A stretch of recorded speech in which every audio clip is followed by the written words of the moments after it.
We are streaming 4 minutes late. That's because Viviana was unable to show up today. So I'm just going to try and grab everybody myself. And so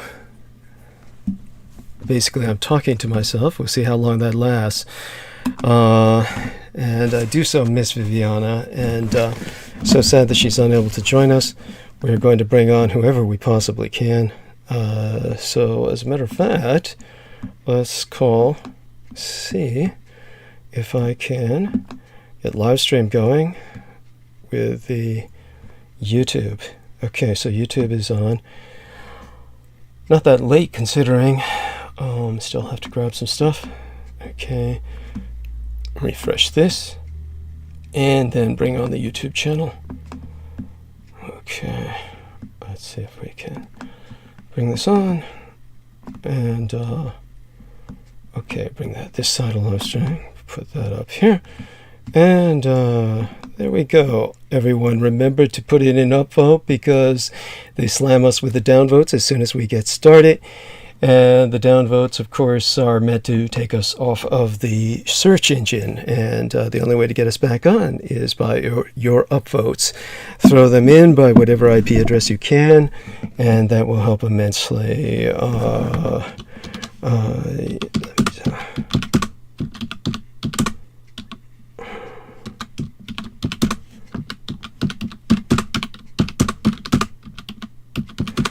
Okay.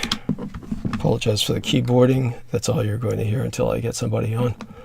Okay, and let's see if we can do that. And we do that, I guess, by starting with George Knight. Oh, Sammy Romero. Sammy Romero is the linchpin. And then, all right, let's see if we can bring him on.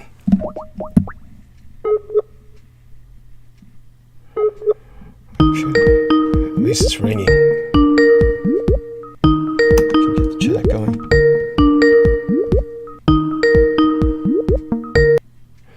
Okay, Sammy's unavailable. Let's try Noreen Helphand. And all right, see if she answers the call.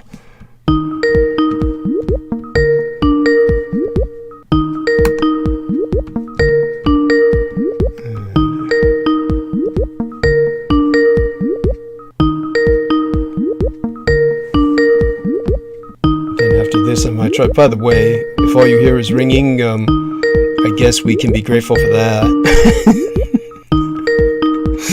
Until I get somebody to bounce off against, I'm not going to be much use myself.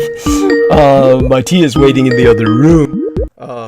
Hey, oh my God, honey, I love you. So, darling, how are you? Happy 4th of July. Can you hear me? Okay, you're mute. You're mute, honey. Let's see if you can get off mute. And while you're doing that, I'll see what I can do with other people. Honey, let me know if you want to get off mute. It's funny, most of the time she can't get on mute. That was a big problem that she had for a long time. And so let's see what we got here. Just try different people out. And Aaron Tice. Yes, he's an Hello? There we are, honey. Can you hear me? Am I on air? We are, honey. We are live. Oh, okay. All right. I love the way you said that. That's delightful. I was just fidgeting with the buttons a little bit on Skype, so I wasn't sure. Uh-huh. No, that's fine, honey. Yeah, so, darling, I love you dearly, and I hope that your Independence Day weekend is going well. I'm just resting and getting things done around here. So far, that's about it for right now. Yeah, and aside from that, darling, tell us a bit about what's going on with you. Say, for instance, your holiday as it's progressed so far, who you've been spending it with, and the fact that you're able to spend some of it with us is, believe me, it's magical and appreciated beyond my ability to express. Oh, no, that's fine. Thank you. I have to think. Let me see. Sure. Yeah. I'm just going to add a bunch of people who likely are not going to respond, but you never know. In the meantime, we're blessed with your presence, and that should be enough because you're very used to broadcasting by yourself as well, and Yeah. with your kind graces, if you're willing to do so, I'd take advantage of your skill in that regard. And we have Brandon Young with us, so you actually have someone to bounce off against. Then the two of you could hold the stage while I run and get my tea. If that would, if I you would, haven't spoken to Brandon in a while. How are you, Brandon? yeah. Brandon, can you hear us? Brandon, get off mute. Yeah, there we are. He's shy. Hi, can you hear me? Yes. Now we can. So, speak a little louder, shout at the microphone, and say hi to Noreen. She hasn't spoken to you in forever. Oh, Noreen, hi. How are you? Hey, Brandon, how are you? I'm good. How are you? Wonderful. Oh, yeah, good. No. What I mean to say is, I'm so sorry. I didn't mean to interject for him and answer for him. What I mean is, it's so wonderful that the two of you are here. Can the two of you do me a great favor? I'm just going to finish up the ingredients in my tea. It's a little ceremony that I have to go through, adding some turmeric and some, the usual stuff, nutmeg and the like. So if the two of you could just hold the stage for about, a few minutes talking to each other, it's about 7 minutes, 10 minutes at the absolute longest. I'll probably be back before then. Then I can go do that. Is that okay with both of you? I'm fine. I'll try. 10 minutes, I don't know. I'll try because there's other things I have to maybe address, but that's okay. I'll try. Yeah. Well, honey, in the few moments that we have with you, I want to take advantage of your company. I certainly don't want to miss any time with you. Are you able to come back with us tonight to speak a little bit this 4th of July evening? I don't know. Maybe. Okay. See, I don't know yet. Okay. Well, I'll be back in a few minutes then. I'll make this as quick as possible. But the two of you should catch up. And so I'll leave the two of you to that. And Brandon, you could start by telling us how you spent your holiday. Noreen may not know that you're a teacher now. Maybe you could tell her a little bit about that and she could take it from there. Sure, sounds good. Yes. I know. Ooh. Noreen. Yeah. Oh, hello. Hi. Yeah. Can the two of you hear each other? We want to make sure that both of you can. I don't know. Let's try again for Brandon. Yeah. Brandon, say something again to Noreen. Let's make sure she can Hello, hear. Noreen. Hi, you're a teacher? Yes. You became one? Oh, okay. What topic? What subject? Or English. awesome. Do you still live on the East Coast? I think I recall that's where you're at. I just moved back, yeah. What are you trying to dox me, Noreen? No, I'm sorry. No, I just haven't talked to you in a while. So, wow. Yeah, that's cool. That's totally cool. Yeah. Are you still on the West Coast? Yeah. Mm-hmm. I heard it's burning on down. It's burning down. Oh, yeah. What do you mean you moved back? Did you go somewhere else or? I went a few places. Antarctica, met with the reptilians down there, and Oh, wow. they gave me a covenant, and I came back and to transcribe it to the known world. So. Okay. No, I'm joking. I don't know. Yeah, back and forth, Oh, I remember, let me see. I don't think we've talked in like maybe 7 years or something, huh? 6 years? 7 years? You gotta be something kidding. like that, maybe. No way. We were doing roundtables.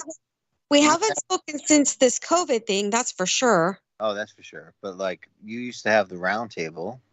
I still do. You still do? Before Monty's. I remember you used to have it before Monty. I still Monty's round table when I can. He's got a different time slot now, but yeah. Well, it's like 2 a.m. on East Coast. It's like 2 a.m. to 4 a.m. Right. So where are you at right now? I'm in I'm in the Montauk prison. No, come on. Oh, I don't know. I'm in I'm not gonna tell. Why do you want to? Why East Coast? Well, you don't have to say like the city, but what area are you in? That's pretty general. Huh? New England. Okay, all right. Okay, that's cool. That's cool. Yeah, how about you? Southern California still. Oh, that's cool. So I don't know. I think Doug or somebody said you got married and have a child, or Who said I got married? I didn't get married. I'm sorry, I thought I heard that, but I don't know. Or that you have a child. No, you have no children. I moved to Santa Barbara for a little bit. I don't know if you know where Santa Barbara is. Yeah, it's north of me. Yeah, I know where it is. Oh, I've been it's there. a little north of you, probably. Yeah, LA area. Yeah. Yeah, and then I spent some time there, and around the California coast. Okay. Cool. Everywhere I went, I said, "Do you know where Noreen Halpin is?" Why didn't you just contact me? I think you still have my contact. You could have contacted me easily. And they're like, she doesn't want to talk to you. I'm like, why is she mad at me? Who said that? Who said that? No, but I never said that. This guy, Who's Bill. Who? Bill. Bill Grant? Oh God, I don't think he said that. No. Yeah. Remember him? Yeah, he was funny. So he I don't think he said that. Yeah, he was like, don't talk to Noreen. I don't know about this. This is weird, but anyway, it doesn't make sense. True. All true. I don't know. Okay. No, I'm joking. Okay. Yeah, see, you're full of jokes today. You are. No, I'm not. Yeah, you are. I don't even know what's really going on with you, but that's cool. That's cool. Okay. No, yeah, I mean, what else do you want to know? I don't know. No, so I guess I just dispelled this rumor that you were married with children. You have no children. Okay. All right. Definitely not married with children. Children, maybe. Uh-oh. Uh-oh. No, it's fine. No, that's kind of funny. Like you act like you don't know. Just kidding. Well, I mean, who knows, in this world.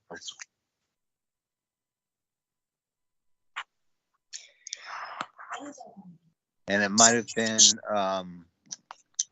another host of Revolution Radio. Okay. Sean David Moore, and I gave him a baby. Right. Okay, I just got back in time to hear that. So, how did this topic come up, may I ask?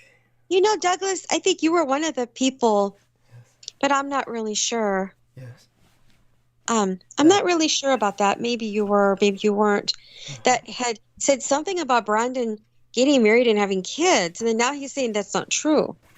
Oh, Brandon. What? I don't know why I heard that. Whatever. No. I mean, no. You did hear that. You heard that from me. Yes, he's going to get married. Well, what had happened was there's a very sad and tragic story behind what I told you about Brandon. Originally, he was almost had an arranged marriage kind of set up, and they thought they were going to have children, and that didn't come to pass. And it's probably best he explains that whenever he feels like doing that. That would probably cause a lot of pain and grief for him. So I'm not going to ask him to do that tonight. But whenever he wishes to, he could relay that again. Is that okay with you, Brandon? Does that sound like I relayed that fairly? No, that's fine. I do have a dog. But that's beside I think the other part of the story. Yeah. Otherwise, it's basically irrelevant to issues at hand. As far as, I mean, he's going to be getting married soon. When's your marriage date, Brandon? Next July. Next July. Yeah. Well, why a year? I mean, aren't we afraid the sea of matrimony might dry up? I was thinking of getting married in the winter. Okay. But I don't want to marry a frozen person, so we both agree that it might be best for another year. So. Yeah. And but definitely that sounds interesting. And what does that bring to your mind, honey, Noreen? I don't know. It's just he's been very secretive today. So I'm just kidding. I don't know. It's cool. Okay. It's cool. So Brandon, have you been kind of just reticent to talk for any reason? I mean, No, uh not at all. oh, okay, I'm open book as wonderful. usual. I just don't understand why Noreen Uh-huh. will not accept my proposal of marriage. Oh, there we are. Yeah, So, yeah. Why not, Noreen? Yeah, then you could get married I can see now. that's a new one on me too. Just kidding. Yes. Well, I'm sure you get that a lot, honey. I mean, there must be a lot of your No. fans. Oh no, I don't know what that means, but it's cool. Uh, Well, I mean, you host a radio show. You must have a lot of fans who have. People don't ask me to get married. My fans are all different kinds of people. I mean, they're cool. It's not like, there are many kinds of people are fans, right? So that's cool. That's awesome. Yeah, yeah. And so in terms of tonight's Independence Day celebrations, you're in the heart of it all, Brandon. Where you're at, this is the center of the history. Why don't you tell us a little bit about what they've tried to do? I'm sure there's been so much that you couldn't relate all of it. Were you out there amidst it all at any point? no, but I have heard the fireworks been going on. They go on in New England. Yeah, A nonstop, month. nonstop all year round. They call that gunfire. And anyhow, I'm sorry, I couldn't resist that. Do go on. Exactly. So yeah, no, I refuse. I don't like 4th of July as a holiday particularly. As far as I know, and you can tell me different, Douglas, is that the history of it is such that the CIA basically invented it to rouse a pacifist country into an anti-German hysteria by creating this holiday called 4th of July, which was, I think, in the early 1900s, to basically assimilate all the different labor groups and immigration groups that were coming in from different countries that had different takes on how the workforce should be organized. And so instead they just said, let's have a 4th of July and get everybody into a patriotic sort of jingoistic sentiment, and so that we can help out our brother Britain, and who was being bombed to shreds by the German forces in World War One. And finally, Woodrow Wilson, who was elected, I believe, on a pacifist Platform. platform. Thank you. Into a anti-German hysteria, where basically the United States got involved in World War One, and that it puts into consideration everything from the Versailles Agreement and everything that followed afterwards, the League of Nations, and so on. But it's an amazing feat of propaganda. So I don't really like to take part in it, to be honest with you. I think it's jingoistic celebration of something that is very misunderstood. I do like this Francis Scott Key statue over at Golden Gate Park, where it is the and the bombs bursting in it, which is actually the first prison song, because it's a prisoner on a boat held, I think, prisoner, and he actually wrote the song, Francis Scott Key, composed as a prisoner, while watching, I believe, the bombs bursting in air over the. You can tell me different. And he wrote that song. I have great respect for it. But this is amalgamation. This is a relatively new holiday, 4th of July, which, again, I think is to razzle a bunch of the populace into a patriotic sentiment. And I'm actually reminded of the prelude to the Hunger Games called The Ballad of Songbird and Snake, which is about Cornelius Snow, his rise to the presidency and his leadership as a young man. And his grandmother still sings the patriotic song of the district. I mean, not of the district, of the capital. And it's a very sad sort of affair. So, no, I will not. I don't really partake in it. I'm grateful for the day off. That's about it. Wonderful. So I understand that. And Noreen asked me a question about Viviana, whether she was here or not. I do want everyone to know, sadly, Viviana could not make it tonight.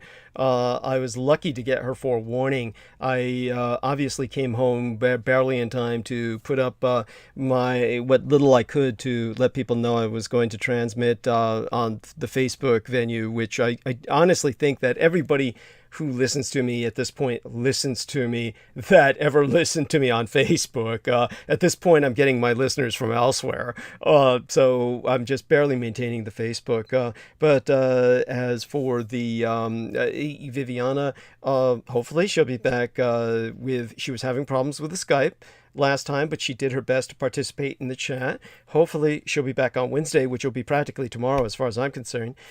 In the meantime, we're fairly lucky to have myself here. Well, I don't know if we're lucky to have me, but I am here because my son guilted me out about it. But that being said, with what Brendan has said, which has great validity to it, obviously, I'm sure that you have other feelings about America and perhaps the fact that we should rekindle some sense of national pride or something. Noreen, anything you want to say to us? And of course, as far as I'm concerned, you can take all the time in the world that you want, but whatever time you have to share with us, feel free to respond to that.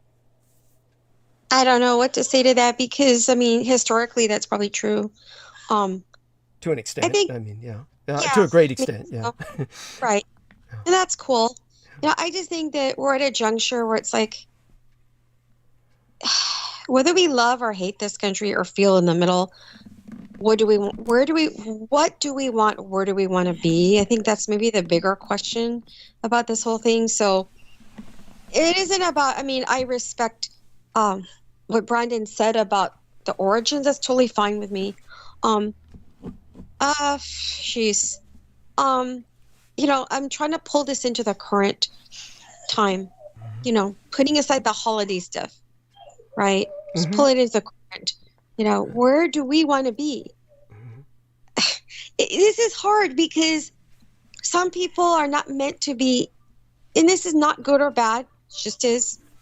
Some people are not meant to be living in the U.S. It's not a judgment, okay? It just is. Some people are, there's individuals with their own lives and their own wants, needs, right? So if you were born here in the States, but your dream was to live in France or something, wherever, and if you're supposed to be there, right, whatever, okay, that's fine. That's maybe what it's supposed to be. Fill in the blank country. I use France as an example. It could be any country. For whatever reason, right? Yes.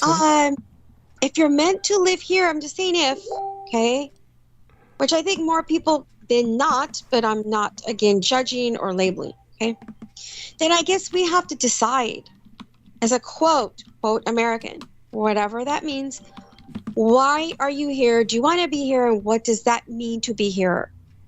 Okay, so this is not about nationalistic pride. It isn't necessarily about that or necessarily about history, which is fine. Okay, but we've come to a point now where we have to ask this question. Because otherwise we're going to sit here and just say, well, America can do no wrong. It's perfect. And if you don't like it, get out. Well, that's unreasonable. Then on the other hand, we can say, well, America's horrible and we should trash it and give nobody any kind of future of any type or whatever that means. That's not acceptable either. Okay. So it's not about like who's right, an ultra wing conservative or a far leftist. It's not about that because we're not realistically there. We have to be living what we're supposed to be living here or not. And if you are here, what does it mean to you? I think number one, it is important, like for myself, I figured I'm supposed to be here. Okay, fine. Do I like America? Yeah.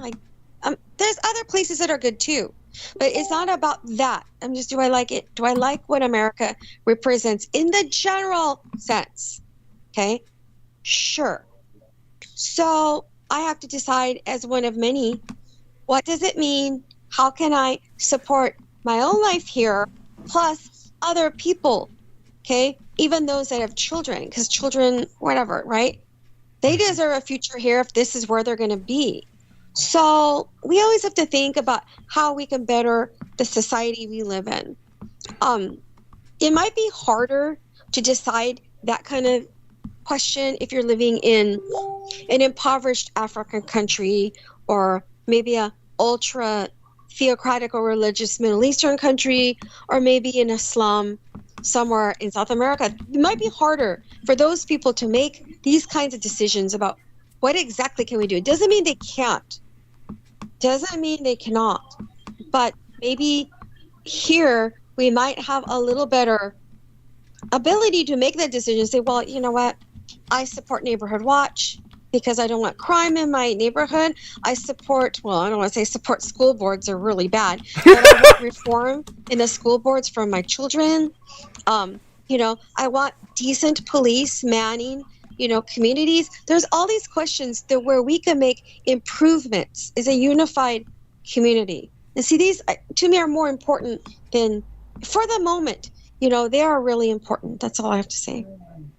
Oh, wow. Okay. So I noticed that my post that was put up is gone now. Not quite sure what happened with that, but I'm assuming Facebook took it down. And so I'm going to get some kind of notification later that that it was like somehow against some kind of standards or something. So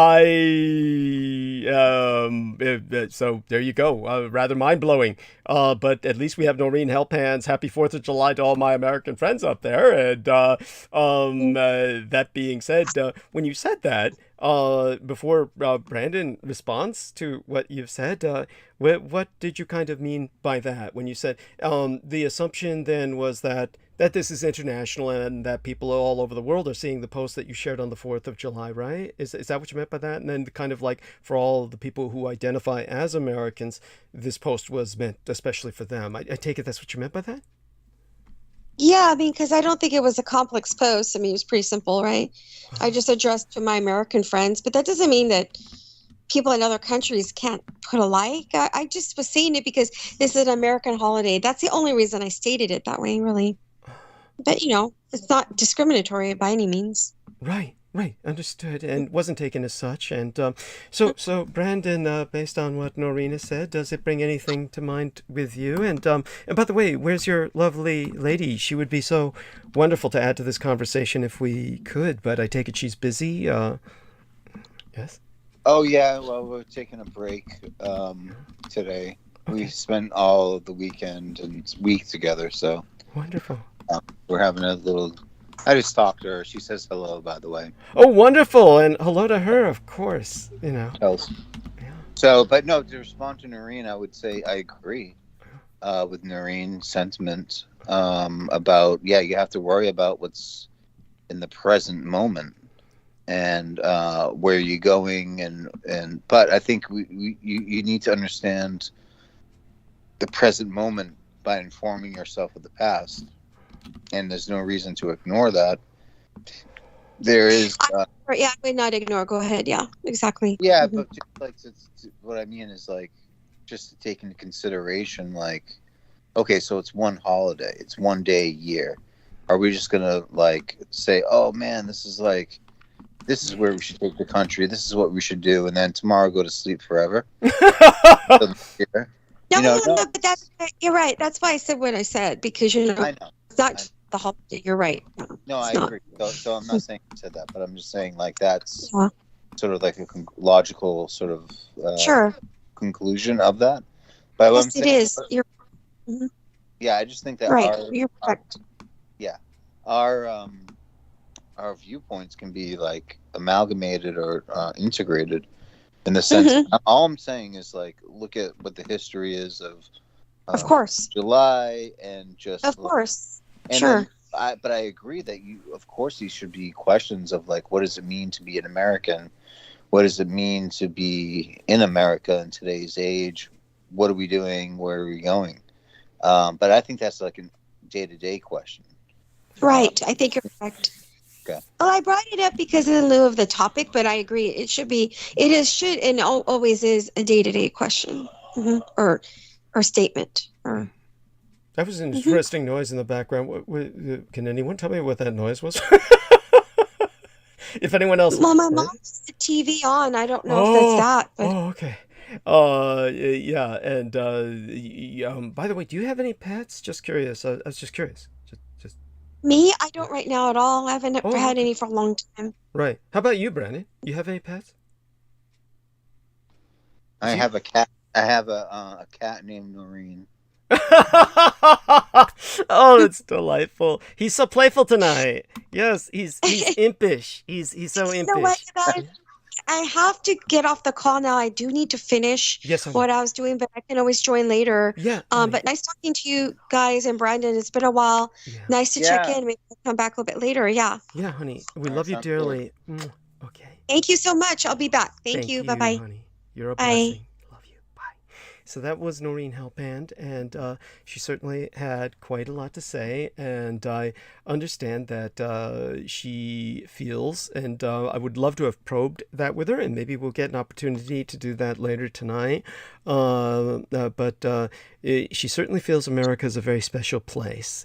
And with that, of course, what Brandon had brought up about the 4th of July holiday and the history behind it actually makes it somewhat on par with Juneteenth, a fairly new holiday that's basically politically engendered and something that, is an attempt to try and convey a sense of culture and create a sense of identity, whereas there otherwise organically is none.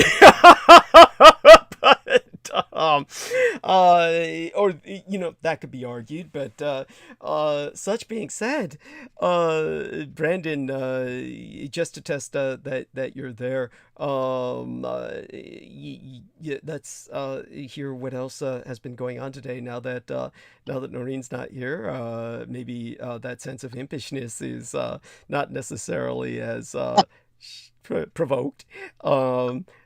Tell us what's been up with you lately.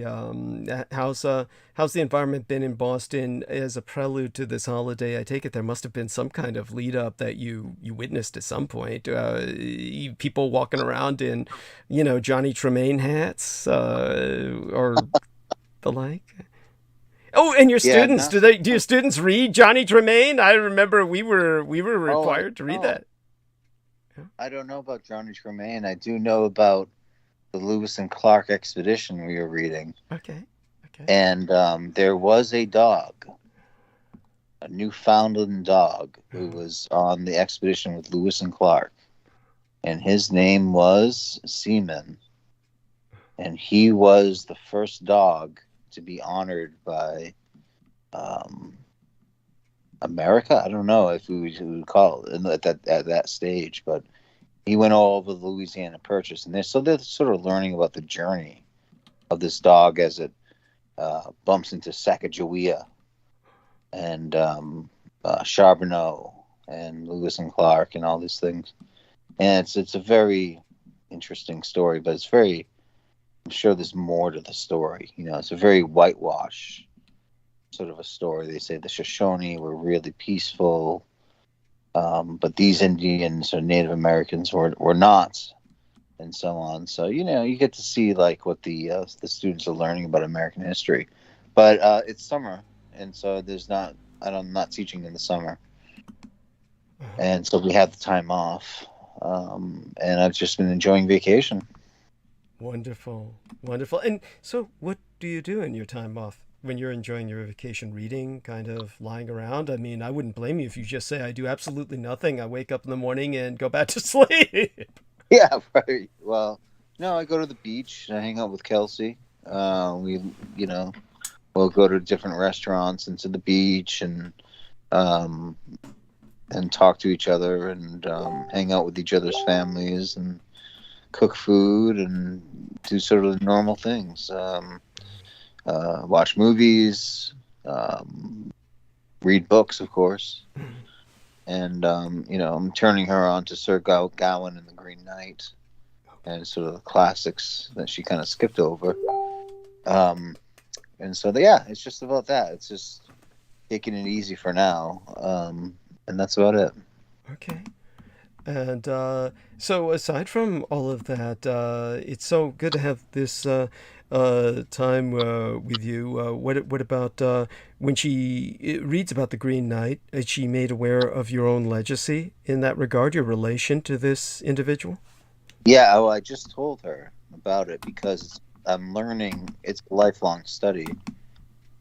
King Arthur and the Round Table, as I think you probably know, is the esoteric meaning within the Knights of the Round Table as it relates to the astrology and different family lines, and so on and so forth. It actually preserves 12 the story of Christ and the 12 apostles, and perhaps some astrological connections as well, and so on and so forth. So it's a never-ending sort of classic, which was I think what a classic piece of work does, of history does, is you can revisit it and it reveals more as you peel through it like an onion, and it reveals more and more the more you bring to it.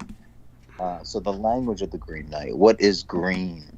The sense of the early Franco-European.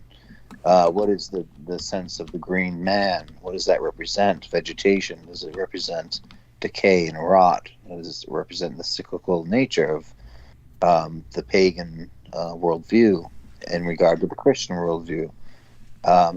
It's a never-ending, fascinating topic. So the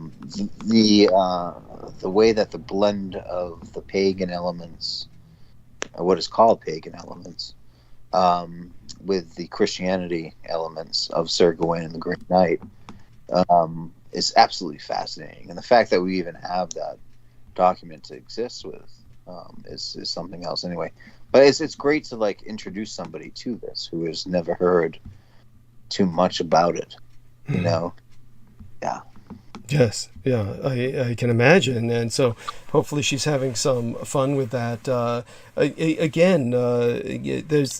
I'm sorry, there's a bit of an age difference between the both of you, but not that much, right? I mean, do I remember correctly in that regard? Correct. Well, I mean, she's 10 years younger than me, about Okay. a little bit more, and but it's at this point where she's 27, it doesn't make much of a difference. It means a big deal when you're younger, I think, but at this point she is mature enough. But it's something I remember.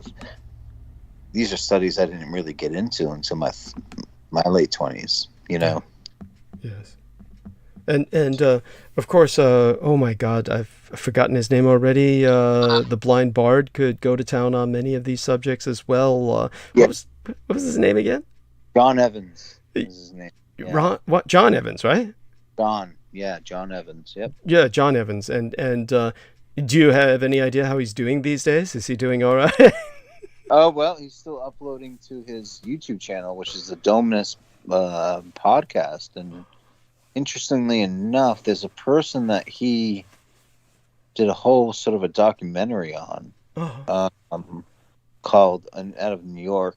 I'm trying to think of the guy's name. Oh, Solanus Casey. This guy, Solanus Casey, the venerable Solanus Casey, who is now going up for canonization at the Vatican. Wow. Which is interesting. So that particular video, which he has, though he only has very low subscribers, I forget how many he has, not that many. He has about 100,000 views on that particular video, which is interesting, and it's so he's doing well. He's still uploading things here and there, but I think I haven't talked to him. In fact, I was going to give him a call tonight. But I'll give him a call soon and see how he's doing. Yeah, when you do, could you like tell him he's always welcome on here, and that I don't know if he got my email that time I sent it to him, but I was asking him to speak on the reason why it was important that the fascists won the Spanish Civil War. That was the time I wrote him an email, and I felt he would understand that because, of course, had the communists won, the churches and much of the religious culture of that had upheld in Spain for thousands of years would have been devastated. Honestly, of course, Viviana Sanchez would probably find that to be a positive in its own right, but she's most certainly not pro-communist. But she definitely has her own impression that the Catholic Church is very much a criminal organization. I could understand why she feels that way, and obviously when an organization is around for that long, there's a lot of collateral damage that just happens along the way. Yeah. and some of it not so collateral but quite intentional. But such being said, I've always been one to try and uphold culture. In that sense, I'm a cultural conservative, and I try to preserve as much culture as possible. If you could, speak to him about that and tell him that regardless of whatever he wants to talk about, he's certainly welcome to come on, and it would be great to have him on with yourself. Yeah. If you act as his adult supervision, that's even better, really. Yeah, no, he needs it. He's a very radical blasphemer. This John Evans. No, he's a good kid. I think he's very smart and erudite for the disability he's overcome, Yes. which is being blind. Yeah. And it's pretty remarkable where he's at least what he's able to do. He does need some adult supervision, for sure. But he's been, every time I talk to him, he asks about you. Oh, really? Yeah, oh yeah. And how's Douglas doing, and all this, and how he does it. But it could be that his email might have been compromised at one point. I'm certain it was. Mine certainly is. Always is. There's nothing Right. I can do about it at this point in history. So go on. Yeah. So yeah, I think that's about it. But next time I do talk to him, I will definitely say Douglas wants to. Let's go. Let's have because he finds it. I mean, I know for a fact that the few times he got to speak with you, he was absolutely enamored. Wow. With like the breadth. I mean, as everyone I think is. The amount of knowledge and wisdom that you have in there, Oh, you're so gracious. You really are generous. I know, but I mean, I don't say it a lot, and I don't think people say it enough. Is that you do have an incredible amount of. I'm just privileged to know you, to be able to pick your brain. I mean, at any number of topics. And we can just wax poetically for hours and hours about many a topic, and that's how John is, and that's in the tradition John and I are on, and so he really learned a lot from you, I believe. Oh, wonderful! Is he still a member of Opus Dei? I don't know if he ever was, actually. Okay. I don't think he ever was a member of Opus Dei. I know he was people were trying to recruit him into that order, as they were trying to recruit me into that order, and I did take a silent retreat to be into the Opus Dei order, and I did study Jose Escriva's works, The Way of the Cross, and all these things. And yeah, they're great, and I understand it. I understand the history of Opus Dei. It's not something out of the Dan Brown novel, although there is that. But that's a very extreme version of what Opus Dei is. But essentially, it's just a sort of a disciplined, militaristic counterpart to the Jesuits, and it does have its own prelature to the Pope, an audience to the Pope. And it did gain a lot of popularity in Italy, I think, through secret societies and so forth, because of the charisma of Jose Escrivá, who was I believe a political refugee from the Franco Spanish Civil War. Yeah. So, which is in this film, There Be Dragons, if anyone wants to check that out. But anyway, yeah, no, I don't think he's part of Opus Dei. I don't think he ever has been. Although we know many people who are part of Opus Dei that you would never, almost never imagine. But it's just sort of a strict, not even that strict. It's just more of a disciplined, reformed area of Catholicism. Well, but by the way, I'm sympathetic to Opus Dei, just so people understand. I think that they are a lot of laymen who are doing their best to maintain tradition. They are traditionalists, and so they do what they do, and I can only have sympathy with that. I definitely want everyone to know that our man Nathan Brooks is in the chat room, and he says, "Greetings, beloved." So that explains the question from Deanne Hillis Buchberger, and her question was, is that Nathan's girlfriend who's in the thumbnail, the image embedded in thumbnail of tonight's live stream? Okay, now her question makes sense. So Nathan is saying greetings, beloved, to us all in general, because he's a lovely human being and feels that. So the individual whose photograph is embedded in thumbnail of live stream, please open the text below video for the explanation there. And otherwise, again, I must emphasize, everybody use every IP address you've got, your cell phone, your laptop, your PC, and put in an upvote, because the moment we start transmission, we're swarmed by these Autobots that are downvotes that are sent by Stephen Outrim, who pays for them, and fortunately he's cheap as fuck, and the cheap bots get filtered out by YouTube, but it takes about an hour, and so that means in the opening hour we're not coming up on searches, maybe even the opening few hours. So the only way we can beat the game that the enemy pretty much dominates in terms of resources, finances, and of course sheer numbers, is by your upvotes. Again, it's your war. You've got to fight it. And going back to what our man Brendan had said about the 4th of July and the kind of by the way, Diane Hillis Buchberger says, sorry about that. Tell Nathan sorry. No need to apologize, honey. That's fine. You're not hurting anybody. I do look forward to how would I say it? Speaking with Brendan a bit more about this when he was talking about the Scott. I try to forget these guys' names, honestly, but I think it's Francis Scott Key who wrote the Star Spangled Banner. And yes, he was a prisoner at the time. And basically the horror of the song that people need to understand, first of all, that shouldn't even be our national anthem. It's a fucking funeral dirge. That's what it is. If you really want a national anthem, it would be like God Bless America.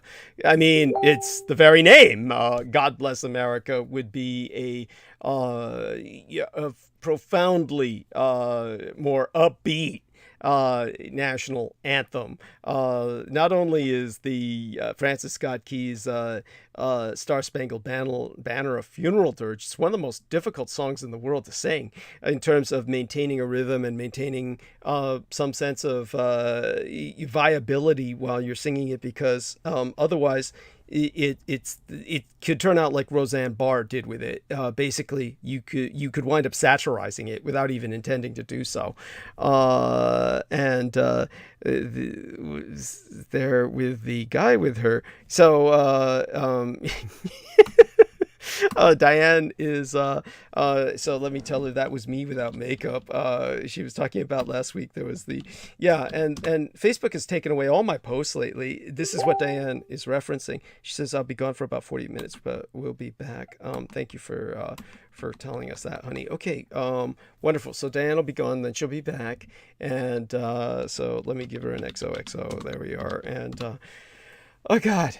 With that being said, the worst part of the national anthem, or the Francis Scott Key funeral dirge, is that it talks about murdering blacks. So if you take a look at the full lyrics, not the censored lyrics, but the original song, and those lyrics are removed. So we're a lot like Germany in that regard. In case people do not know, the German national anthem, Germany above all, or Deutschland über alles, is they play the anthem, but I believe nobody sings it. And if they do sing it, they sing it in a censored manner. There are several lyrics that are cut out, yet they've maintained it, which is cool. I guess that's a maintenance of tradition, and I guess that leaves the option for someday the missing lyrics to be added back. But you see, they're all conscious of that. If you speak to every German knows that. As a matter of fact, a good example is that Americans were, for once, trying to be culturally sensitive, and there were German tennis players that were here in America, and the Americans, for an international match that they were hosting, played the German national anthem, only they played it with the full lyrics. Now, even though the lyrics were not sung or spoken, they simply played the music. The Germans were well aware of the lyrics that went with that music. In other words, they didn't play the edited musical rendition. And so the Germans protested. They protested about it because, of course, Germans are raised to hate themselves. They're raised to loathe themselves, and they're raised to hate their history, and they basically don't want any pride, national pride. They don't want to sound nationalistic, so they'll go out of their way to scold people who will do things like play the full national anthem, even if you're trying to be nice to them. So you can't win. With Americans, on the other hand, they have no idea that there are lyrics missing from their national anthem. But the lyrics say, basically, those black slaves that escaped, we're going to dance on their graves. I mean, basically, that's what it says. You know, we're going to round them all up, kill them, and dance on their graves. And the reason why was because the British offered freedom to blacks who would escape their slavery and fight for the British. The British said, if you escape with your families, we'll make certain your entire family is shipped to Jamaica where they can live free. And we'll train you to fight in our military against the Yankee rebels. And so this is what Francis Scott Key was protesting. So understand that it's that culture, the original American culture, that the Confederate States of America represented. This is why they had George Washington on their national seal, and rightly so. They were upholding that Francis Scott Key culture of the original slave-owning American republic, which sought all of those slaves that escaped and would have punished them with death. So the Confederate States of America is the real America. Don't ever forget that. Now, am I advocating for that Confederacy? Absolutely not. But what I advocate is, of course, our America, which is the 14th Amendment America. This is the America, of course, that made people born on the soil of America American citizens, which would bring us back to what Noreen was saying, which was that basically what she was saying was put your heart in America or get your ass out. But as Brendan says, we have a whole culture across the Atlantic, the Germans, who are raised to hate themselves. Where are they going to go? They can't go anywhere. They're still stuck being German and stuck in Germany. Now, hopefully that pathology will change sooner rather than later. But with America, what you have is more of a sense of aimlessness at this point. Most Americans love themselves far too much for no reason, or all the wrong reasons. Are reasons they thought were good reasons, but really weren't reasons at all, as our man Brendan said. So hopefully that puts what he said in some context. And of course, it wasn't the CIA that started the holiday. It was basically Woodrow Wilson and his cronies, with a lot of help from the churches of all places. The churches in America were really the biggest recruiting centers and were extremely guilty of hyper-nationalist sentiment that they propagandized in World War I. World War I was very much a religious war, and they were convinced that the Kaiser was the Antichrist. Just incredible bullshit that is of course, devastatingly stupid. And all right, our man Peter Moon is ready to come on. I'm going to bring him on, and hopefully Brandon will speak with him for a second while I take care of a little bit of refreshment. And so let me call the Peter, and hopefully Brandon can stay with us a few more minutes at the least. And Sure. oh, wonderful, wonderful. So let's take a look at participants. All right. Let me get Peter up here. Peter. How do I do this? How I miss our lovely Viviana, and hopefully she will be coming back. You never know, honestly, these days. So here we are, Peter Moon, and press the call button, press add. Okay, so let me let him know. Okay, calling, because he doesn't get the ring. As soon as he's on, I can leave you two to each other. Hello. Right, there we are, dear Peter. So I really have to take care of an eye wanker, and we have the lovely Noreen Helphand has left us, but Brandon Young is still with us. So hopefully the two of you can hold the stage for a few minutes while I take care of this, and I'll be back in about 5-6 minutes. What did you say you have to take care of? I have distichiasis, which is this double row of eyelashes. I'm constantly shedding eyelashes, and they go into my eye, and it's quite painful. Okay. So let me handle We'll that. take care of that. Yeah. And I will hold the show here. Yeah. Okay. This is Peter Moon, and I'm with Brandon Young. Hello. Hi, Brandon. Hey, Peter. How are you? You're not going to fall asleep on me, right? Of course not. No. How could I? Okay. Good. Anyway, I'm going to start off by talking. We've, of course, had the gang stalkers who've been relentlessly attacking Douglas, and me to some extent. They've gotten my websites, both of them. I didn't realize it with both websites, skybooks.usa.com and Time Travel Education Center. They have convinced Facebook to recognize them as terrorist websites, which is, of course, absurd. And this is an attempt to harm me. I did mention that there was black magic going on from Jameson Reese, and this is why he was terminated. And now they've all gang stalked, for those of you who haven't been listening, they've all gang stalked together under the umbrella of Richard K. Cole and Stephen Outram, who were followers of Aquino or agents of Aquino, who's now deceased. And it has been theorized, or not incorrectly, that he's operating these people from the dead zone, meaning he's dead, sort of like using them as mules.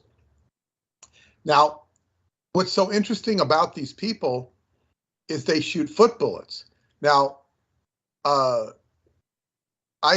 got a new product in, which has been actually available for a while, but it's a hardcover copy edition of the Silver Anniversary edition of the Montauk Project, and I got a 100 copies of these, and we're selling them at a discount, $19.95, autographed copy, autograph from Peter Moon. We can't get Preston Nichols autograph, but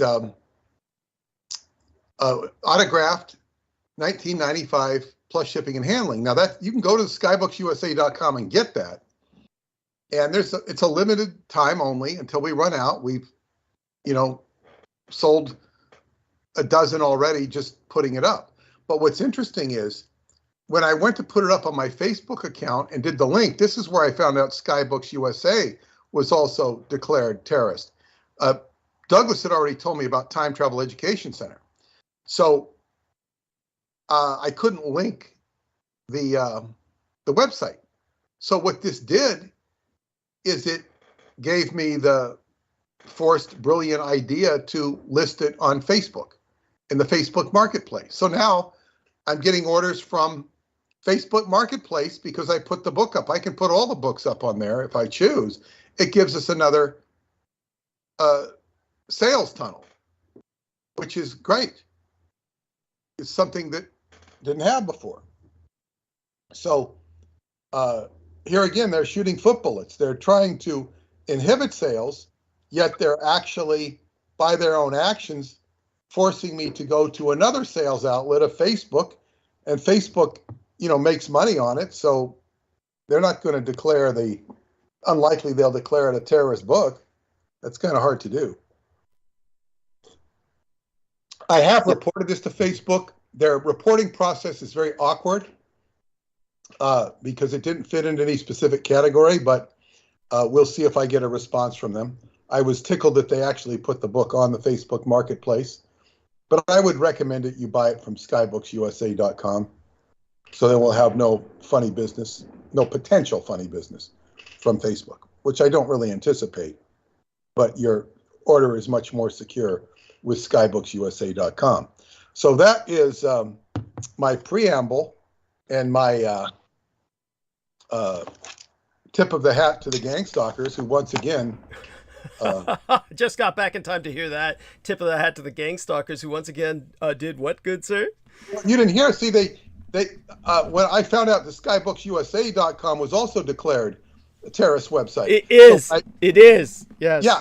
So when I went to link it to, because I didn't know that was, I just a Time Travel Education Center. So when I went to link it, because I have this new edition of the Montauk Project hardcover, it's autographed and I'm selling it for $19.95. It's normally $33. So, and it's hardcover. It's cheaper than the softcover edition. Temporary. This is a temporary sale. And basically, because I couldn't link it when I went to post it on Facebook, I already started getting sales on the other outlets. But when I posted on Facebook, they said, oh, you can't link this, or, you have to, no, you can't link this. So I put it for sale on the Facebook marketplace, which I haven't been using. Therefore, they've given me a new sales tunnel, which I didn't have. Yes. Excellent. This is what they do.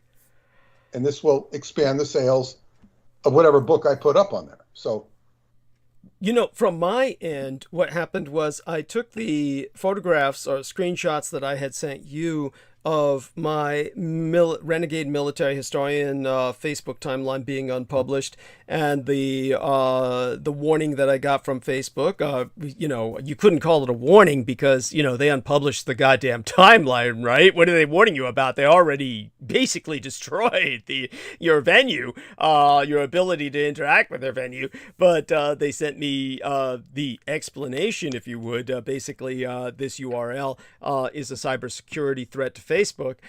Then that, of course, was the Time Travel Education Center website that they were speaking about at that time.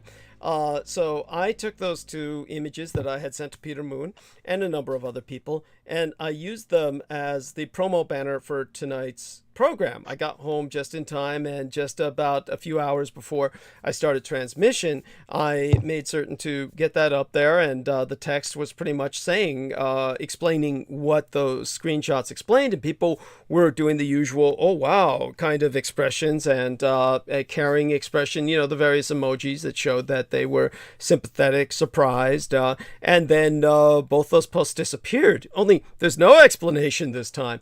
Now, I know it wasn't because I linked to skybooks.usa.com, because I foresaw this would happen. I said the next thing that the gang stalkers will have done is they'll have Skybooks declared a terrorist website, and that will be the next URL that will get the rest of my timelines unpublished. So I simply did what I was doing with the rest of them, simply writing .com, spelling out, that's the way you can do it. You can just write something like Skybooks USA and then hyphen DOT hyphen and then com. I do it all in caps so people can get the message. And, well, they can figure it out. But what and that's when you're going to another website. What I figured out that I can put my books on the Facebook marketplace directly. And yeah, it's like, wow. It's that Facebook makes money on it. So so they won't protest that. Yeah. Oh yeah, and the gang stalkers just, they screw up. It's like wow, it's like, this is like how you're supposed to transmute negative energy. Yes, Um, yes. Take lemons and make somebody lemonade. gives you a lemon and you turn it into lemonade. Yes, yes. Or rather, they're flinging shit and we're using it as fertilizer. So I'm glad that you got a positive out of that. And in terms of what happened in my case, though, it's we'll see if we can do something of a like nature. Certainly, it's rather disturbing when a post disappears and you get nothing in terms of an explanation from Facebook. That means they're simply capriciously reaching in and taking the post. You really wonder why they don't just shut the timeline down, honestly. But I'm grateful that they don't, because it's useful for the private messenger service, if nothing else. So I do use it for that. That's about the only thing I'm going to be using it for. Maybe more like some fun, maybe get creative with it. I think, Douglas, you have to look at Facebook as a behemoth that is truly not in control of itself. Right. In other words, it's got so many cyber alleys that I think if Mark Zuckerberg sets out to figure something very specific, I think, with his top techies, I think, it can be challenging. He can, certain parameters he can control, other things, maybe not so easily. But and even what was it, Jack Dorsey from Twitter, was actually, he acted like such a inert jerk during the election when he wouldn't post the stuff on the New York Post was posting on Hunter Biden and stuff. But he said recently that, he was frustrated with the censorship of Twitter. It was stuff that he couldn't control because he's not like in the loop as much as he was. It goes out of the control of people. It's like when you talk about the idea of God or the demiurge is going out and God creates the world. Now he's got a problem on his hands because it operates to its own tune. It's like having a child. You control the child within boundaries until the child grows up and then he's on his own. And you have no control of the child. This is nature. So all of these companies are like that. They become bigger than the inventor.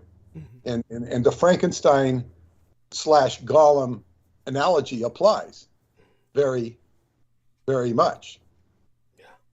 Created by man, but is not man. So when you get into these specific instances, some people have their connections where they can, basically do cyber terrorism against certain people or certain sites. And you have to wonder at what point the heads of the company are really involved in it. I'm sure many of them could care less about certain things that get done. And it's like, it's like a jungle. It's like a cyber jungle. So one has to find their way. And there are always, in the course of life, allies and friends. And I'm just very fortunate with the whole Andrew Bartzi's liaison that we had. He turned me on to the Kajabi people. And I was able to get my time travel education center. They're not set up for selling books. They're in for selling courses and stuff, cyber stuff, not books. I wish they would do that, but that website is very secure. I mean, it's like, and I got in at a grandfather price, so it's very affordable. It's very extensive. I mean, you can do a lot with that website. I haven't done enough with it, but it's fantastic for me. I wish it could be more fantastic. But things are popping and buzzing with business. Also, not that it really matters to anybody here, but I was so delighted for my Transylvania trip. I was able to secure my driver from the 2016 trip. And he's a great friend. Wonderful. He's a great friend, and he said he would do it. And just so people get an idea of my adventures in Romania, it's my first trip where I'm going to Choclovina Cave. I'm going with two of my friends that have come with me. We flew on the same airplane together. And but I didn't. This guy who I knew from previous year, God, years previous, he said he would take me, but I didn't have a phone number. I also have as an internet connection. Jesus. And I told him, and I got through one communication. Shows up, boom. I'm nervous whether he's going to show up at the hotel. Shows up right on time, takes us, and it was. Of course, he had called me his soul brother last time I was with him. Wow. Some great experiences. He's a physical trainer, does trace, and he just did a great job with us. And, I pay for his gas and his, accommodation. And he takes us in his car, which I think he beat the hell out of it, on these mountain roads and whatnot. Right. But, it's just kind of like he shows up, and you don't really know that he's going to show up. It's like, wow, it's the magic of the journey, and he's going to be with me this time, and it's so important for me that I'm with him, because I'm going to be seeing. I haven't been there in 3 years. I'm going to see so many new people. The people I knew from yesteryear are going to be 3 years older. Some of them will have gray hair. Some of them will have wrinkles where they didn't have wrinkles before. Some of the younger people will now be young men or young women or more mature. So it's like a completely new and different reality for me there. Stirring up old energies and my familiarity with the territory. It's almost like I have a rapport with the area that is completely independent from my in-laws. Right. And they have their own rapport. Yes. They have their own intersections.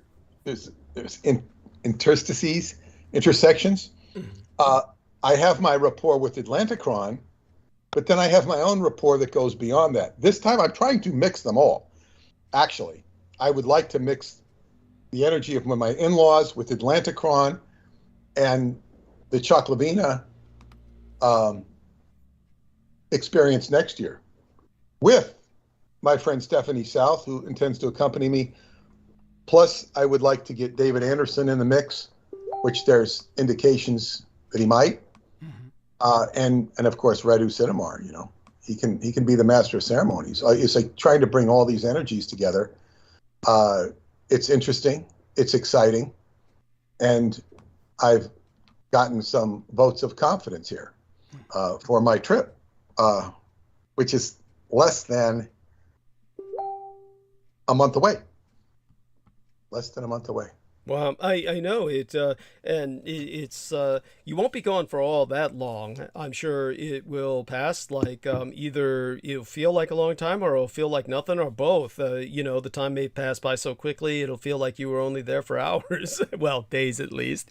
But in terms of the time that you have with us remaining before you leave, it's kind of like Peter had told us with my calendar here. Our last full episode will be on the Sunday the 17th, so we still got 2 more Sundays to go, and of course a couple of Wednesdays in between, and after that he's going to be full-blown preparing for leaving, but he's not leaving until Wednesday the 27th, and as he says, we don't expect this, but we might get a surprise, shall we say, participation with him while he's in Romania, and if that happens, that'll just be a pleasant surprise. The internet connection is not the best in the world, but it definitely, if he remembers, finds a moment there to check in, that would be quite welcome, of course. Aside from all of that, yes, you definitely have your resonance with that area. By the way, is Brandon Young still with us, or did he check out? I'm still here. Oh, okay. And of course, would you ever be tempted to go with Peter to Romania one of these days, or? Absolutely. I mean, I've been looking into Romania for quite some time. I had an opportunity to go there way back in 2007. But I've been looking obviously into Peter's Transylvanian Sunrise series. Yes. And I was hip to the Sphinx and the sort of the chambers underneath, and all that, which is really fascinating work. And I'm really happy to see that he'll be coming back to that work and returning to that country, which has sort of is on the cusp of the East and the West, and is very important.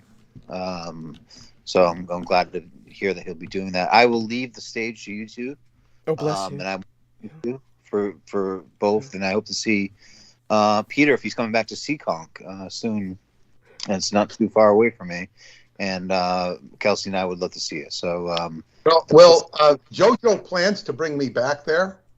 She said, because the response was so good, that the quality of the experience was so good for people that I'm very much welcomed back there. And I don't know when it'll be. I would guess the fall, because JoJo is. I just talked to a friend of mine that I'm going to Michigan with. He just visited JoJo. She was just at his place. He was just marveled at how busy she is. She's very active. I mean, on Instagram. I mean, that could all take all of 50 minutes, but she's doing so much, and we'll see. But I would imagine, well, it definitely won't be the summer. But yeah, it would be great to return to Massachusetts. Yeah. Well, we welcome you anytime, and thank you guys for. And I'll be listening on the air. Well, we love you dearly. Thank you, so Brendan. much. Yes. Nice to talk to you. Always. Yes. And thank you for joining us and gracing us with your presence. And so, Peter, just you and I now, and we can relax and enjoy the evening, catch up on so much. You mentioned Radu Cinemar might be there. I mean, you have never met him physically. I'm hoping to pull. I'm talking about not this year, but next year. Okay. I'm trying to bring the ham radio activity that David Anderson's been involved in to Choclavina. Right. To the scouting camp, where Atlanticron is a sister endeavor. And I will be bringing Heather, who's the president of World Genesis Foundation, with me to the first time for her first trip into Transylvania. She's been to Brasov, which is on the border of Transylvania, which is where the castle is. Yes. The infamous castle, Bron Castle, that they call Dracula's castle. Yes. For tourist reasons. Bron is a very beautiful city, and I really like it. And there's a very beautiful area near there, outside the city, Shinkaveke, which is just this grove, or what you call it, it's a grove, but it's like, like a canyon, and it's waterfall coming down. It's got all these caves. You can't go in the caves. They built a monastery there, and there's, they crossed up all the cave with crosses and stuff, but it's like, it's... Jesus, that the fireworks? The 3rd of July fireworks, yeah. So it's, yeah, they go crazy. I'm lucky they haven't been going the last 2 nights. Today, tomorrow, just like crazy people. And then there was a death. I believe there was a death next door. Oh my God! The cops are outside. Lady's in her 80s, right? And she lives alone. I could see her washing the blinds. I said, what the hell is she washing the blinds for? She's too old to be washing the blinds. Yeah. She put the flags out in front of her house, and the cops are there. Yeah. There's no reason the cops would be there. Right. If she was having a heart attack or something, they'd have an ambulance there. Right, that's correct. So it's 2 cop cars. Last time I saw 2 cops' cars at her house was like 20 years ago. Her husband died. So ooh. I didn't find out till later. But anyway, and I think I see her son's car there, but okay. I don't know. Well, thank you for sharing that. Oh my God, that's so sad. But at the same time, yeah. It's sad, but yeah. Who are the new neighbors going to be? Yeah. Legitimate question. Yeah. Well, yeah, that's the big question. I think the sons are moving away. I don't think they'll want the house. I think they'll sell it, but I don't really know. but she was quite a, what do you call it? She was gang stalking me for a while. Whoa, what was going on with that? I want to hear the details. Well, you know, I think she started to, you know, start really complaining about me about the time I got divorced. She didn't like the fact that I'm, you know, nobody likes the fact that you buy a house and you don't live there. They don't like that. Right. And I eventually moved in. Right. But but this sounds almost like a busybody. I mean, she was angry about your divorce or something. Well, no, well, I don't know. That's where I think what it was is she didn't like the fact that either the wind would blow the garbage cans into her yard, or that I didn't follow, something like that, or I didn't have the garbage can covered or something. And she'd make these issues. I'm going to write you up to the town. And I think what epitomizes her best was that my neighbor across the street, who's now passed away, he was a hell of a great guy, because he one time saw me getting all of this huge delivery. Home Depot delivered this whole crate of stuff to me, because I was doing a project for a shed, and he saw me get all this stuff, and he runs across the street and helps me. This is a real person, because he was an iron worker. And iron workers are like real people. Right, that's right. A working man. Yeah. My father would get along with him. Go on. Yeah, and it's like, oh, wow. So that's the only time I ever met. I mean, I met him that way. He offered to help. He'd been there for years. Right. And I never interacted with him. And he told me that this lady, he was sitting with this girl on his lawn. And they were just sitting there talking. And I guess he had I don't know what he had, but he was, I think, throwing nuts or something at the squirrels. There's a lot of squirrels in Long Island. You can't avoid them. And she came up to him, walked across the street, which is not right across the street. It's like you're very diagonal, and says, don't feed the squirrels. Don't feed the squirrels, or I'll have to call the town. And she's holding this broom because she's sweeping, and she walks across with this broom. And he says, why don't you take that broom and fly out of here? And he said that ruined their relationship. I can imagine. He used to bring her tomatoes or vice versa, and that kind of stopped that, because why the hell can't he sit on the lawn talking to this girl and throw nuts to the squirrels? Yeah. Yeah, I mean, it's like, who the hell cares?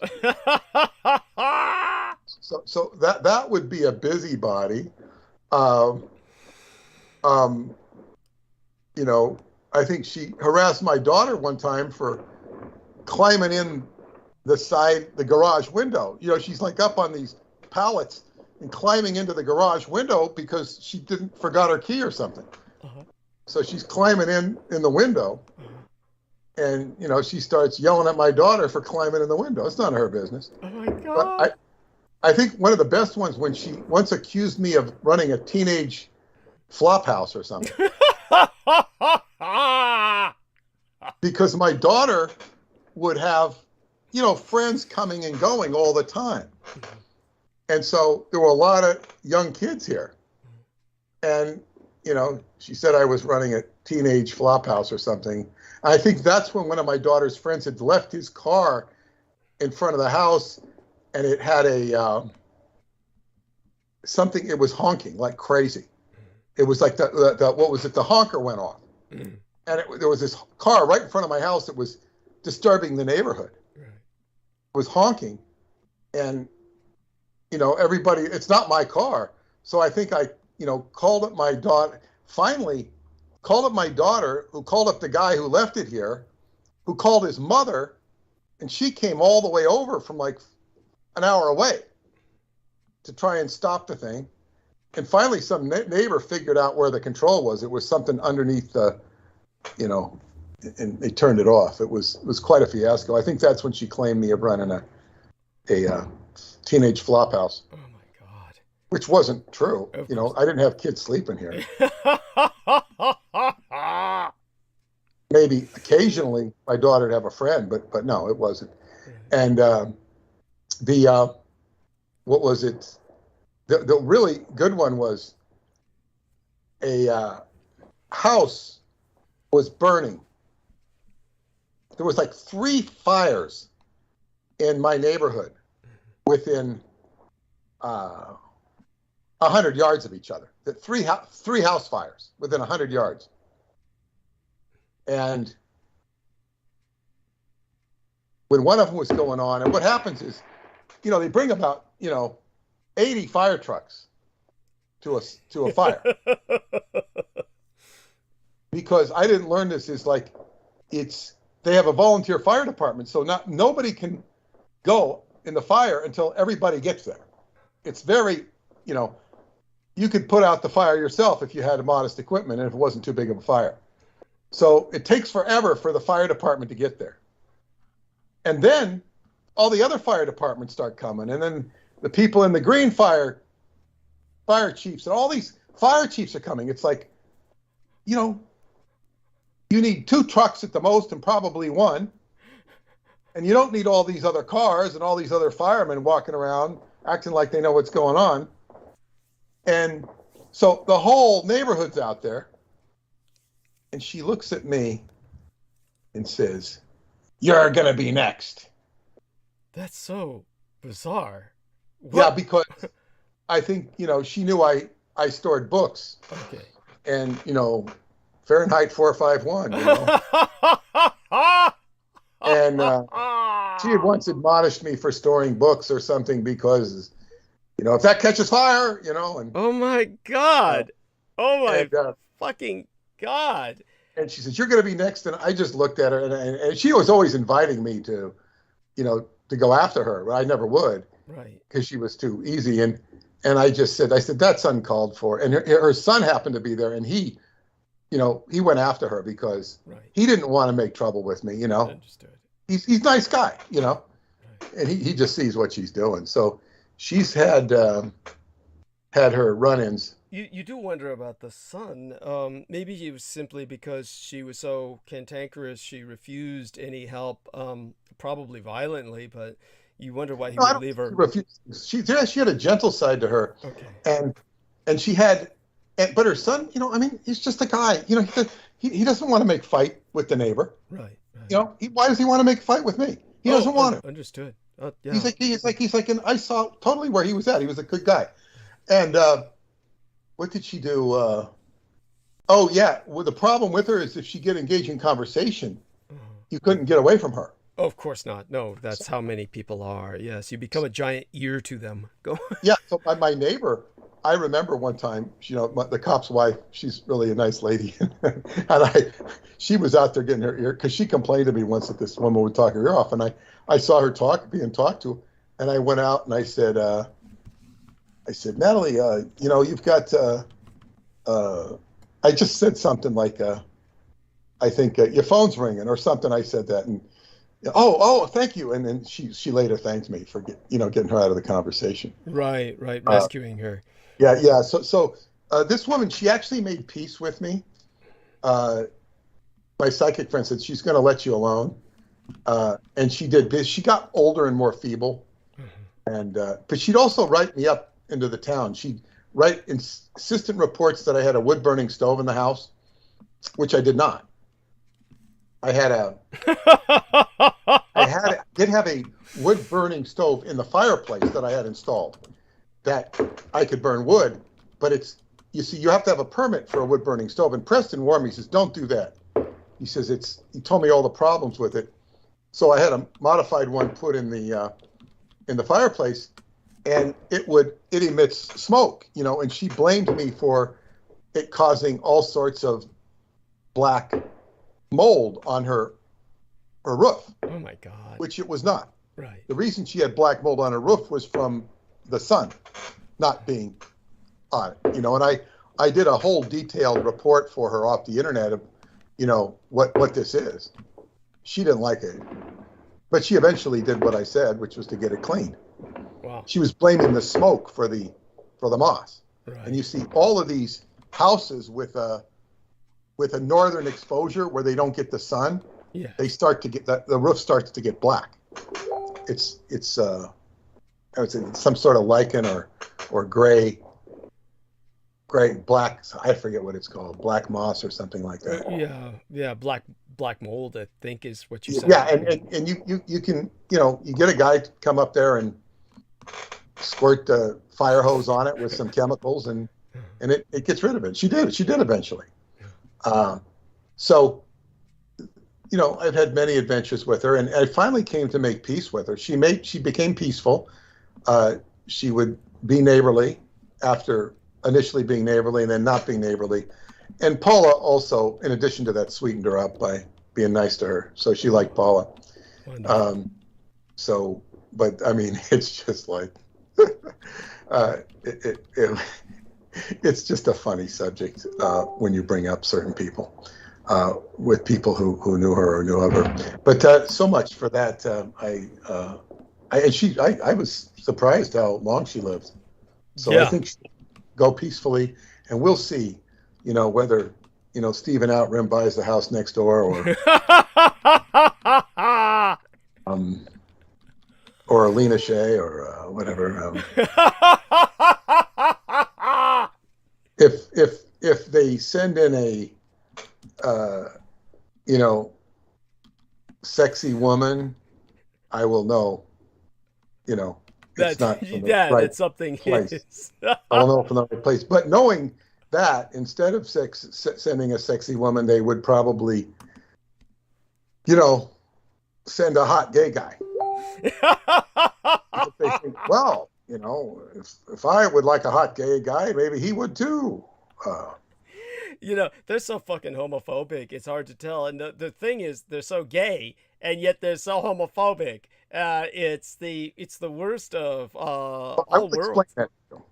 Yeah, I will explain that why gay people might be homophobic. Yeah. And I learned this from a very friendly gay man in the village, Greenwich Village, when I was, you know, selling anti-George Bush t-shirts, the official anti-George Bush t-shirt, which I was participating in. I was partners with a couple of my friends. One was a t-shirt manufacturer, another one was a producer who helped still start Bill Maher's show. Bill Maher, the famous comedian, when he was doing Politically Incorrect. But so we would go, and I mean, this was not what I was supposed to do, but I would go and fill in and help with the setting up, and, you know, basically sell t-shirts, help selling t-shirts, the official anti-George Bush t-shirt. Very popular in the village. No doubt. Yeah, and Cher's manager, agent bought some for Cher. Cool. She wanted some. But anyway, in this gay guy came up, and very friendly black guy, and I don't know how we got on the discussion, but he talked about the self-hating homosexual. I don't know how the hell I got talking to him about self-hating homosexuals. I think I mentioned what a genuine nice guy he was, and he said. He explained to me Roy Cohn and the Velvet Mafia. Many gay propaganda will tell you there is no Velvet Mafia. Of course, velvet is the color, the highest frequency of the spectrum. That's a healing frequency. We're taught in Qigong, but the gay people have co-opted that color, yes, emulating themselves as the highest frequency, and they identify with velvet. They will often wear purple, which is also royal. Right. So they will use the royal. And maybe it's appropriate because there is so many self-hating homosexuals who rule the world. Yeah.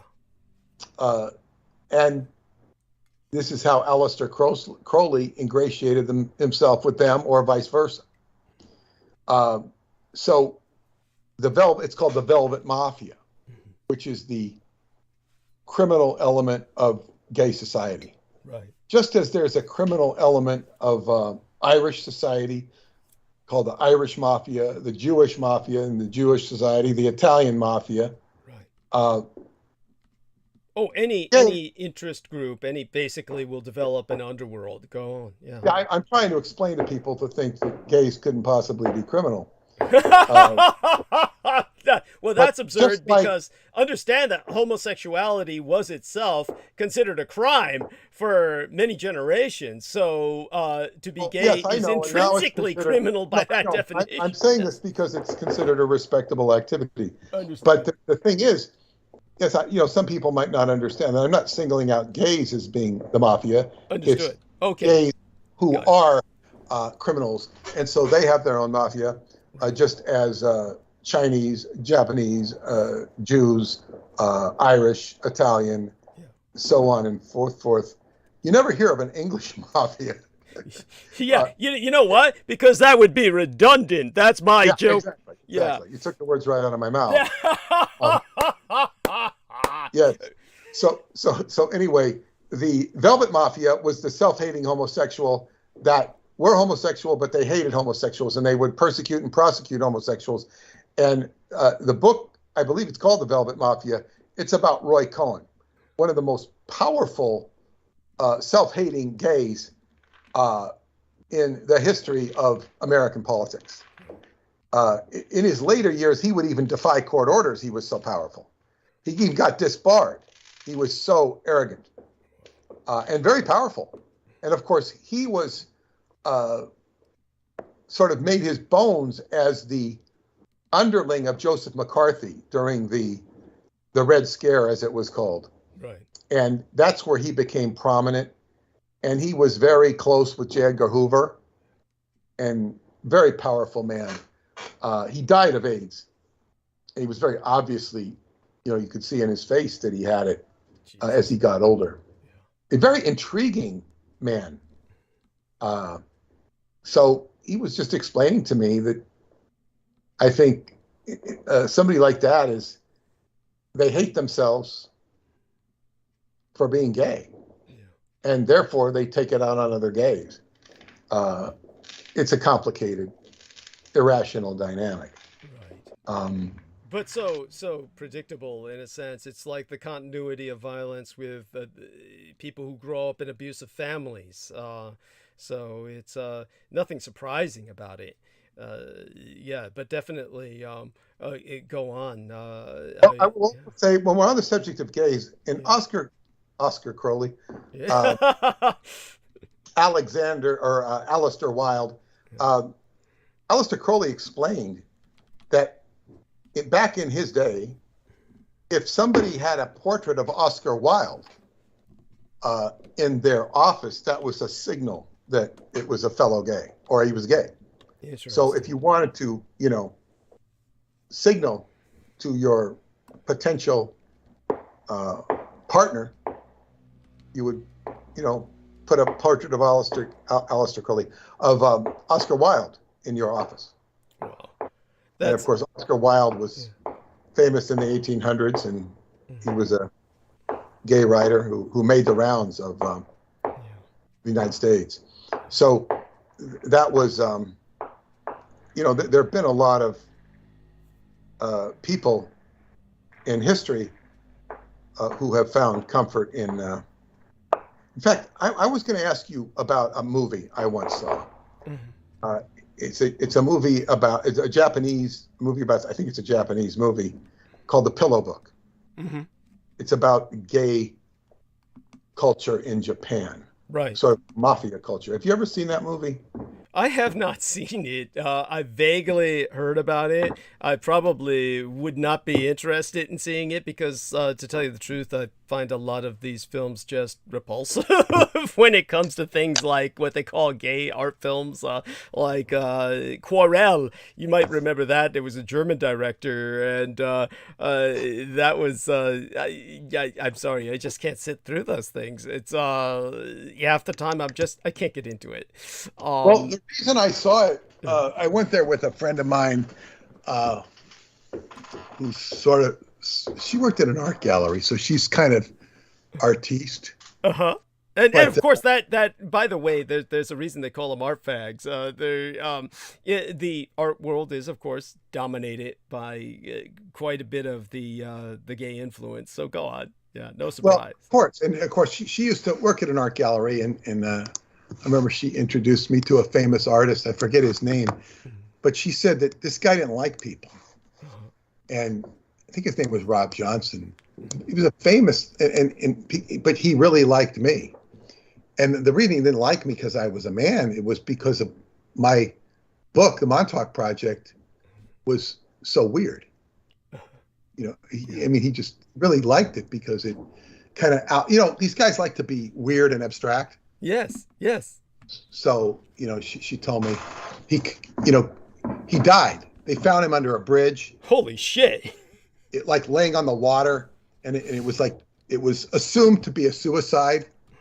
I think it was written off as suicide. Oh, of course. She wasn't sure that it was a suicide, but she said it was also contemplated that if it was a suicide, it was him doing art. It was an artistic suicide. So he's sitting there laying out on the water. I mean, it was kind of bizarre. But which he says is not impossible, but at the same time, not. Yeah. But it's just that when somebody's that much of an artist, all this stuff gets. This says the Pillow Book is a book of observations and musings recorded by Sei, S-E-I, Shonagon during her time as court lady to Empress Consort Teshi during the 990s and early 1000s in the Heian period Japan. The book was completed in the year 1002. So it's anecdote. So somebody did a creative movie. Okay. So they took the original and they modernized it. I don't know that it was all gay. I just remember the gay sort of scenes because they kind of hit you in the face. And there was like sort of a clique of I think they were martial artists that were gay, if I'm not mistaken. Right. And that would be a good way to hide it. Yeah. Yeah, and they were, it was sort of like, yeah. I don't remember. So I think the Pillow Book is much more complicated than that. Yeah. So it's like, yeah. Because I remember my mother referenced that a few times, the original Pillow Book, because when he was trying to look up the film, but what he found was the historical Pillow Book that was written by this wonderful court lady at a time when Japan was much different. When they tried to move these things up into like a modern context, then all kinds of things happened that just ruined the historical charm for me. And so I couldn't get into the modern remake of it, which is the film that Peter was originally asking about. But I could certainly obviously contextualize a little bit of this kind of cultural context, the cultural nuances of Japan, if Peter wants that. I'm not quite sure that that's the direction. No, it's okay. I just wondered if you'd seen it, and I've learned a little bit of something. Yeah. But this woman I went with, she also, really revealed herself at that when we went to see that movie, because it was a lot of discomfort emanating from her at dinner. I won't go into that. Just the way she behaved. I've never seen anybody quite behave this way. Oh. And then we go into the theater and there's like 2 seats available. Mm-hmm. And we have to go through all these people. You're crossing all these people's legs to go sit in. Of course, yes. And it's very uncomfortable. And we finally get settled. And she says, "No, I see 2 seats over there." And she insists upon, going over everybody else and then going through other people. It was the most, what's the word? Boorish thing. You know, men are supposed to be boorish and awkward. Yes. And she was, her table manners were atrocious. Her, oh my God. Her, what was it? How did you wind up stuck with this woman at that time? Was this a date or? I suppose you could call it a date. She's a longtime friend of mine that I would visit from time to time, and it was, it was just so inappropriate, and it was like, it was shocking to me because, and then what was it? There was other weird stuff I'll tell you privately about sometime, but what was it? And then I don't want to say too much about her. She actually incredibly talented. God, she's talented. And I would go see her talent. I admire her talent and what she's gone through. And then one time, you know, she said to me, God, you know, my parents are just sitting on all this money. I wish they would die. Oh my God. And I said, you know, how can you say this? You know, I'm saying to myself, I said, you know, there was, and then it was, and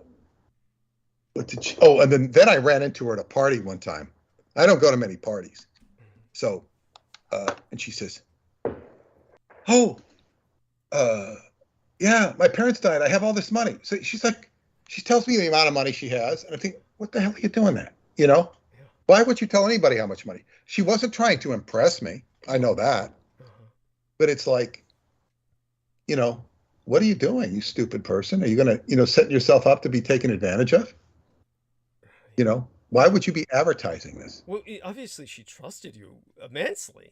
Well, you can say she trusted me, but it's more stupidity than it is trust. You know, it's more stupidity than it is trust. I mean, I could see why you're saying that from a common sense perspective, but she obviously felt that you would never take advantage of her. So I don't know what she thought. I don't know what the hell she thought. Were you under the impression she would tell anybody this? Were you under the impression she would have said that to anybody? She said it so casually, and she hadn't seen me in years, and says, "I see. Okay, okay, that is odd." What is it? It's like it was so inappropriate. It's like it's not what I would expect. You know, like I will say off the wall things to people just out of humor. Right. Understood. But it's like, it's kind of like, me going up to somebody, hey, I got a new girlfriend now. Hey, I got a beautiful young wife.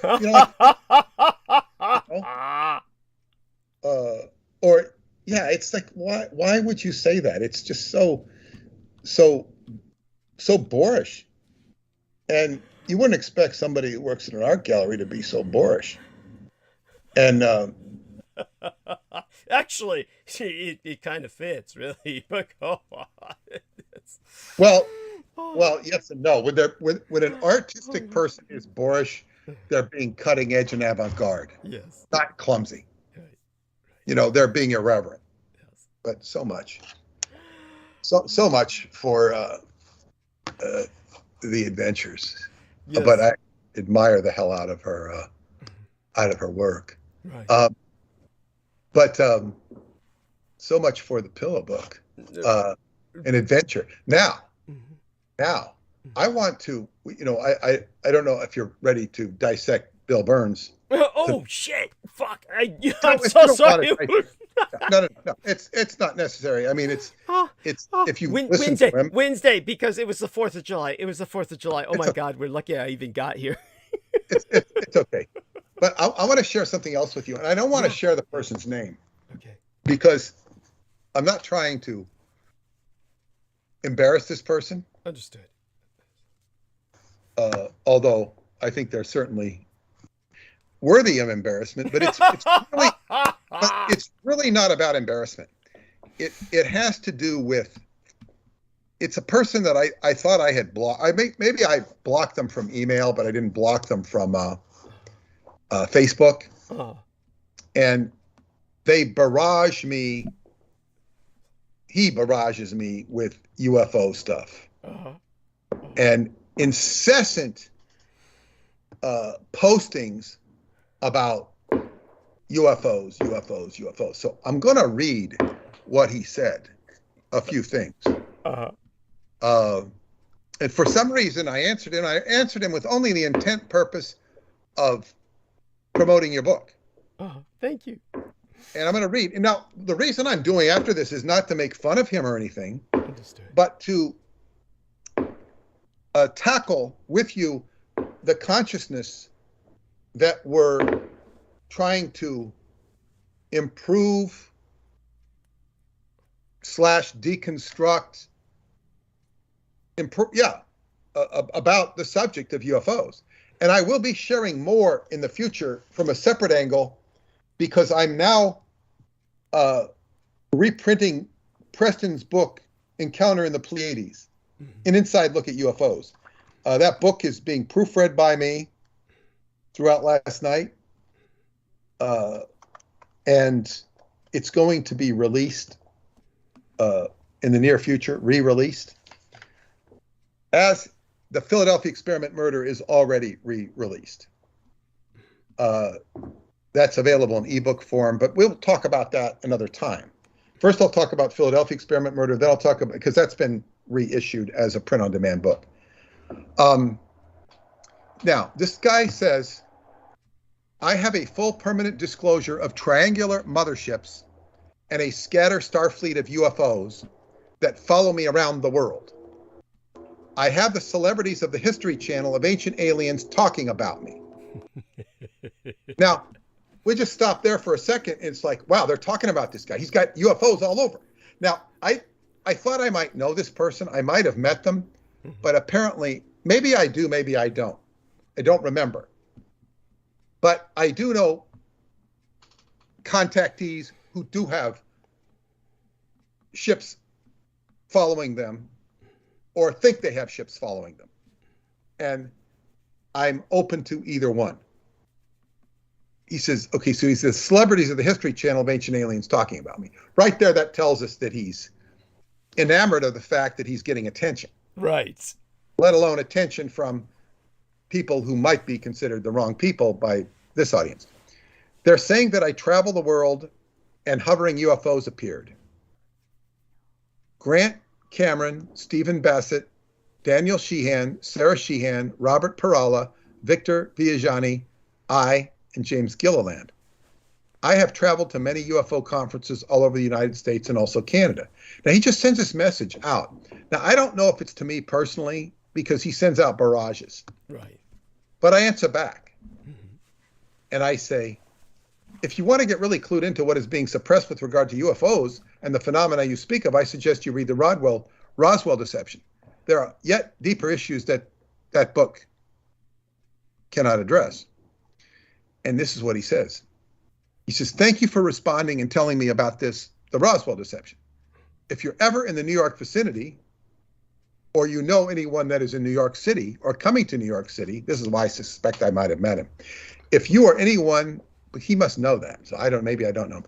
If you or anyone you know wants to witness a galactic council of Pleiadians, Arcturians, and Sirius B on triangular motherships with a scatter star fleet, they can be seen on any clear night sky, even with light polluted skies. Just get in touch with me and I will come show you anywhere in New York City. I used to have a group with Starseed Nation meetup. I used to have a sky watch at that Cleopatra Needle obelisk behind the Museum of Metropolitan Art. I had convinced all of seeing triangular motherships that UFOs fly into or out of those triangular motherships. UFOs turning on their lights, turning off their lights, UFOs flying across the sky. I have gone to many UFO conferences all over the United States and also Canada. I had convinced some celebrities of the History Channel of ancient aliens of witnessing my full permanent disclosure. And he mentions the celebrities again. He gives me his email. Now, to me, it's like, it's kind of like I got a bunch of locusts following me. Okay. It's like, wow, you've got UFOs. It's like, what the F is this? It's like, and you're special. as my girlfriend used to say, she said, "Oh, aren't you special?" Yeah. You know, it's like, wow, you're unique. So many people have this. Now, he goes on. Now, I only gave one thing. I only gave one email to him. So I get more. He says, Adolf Hitler, Rothschild. Oh, he calls him, I guess, Adolf Hitler Rothschild, meaning he was a Rothschild. Adolf Hitler Rothschild was put in power by tall whites in 1933. Nazis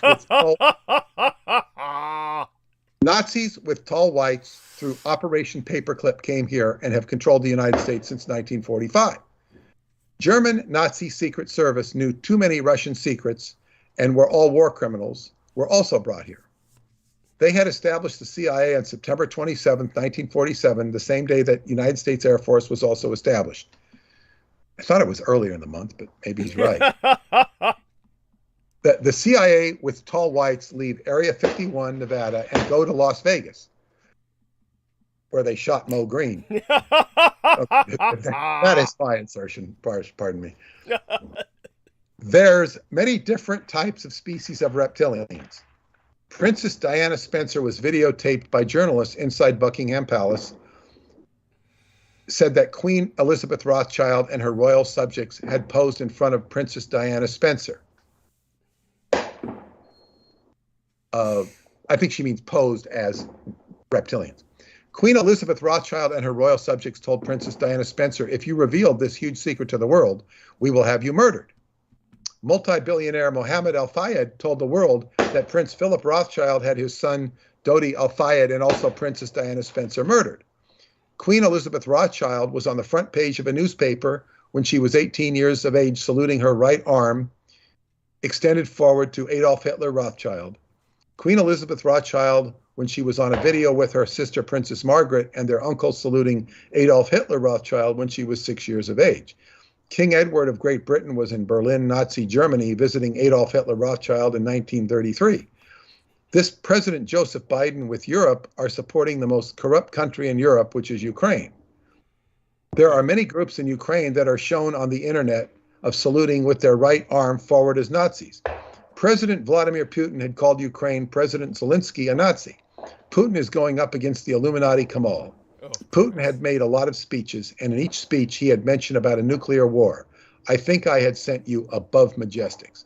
Now, there's more, but so here is a very simplistic explanation of Nazis being bad, Europe crown heads, and Nazis not only being bad, but Adolf actually Hitler Jewish. It's really Adolf Hitler being a Rothschild, being Jewish, the crown heads of England being Jewish and reptilian, and hiding their reptilian. It's like this is delusional in its foundation. It is delusional, and it's it's basically cherry picking memes of evil. Yes.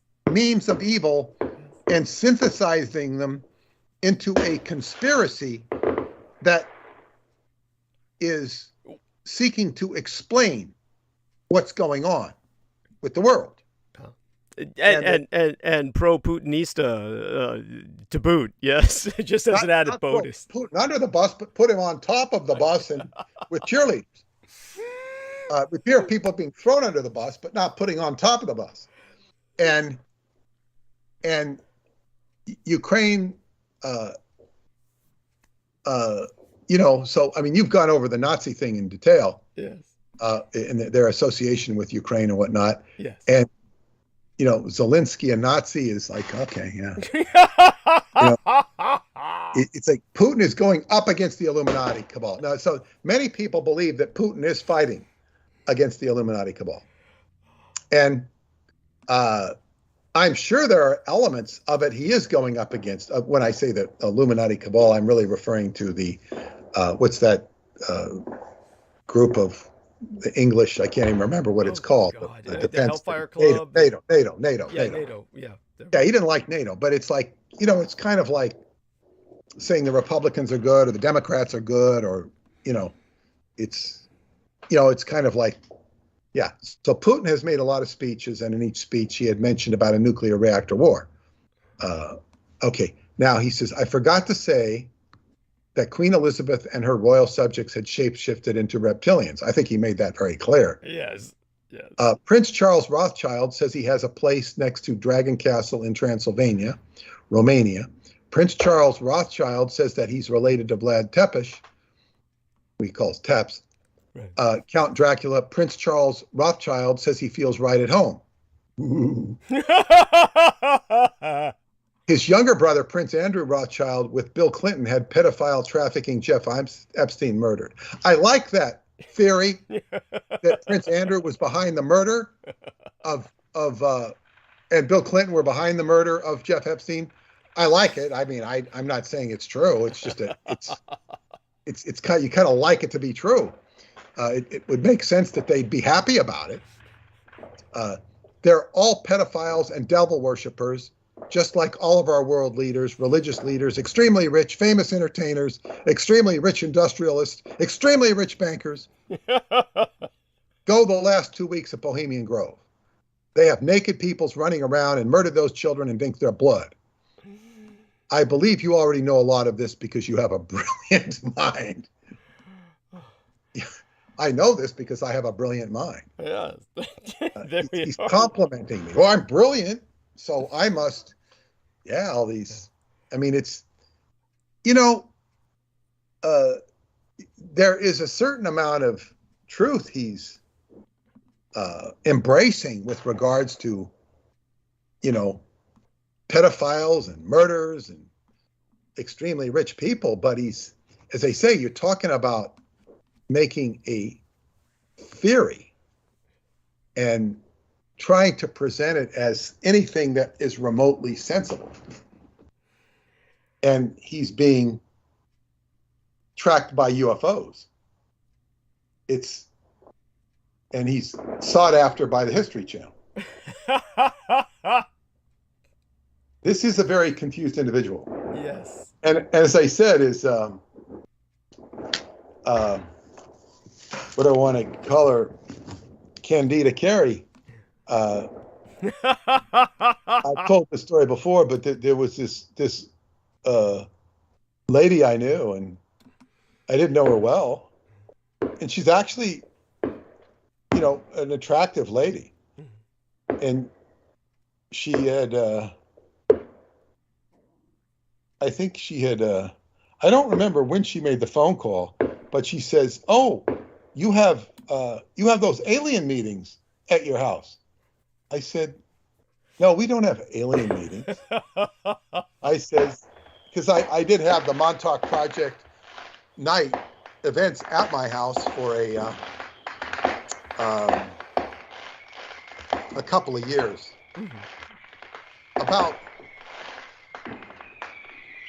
We'll let the fireworks. About 2 or 3 years. Yeah. And okay, so anyway, I said, "No, we have meetings about the Montauk Project." And I said that the purpose of the meetings is to give information to the public and receive information from the public, back and forth. And of course, the best information we ever got was when David Anderson started coming to the meetings. That was great. And even that was before they were held at my house. But he always said with regard to my house, he says, leave the back door open. He'll sneak in the back door. He said he never did, but he always wanted to come. Always wanted to come to those meetings, even when he couldn't. Wow. And so basically, she shows up at one of the meetings one night and was getting people into chasing UFOs.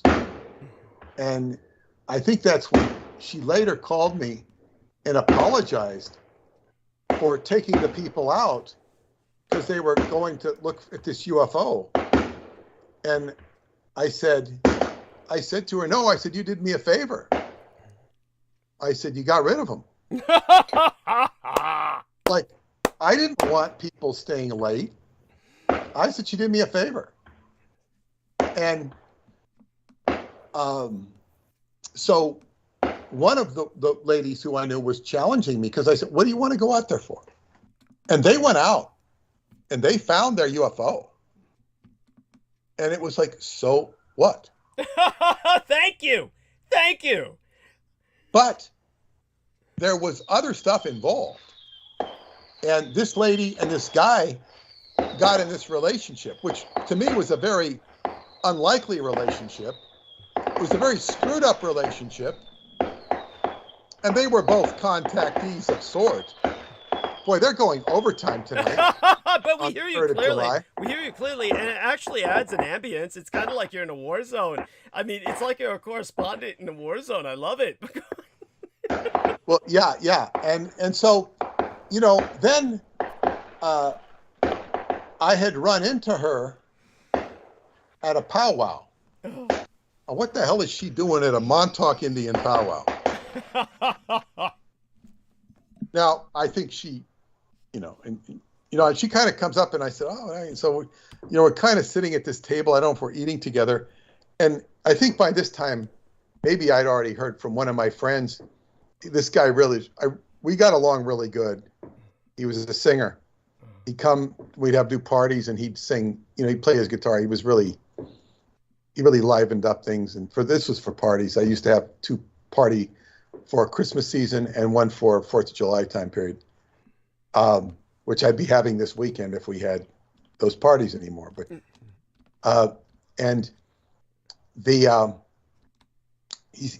he told me that, he got together with him and he got candida from her. Oh my God. And it was like, God, and it was like, he was kind of a vulnerable guy. It was like, it was a bad situation. I think I was sitting by and I'm thinking like, God, I'd rather sit at the next table. Nothing personal, not that I was going to get candida from her. She's very nice, but it's just like, wow. And she'd apologize for getting these people out. But it's like this consciousness of UFOs it's like being, what are you going to do with these things? You're looking for mystery. Yeah. And these things are not, it's like you want to have positive energy. And it's like, do angels appear as UFOs? There are stories that might kind of imply that. And there are positive things that are reported, but more often than not, it's not that way. And now I'm going to kind of go off of that theme, but kind of by the same token, go a little bit deeper into it. And I'm going to, I think, quote from a longtime journalist, John Rappaport, NoMoreFakeNews.com, the real news. John Rappaport has been a journalist for a long, long time. I first heard of him when he wrote to me in the Montauk Project, introduced himself. He seemed like a rather tri-state journalist who was open to, more than just the standard stuff. He covered the AIDS stuff, right? Shows all of the contradictions in AIDS. He's been all over COVID. In fact, he's been all over COVID that I noticed I had a warning when I was going to my Facebook saying, because I posted one of his articles. Uh-huh. So he said, this is a warning. It's a general warning. Because they didn't like what he said. But I'm not going to go into what he says about COVID. He definitely does not like the Democrats. He's not, I guess, enthralled with Trump. But anyway, this isn't about what he says about any of that. It's not really about politics. And the reason I'm bringing it up, Douglas, and I'm bringing it up with you for the audience, because it's what he has to say here is so much of what we'll be dealing with in the new book. Right. And I have to say one thing. I don't necessarily agree with everything he says, Mm-hmm. Some of his articles are a little too windy for me, windbaggy. Mm-hmm. Some of them are he makes a lot of cogent statements. He's far sharper than any mainstream reporter you're going to get. And the difference here is I'm not trying to put together all this, stuff. And he's been working on it for a long time. He's got a huge knowledge base. The one thing I don't like about him, or I find offensive, is his continual promotion of his book. Mm. Now, it's fine for him to promote the book. I don't have an issue with him, but it's like, after you've read it once, I don't want to hear him keep promoting it, even though I might promote my own books. It's just kind of like, now his book, and I'm going to advertise it for him because it's probably worth reading. The Matrix Revealed, The Trick Behind Occult Systems. That's not the name of the book. I think the name of the book is The Matrix Revealed. Or maybe this is a secondary book. I see, maybe The Matrix. Now, The Matrix Revealed is so much of it was inspired by Jack True, the most creative hypnotherapist on the face of the planet. That's quite a attribute. Jack's anti-matrix understanding of the mind and how to liberate it is unparalleled. His insights are unique, staggering. 43 interviews, 320 pages.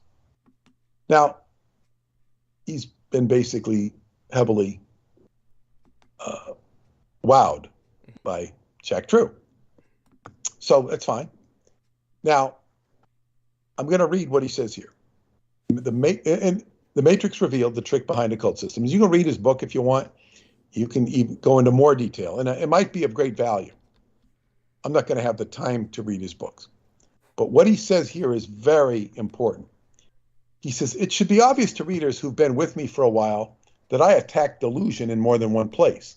Political systems, medical systems, and so-called spiritual systems.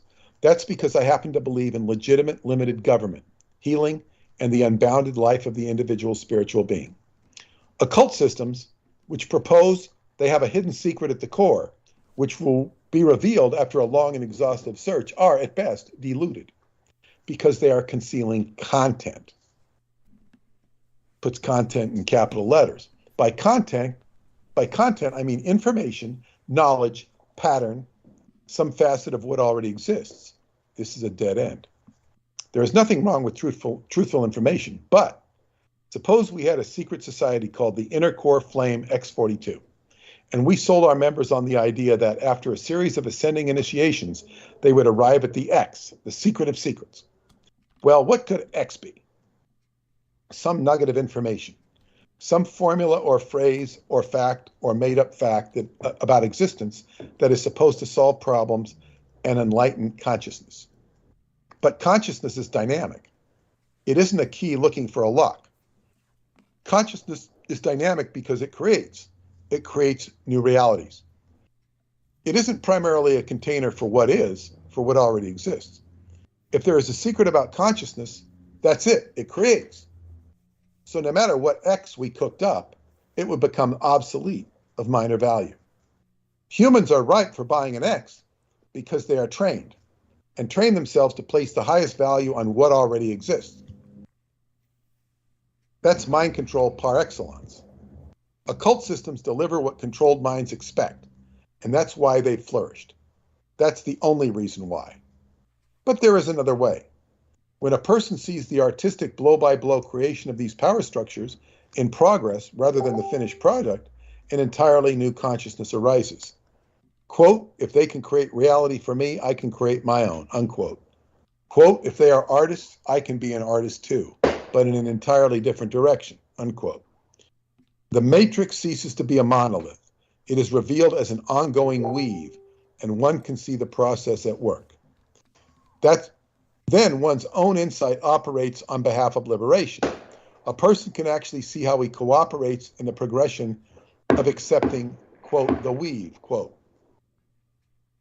And he sees other options. Therefore, as I put together The Matrix Revealed, I made sure to show Matrix as a work in process, an ongoing enterprise, a work of art, as it were, that can be dismantled as a person takes another road of his own.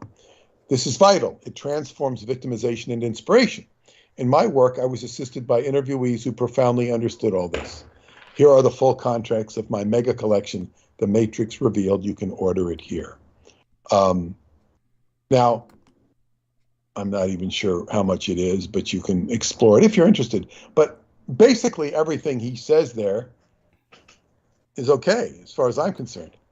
But the reason I'm mentioning this, there's several points he makes here. And the first thing I say, he's talking about creates. Well, one of L. Ron Hubbard's more, I guess, exemplary bulletins that he wrote in the last 5 years of his life was, he called it the joy of creation. You've got to create. He agrees. He said that creativity was the highest part of the scale. You got to be in create mode. And as one of my psychic friends said to me, she says, I'm the most psychic when I feel like I'm making it up. Because you're on that frequency of creation. That's right. Now, he talks about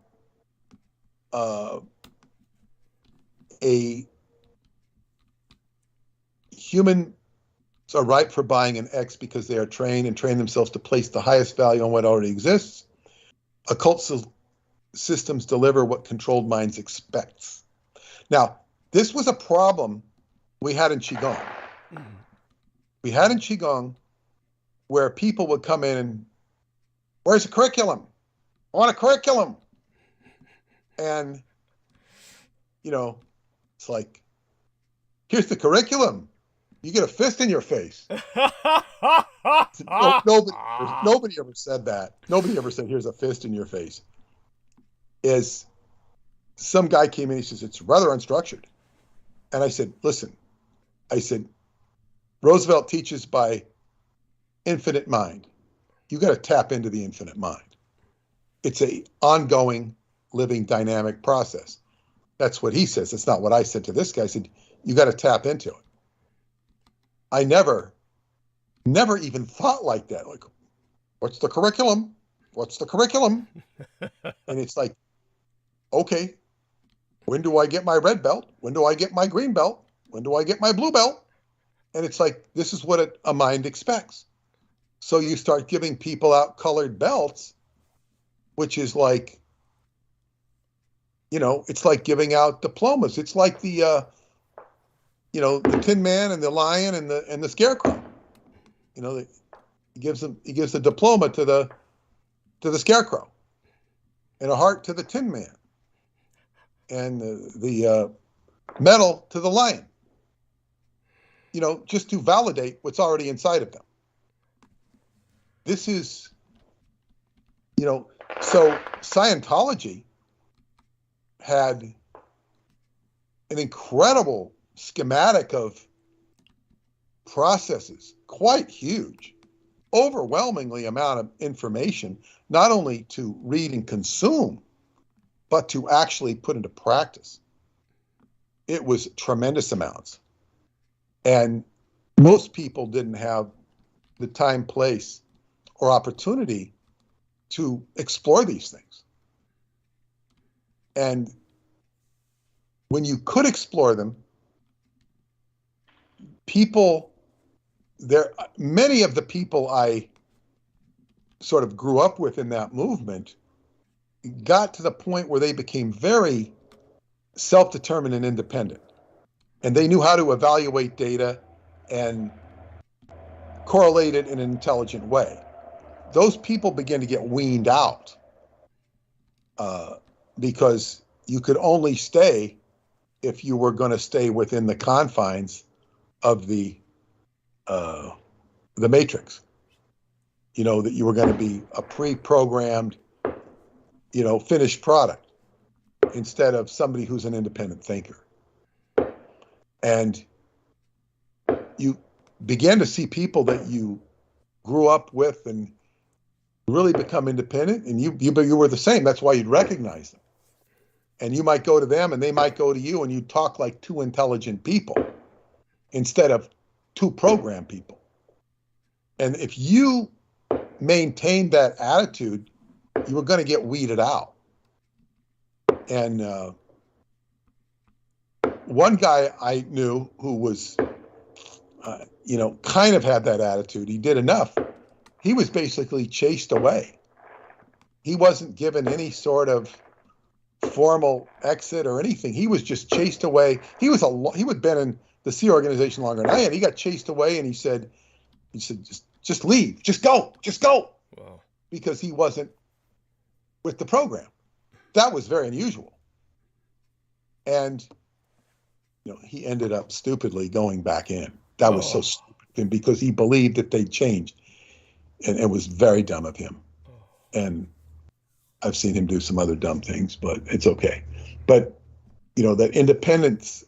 And now I guess he can never forgive them, and he's very bitter, and very stoned.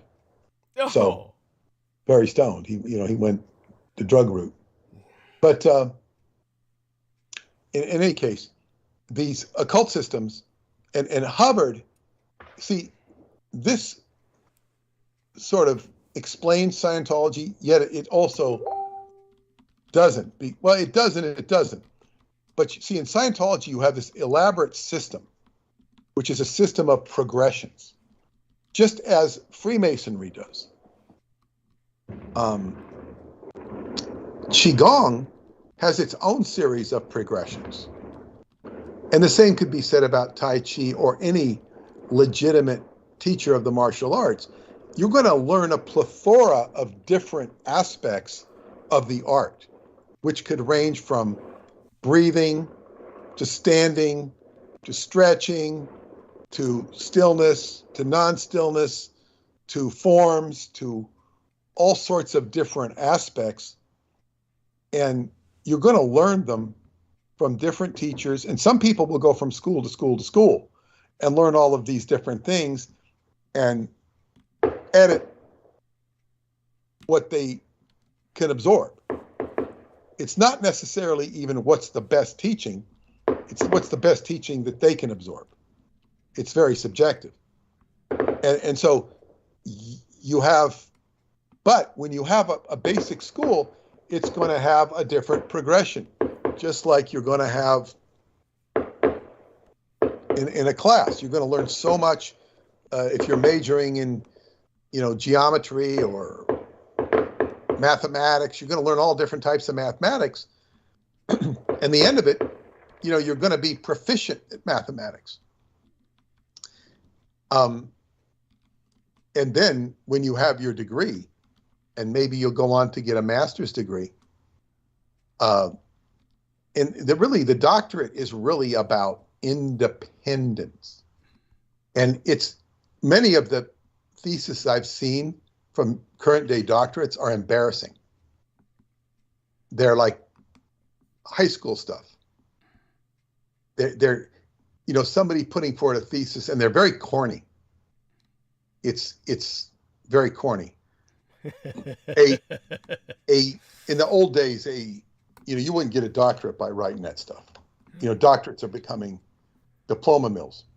I got my doctorate in such and such, and then you read the thesis and it's embarrassing. But it's not to say all theses, and certainly not in the history of were embarrassing.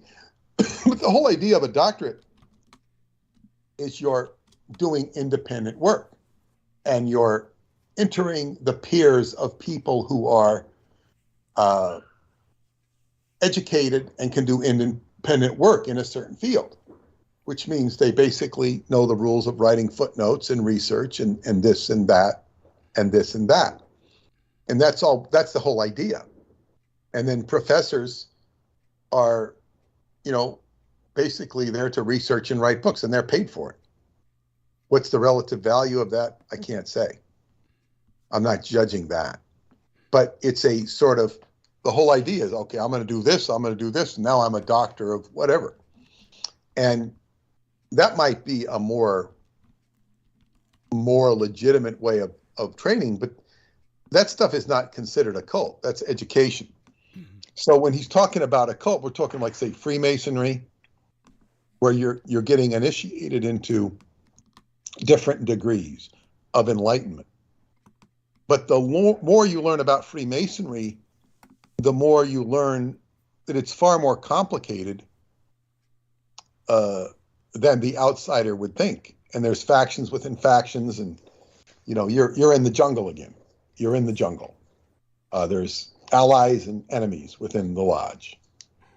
So, because it's not one thing, it's a dynamic existence with so many other ties to secret societies and people who belong to secret societies, but it's all going around this hidden core secret. Now, to get back to Scientology, Scientology has certain levels, and these levels are designed to unlock the mind and to deal with your life factors at the lower levels of problems,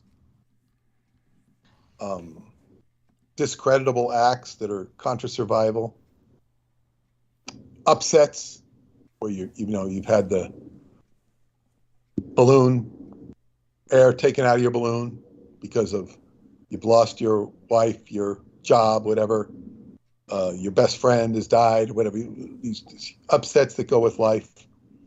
And then there's also stuff that's been withheld from you or you've withheld from other people. And there's also, I guess, in a little bit more advanced level than those is the hardcore determination to make yourself right and to make other people wrong. This is something that people will do. He's a Jew so he can't know what he's saying. Or he's German, so he must be a Nazi. Germans are bad. Or Jews are bad. Or Catholics are all pedophiles. Something like that. Something where you're taking it over the edge. In a way to make yourself better or smarter. You're actually trying to injure the other person by inflicting upon their belief in UFOs. Believes in UFOs, therefore he must be stupid. Whereas in actual fact, the UFO is just a UFO. It's what goes with it. And so these are things that normal people carry with them. And you see this in the fight with abortions, where the people who are pro-abortion are so judgmental and condemnatory about people who are pro-abortion. Vice versa. People who are, it's just both ways. And there's all of this bitter enmity that generates because you're joining a side. And most of these people, I think, are caught up in stuff that doesn't even personally concern them. Some of them are, but many of these people just believe in a cause. And it's, so anyway, I'm talking about these levels of Scientology. And then as you get into the higher levels, it becomes more mysterious. It becomes more mysterious in terms of you're on a progressive path that is guiding you towards a clearing of the basic dysfunction of your own mind. What is the basic dysfunction? And I liken this to what drill sergeants say in movies. What is your major malfunction, soldier? What is your major malfunction? And, you could call that a clearing question. Except that's right in your face when you're out in the, out in the training field. What's your major malfunction? And that's what you're going at in an individual. And individuals do have major malfunctions inside of them. And if it was applied intelligently, and the person was able to get at their major malfunction, this is about them. And as John Rappaport's saying, consciousness is dynamic. It isn't a key looking for a lock. Consciousness is dynamic because it creates new realities. Now, as you get up to clear in Scientology, now this is available, what I'm about to say, but the key secret, the credential to find out, and this was not known by your rank and file Scientologist. It was not known by your rank and file auditor. Counselors didn't necessarily know this. Some of them did, some of them didn't. The people who really knew it, well, and the auditors would have, if they got up to that level, would know it. But the question that would be looked for in the person's counseling is he creating his own reality? Exactly what John Rappaport says here. He says, consciousness is dynamic because it creates. So if you were auditing somebody, or they were auditing themselves, solo auditing, and they would go to the examiner would be looking for what they called the clear cognition. The clear cognition. And you could get in big trouble for feeding somebody a clear cognition. Wow. Because you're cheating the process if you do that. You say, well, if you say this, you're going to be clear. Or if you realize this, you're going to be clear, and you can go get your clear certification. You know, that's mucking up the process. It's like the person would say, I realize I'm creating my own reactive mind. I'm mucking up my own reactive mind. I'm creating.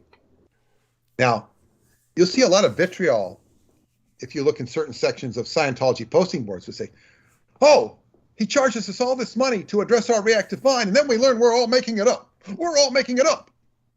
And they get upset. Well, you were creating it. I never got upset. I had this realization after a couple years of auditing, but it didn't get acknowledged and validated till about 5 years afterwards. Then I was declared clear, which because I realized back, and that was a state they called Dianetic clear, which only Hubbard kind of really acknowledged. Other people, he wrote about it, but people wouldn't do what he said. It was acknowledged on the ship. But you say, oh, you're creating your own reality. This was what you're supposed to have in Scientology. So you're going after that create. Now, what is all the accoutrements that go along to come to that realization? There's a whole lot of training and processing and auditing you can do to get to that level. That's the baggage, the ensemble that goes with it. How many years do you have to spend in the orchestra before you can realize that you can get up and conduct it better than anybody, and you're a superconductor? It's a great double entendre, the superconductor. Yes. And you can conduct that like nobody's business. Or how many years does it take you to be hitting a baseball until you realize, God, I got this all figured out. I got this all figured out. I can zone all this in, I can zone all that, and I can hit any baseball practically. There was one person who could do that, which was Barry Bonds of the San Francisco Giants. This guy was incredible to watch. He was just phenomenal. Now, he got accused of taking steroids, but nobody else who was on steroids could hit a baseball like he could. He had mastered the art of hitting a baseball in ways like I'd never seen before. Phenomenal. Just like this guy with the Golden State Warriors, Stephen Curry, has mastered the art of shooting a basketball, where he can shoot from distances with regularity that nobody's ever done before. He's said to have revolutionized the game of basketball because he can shoot from long distances. He can also make great plays at short distances, but he's small for a basketball player. He's only about 6'2" or 6'3", if that. So he's phenomenal. But the thing is, he's mastered. There was some point, and he says it was a lot of practice. So you do something long enough. So I'm going back to saying Scientology. Well, how long do you have to do Scientology? How long does it take to be clear? And they'd always say it takes as long as it takes. You're involved in a dynamic process of training and learning your mind. Now, at the same time, he's talking about an occult system whereby, okay, here's a piece of the truth. Here's a piece of the truth. It's going to cost so much money. It's going to cost this. It's going to cost that. And I was in an arguably enviable position because anything I was doing in Scientology, I didn't have to pay money for. I was part of the infrastructure. Right.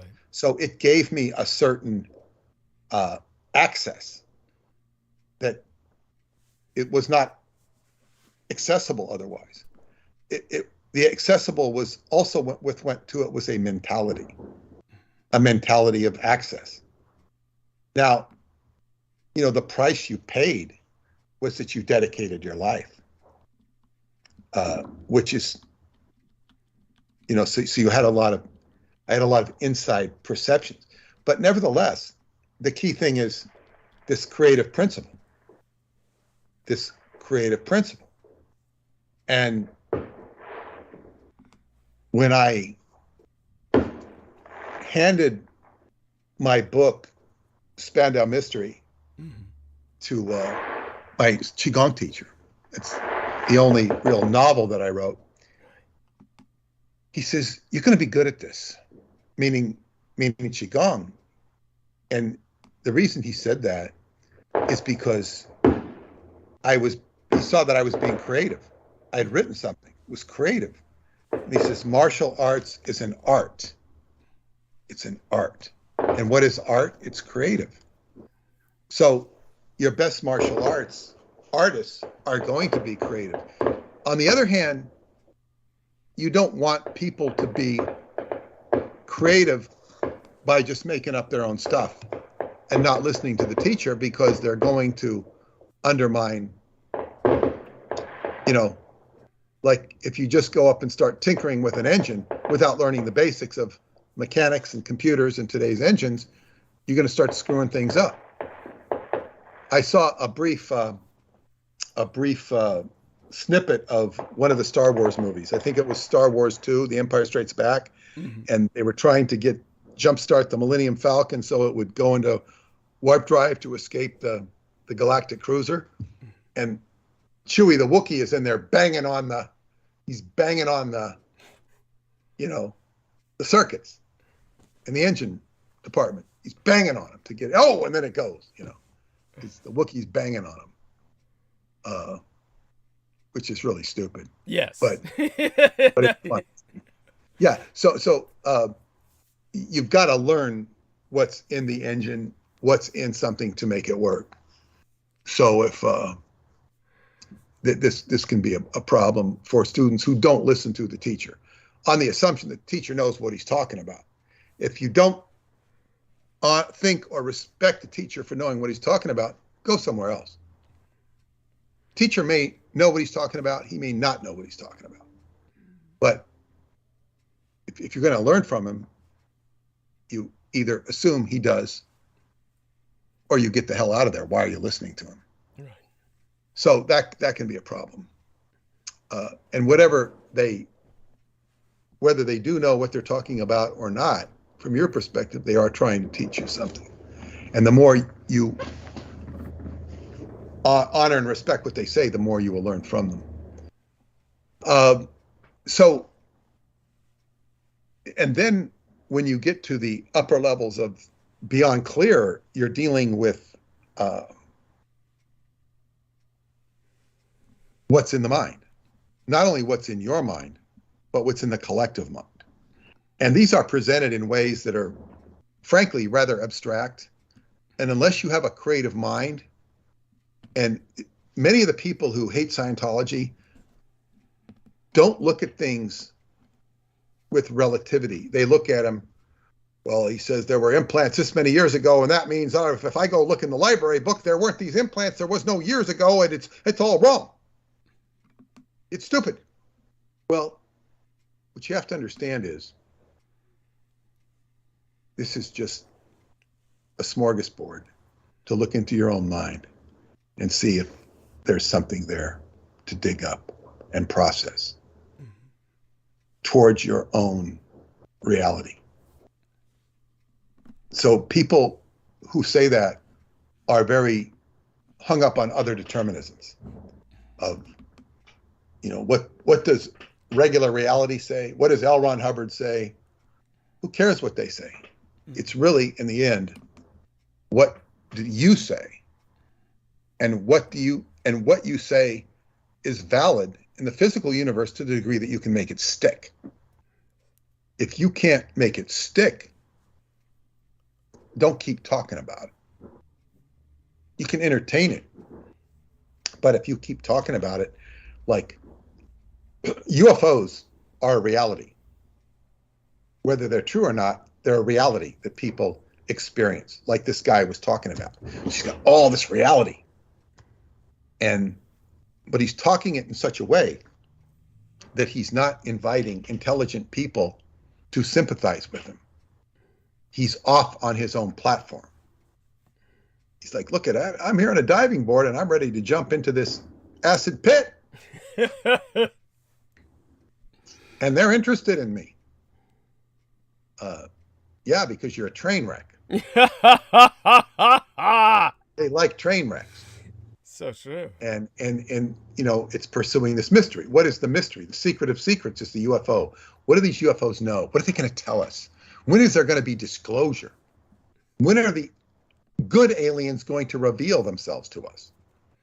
And this is, you know, it says, what could X be? Some nugget of information, some formula or phrase or fact or made up fact about existence that is supposed to solve problems and enlighten consciousness. In my book, The Synchronicity and the Seventh Seal, I delivered X.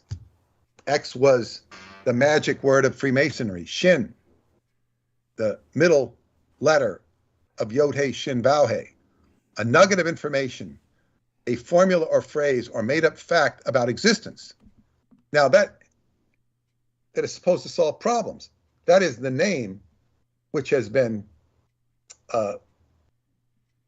transliterated, corrupted to Jesus Christ, or Jesus, rather. And it's like Jesus is just a name, not a name that was ever used. And as such, it's used been more. That name has been iterated as Jesus more than it ever has as Yeshua, or, you know, however exactly they iterated it. So it's like, this is a nugget of information. And it's saying, wow, that concept is the basic concept of existence. It's about change. It's about influencing the four elements: water, air, earth, fire. And this is the thing that holds up the whole universe. This is the secret of Freemasonry. It also happens to be the name of Jesus Christ. It's the foundation of Solomon's temple, which ultimately enabled him to, was called the Seal of Solomon. In some context, sometimes the star, six-pointed star, is called the Seal of Solomon. Depends who you're talking to. But this is the seal by which he could control the jinn. So it's all consolidated into a nugget of information. But the problem is, well, when you learn that information, it's sort of like, you see how everything's built upon it, but everything is like all this information flying around. It's like nobody wants to hear that because they're thinking about the Bible or the New Testament.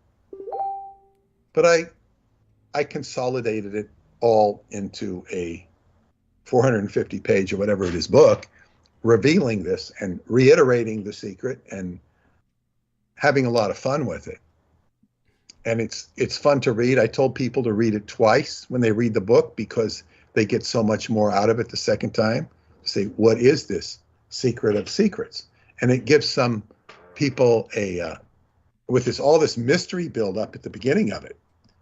And it does deliver a secret. It's something that most people don't know, that most people don't appreciate. Phil Dick certainly wrote about it, but it's different, delivered in a different context. It also ties in the artificial intelligence experience with Joe Matheny. And at the end of the book, I have an apocalypse. it's a comic apocalypse. It's a comic apocalypse. But I think, if I recall, the way it ended is, I don't even know if I put myself in there, but it's like given this key of power and I just give it back, because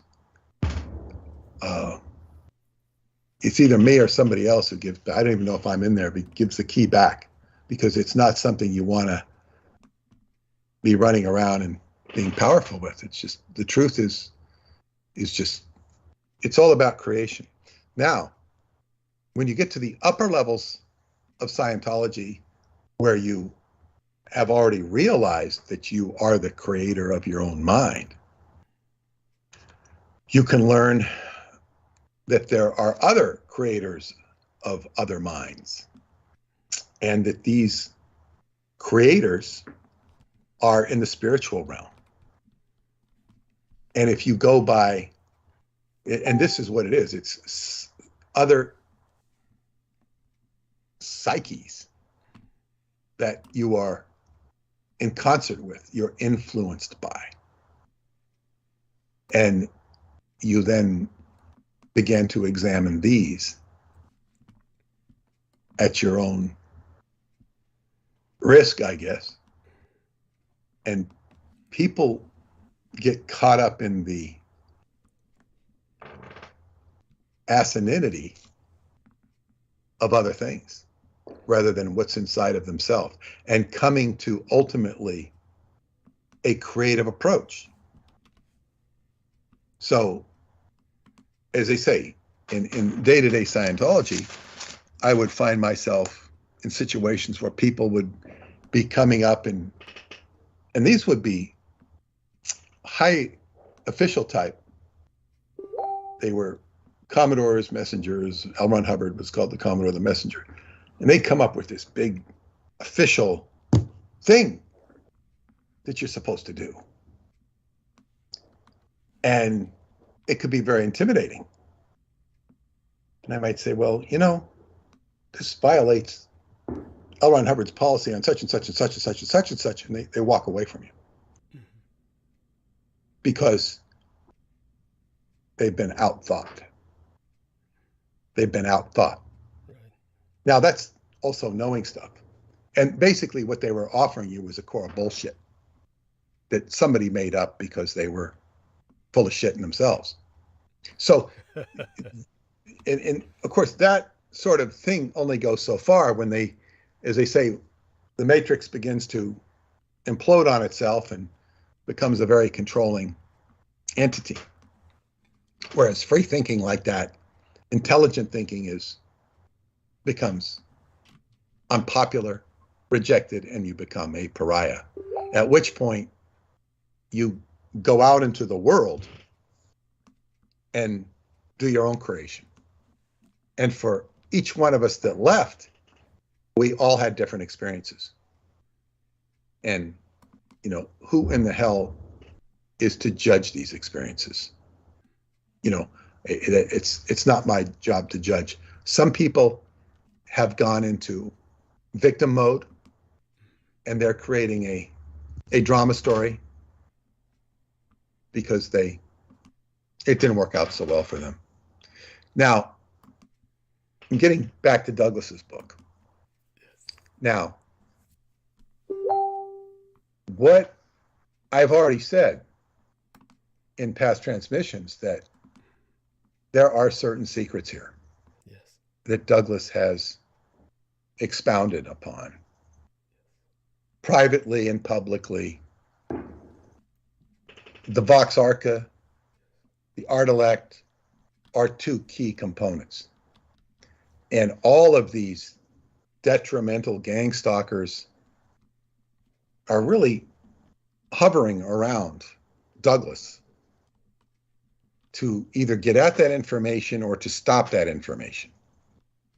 Because, it's so powerful. Yes. Now, go back to this article. He says, occult systems propose they have a hidden secret at the core, which will be revealed after a long and exhaustive search.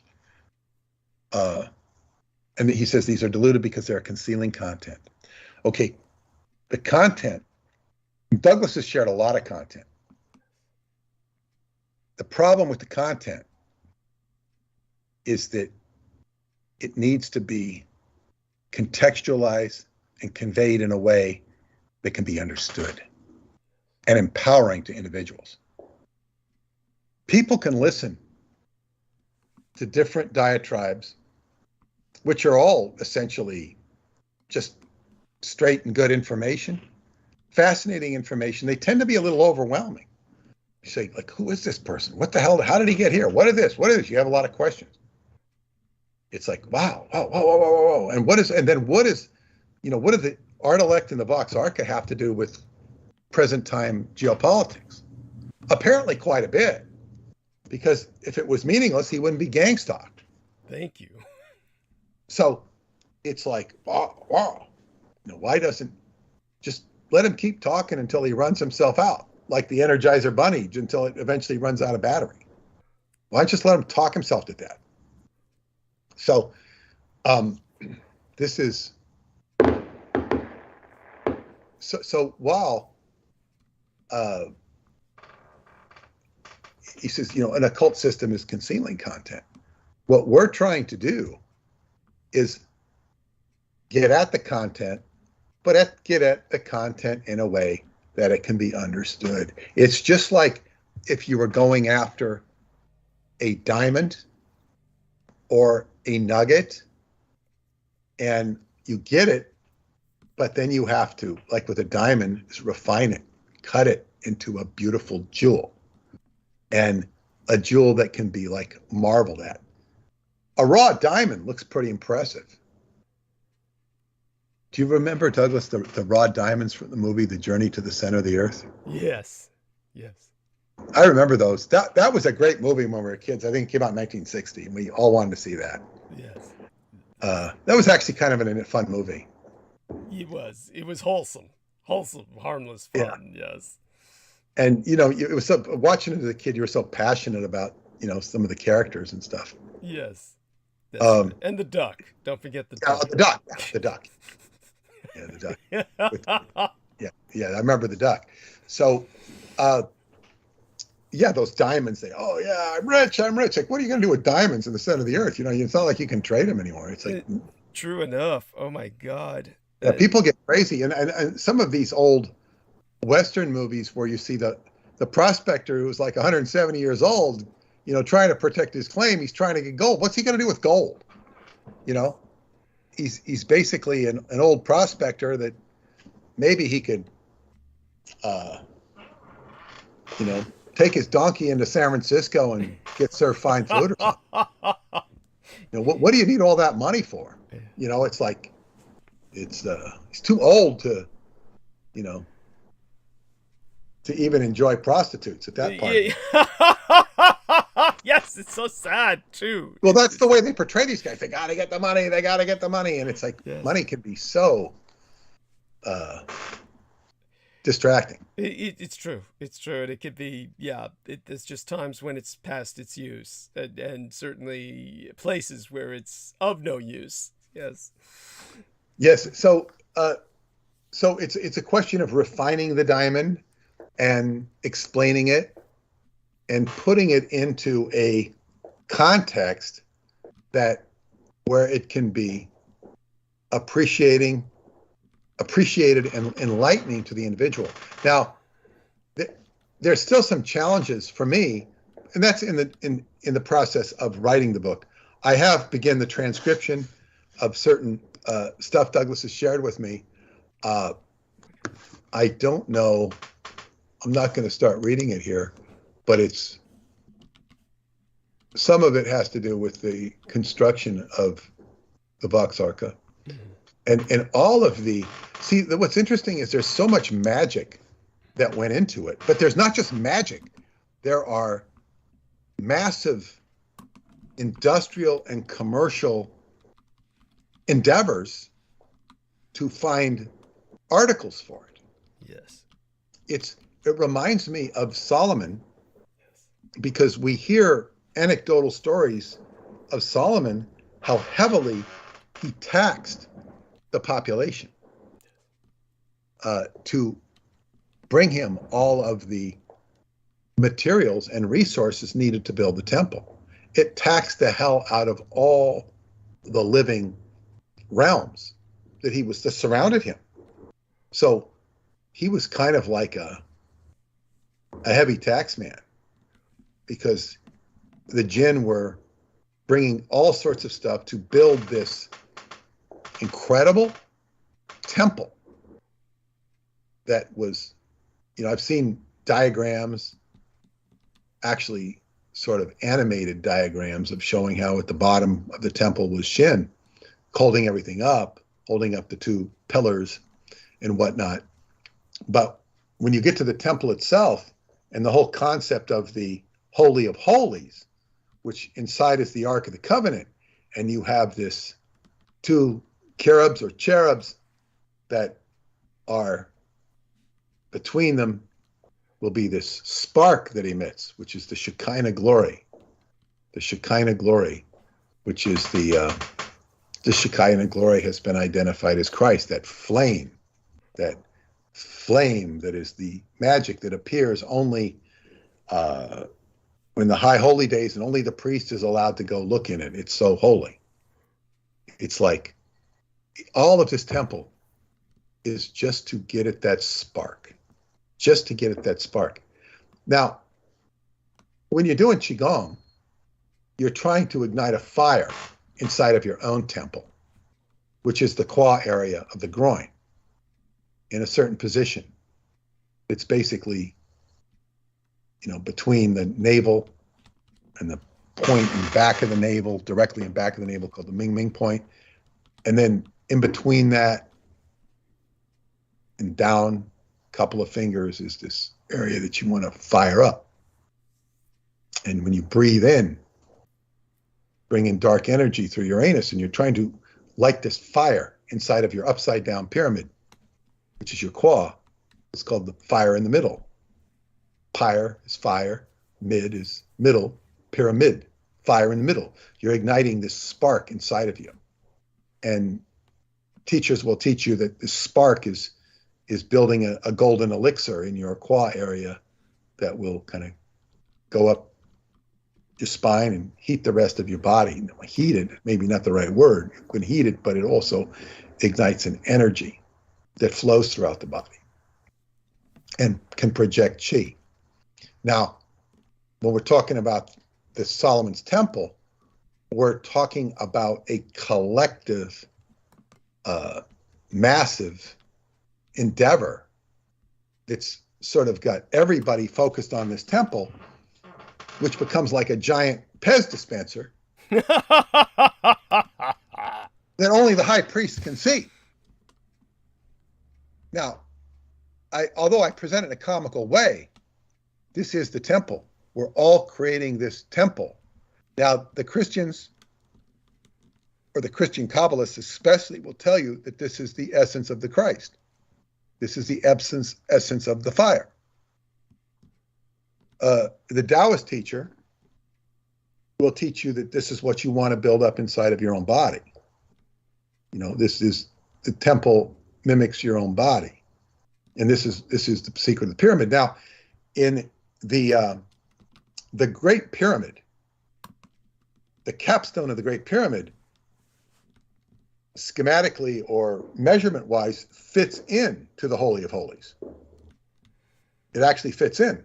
So you could say there is an energetic capstone in the Holy of Holies where this pyramid in the middle fits, and that's the big spark.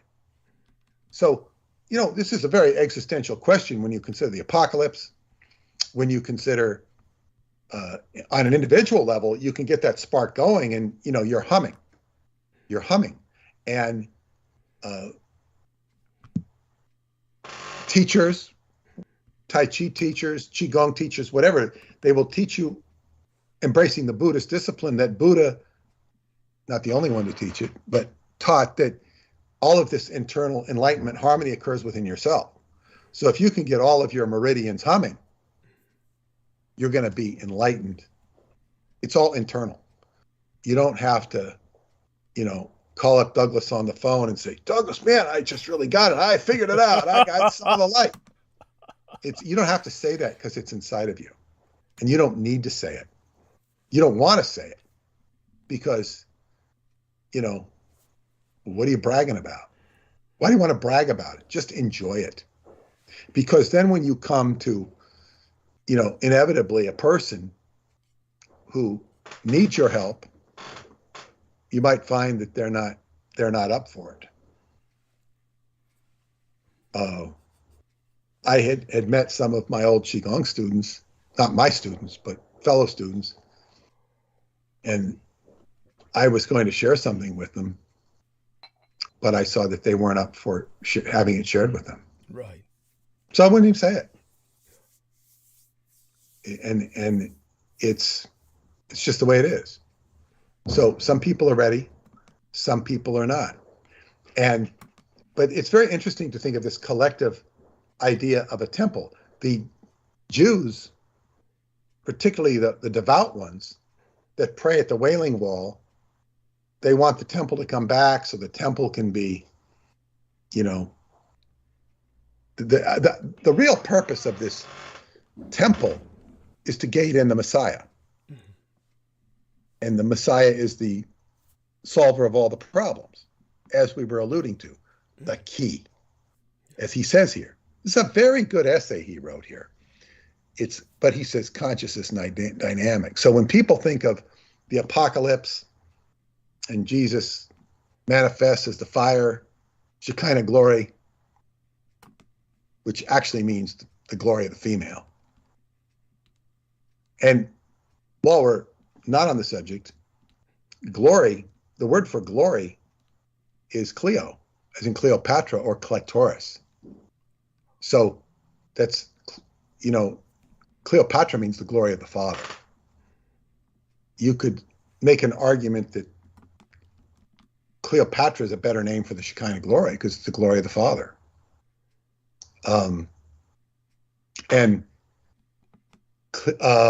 What was it? Cleopatra. Oh, the female version of Yeshua is Aisha, typically used in Muslims, but it's Aisha. It's an alliteration, or not alliteration. What's the word? Anagram, sort of, for the letters of Yod He Shin Vav He. You mix them around, and it comes out Aisha instead of Yeshua. It's a feminine version. So that is the element of the great core secret of the solver of everything. But this is the messianic thing of resolving, or when these characters that are talking about, I think it's Randy Kramer saying, I think it was Randy Kramer, as we move from 3D to 5D, as we're moving from 3D to 5D, like we're all moving from 3D to 5D. What does that mean for the lady next door who died? What does it mean for somebody who's going to die 5 years from now? Now, it's not, we're not all going into 5D. We may all go into 5D when we die. But it's like, oh, we're going to 5D. It's like we're all getting our COVID checks. We're all getting our tax refunds. Well, not everybody's getting a COVID check or a tax refund. Many people are. The majority of people might be getting it, but it's not, we're all going to 5D. And there are going to be certain migrations that occur in masses in terms of consciousness. A bunch of dolphins are going to end up dead on the beach or something. But, these things happen in cycles. But so when we think of the big apocalypse is when Jesus appears, the temple is built. Now, I don't follow these things closely, but I've seen enough articles that false temples have been built. They've been built in the way of banks in Jerusalem and stuff. And, all these people that do all this 666 type research. There's a lot of false temples over there, supposedly, or at least one or two. But it's the big, and then they do adulterated versions of them. And historically fascinating to me is the Second Temple of Jerusalem, which is built by Herod, the Edomite, And it's not anything like the original temple, yet is regarded as the temple and called the temple. It doesn't have the Ark of the Covenant in it. It's a lower harmonic D grade. And you have Christ in the New Testament championing the temple, get out of my Father's house. Now, it's like that temple was not the temple. It was Herod's temple. How could it be? Herod was a builder. He built, quote unquote, a good building, but he didn't build the temple. So what did the second temple have to do? It was just it was a washout. So one can be critical of the role of Christ in the temple. What was he so fussy about it? Symbolic, whatever. But whether, without going into that, the true temple would be to gate in the Messiah. And of course, in that story, I think Jesus laments that the temple is going to be destroyed and that Jerusalem is going to suffer. So, didn't work. Temple still got to be rebuilt. And the best way to look at this is microcosmically inside of yourself, because this goes with the Buddhist doctrine of getting the temple working inside of yourself. Now, I haven't quite figured out how this parlays into the Vox Arca, but the Vox Arca is apocalyptic in its nature. You know, it's designed to summon, or what's the word? Activate. Yes. Elements or elementals that go into the core framework of creation of the physical plane. And if Solomon had a magic ring that, and there's versions of it that John Dee give up. He said that the John Dee ring was supposedly the one that Solomon had, that had the words Pele on it, which can be anagrammed as apple, which represent the fall. Mm-hmm. But the Pele, this ring could control the jinn. And he had his 5 fingers, which represented the pentagram. This Solomon could muster the jinn, he could control them, he could command them. And that's commanding the elements. It's a different approach. The Vox Arca, maybe Solomon had the equivalent of a Vox Arca, because this is something that could summon or activate apocalyptic elements that are at the core of creation, that the Defense Department is scared, literally shitless, and keeps these things at bay. So here we're moving into a realm where we're no longer, I'm moving out of, metaphor. Yes. Into Douglas has in his possession a device which moves into the realm of controlling, influencing elemental factors at the core of creation, that Aquino designed this device to basically inflict entropy and chaos on the entire universe, but to do it in such a way that he got some sort of evil pleasure about it. Yes. Feeding off of this evil. So we're talking about, concealing content.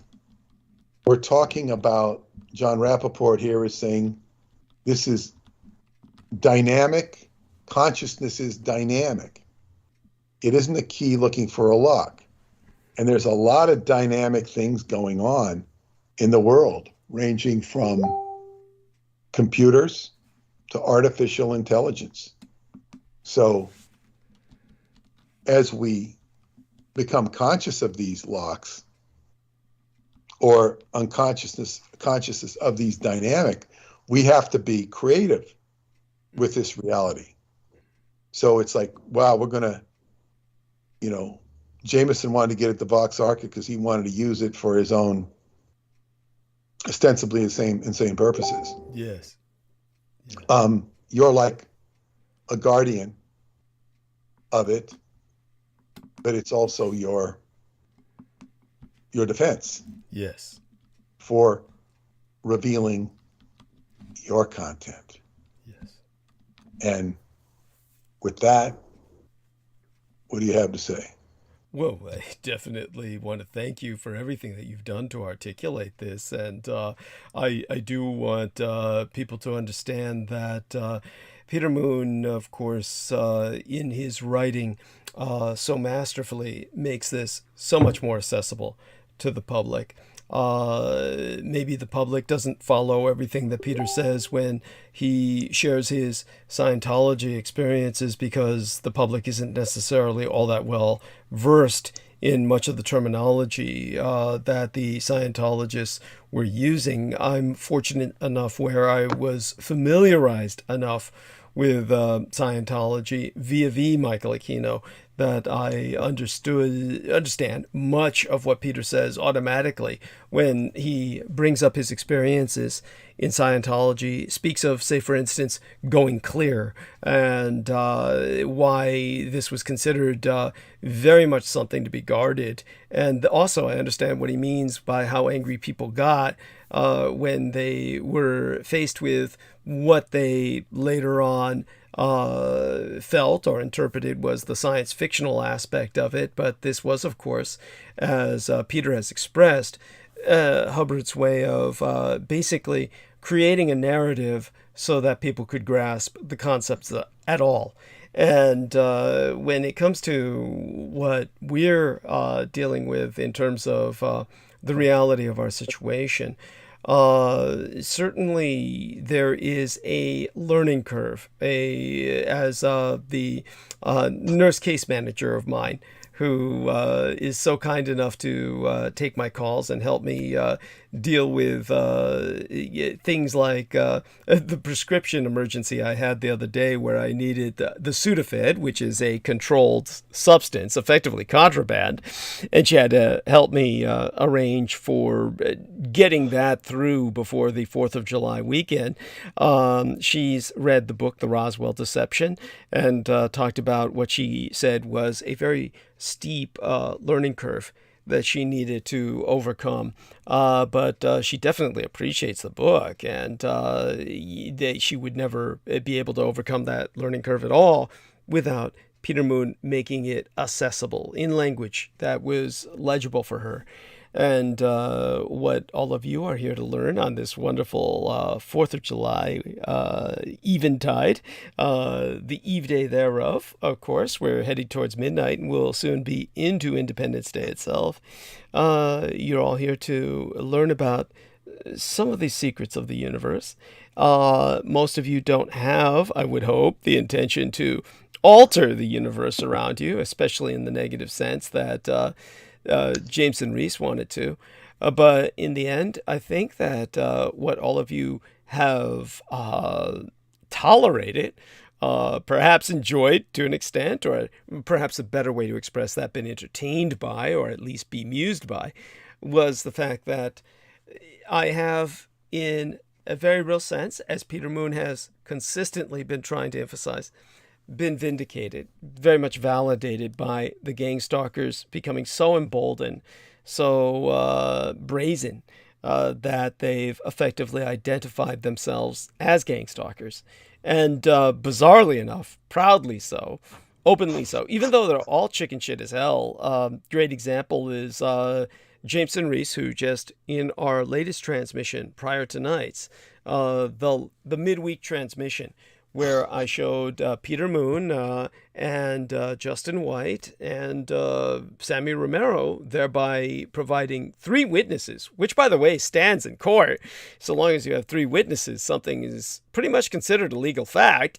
They saw Jameson Reese's death threat, which he later withdrew. He actually just edited it out. In other words, he deleted it. And I thought, that's so chicken shit. But it was similar to what, of course, Justin White forced Richard K. Cole Jr. to do with withdrawing something that he had reprinted that he had sworn he would never print again to another gang stalker who faded into the past, Agnieszka. This Maria Agnieszka, who was tormenting Judith Agert in the past, and was the handler, basically, of Pavel Edward.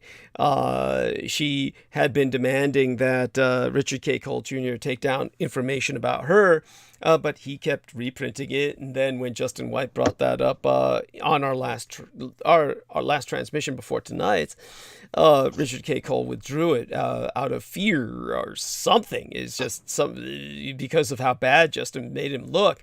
Yeah, it's absolutely bizarre what motivates these people, why they're so chicken shit. They do everything they do to get attention. They dox people, and then when they feel vulnerable, they scrub their slime trail.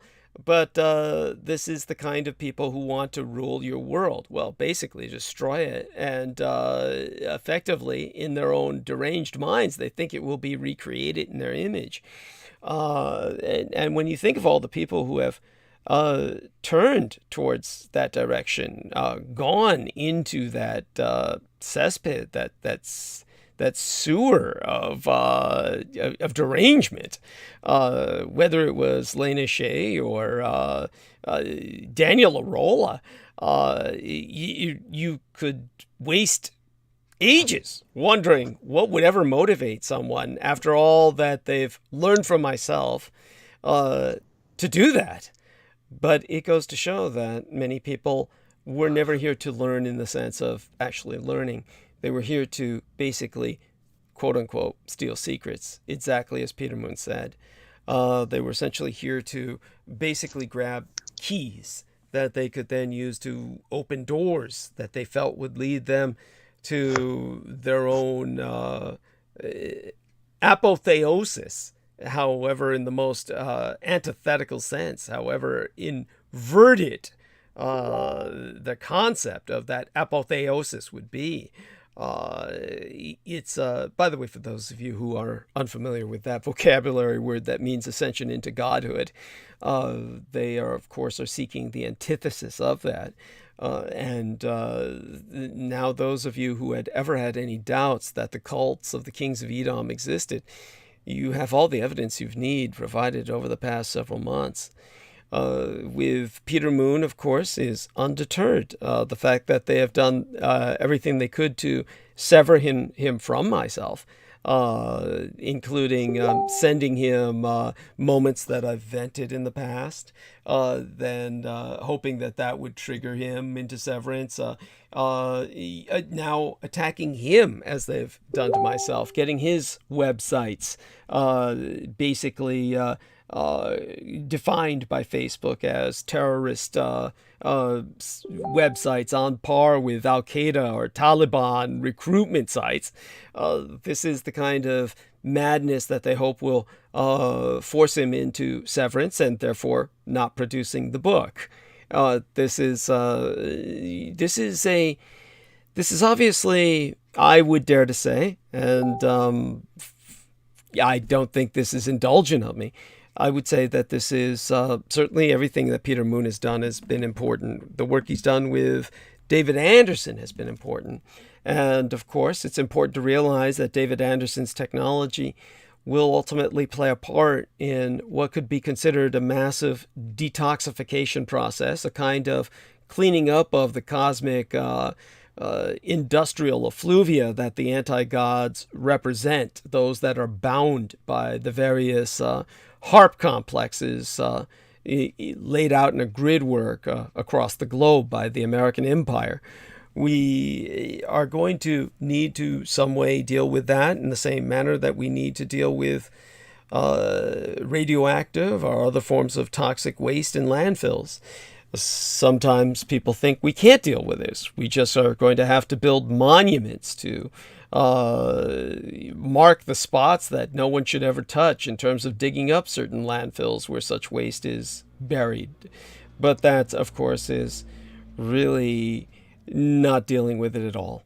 We are going to have to confront the fact that the Americans have first those before Aquino, and then especially during his time when all of this was activated at full operational status, we were gating things into our realm, our universe, our Malkuth, our material plane, that were never meant to be here, that could sunder the fabric of the universe itself, space and time. And for this reason, we're going to have to find a way to get them out. David Anderson's technology is going to be integral to that.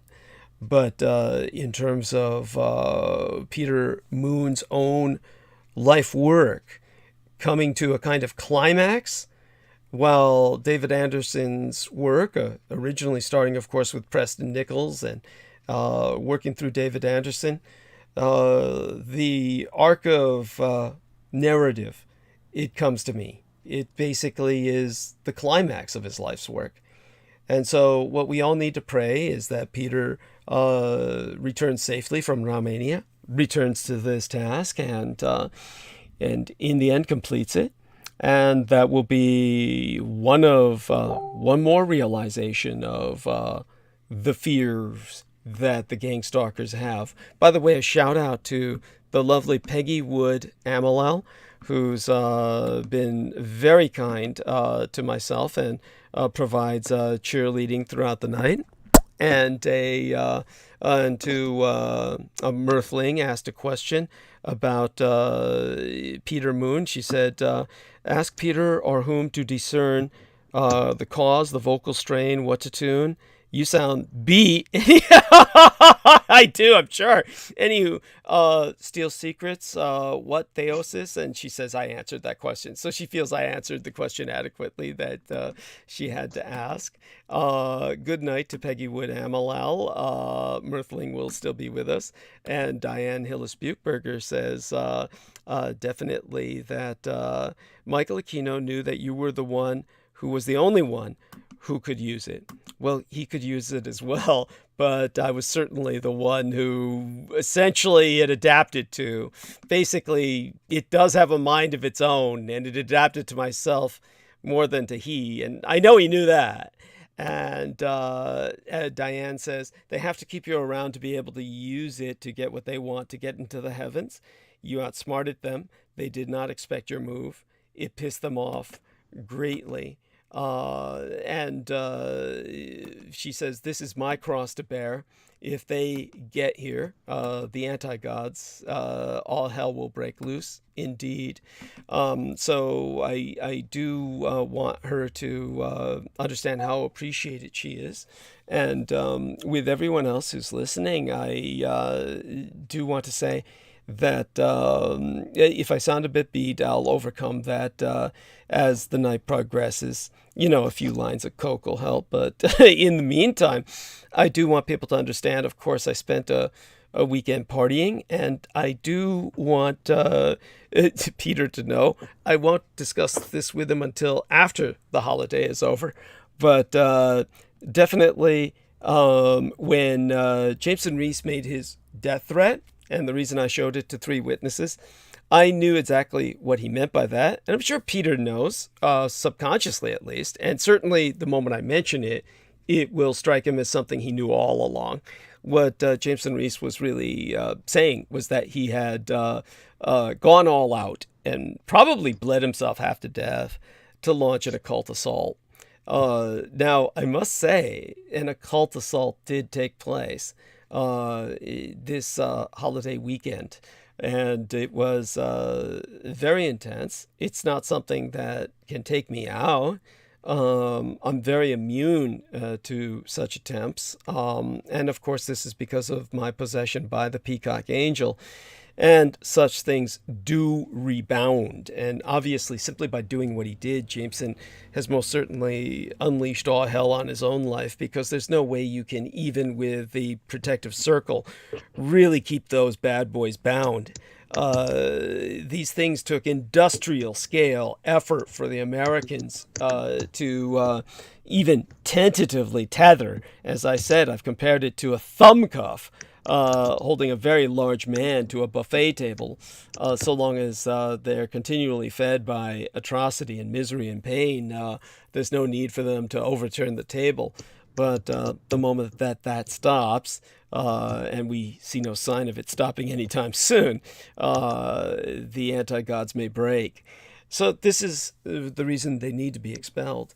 With that having been said, what Peter has done is, as he always has done, he's acted as in the role of the go-between, so to speak, the diplomat between myself and humanity, the man who is able to act as kind of an interpreter for what I'm saying. And the more he and I work together, the more pissed off the enemy will become. And right now, hopefully, we're at a kind of inflection point where their star of activity, which has blazed into a kind of supernova over the past month, will begin to fade. The number of people that I've never brought up, that I have not brought up, who defected to their side is more than you even know. And it's just simply one of those things that is indicative of the times we're in. The lines are being drawn. And there really is a choice to be made. It's one of these times where if you think you're simply going to remain neutral, that's really not going to be an option. You're either going to be swaying towards creation and life itself and all that people claim to enjoy when they're incarnate in this material world, or you're going to be leaning towards the annihilation thereof, and all that keeps that candle flame burning in this dark universe that is so empty of life anywhere else other than here. If the flame goes out here, it goes out everywhere. And we're the entire reason the universe exists. If our extinguishment is so simple, so easy, and by accomplishing that, our enemies think that they themselves will attain the rank of godhood because they would have destroyed God's creation. It's their reason that they're so intent on destroying myself. They feel that somehow they can ascend into my possession. Now, my position is nothing to envy, and obviously the overwhelming majority of people on Earth have never heard of me. I'm simply a very big fish in a very small pond at the moment. But obviously, that's going to change, or they wouldn't extend all the efforts that they have.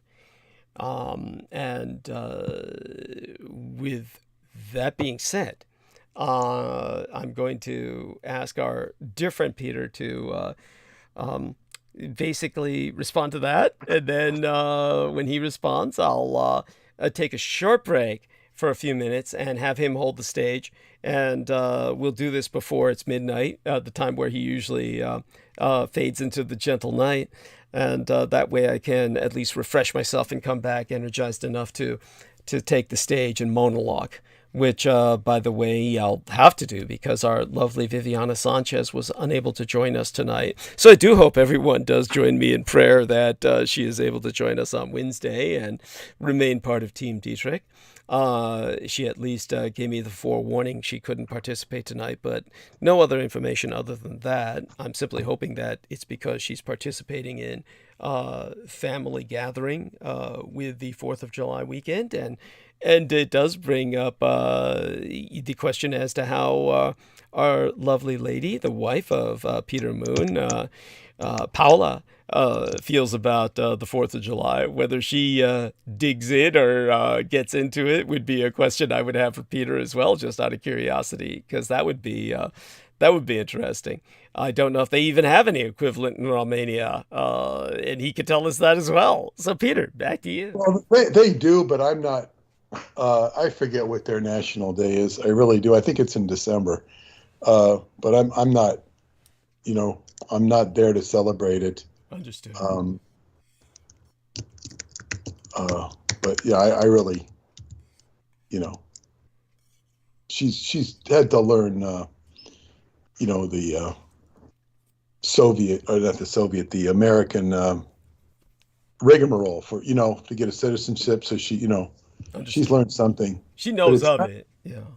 Yeah, I mean, obviously she's experienced the fireworks and all that. Yes. She's went to Salem tonight. She's in Massachusetts tonight, and she walked around. She says they were in Boston. She was with our Mexican friends, Yeah.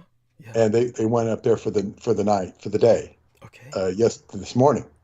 And they're going to come back tomorrow. So they'll be driving for the 4th of July. Was she there? She says, they went up to Salem, and she says, you were right.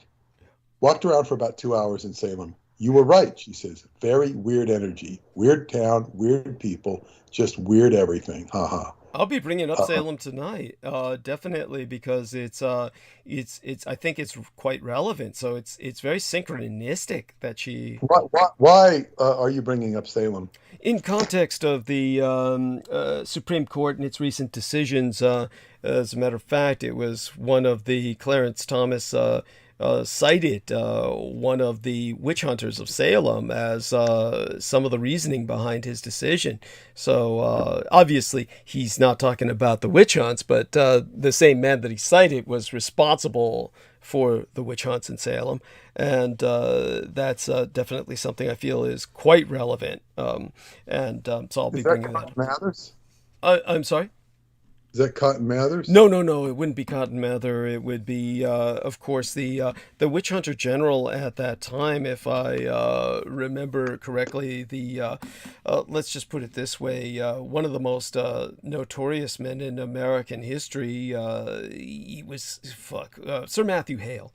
And Sir Matthew Hale was cited by Judge Alito in particular for his decision. And Judge Alito, of course, is the person who has been making, basically acting as the voice or the face for the half a dozen conservative judges on the court that have been basically changing our lives with all of the decisions that they've been making recently. I'll get into that, of course, but aside from all of that, to find out that Paula went up there it's incredible. I'm impressed. And by the way, I'll hold the stage for a bit, and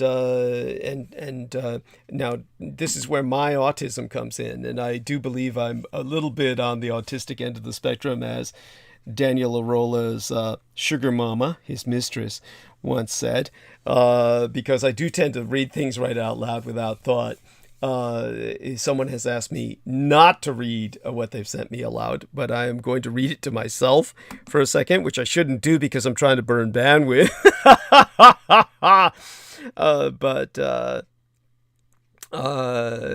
There we have that. Okay, so I got the message from this individual and am acknowledging it. with that, I'm going to let people know I'll be giving a number of shout outs later tonight. I'll be, when I start in a monologue, Stephen Myers, T-Tank Berry, Halicoditis Kiefer.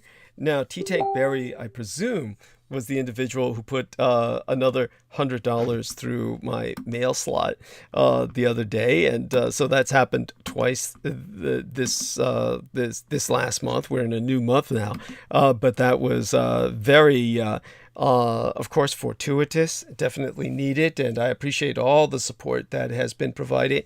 So our man is back, and I'm going to allow him to hold the stage in a few moments while I refresh myself.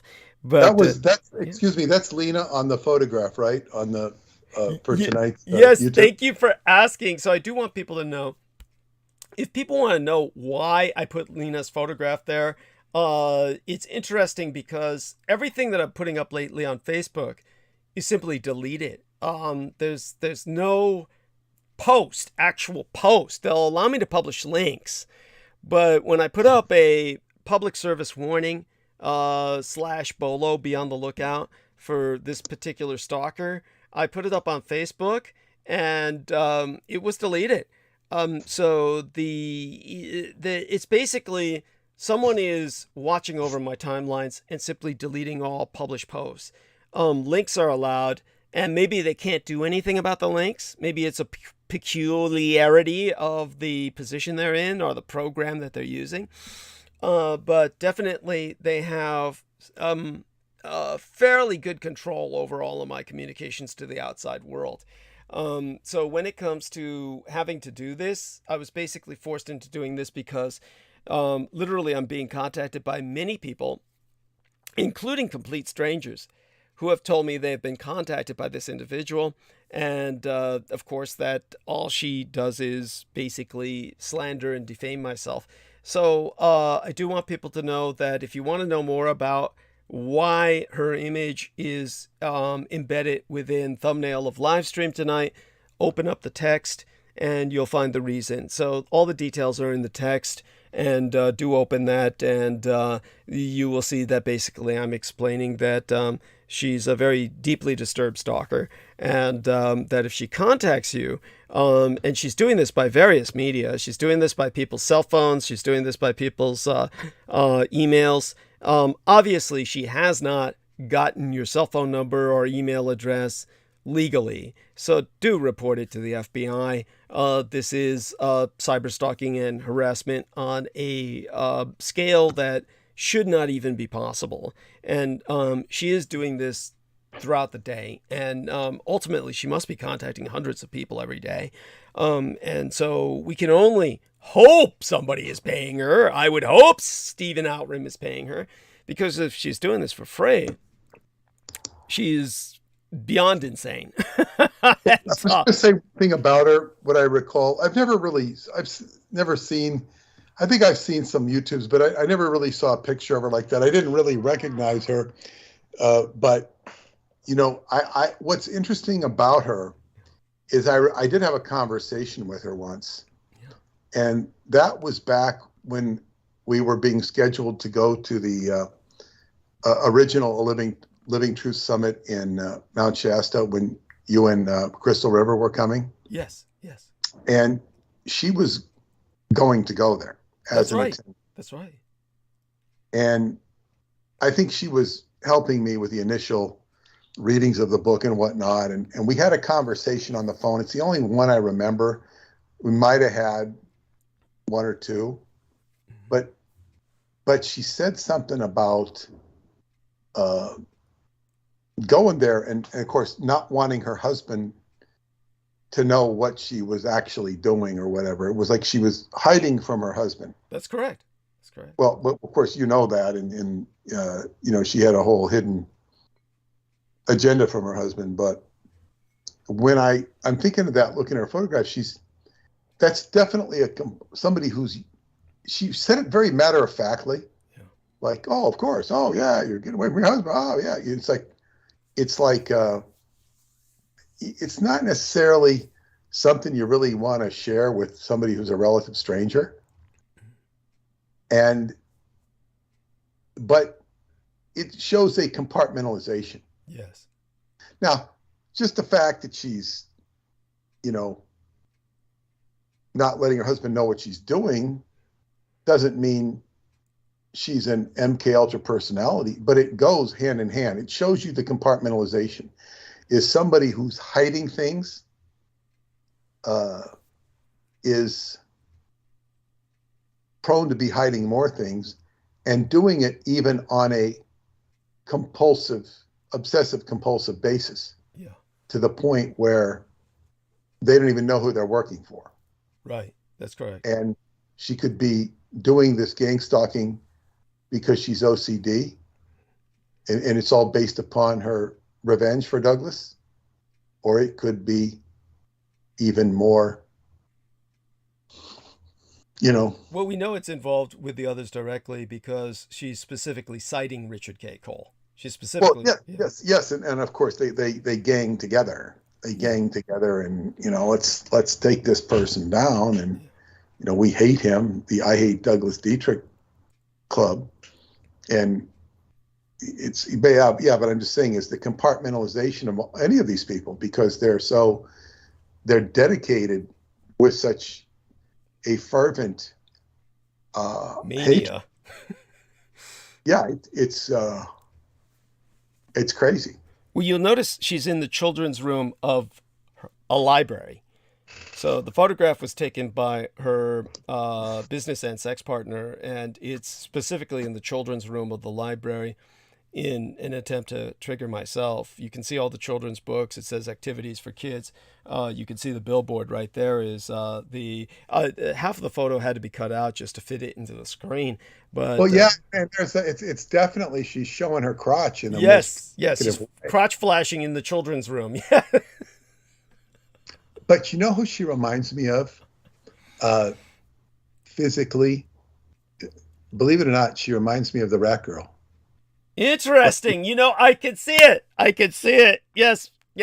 By the way, she's, but I mean, like, she looks, her features, and I don't mean to disparage her looks. She's not a bad looking woman at all. Right. But, and the Rat Girl might be nice looking if she was not raticized, Yes. No, true.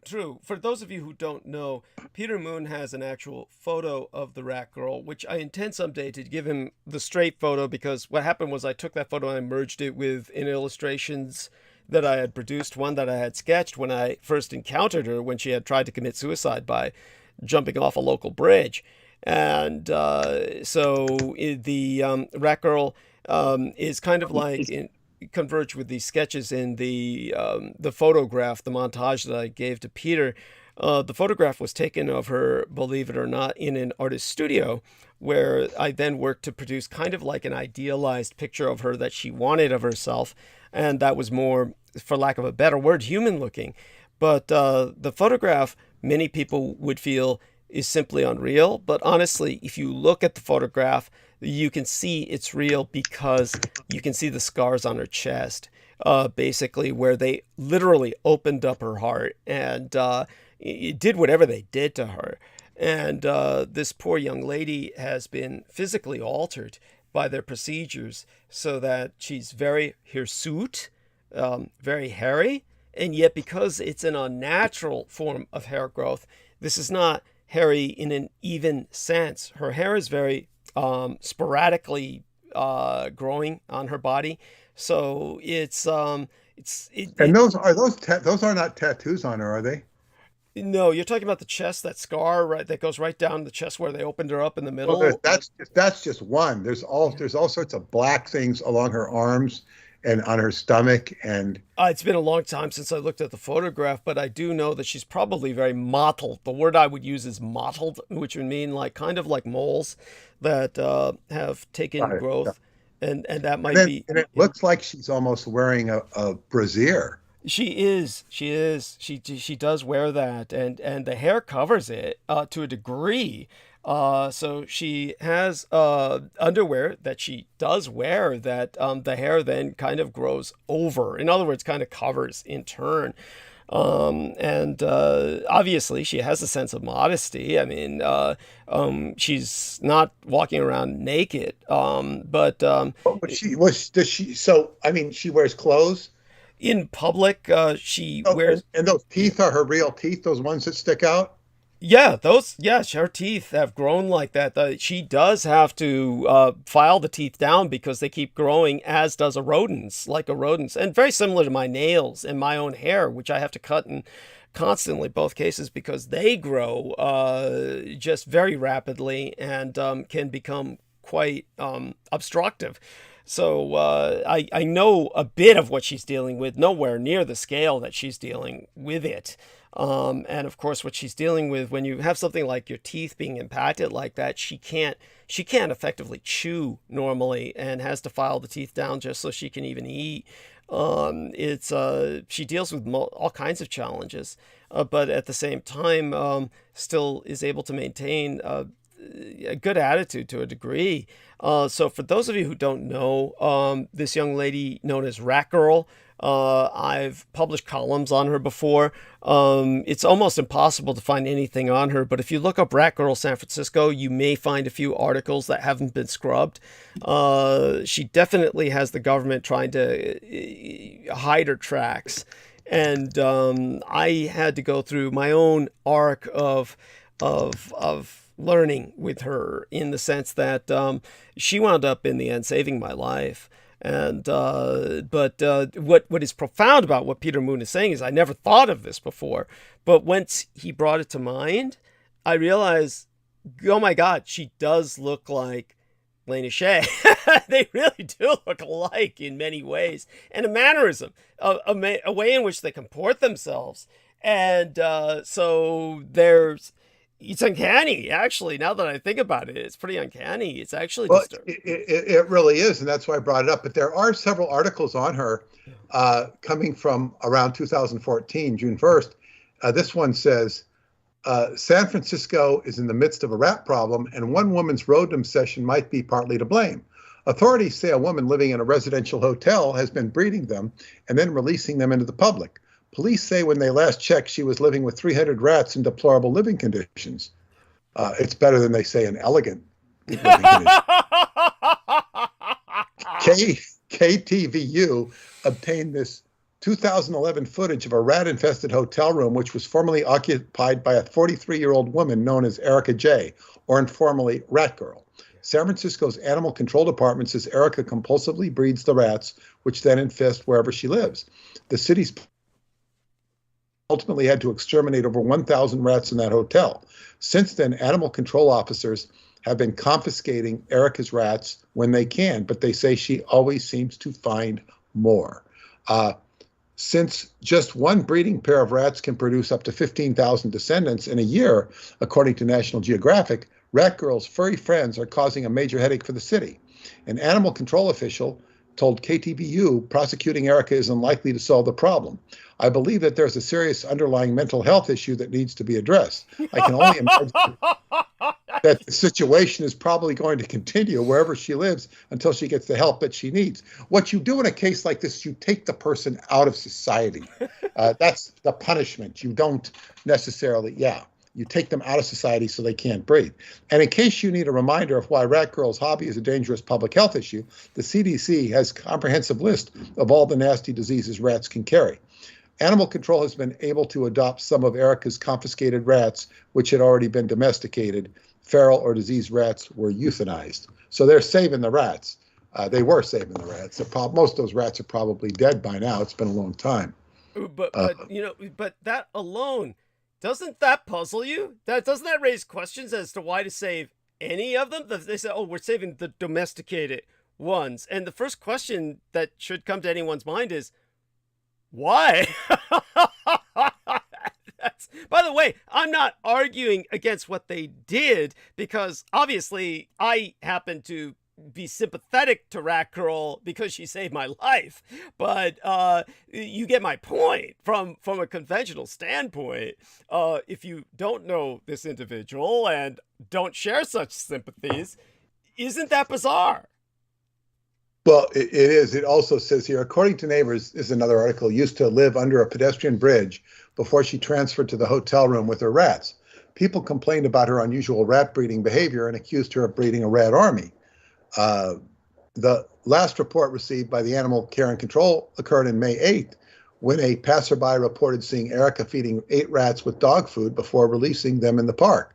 The officials only captured 7 rats and impounded 6. 1 died during transport, and 1 is currently under probation.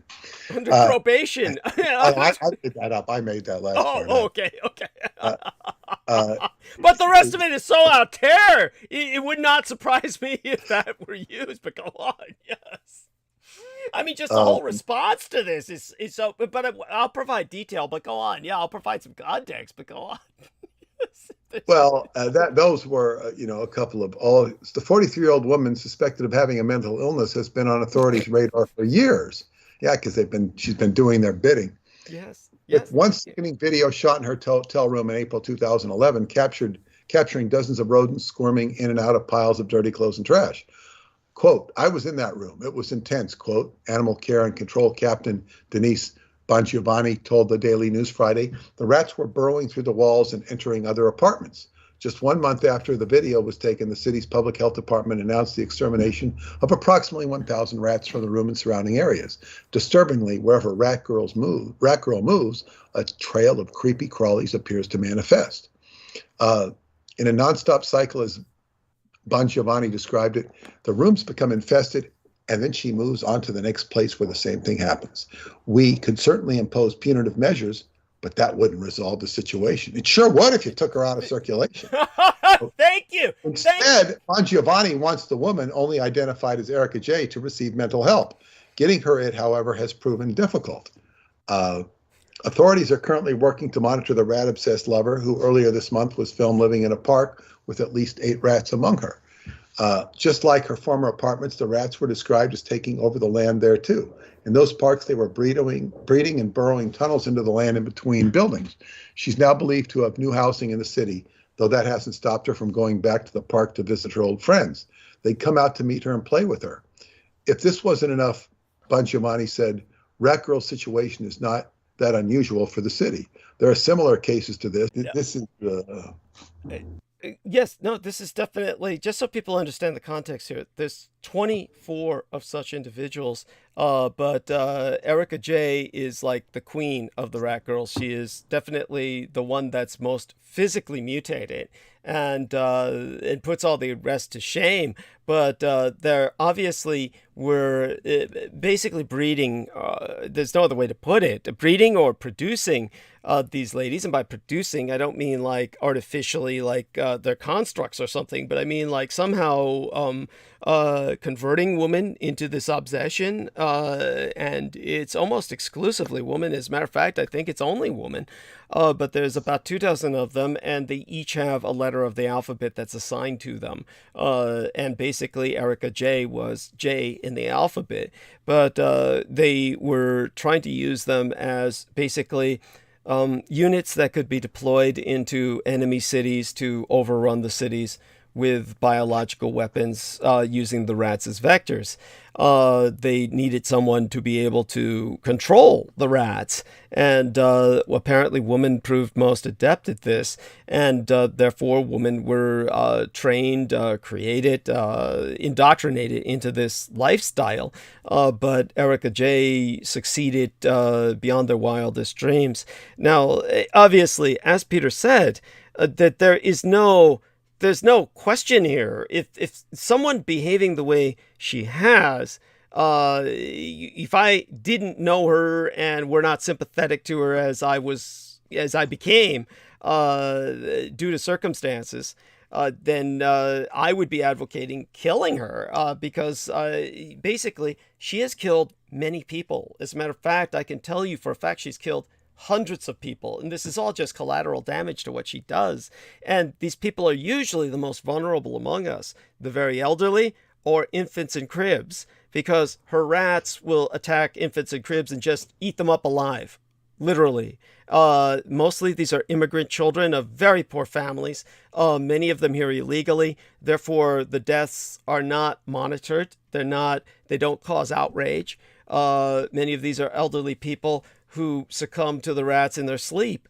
So these rats, wherever she goes, it's not just the apartment complex that she's in. The tunneling spreads to all the complexes for many blocks, and she basically takes out an entire area of the city. And many people get sick. They contract diseases, and adults won't even know how they got them. It's simply from fleas the rats are carrying, etc. And then when she clears out, things die down again, but they just keep moving her and relocating her. But the fact that it got to such a point where they simply couldn't hide it anymore was because basically, though they never mentioned this in the articles, her appearance is such that when she goes out to the park and is feeding rats that are the size of dogs, understand, wherever she goes, there are hundreds and hundreds of rats. So when they say, oh, there were 8 rats in the park, when she's going outside, why would there just be 8? It's because those are like basically very large rats. These are rats the size of dogs. And most of the time people who have seen these, they can't even believe what they're seeing is real.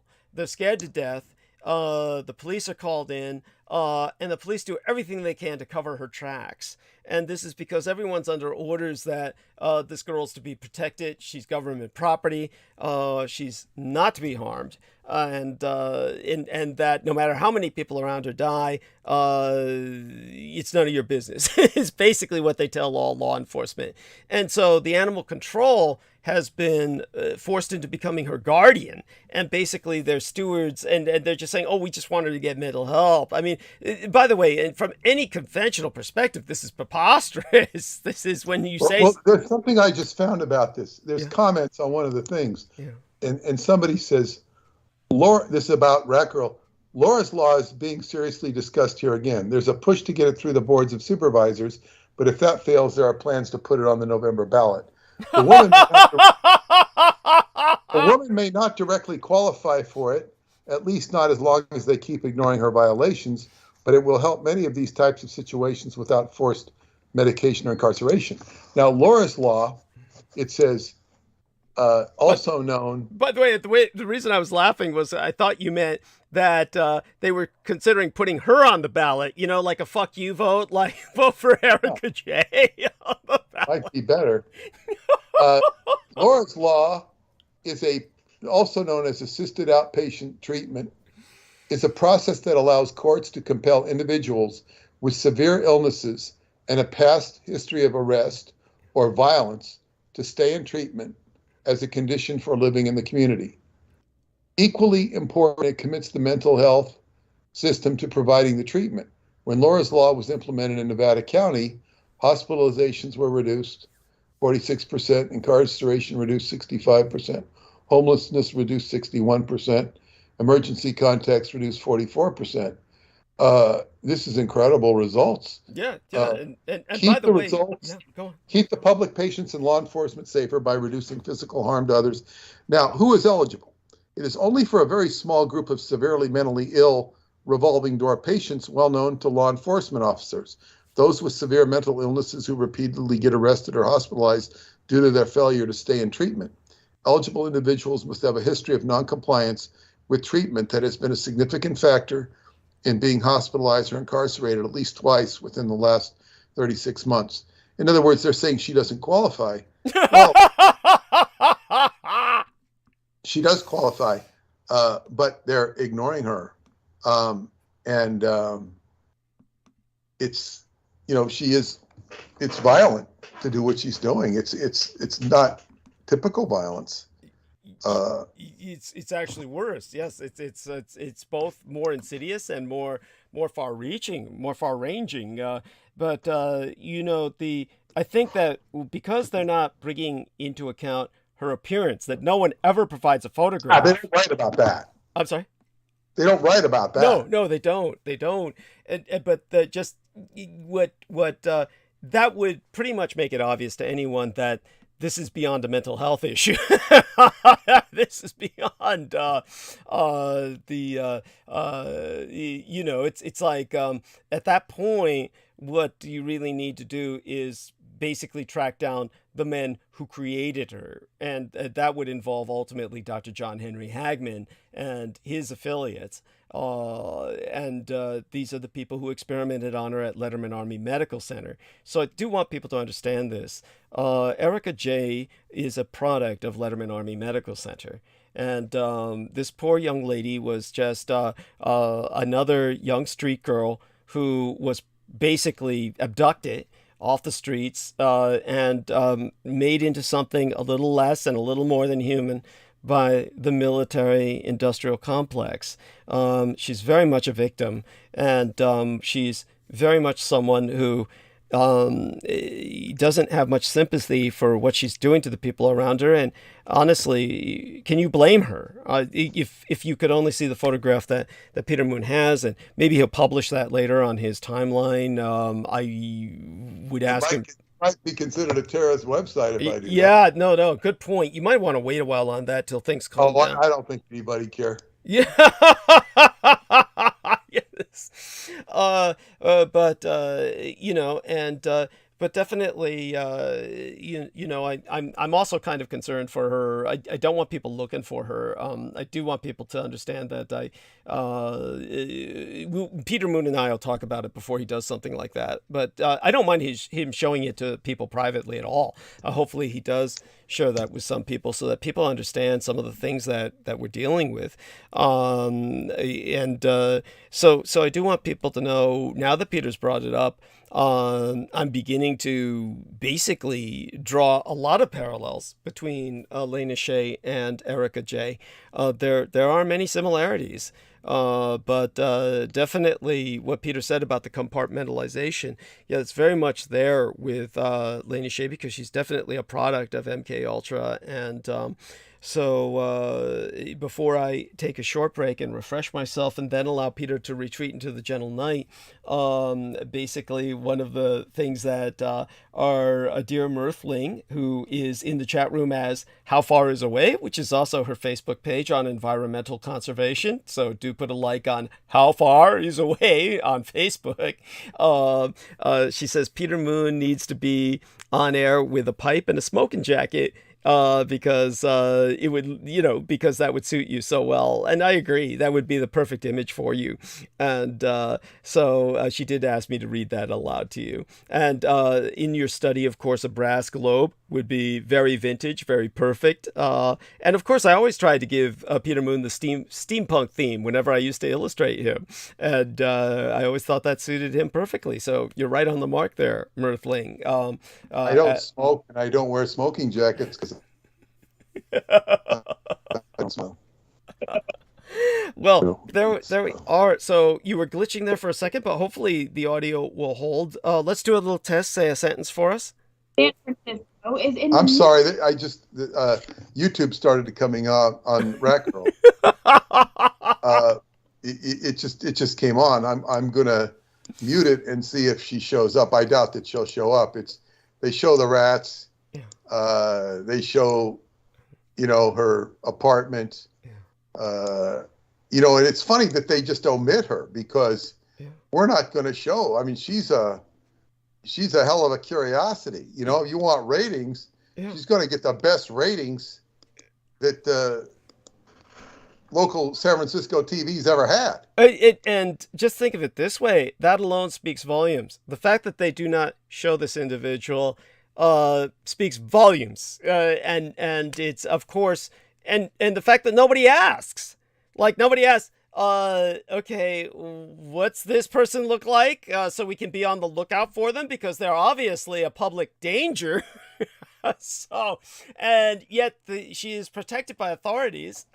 Everything speaks for itself. Without this context, none of this makes sense. Unless you understand everything that I've explained, all of this would have you asking questions, or you should be asking questions as to, I don't understand it. Why isn't this person arrested? Why isn't this person, et cetera, et cetera? But what I've said certainly puts that into perspective. And in terms of what Peter is bringing up, and what did that bring to my mind? That brought to my mind something. Oh, yes. And of course, no one ever asks, how come this chick don't get sick? She does not get sick. She is immune to everything. It's incredible. And just so people know, I made love to this woman because I needed her favor, and it was definitely something that I'm not going to go into any depth about parallels between Lena Shieh and her in that regard, but again, those are some of the memories that are flooding into my mind because of what Peter Moon brought up that I never thought of before. So, well, there is a symmetry, but why don't you go on to your I'll be back in a moment. Your duty, so I can get to bed. But yes. I'll hold the stage for you here for a while. Bless you. And I will talk about because we were just mentioning I was mentioning the potential for compartmentalization. Yeah. With mind control victims. Yeah. And before you go into that, a little something else for you to know. It is aphelion 2022. The Earth will be farthest from the sun on the 4th of July, which we're entering now.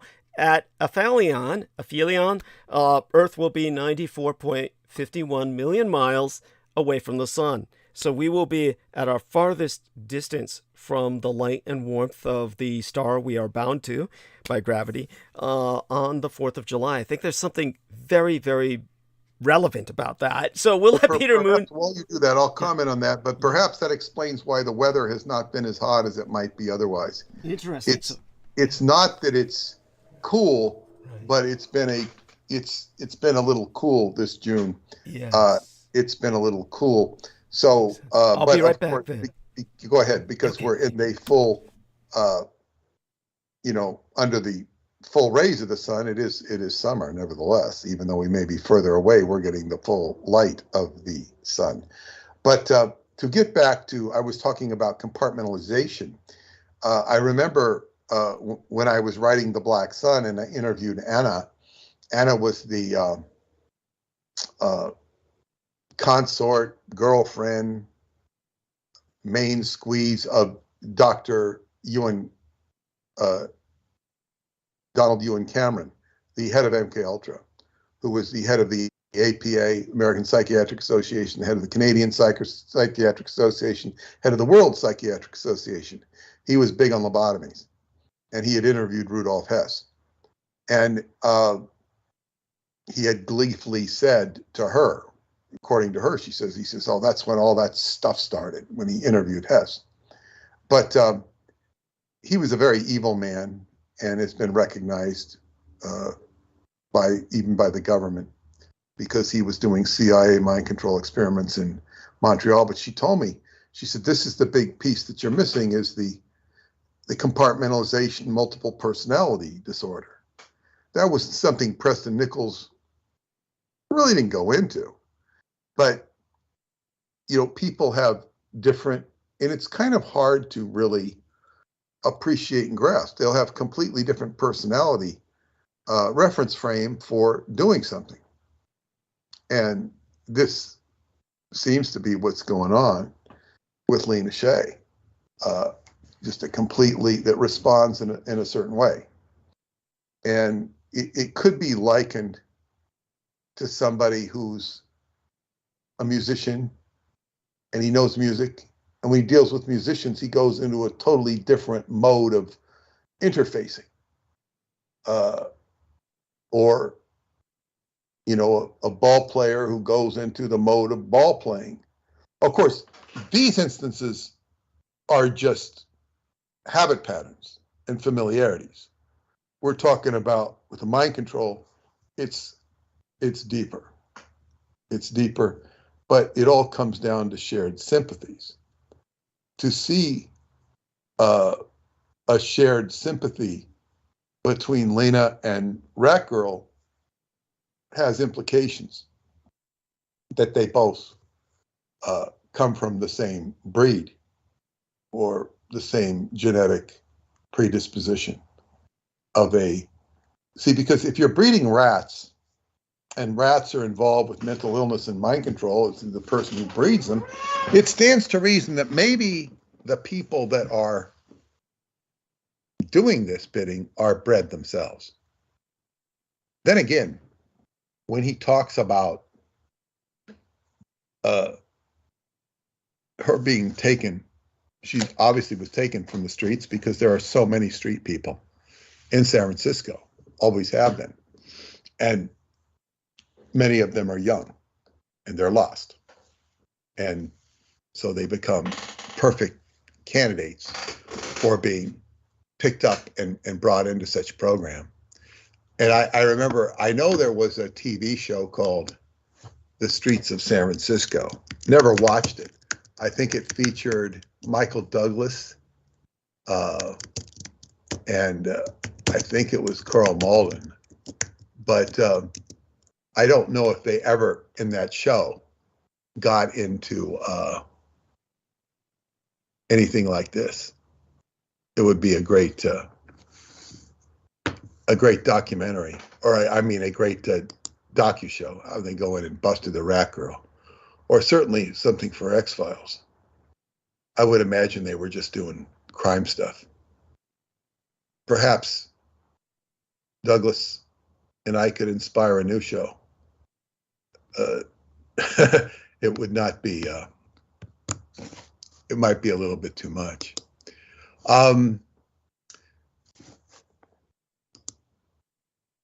Let's see what else I wanted to cover. I'm pretty much done for the night. As I said, I've been working on the Philadelphia Experiment Murder. That's now done as a print-on-demand book. It's available on print-on-demand. Skybooks will be offering it soon. We're getting our copies printed up. And it's also available in ebook form on Kindle and iBook. The Philadelphia Experiment concerns the murder of Phil Schneider, whose father was involved with the Philadelphia Experiment. It's an interesting story, and I'll feature that on an upcoming episode where I'll go more into certain key aspects of it. The author is Alexandra Bruce, who has a YouTube channel, Forbidden Knowledge. Encountering the Pleiades, an inside look at UFOs, is, as I mentioned earlier, is a book that I'm currently proofing before it's released as print on demand. But that book was the fourth book that I did with Preston, the fourth book that I did totally. And that book was basically a kind of a vacation, because I'd been working on the Pyramids of Montauk, which was a very stressful book to put together with all these disparate things I was putting apart. But the UFO, I remember when I told Al Bielek I was going to do this book with Preston, or was working on it, Encountering the Pleiades, an inside look at UFOs, his first response was, "What does Preston know about UFOs?" It was like,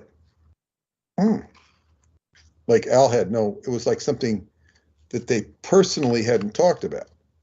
Of course, Preston had a lot of experiences as an individual with seeing UFOs going back to age 15. He saw his UFOs, and of course, Preston's, and we'll go into this deeper in the future, but Preston was somebody who interfaced with a lot of paranormal activity. And the very first time I went down to his place, which was Seven Doris Place in East Islip, which is now torn down, and they put up a multi-family house on that property. But when you would, as you get down within a few miles of the place, the energy to me was completely different. I said, this is, and I called it UFO country. And I remember taking my friend Maya down there for the first time I met her, and she felt the energy too. And Preston said it was a result of his big Delta T antenna that he had outside of on top of his space-time labs. It was like a big octahedral antenna with wood, and then it had coils, 3 different coils going around, vertical, horizontal, and diagonal axis of the antenna.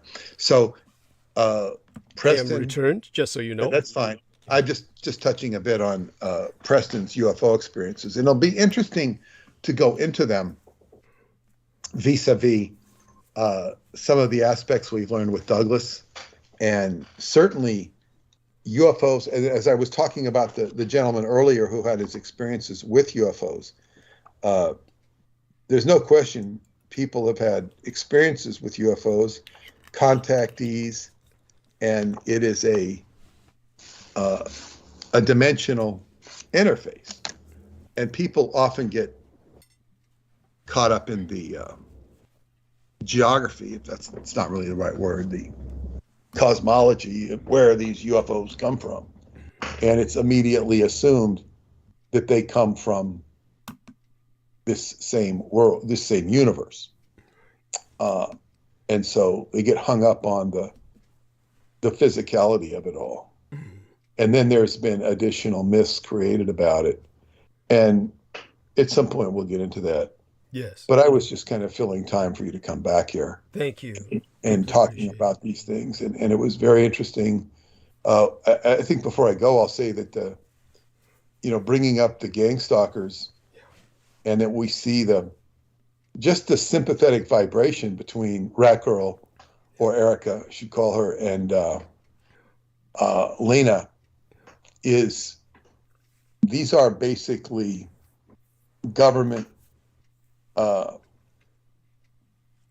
agents, moles, mules, whatever you want to call them. Assets. Assets. And of course, Douglas did an amazing thing by not only saving Erica's life, she saved his life. She did him a return favor by unleashing rats onto the neighbors that were stalking him, designed to kill him. Yeah. So she did save his life. So in other words, this was a good case of using the assets to his own benefit. Yes. And that was very good that they happened to come, that she happened to come into his life. But when we deal with these, these characters are out there. They're don't seem to be going away anytime soon. And it's my hope that this book I'm working with Douglas can ignite a empowerment of the individual that reads it, because each one of us have our own personal apocalypse as we go through life. Perhaps as we go into death, perhaps it'll just be a so-called midlife crisis where we have to choose the right pathway to get through. So with that, unless there's anything you want to say or ask to me, I will depart. Maybe I'll join you in the morning. Maybe I won't. Well, you're certainly welcome if you happen to wake up and I'm still going, and there's no guarantees of that, but if I am, do feel free to join. And certainly your voice was very strong in the moment that I took my break. I came back and I noticed how strong your voice still is. And as always, your energy is remarkable. Justin White commented on that. He was taking a look at some of the video footage you put up on your channel about some of the football games that you've participated in. And so he does say hello, and certainly I love you dearly, and all of our listeners do, and share that love with Paula. Okay. Good night, everybody, and good night, Douglas. Good night. And that is Peter Moon.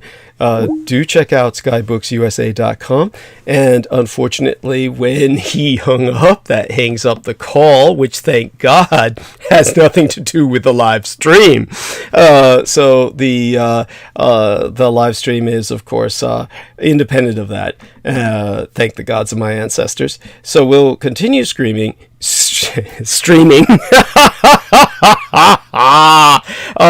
Mirthling was just asking if she says, I hope to encourage you to answer on air. What else was she saying about oh my goodness, she was saying something about my laughter earlier, and she was saying she's saying a lot. So thank God she's in there, and I hope some other people do interact with the lovely Mirthling. And I gave shout outs for her pages on Facebook the other night, and she can put those. You're welcome to put your Facebook links in the chat, honey. So go ahead and do that, and obviously, hopefully, people will check onto that. And aside from that, let's get into the shout outs, and certainly anyone's welcome to jump on with myself if they wish to. I had called Salman Sheikh earlier. Excuse me, why did I say that? Of course, I was calling Sammy Romero Salman Sheikh throughout the most intense parts of the gang stalking that were ongoing last month or the month beforehand, before I took time to decompress. And so I did it again just now. And that's because, of course, I've been through a bit of stress through this holiday weekend. Like I said, there was an occult assault, and it was fairly spectacular. One of these days I'll describe it. But of course, that shit backfires. And with Jameson Reese, that's the end of his world. So that was it. Mirthling was saying, okay, Peter, does anyone get you to laugh the way Peter does, right? Or Douglas, she was saying, yeah, plenty of people make me laugh the way Peter does. With Peter, of course, it's more like shall we say, a rhythm. We've got a rhythm going. Now, I do hope people will rally for the monologue. I understand that, well, hey, it's 4th of July. People have family, but at the same time, what my son guilted me out about, and which forced me to come back to actually host tonight's show, aside from the practical nature of the fact that this is essentially the way I earn my income, it was the fact that he mentioned that I am essentially a kind of family to people out there who listen to me throughout the night, and twice a week I essentially am their family, and I shouldn't abandon family during a national holiday. So quite right there. So that's to my son. And with that, we'll give a shout out to some of our extended family members.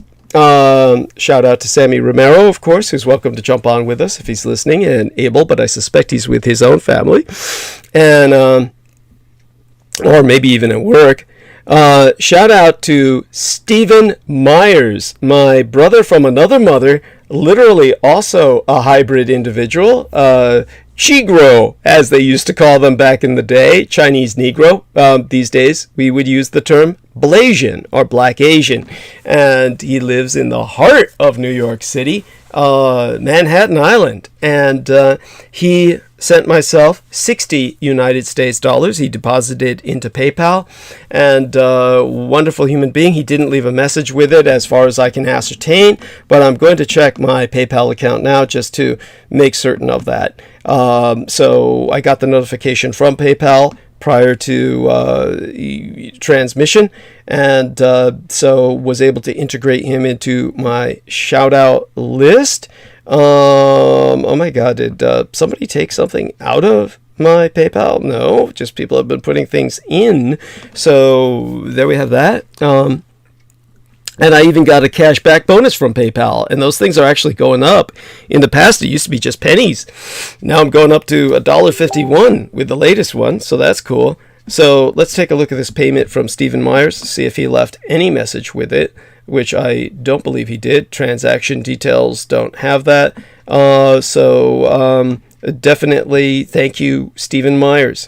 And anything you have to say, don't be afraid to say it. I know he used to have a Facebook timeline and could send little private messages, so he could reactivate that in case that's been deactivated over time. Now, I just got a notification from something in Messenger before I go back to shoutouts, and that's from Mirthling, who says, I don't know if I can work it or if you wanna, but there it is. Web Skype. Sign into Skype. Ooh, I don't want to touch that. I don't want to, somehow click that and knock myself out of my own account and wind up locked out of Skype or something that looks like that could take me there. Yeah, just put the links inside the chat room, honey. Let's take a look, see if she's done that. But she hasn't, but she's welcome to. All right. And for the other shout out, T-Tank Barry is presumably the individual who slid another $100. Originally, I know for a fact T-Tank Barry slid $180 through my door slot, the mail slot in my residential door, and he did that very early in the morning, and he made it specifically $180 to symbolize a 180-degree turn concerning all of my woes, which are quite apparent and self-evident via the gang stalkers. So he wanted a 180-degree turn to turn things around on them, and then followed that up with another $100. Either that or someone else did. Whoever did, presumably T-Tank Barry, shout out to them and all my hugs and love, along with that to my brother from another mother, Stephen Myers. And if it wasn't T-Tank Barry with the latest 100 through the mail slot, whoever did it, God love you. And Holly Caditis Kiefer mailed me $100 money order, a check. I was able to cash that, deposit that, and God bless her. Honestly, Holly Caditis Kiefer has been through so much. There's elements about her family I will not bring up just to respect her privacy and to protect it. But yeah, she definitely knows what it's like to be on the inside track of knowing far too much about what's going on in your environment. And what we must do is bring her on so that she can share that with the general public. She has just too much to share. And she's also got the full volume, all the volumes, the full set of Missing 911 or Missing 411, whatever the title of that series of books is. She's got it, and yet still goes out into the middle of nowhere and sits on mountaintops waiting for the sky to open up and take her. So I find it impossible to relate. I don't know why she even enjoys doing that. It's she loves the outdoors, and oh my God, I think she's in a better place now. That doesn't mean she's dead. She's moved, I believe, from where she was when Laura Lee Solomon and I were hanging out with her, which was a place that, oh God, the upstairs was leaking water down into her apartment. So it was cold. Oh my God, it was cold. Oh my God, it was cold. It was by the sea, sea air, and I was forced to just cuddle into Laura Lee Solomon to stay warm, to maintain my body heat. Oh my God. So there we have that. Coming up, just so everybody knows, we have 2 more episodes before, or 3. Well, no, 2. Yeah, 3. We got 3 more episodes. But by that 3rd episode, the 13th of this month, will be the eve day for Bastille Day, as the Yanks call it. That's not the correct name. The French simply call it the 14th of July. That's their 4th of July, but they call it the basically their national celebration day. And so that'll be the same day as Laura Lee Solomon's birthday and Judith Agert's rebirth day, her AA birthday, when she went clean and sober. God bless her. And if somebody's able to contact her, tell her to get back to me. All right then. as I said, it is Aphelion 2022. Earth will be farthest from the sun on the 4th of July, which is today for everybody on the East Coast. And that means on our national birthday at Aphelion, Earth will be 94.51 million miles. In international measurement, that will be 152.1 million kilometers away from the sun. We will be as far from the sun as we possibly can be in our orbit on our national birthday. I think that's quite relevant, and that has a lot of meaning there. Will be cold. And so lovely young lady Andrea Remy just tagged myself and a number of others in a post. I'll take a look at it. And with her, honestly, her posts are usually quite elegant, and certainly don't mind the tags. So this is cute. It might even be her. So, fuck, cigarettes and coffee? Cool. I think this is her. So let me allow that onto my timeline. All right, that profile is at it. I seriously don't know if I'll be posting regularly on this on these timelines with all the chaos that has been wreaked upon them. You really wonder why bother, but that's their intent. At the same time, it was a time sink, and I can better spend my time elsewhere, even though it was creative and very pretty. It was, oh, by the way, we got approached by Richard K. Cole Jr. again as soon as Justin White forced him to take things down about the other gang stalker that he was doxing. These people dox each other. They are compartmentalized. They don't know they're all on the same side. They're all fucked up. And then they wind up all rallying together at various points. It's chaos. This is the cult of chaos. And therefore, they act chaotically. What more would you expect? But then he approached me disguised as some military general, saying I have such pretty pictures on my timeline. I mean, fuck. You know it's him because there's several pointers there that I would describe to people. His timeline was just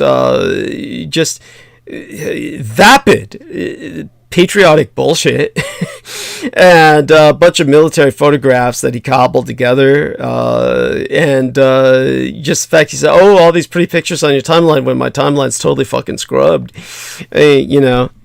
Same shit, just complete insanity. Anyhow, let's start with, of all things, I think just to give my mind a break and work my way into the zone, let's start with an open letter to the public, as writ by the Right Reverend J. Lawrence Turner. He is a black African-American male who is the senior pastor of Mississippi Boulevard Christian Church in Memphis and the founder of the AACCT, the AACCT, the African-American Clergy Collective of Tennessee. And we'll start with this short open letter to the public to get myself into the zone. And what he has to say is, and hopefully Sammy Romero's listening or will listen to this in review because, of course, he has acted as a kind of intern for his sister, who is a mortician and has had much more experience with the dead than many others. People, more so than your average person. Not necessarily more than myself, but more so than your average person. And this man has as well. So Sammy would appreciate this more than most. And what the Right Reverend J. Lawrence Turner says is, I have buried too many victims of gun violence. The Supreme Court decision means I'll bury many more. Last month, I presided over the funeral of a young man, only 27, who was killed by gun violence. Not only was he cut down in the prime of his life, but his family and friends were cut down too. As I looked out over my devastated congregation during his service, I felt as though I was looking out over a battlefield, littered with spiritual and psychological casualties. As we laid this young man to rest, it occurred to me he deserved burial in the military section of the cemetery. One more soldier who had made the ultimate sacrifice so that our so-called pro-life society can worship at the altar of the Second Amendment. The highest court's 6-3 decision in the New York State Rifle and Pistol Association versus Bruin case is going to have consequences that reach far beyond New York and a handful of states with laws that restrict carrying a concealed weapon in public. The most damaging is that it incites Americans to escalate our fear-driven war against one another. Here the Reverend Turner goes on to describe this escalating war against each the other. As the pastor of a majority black church in Memphis, I am a chaplain in this escalating war. I bury the victims of our country's incremental massacre. President Joe Biden recently signed into law the bipartisan Safer Communities Act, the first major federal gun safety legislation enacted in decades, with the following words: God willing, it's going to save a lot of lives. Unfortunately, it probably won't. The incremental massacre of tens of thousands of people every year due to gun violence is almost surely going to continue unabated thanks to the Supreme Court's ruling. If I sound angry, it is because I see no end in sight. The overturning of a long-standing legal precedent allowing states to protect their citizens from gun violence, followed by the overturning of Roe v. Wade, is just too much hypocrisy to bear. Why aren't these both right-to-life issues? Yes, I applaud the provisions in the Safer Communities Act that provide funding to implement and manage crisis intervention programs, strengthen red flag laws,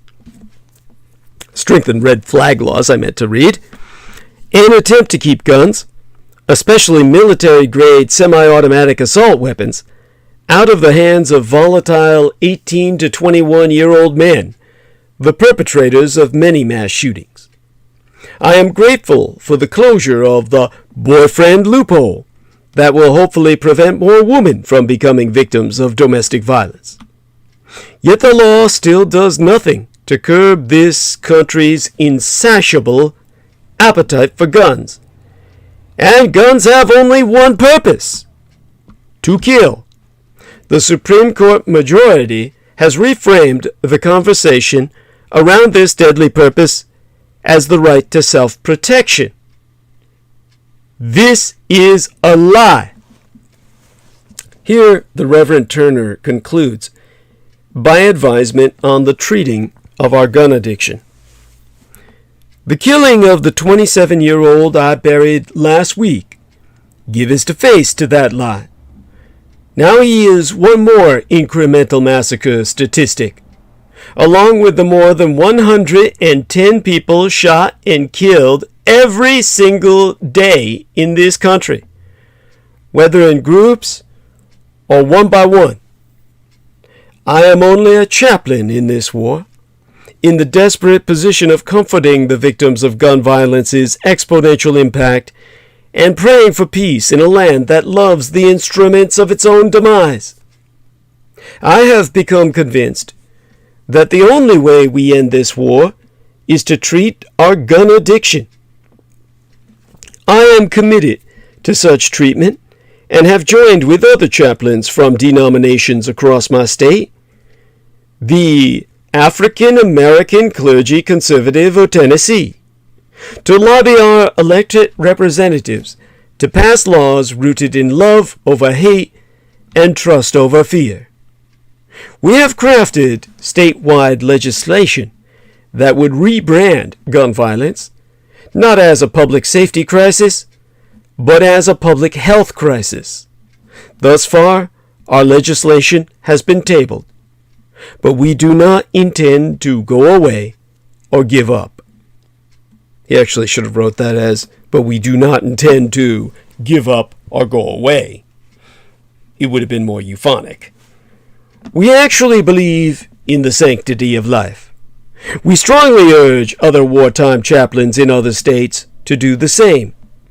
And we strongly urge other people of goodwill who are sick of our nation's systemic hypocrisy on issues of life to stand up, be vocal, and vote. Those of us who want to end the senseless war America is waging against itself are the majority, and we deserve to live in peacetime. Now understand that if Congress disagrees with the court's interpretation of a law, it is free to override the decision by passing a new law. But with partisan gridlock, that has become trickier, to say the least. In effect, at present, it has effectively become impossible.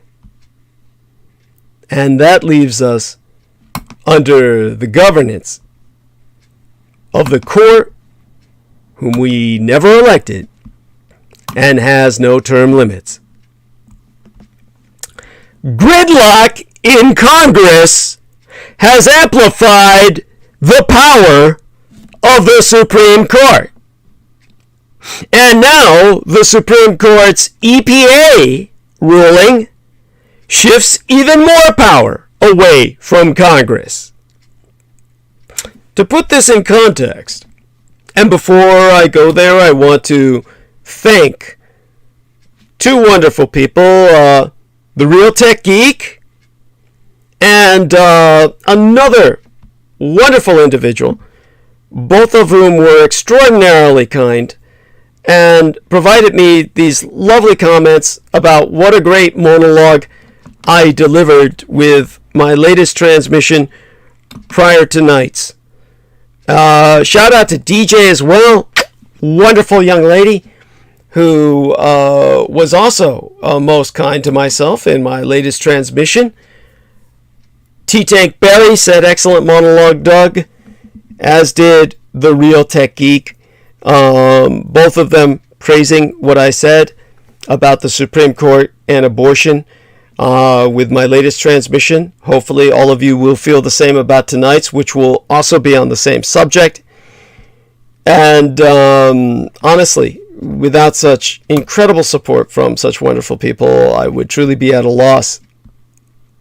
Looks like we've regained a number of viewers rallying for our little monologue, so I'd best get to it. Shout out to Vicky Johnson, by the way. And with that, going back to where we're at. Okay. By the way, T-Tank Barry says 29th thumbs up for the transmission. God bless you. And he says, good evening, Douglas. Greetings from Mendocino County. Hopefully you got the 100. Much love and respect. Yes, sir, I gave you a shout out. So I said that was more than likely yourself. And I explained to people the original 180 was to magically incite a 180-degree turn from all the madness that has been unleashed against myself as of late. So T-Tank Barry, I did get your other $100. God bless you, and may the gods of my ancestors maintain watch over you from the heavens, and the blessings of Tian, heaven itself, rain upon you. With that, in my semi-exhaustion, after too much partying over the weekend, taking my voice away, and doing my best to kind of still retain the energy after an occult assault that did take place. Jameson Reese did unleash his curse to the best of his ability, probably bled himself half out to unleash it. And, of course, now it's going to blow back upon him because that's the way these things work. But it's the end of his world in that regard. All that being said, I'm still left exhausted. All right. On the last day of a turbulent term that included rulings on what the Constitution has to say about abortion, guns, and religion, the Supreme Court issued another sort of decision, one that turned on the words of the Clean Air Act. The court has proclaimed that sans, or without, clear congressional authorization, the EPA, America's Environmental Protection Agency, is powerless to aggressively address climate change. In years past, that might have been the start of a dialogue with Congress, which, after all, has the last word on what statutes mean, because it can always pass new ones. But thanks to legislative gridlock based on partisan politics, right versus left, blue versus red, Congress very seldom responds these days to Supreme Court decisions interpreting its own statutes. And that means the balance of power between our branches of government has completely shifted, with the justices ascendant as our governing body. We got to this point in the past thanks to Richard Mulhouse Nixon basically taking America off the Bretton Woods monetary agreement system, which was created by Franklin Delano Roosevelt, who took us off the gold standard. If you ever hear any idiot telling you Richard Nixon took us off the gold standard, that individual is not worthy of a moment of your time. Turn around and walk away. Never listen to another word they say, because they're worthless idiots. Richard Nixon never took us off the gold standard. Franklin Roosevelt did. Richard Nixon was trying to put us back on the gold standard. At the very least, take us off the petrodollar. The petrobuck, which was created when Franklin Delano Roosevelt, having taken America off the gold standard, had to peg the US dollar, at that point a fiat currency, to something. And he pegged it to the outflow of oil or petroleum from the House of Saud in particular, and all of the oil producing nations. As a matter of fact, the founding nation state of OPEC, the founding member, was in the American hemisphere. In the Western hemisphere, it's Venezuela. Venezuela was the first father nation, the founding father of OPEC, oil production exportation cartel, oil producing and exportation cartel, which we now affiliate as an Arab bloc. In our minds, Venezuela is still a part of it. Now, all of this created the petrobuck, the petrodollar, which is what the rest of the world's currency is pegged to. So, Richard Nixon was trying to reestablish American sovereignty from out under the effective occupation of, most particularly, the House of Saud, and, of course, communist Venezuela, and the rest of the OPEC fuckers, who are now all affiliated and aligned with motherless Russia. That's why they call it OPEC Plus. It's OPEC and the fucking Russians. They are your enemy. And Richard Nixon knew that all along. So he withdrew America from the Bretton Woods monetary agreement system and out of the bondage of the petrodollar. This is what made him an instant enemy to OPEC, and why they automatically launched a character assassination campaign against him that took him out of office. Now, this backfired on them because at that point, effectively, Congress took over the United States. That was not disadvantageous to OPEC, but Henry Kissinger was. Congress effectively became the ruling body that governs the United States at that moment in time with the fall of Richard Nixon domestically. But someone had to run the American empire over the rest of the world. The man who stepped in to do that was Henry Kissinger. Henry Kissinger, being Jewish, put all of America's resources behind Israel, which then proceeded to kick the Arab world's ass in the Arab-Israeli War. The Yom Kippur War, or the Ramadan conflict. And for that, Henry Kissinger was awarded the Israeli version of the Congressional Medal of Honor. Yes, that's all true. You can look this up yourself.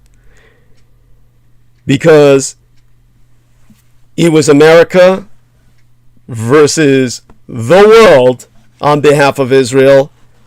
Otherwise, everyone else on earth, Japan and the rest of Asia, all of Europe, all the third world, and the Soviet Union and the communist bloc, all sided with the Arab world. Does this mean, well, we should have come to the aid of Israel as the underdog in that case? Fuck no, we should have let them get wiped off the goddamn map. Instead, we made them the pain in the ass that they are today. All of this was the fault of Henry Kissinger, the fault of OPEC, combined to make the two worst parties on earth, OPEC and Israel, still a problem today that must be resolved at some point. All of this brought about leaving Kissinger running the American empire until throughout the Ford administration he was doing the same shit. They kept him around as like everybody else was governing the United States, but Kissinger was running the American empire overseas. And that's how we became slave circuited to Israel. So he continued running our foreign policy after Nixon left under the Ford administration. And other than that, at home, we were under the governance of Congress. Congress is now gridlocked. It is rendered impotent by a 50-50, what would we call it, standoff between the Republicans and the Democrats. And therefore, governance went from the executive during Nixon's time to Congress up to this point in history, and now we are under the governance of the Supreme Court. A bunch of fucking justices we never elected and who are leading us for life. The consequences have been especially stark in Supreme Court rulings on global emergencies like climate change and the coronavirus pandemic, but the phenomenon is a general one. Congress has largely fallen silent as a partisan stalemate has gripped Capitol Hill, aggravated by the increased abuse of the filibuster, which has blocked almost all major legislation in an evenly divided Senate. The upshot is a more dominant court. It was not always so. Congressional inaction following Supreme Court rulings on statutes is not especially new, but it has taken it's taken on added importance as the court has veered to the right and is increasingly insisting on clear grants of congressional authority to executive agencies. In addition to the ruling on climate change, the court has recently declared that the Centers for Disease Control and Prevention was not authorized to impose a moratorium on evictions, and that the Occupational Safety and Health Administration was not authorized to tell large employers to have their workers vaccinated against COVID-19 or undergo frequent testing. Congress is, of course, powerless to revive a law that the Supreme Court has struck down as unconstitutional. In such cases, the court gets the last word, and only a constitutional amendment or a later overruling can undo its work.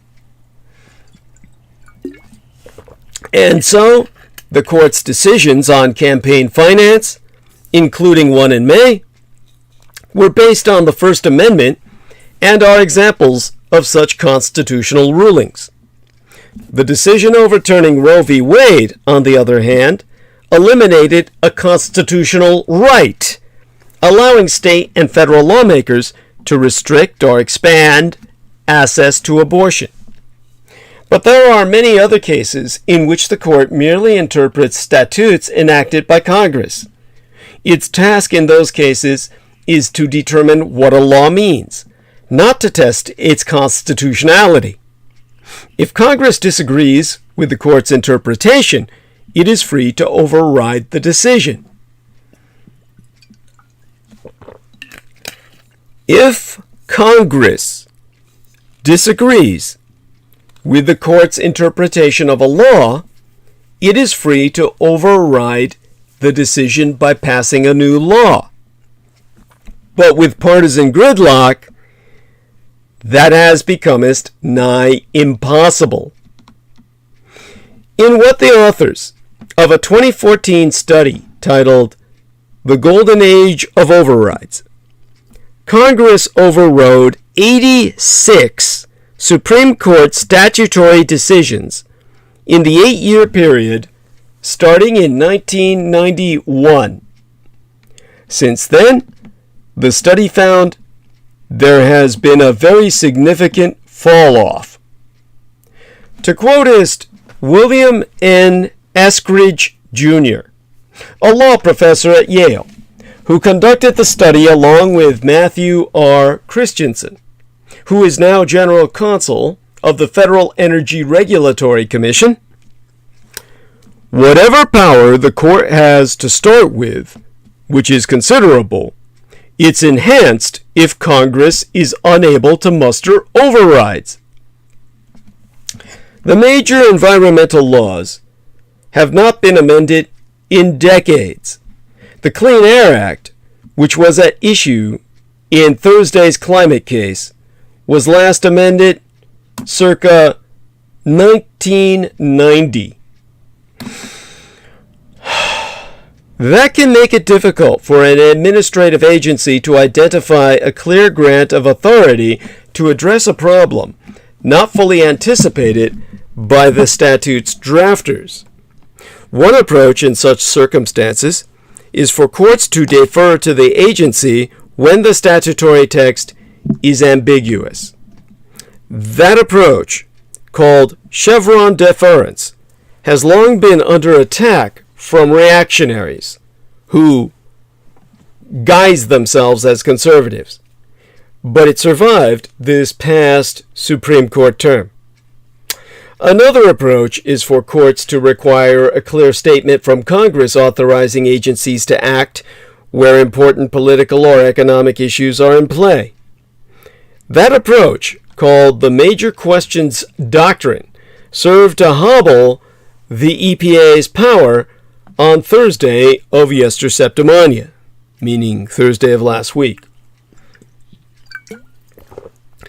The most prominent recent example of a congressional response to a Supreme Court ruling is 13 years old. It came just after Ledbetter versus Goodyear Tire and Rubber Company, The 2007 ruling, of course, decided the year my late and sainted sire, the man who raised and guided me, died, George Joseph Henry Dietrich. And that ruling said Title VII of the Civil Rights Act of 1964 imposed strict time limits for bringing workplace discrimination lawsuits. In her dissent, Justice Ruth Bader Ginsburg reminded lawmakers that on earlier occasions they had overridden what she called, in her words, a cramped interpretation of Title VII, she going on to state, once again, the ball is in Congress's court. Congress responded with the Lilly Ledbetter Fair Play Act of 2009, which overrode the 2007 decision made in the last year of my late and sainted sire's life. On Wednesday, midweek last, Justice Neil M. Gorsuch cited the Ledbetter ruling in a dissent urging Congress to override a decision that he said had dealt a blow to the sovereignty of Native American tribes. Quoting Justice Ginsburg, he so wrote, "Thanks to this court's egregious misappropriation of legislative authority, the ball is back in Congress's court." He did not stop there, as Justice Brett M. Kavanaugh's majority opinion noted, himself having writ, and here I read therefrom, "The dissent goes so far as to draft a proposed statute for Congress." But if recent practices are any guide, congressional action is unlikely. Consider the Supreme Court's 2013 decision in Shelby County v. Holder, which invited a congressional response that the justices must have known would not be forthcoming. The decision, which effectively gutted a key provision of the Voting Rights Act of 1965, did so indirectly by striking down the law's formula for determining which states and localities were covered by the law's requirement that changes to voting procedures be cleared by federal authorities. The Supreme Court has said it requires Congress to speak clearly in the interest of democratic accountability. In the climate decision, Chief Justice John G. Roberts, Jr. wrote for the majority that the people's elected representatives should make decisions where the consequences are enormous, himself having so writ, and here I read therefrom, "A decision of such magnitude and consequence rests with Congress itself, or an agency acting pursuant to a clear delegation from that representative body. Congress may draft another formula based on current conditions." Congress has not enacted any new formula, nor is there any likelihood that Congress will respond to the climate change decision with the clear authorization the Supreme Court demanded. But the net effect of that approach is to enhance the Supreme Court's own authority.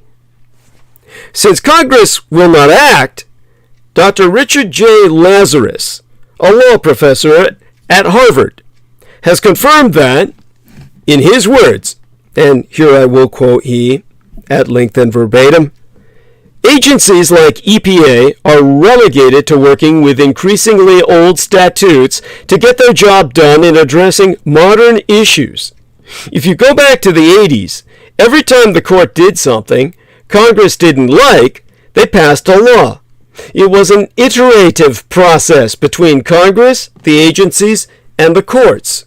By insisting instead that an agency can promulgate an important and significant climate rule only by showing clear congressional authorization, at a time when the court knows that Congress is effectively dysfunctional, the court threatens to upend the national government's ability to safeguard the public health and welfare.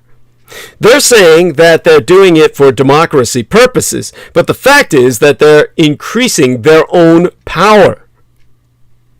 Dr. Bruce Huber, a law professor at Notre Dame, has concluded that were democracy working, there would be new federal legislation to address the threat to the planet. Instead, to quote from Professor Huber's own words, "With things as polarized as they are, the possibility of amending a statute has diminished to the vanishing point. If we had a Congress that at all reflected what the median American voter wanted, we'd have relatively aggressive climate action. In the 70s and 80s, Congress was passing major legislation all the time. When something was wrong, there was a real colloquy between the court and Congress. The court would say, 'Hey, this doesn't stand up to scrutiny.' And Congress would come back and say, 'You're right, we'll fix it.' And the very next session, you'd get a major amendment to the Clean Air Act or the Clean Water Act. This is all the more edomically ecocidal, since the great drying has come us to my golden state nation of Blue Bear Flag, California. Those pictures of glorified mud puddles that used to be Lake Mead and Lake Oroville should have gotten your attention by now. If they didn't, maybe a frightening new term will. Aridification. That's what scientists are calling the intense warming and dryness besetting my golden California and the entire frontier west. This Überdrought includes loss of water for wild creatures like spawning salmon and migrating birds, and for human beings to grow food, drink, and bathe. There have been periods of high atmospheric carbon dioxide in the past, but the pace of the current warming and drying is unlike anything ever experienced.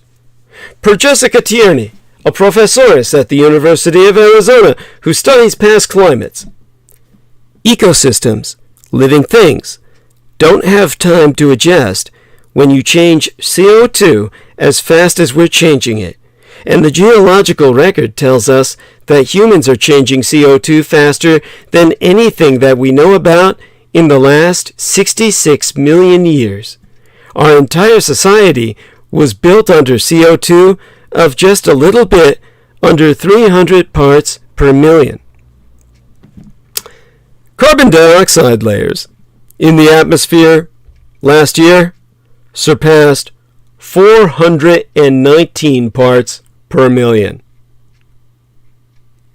Gulp that up, if you can still breathe. The experts conclude humans should be able to adapt, but only with serious changes in behavior. Our story looks like it's going to have a very grim passage before there's any potential happy ending. Because look at what measures have begun. None! Matthew Kirby, a paleoclimatologist and professor at California State University, Fullerton, concludes that, in his words, if the state says the drought is over, act like it's not. We're doing a good job, but we need to live under a permanent state of water conservation because water is the final frontier, especially with the aridification in the western United States.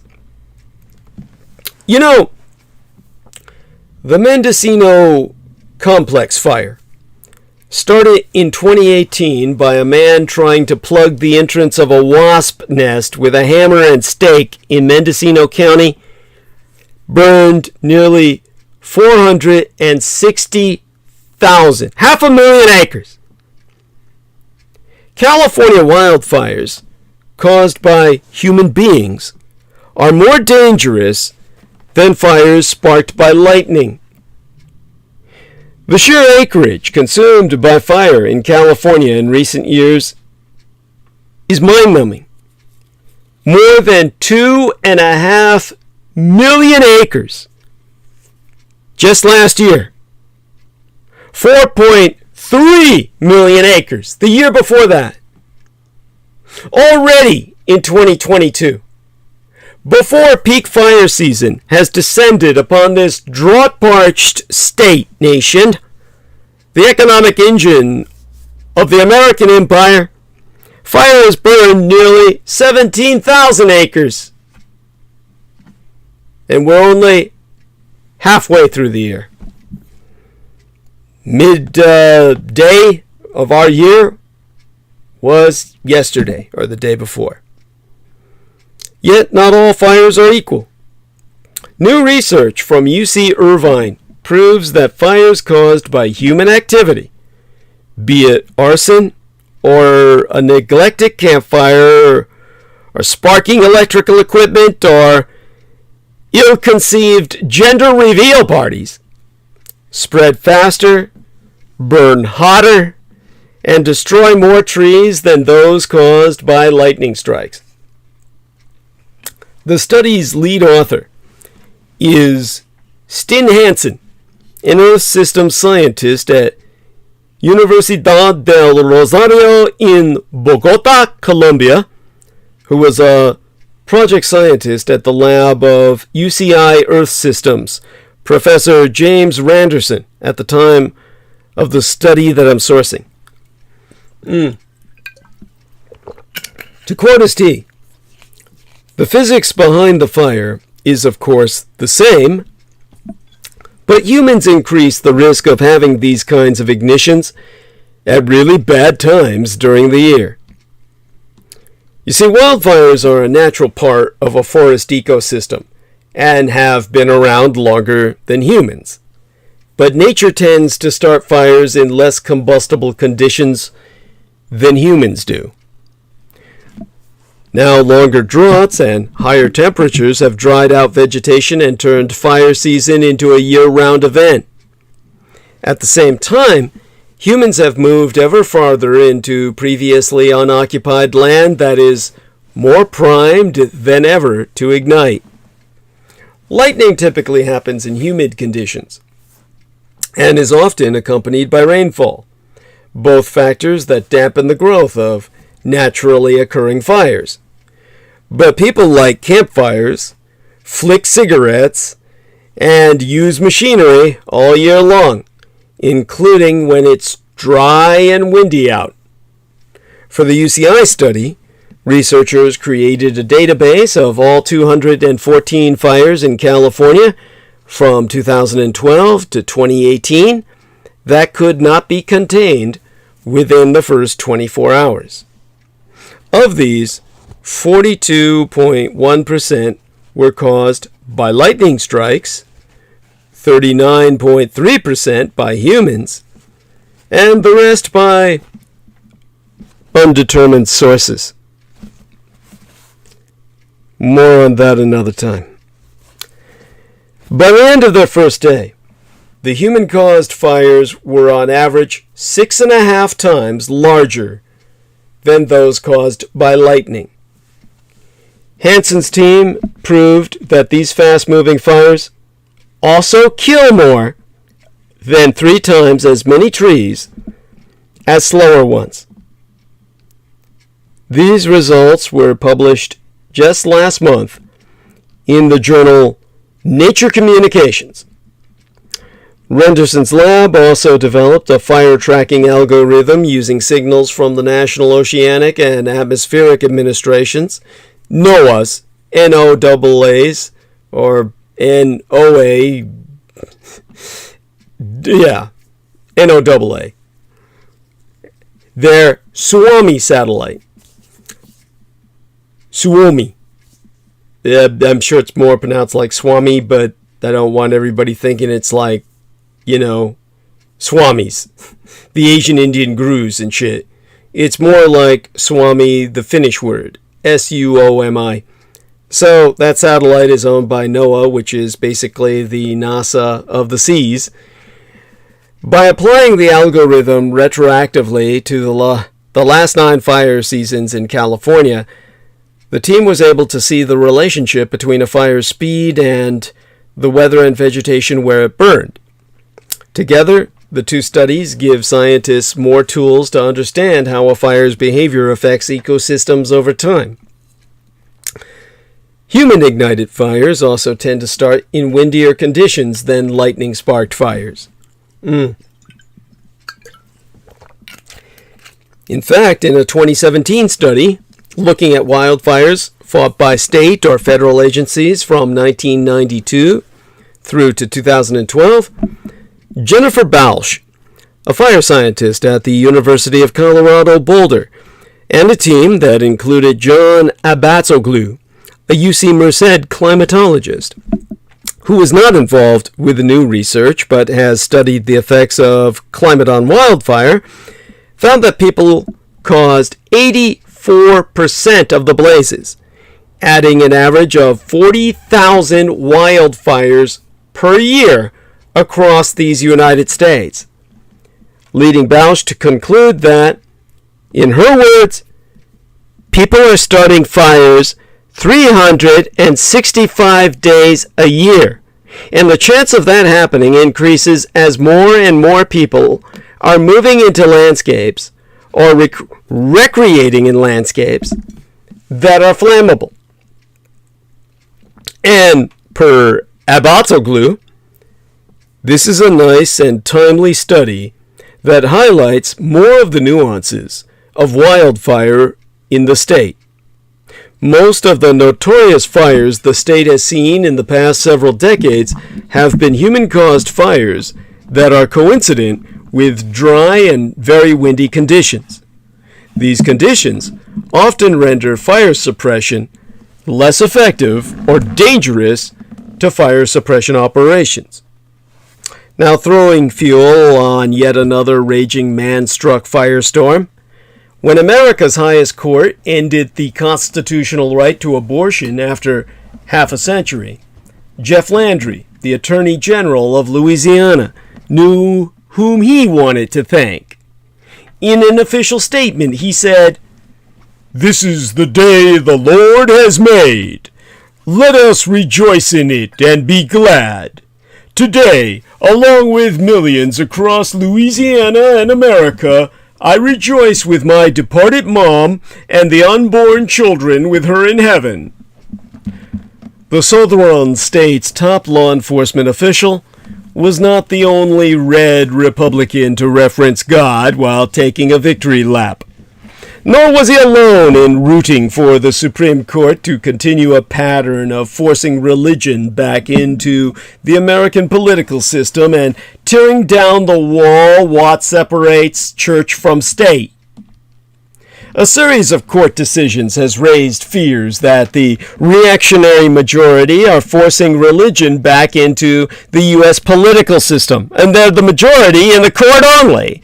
They're the absolute minority amongst the tax-paying electorate that provides them their livelihood. So it is long past high time to raise the alarm as the U.S. Supreme Court takes a hatchet to church-state separation.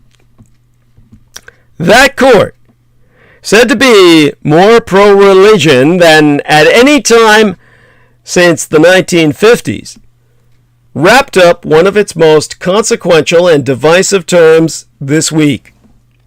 Rational observers have lamented a string of decisions that they say undermine legal traditions that prevent government officials from promoting any particular faith. In May, the conservative majority ruled in favor of a Christian group that wanted to fly a flag emblazoned with a cross at Boston City Hall under a program aimed at promoting diversity and tolerance among the city's various communities. Last month, they endorsed taxpayer money paying for students to attend religious schools under a main tuition assistance program in rural areas lacking any nearby public high schools.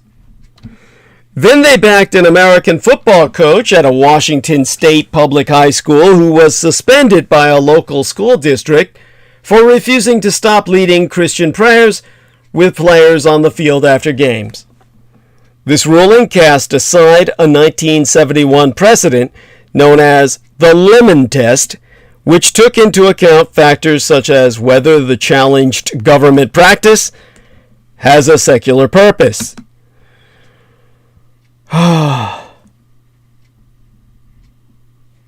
So, Mirthling said goodnight. Good night, honey.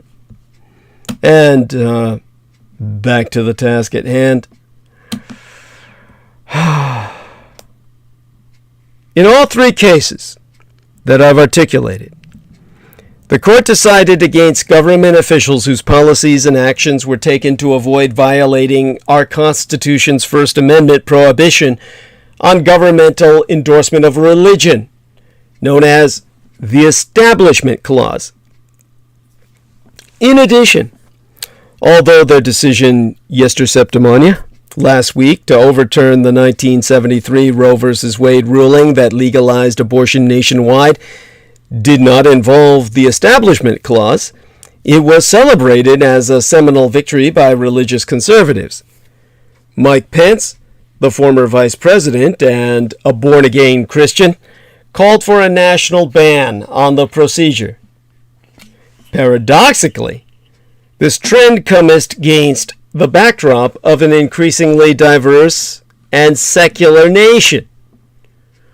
Yesteryear, a Gallup survey revealed that Americans' membership in houses of worship dropped below 50% for the first time, and yestermenses. Last month, Gallup found that the share of U.S. adults who believe in God, 81%, was the lowest since it first asked the question in 1944. White Christians represented 54% of the population when Barack Obama first ran for president in 2008, but now make up only 45%. Former President Donald Trump's appointment of 3 right-wing justices, however, helped put our court on a very different track, and the nature of its rulings have been unusually radical and sweeping. Robert P. Jones, founder and chief executive of the PRRI, the Public Religion Research Institute think tank in Washington that I so often source, thus testified, and here I quote his T, "What we're seeing is a desperate power grab as the sun is setting on white Christian America. In the courts, instead of moving slowly and systematically, it's a lurch. In the meantime, we're going to be left with an essentially an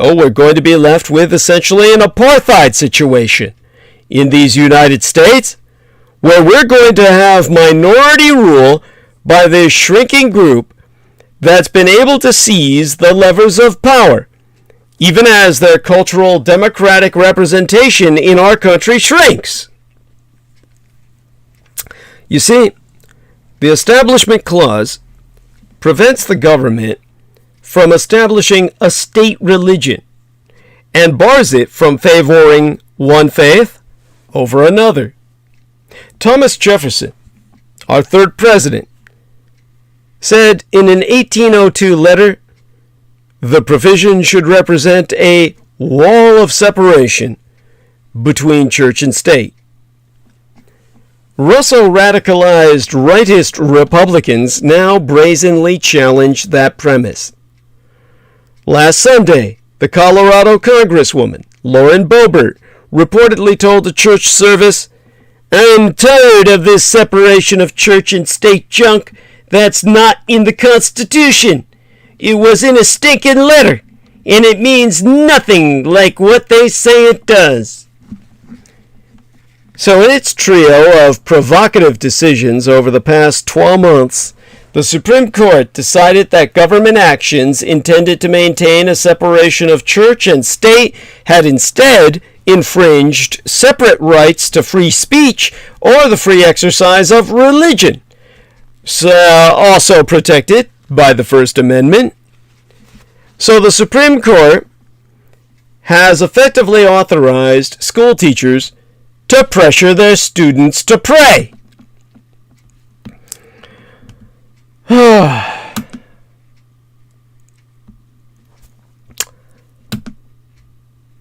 The Supreme Court fronts a new religious aristocracy.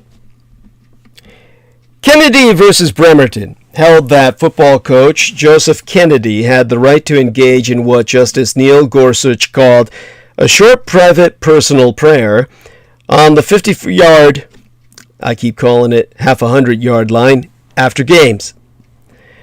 The court held that forbidding that prayer improperly discriminated on the basis of religion, because employees were allowed to do other personal things with their free time after games. There was no record evidence that students felt pressured to participate in these prayers, and no evidence that the prayers disrupted the school. The actual facts are very different. For years, Kennedy led his players in prayers.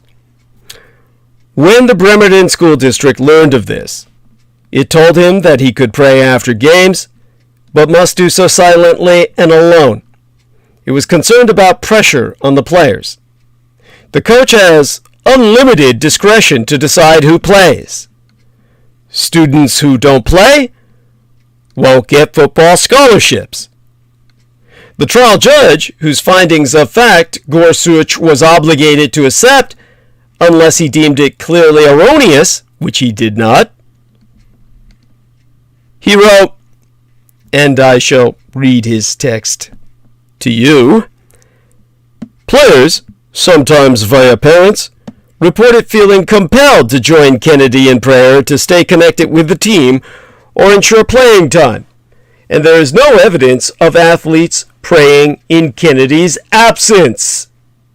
Kennedy himself testified that, over time, the number of players who gathered near him after the game grew to include the majority of the team. This slow accumulation of players joining Kennedy suggests exactly the type of vulnerability to social pressure that makes the Establishment Clause vital in the high school context. Nice starting position you have there, son. Too bad if anything should happen to it. Gorsuch places great weight on the school's concession that there was no evidence that students were directly coerced to pray with Kennedy. That sentence has a crucial legal implication. I'm the man who points out critical omissions, yes? And that implication is henceforth only direct coercion will count. Gorsuch wrote that the possibility that students might choose, unprompted, to participate in Mr. Kennedy's prayers does not necessarily prove them coercive. But for many years, notably in the cases involving official school prayers, the court recognized that the pressure to conform, as it put it in 1992, though subtle and indirect, can be as real as any overt compulsion. The problem is the result, not the method. A poisoner cannot defend himself from prosecution by pointing out that he never touched his victim. In his final communication to school officials before he was suspended, Kennedy declared that he would continue to pray and would not flee the scene if students voluntarily came to the same area where he was praying. He would not discourage students from joining him. No students joined him the 3 times he prayed on the field after his letter, but the school reasonably did not want to wait for the slow accumulation of players to begin again. Kennedy also publicized the dispute, attracting hostile crowds to games and hate mail that prompted several officials to resign because they feared for their safety, their very lives. When he prayed, crowds swarmed the field around him. Private prayer, this was not. The Establishment Clause is based in large part on the idea that state involvement can corrupt religion by turning it into a hypocritical sham. That idea has a long history. Jesus Christos, you know, your Lord and Savior if you're Christian, as myself, Jesus of Nazareth, for example. Do not be like the hypocrites, for they love to pray standing in the synagogues and on the street corners to be seen by others. But when you pray, goest into your room, close the door, and pray to your Father who is unseen. Obviously, my God, and yours, if ye be truly Christian, thought that external inducements, and intentionally or not, that is what the coach was creating, makest prayer worthless. Individual school staff are, of course, entitled to think that Jesus didn't understand real religion, but they should not be able to force that view on students. The decision hamstrings schools that seek to prevent this kind of intimidation, as Ira Lupu and Robert Tuttle observe. The court requires proof of coercion, which might ultimately require testimony in open court from students courageous enough to face community opprobrium.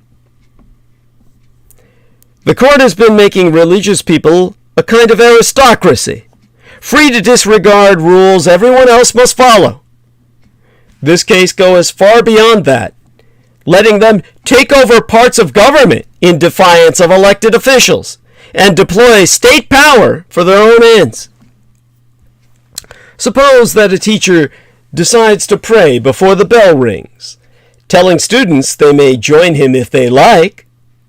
Part of the pre-1955 Good Friday Mass, which some Catholics still think appropriate, and in doing so, disagreeing with the Vatican, dost read, "Let us pray also for the faithless Jews. Here are prayers which we offer for the blindness of that people, that acknowledging the light of thy truth, which is Christ, they may be delivered from their darkness." Suppose, in a community with a history of Judeophobic vandalism and violence, a teacher recites that, and growing numbers of students join him. Does the school district have the power to stop him? After this decision, dare they risk even trying? In the ruling on school football coach Joseph Kennedy, the reactionary Justice Neil Gorsuch wrote that the court's aim was to prevent public officials from being hostile to religion as they navigate the Establishment Clause. Gorsuch himself thus opining, and here I quote as T, "In no world may a government entity's concerns about phantom violations justify actual violations of an individual's First Amendment rights." The line between church and state has been crucial to advances in lesbian, gay, bisexual, transgender, queer, intersex, and allied plus equality, racial justice, reproductive freedom, protecting religious minorities, the teaching of science in schools, and safeguarding democracy itself. But all this is suddenly precarious because of the court's 6-3 conservative majority. Like the aforementioned Jones, Rachel Laser, Presidentress of Americans United for Separation of Church and State, which represented the school board in the case, perceives in the court's opinions a backlash against America's religious pluralism, racial diversity, an increase in women's power in society, and the advent of marriage equality and progress on LGBTQIA plus equality, and ergo confirms that the separation is under complete attack by the Supreme Court as it favors the Free Exercise Clause at the expense of the Establishment Clause, thereby raising the specter of religious favoritism. To quote the Lady Laser, at length and verbatim, "This is a backlash that is meant to reinforce and cement existing power structures into our law, and it panders to a white Christian, right extremist agenda. It's incredibly divisive. It's dangerous to our democracy in that regard. We are at risk of taking away the religious freedom of vast numbers of Americans, which should make the founders of our country be doing somersaults in their grave, and I'm sure is alarming to the world as a whole, because they see America as a beacon of light when it comes to religious freedom. The court pandered to a religious extremist agenda and implemented it by forcing one set of religious views on all of us and taking away the right of a woman to do with her body what her religious and moral views dictate, or taking away the right of a Maine taxpayer to not fund the teaching of a religion or religious discrimination that they disagree with, or taking away the right of a Jewish or Muslim or an atheist or a Buddhist public school student not to feel pressured to pray to play and be included in public school. But although most of the court's religious rights decisions in recent years involved Christian plaintiffs, it has also backed followers of other religions. These included a Muslim woman in 2015 denied a retail sales job because she wore a headscarf for religious reasons, and a Buddhist death row inmate in 2019 who wanted a spiritual advisor present at his execution in Texas. By the way, the headscarf is called a hijab for the Muslim ladies. The court also sided with both Christian and Jewish congregations in challenges based on religious rights to governmental restrictions, such as limits on public gatherings imposed as public safety measures during the coronavirus pandemic. Recently, the New York Times reported, since John Roberts became Chief Justice in 2005, the court has favored, or rather the court has ruled in favor of religious organizations in orally argued cases 83%, now 85%, of the time. That is far more than any court in the past 7 decades, all of which were led by Chief Justices who, like Roberts, were appointed by Republican presidents. Okay. This shift has been welcomed by reactionary pressure groups. Carrie Campbell Severino, presidentess of the Judicial Crisis Network, has been quoted as saying, "The court's recent pro-religious liberty streak shows how far it has come from earlier decades. A majority of the justices continue to demonstrate a clear record of protecting religious liberty and expression, something the Constitution explicitly guarantees." Activists and academic experts, however, warn that the emboldened supermajority of half a dozen justices is all out of kilter with the will of the people on government endorsement of religion and other issues. Amanda Hollis Bruschi, an associate professoress of politics at Pomona College in Claremont, California, thus concludes, "It's paradoxical, but it's also a function of our system that creates so many avenues for minority rule, and that's something that we as Americans need to really reckon with, whether this 18th century system still works for us in the 21st century." Here we are, in the year of our Lord, 2022, where those who'd burn witches at the stake are eminent jurists, but women are the real hysterics. You know, there's very little that remains unsaid or unyelled in America today about abortion. For those who would have preferred to make their own gynecological choices without state lawmakers at their exam table stirrups, it's a devastating, exhausting moment. The grief is surreal, and we all know it's only just begun.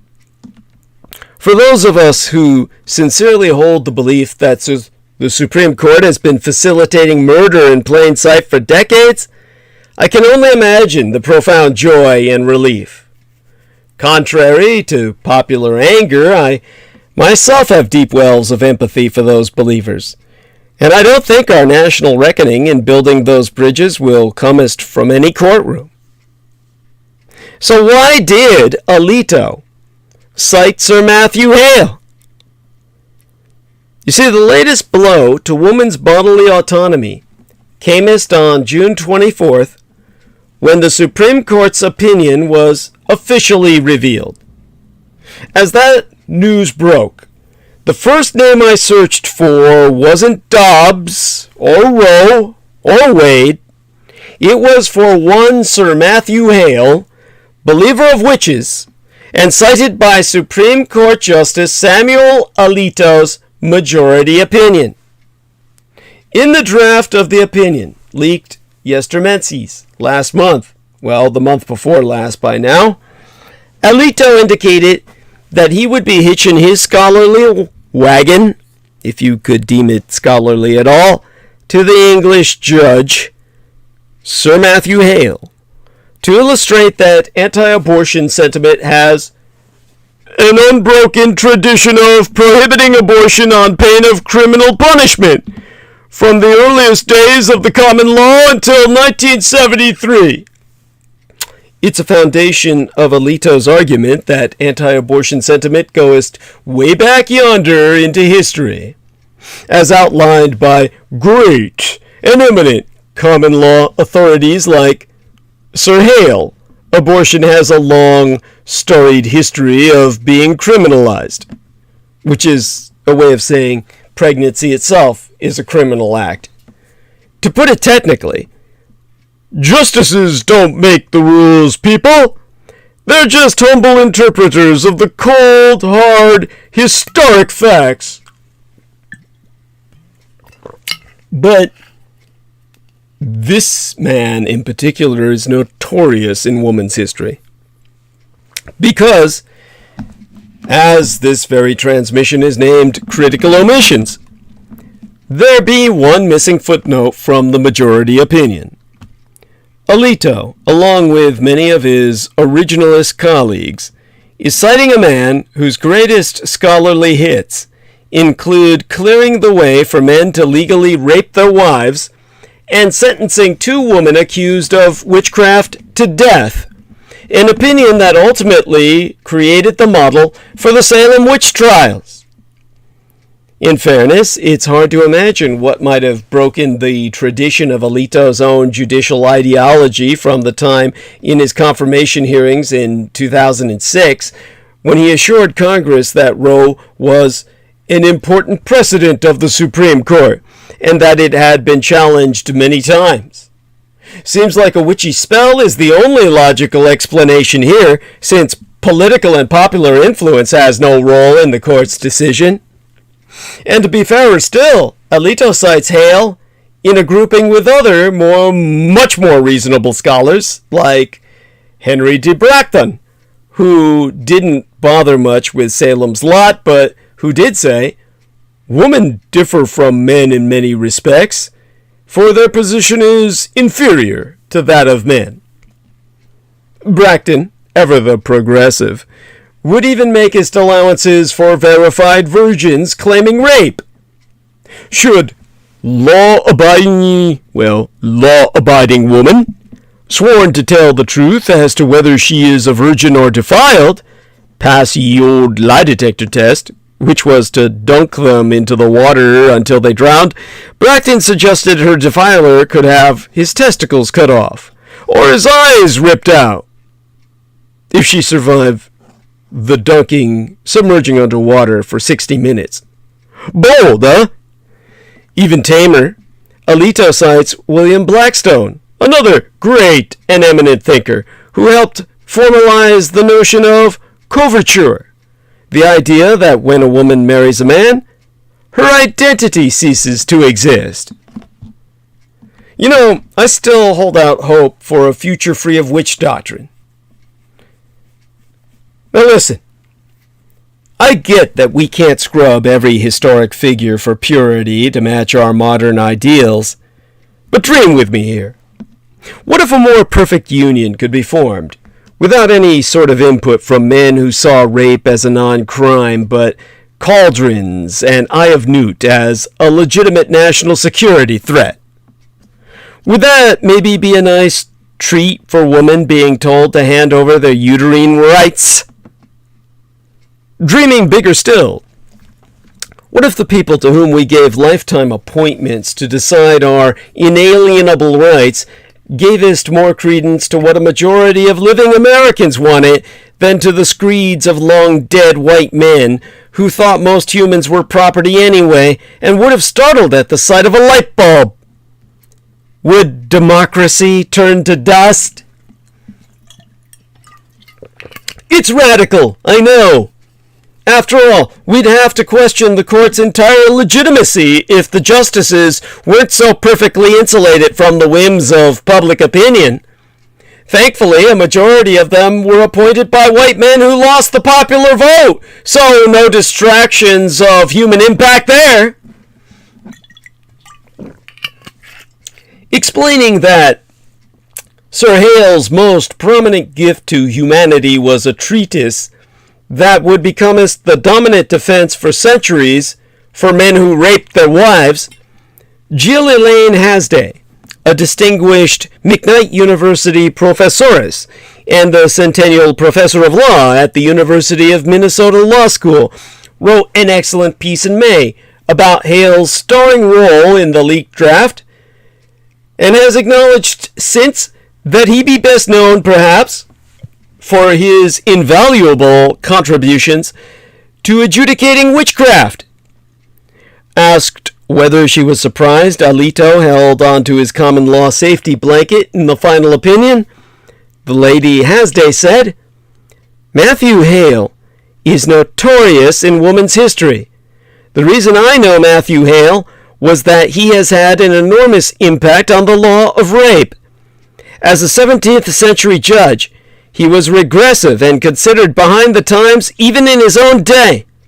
I think Justice Alito's decision to leave every single reference to Matthew Hale in the final version of his majority opinion overturning Roe is yet another expression of his confidence in himself and his power. His power.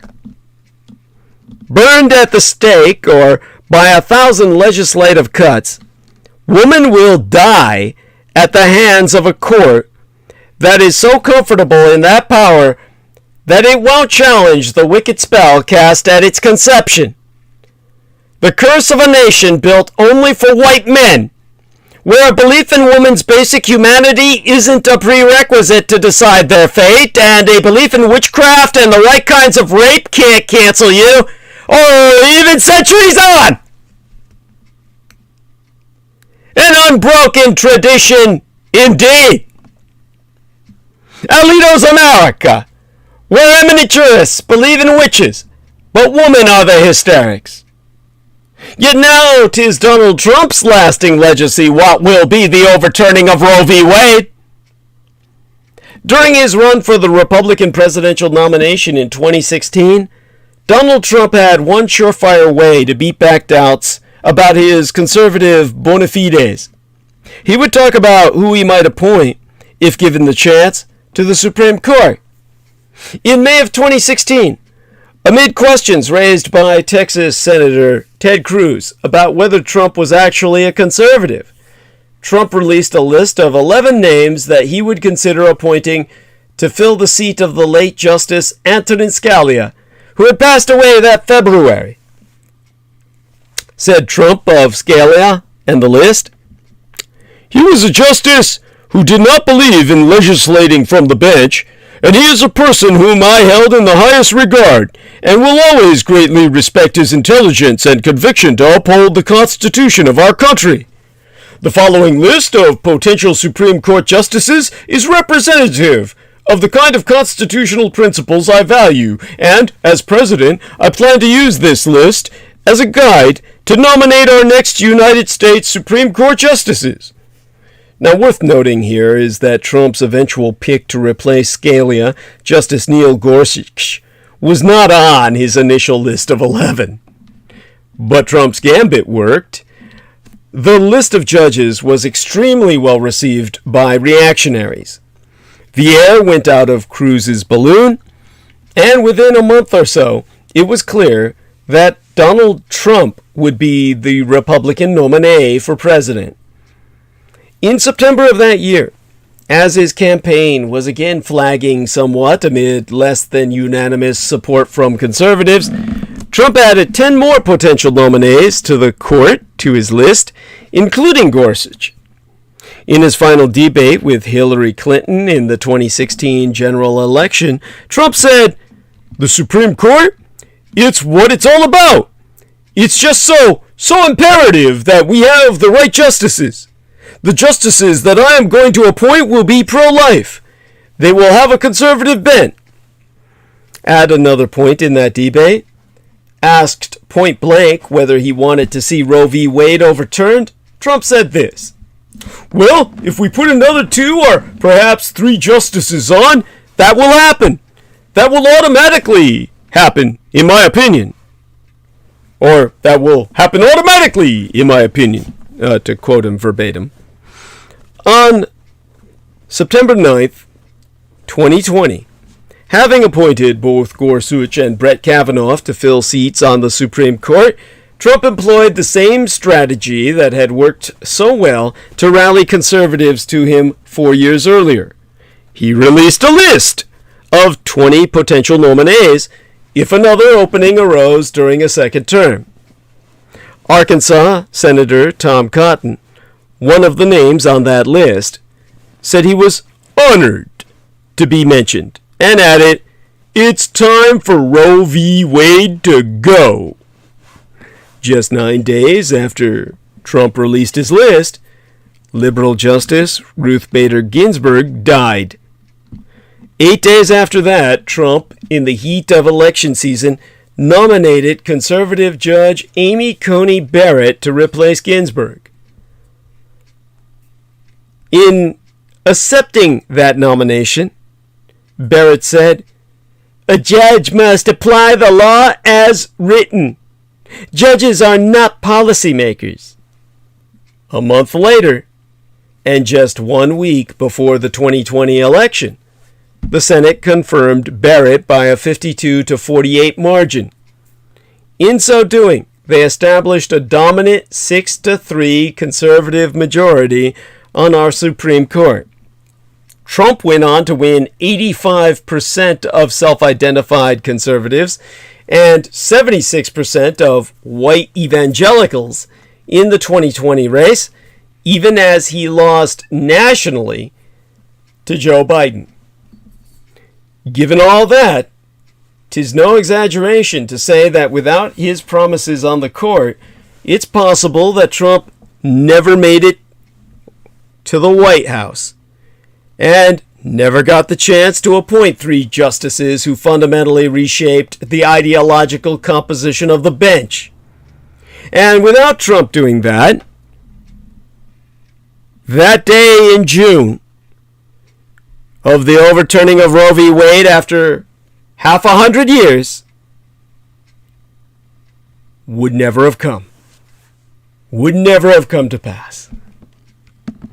What can be said, without question, is that the Roe decision will be the defining legacy of Trump's 4 years in office, and will likely be at the heart of his appeal to Russo collaborationist reactionary rightists when he runs for president again in 2024. In a statement delivered on Friday into last weekend, Trump himself took all credit for the Supreme Court's ruling on Roe. He so proclaiming, "Today's decision which is the biggest win for life in a generation, along with other decisions that have been announced recently, were only made possible because I delivered everything as promised, including nominating and getting 3 highly respected and strong constitutionalists confirmed to the United States Supreme Court. It was my great honor to do so. That Trump will go down in history as the president who put the judicial pieces in place to overturn Roe is decidedly ironic. As recently as 1999, Trump told Tim Russert on NBC's Meet the Press that he was very pro-choice, himself immediately thereafter emphasizing that, "I hate the concept of abortion. I cringe when I listen to people debating the subject, but I still believe in choice." Trump eventually changed his position on the issue, as he told the Christian Broadcasting Network in 2011, the year my latent sainted Cyrus, my womb matron, my mother died. "I'm pro-life, but I changed my view a number of years ago. One of the reasons I changed, one of the primary reasons, a friend of mine's wife was pregnant, in this case married. She was pregnant, and he didn't really want the baby, and he was telling me the story. He was crying as he was telling me the story.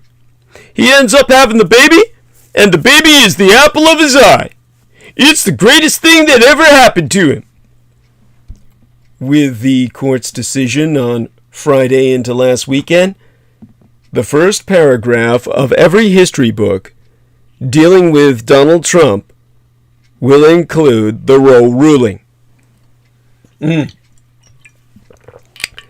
But 'tis the Supreme Court's conservatives have asserted their power. But what if their big and fast moves, eviscerating some constitutional rights and inflating others, are bound for collision? You know, court versus court. You see, the lasting depredations of the Trump presidency were brought into sharp focus by Yester Septimania's testimony before the House Select Committee investigating the events of January 6th, which left an indelible portrait of Donald Trump as a food-throwing despot willing to encourage an armed mob to march to the Capitol. And, in addition to an attempted coup d'etat, we have him to thank for 2022's becoming the turning point of the Supreme Court's conservative revolution. In a single week, in late June, the reactionary justices asserted their recently consolidated power by expanding gun rights, demolishing the right to abortion, blowing a hole in the wall between church and state, and curtailing the ability to combat climate change. The court is not behaving as an institution invested in social stability, let alone in the importance of its own role in safeguarding that stability. But what if its big and fast maneuvers, eviscerating some constitutional rights, whilst inflating others, be bound on collision course? As people harmed by one aspect of its agenda look to other aspects of it to protect them, the court may not be altogether pleased with where that process leads. Shortly before the court, in Dobbs versus Jackson's Women's Health Organization, overruled Roe v. Wade, a synagogue filed suit in a Florida court, challenging, under the Florida Constitution, that state's new law criminalizing pre-viability abortions. Among the plaintiff's claims is that the abortion ban violates the rights of Jews to freedom of religion in the most intimate decisions of their lives. The suit states that Jewish law stipulates that life begins at birth, not before, and requires the mother to abort the pregnancy if there is a risk to her health or emotional well-being. Thus, the plaintiff argues, the abortion ban infringes on Jewish free exercise of religion. Many post-Dobbs lawsuits can also now be expected to assert that abortion bans violate state constitutions, which may be more protective of individual rights than the federal constitution is. Marriage equality, for example, was protected in Massachusetts by a state constitutional ruling 12 years before the Supreme Court declared a federal constitutional right to same-sex marriage. Republican-dominated state courts, no less than Russo collaborationist red Republican insurgent-led state legislatures, however, may well stymie such efforts to preserve abortion access. Yestermensis, last month, the Iowa Supreme Court simply overruled its own 2019 decision affirming a state constitutional right to abortion, leaving Iowa free to ban the procedure completely. But the Jewish group's claim is a bellwether, because the Supreme Court has lately been exceedingly accommodating of people's religious views. This term, 2 cases, resulted in historic expansions of the free exercise clause of the First Amendment. The court held that Maine, which provides tuition funds for students who reside in districts lacking public secondary schools to attend secular schools elsewhere, must also provide funds for such students who choose to attend religious schools. The court also held, in the case of a football coach at a public high school in Washington State who knelt and prayed on the field after games, that the school district could not stop him, even if it wanted only to avoid the appearance of endorsing religion. The upshot, as Justice Sonia Sotomayor so wrote, in a dissenting opinion, is that the court elevates one individual's interest in personal religious exercise over society's interests in protecting the separation between church and state. And, in a free speech case this term, the court held that Boston must allow a group to fly a Christian flag on the flagpole outside City Hall if it allows other groups to hoist non-religious flags, such as the Pride flag. The Supreme Court's expansion of religious liberty is long-running, but it has rapidly accelerated in the 2 years since the court gained a reactionary supermajority. At the start of the pandemic in 2020, the court repeatedly rejected claims of churches that objected to states' stay-at-home orders. But after Justice Amy Coney Barrett was confirmed in the fall of 2020, a majority, the same 5 conservative justices who eventually voted to overrule Roe v. Wade, held in favor of Catholic and Orthodox Jewish organizations that objected to a state's stricter capacity limit for houses of worship than for essential businesses. Similarly, the courts have historically and routinely rejected religious free exercise challenges to compulsory vaccinations, such as for admittance to schools. But since last year, a number of courts have required religious exemptions to COVID vaccine mandates, according to a recent Yale Law Journal study conducted by Zalman Rothschild, a fellow at the Stanford Constitutional Law Center. While every federal court in the country faced with the issue has rejected vaccine mandate challenges brought under free speech or substantive due process theories, free exercise challenges have succeeded in securing wins for vaccine objectors. And Mr. Rothschild, Doc Rothschild, has since noted that free exercise has exploded out of proportion.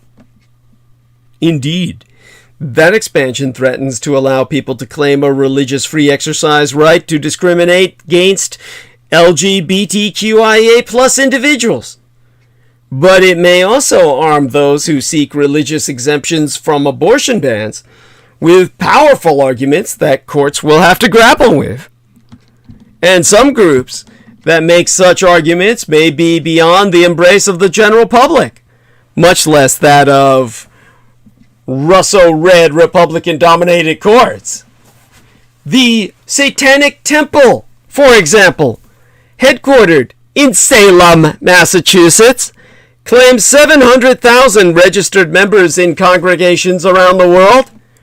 Courts and the IRS have recognized that organization as a religion which doesn't actually worship Satan as a deity, but instead views him as a symbol of dissent against tyrannical authority, in keeping with one of its core tenets, that one's body is inviolable, subject to one's will alone. TST, the Satanic Temple, has filed several lawsuits pressing free exercise claim that objects to abortion bans. Its position is that a state's imposition of a waiting period or counseling prior to an abortion is as much a violation of religious freedom as it would be prior to a baptism or a communion. We are accustomed to hearing religious objections to abortion. Religious objections to abortion bans also reflect the fact that, for many people, questions of when human life begins and whether to have a child are centrally informed by their religious beliefs. It is possible that these free exercise claims won't succeed because avoidance of hypocrisy is not a value that we expect from this Supreme Court, any more than we expect it from the man responsible for its composition. The Select Committee and the Department of Justice may yet force Trump to answer for some of his actions, but notwithstanding the historic swearing-in of Justice Ketanji Brown Jackson last week, we are struck with his court, and we're certainly stuck with it, and the damage it will do for the next generation. Thus, ending Roe is institutional suicide for the Supreme Court. It's no exaggeration to say that the abortion decision, writ by Justice Samuel Alito and joined by 4 other conservatives, is one of the worst decisions in the court's history. Modern constitutional law as we have known it ended into last weekend, when the Supreme Court overturned Roe v. Wade and Casey versus Planned Parenthood. It repudiated the very idea that America's highest court exists to protect people's fundamental liberties from legislative majorities that would infringe upon them. What the dissent aptly called a catastrophic decision is not only a catastrophe for women who now can be forced to carry unwanted pregnancies to term, it is a catastrophe for all Americans and for people all over the world who have built their own modern constitutional courts on the American model. The tyranny of the majority, which is actually representative of the minority, won the day. The right to an abortion was based on the principle of a living constitution that evolves to expand liberty and equality. That same master principle of modern constitutional law provided the grounding for Brown versus Board of Education, ending segregation. It was the basis for Obergefell versus Hodges, finding a right to same-sex marriage. It is the same principle that undergirds dozens of other decisions establishing rights we today consider fundamental, from sexual freedom to stop and seizure, that were not considered similarly basic in 1791 when the Bill of Rights was ratified, or in 1868 when the 14th Amendment was. In place of the living Constitution that protects liberty and equality from the tyranny of the majority, the court in Dobbs versus Jackson Women's Health Organization announced a constitution that only protects rights that already existed in the distant past, as intended for application to the white male elite alone. The majority in court considered it irrelevant that the people who ratified the original constitutional provisions did not include women, whose rights are at issue in Dobbs, and whose equality is derogated by their decision. According to the court majority, the dead hand of the past rules all our constitutional future.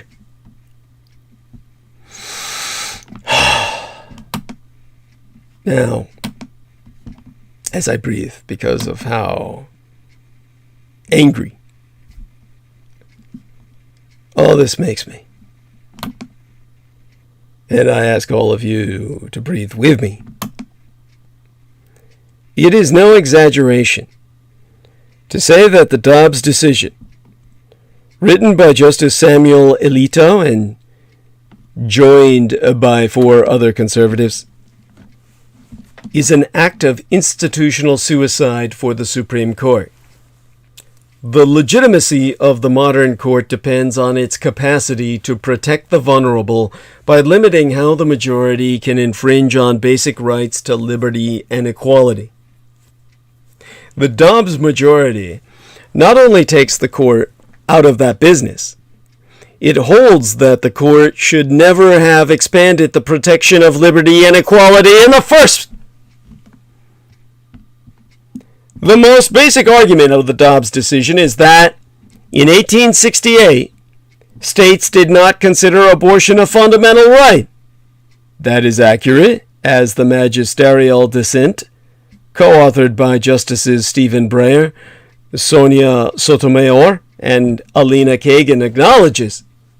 But in 1868, there was also no clearly established right to contraception. There were no Miranda rights to protect arrestees. There was no right to choose your own sexual partner, let alone to marry the person you love. And there be no definitive historical evidence that the people who ratified the 14th Amendment thought that doing so prohibited segregation. If you take Dobbs's logic seriously, all the landmark decisions establishing these rights are wrong. Will the court now undertake a major effort to revisit these core rights? Alito's majority opinion, which is not significantly different from his leaked draft, tries to suggest the court will not do that. Its only basis for that suggestion is to say that abortion is unique because it involves life. Justice Clarence Thomas, in a separate concurrence, called openly for revisiting rights to sexual freedom and gay marriage. The dissenters argued cogently that it is now open season on those and similar basic human rights. It is hard for me to imagine that the rest of the reactionary justices actually plan to roll back many of our most fundamental rights. Unfortunately, that hardly matters. State legislatures can and will now pass laws that violate or eliminate those rights altogether. The lower courts will have to adjudicate them. Ultimately, the Supreme Court will have to weigh in all over again. The reason all this will happen is that the court didn't just overturn Roe. By overturning Casey, it called into question the core idea that the justices follow any precedent. Casey stood for the idea that the court would uphold its past decisions absent a major, transformative reason to do so. Under Casey, lower courts would leave precedent in place. That norm is now gone. It's open season on fundamental rights. Finally, a dead, non-living constitution is a catastrophe because history doesn't actually limit the justice's discretion. Originalism was supposed to deliver judicial restraint. It does not. The court majority can read history however it wants, and does. A conservative majority with no respect for precedent could easily be the most activist court we have ever had. In fact, it already is. In short, the modern Constitution will never be the same. Neither will the Supreme Court. Dobbs will go down as one of the worst decisions in the court's history.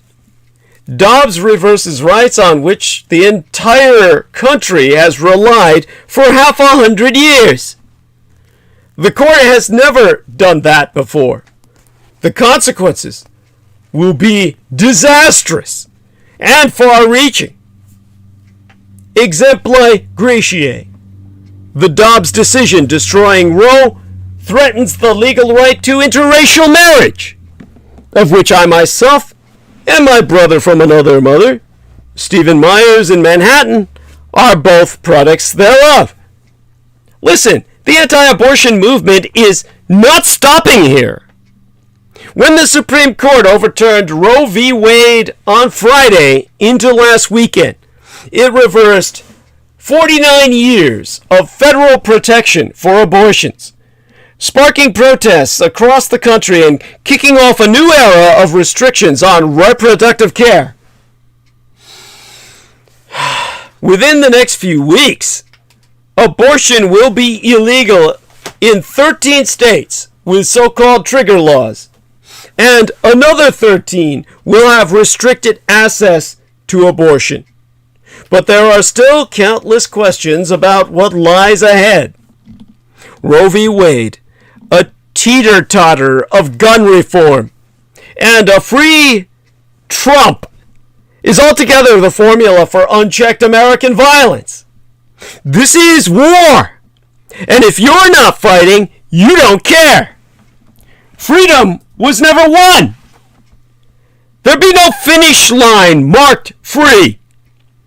We are free in both broad strokes and specific spaces under an umbrella of oppression. Liberation is a practice, and we are a nation who only practices power. Americans made the mistake of believing liberty was the culture of this land and not something they had to continually expand upon and fight to maintain. When your nation is born out of violence, there be no easy escape. The Supreme Court overturned Roe, a reproductive right, a right no longer protected by the Due Process Clause of the 14th Amendment, not by the right to privacy nor liberty. The court called Roe a mistake while comparing it to other mistakes, like upholding segregation a la Plessy versus Ferguson. To compare upholding abortion rights to upholding segregation is wild. Even more concerning, Justice Clarence Thomas pointed to cases like Lawrence versus Texas, Griswold versus Connecticut, and Obergefell versus Hodges in his concurring opinion. And while he didn't mention Loving versus Virginia, this line of thinking puts interracial marriage and integration in the court's crosshairs too. What's next? Has SCOTUS, which sounds disconcertingly a lot like scrotum, but is the acronym SCOTS, SCOTUS, Supreme Court of the United States, effectively opened the door to overturn protections for contraception, sodomy, and same-sex marriage. And when one comest for same-sex marriage, will interracial marriage and desegregation follow?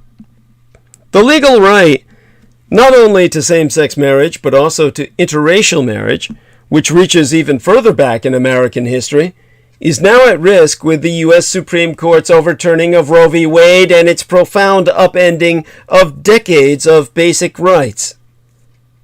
All experts concur here. It's not simply my own analysis. Vice Presidentress Kamala Harris, whose own marriage is interracial, said in remarks recorded on Friday into last weekend that the decision calls into question other rights that we thought were settled, such as the right to use birth control, the right to same-sex marriage, the right to interracial marriage. The possibility of the loss of the right to marry someone of another race was ominously raised when Senator Mike Braun, a Republican of course, from Indiana, said in March that such a right should be left up to the states, as abortion is now. Following backlash, he retracted his statement, claiming that he had misunderstood the question.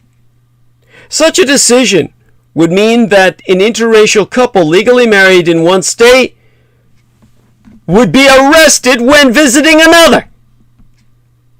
The Supreme Court's decision last Friday compared the Roe ruling to cases such as Obergefell versus Hodges, which guaranteed the right to marriage equality, Loving versus Virginia, which protected interracial marriage, Griswold versus Connecticut, which established the right for married couples to use contraception, and Lawrence versus Texas, which prohibited states from banning sexual relations between people of the same sex.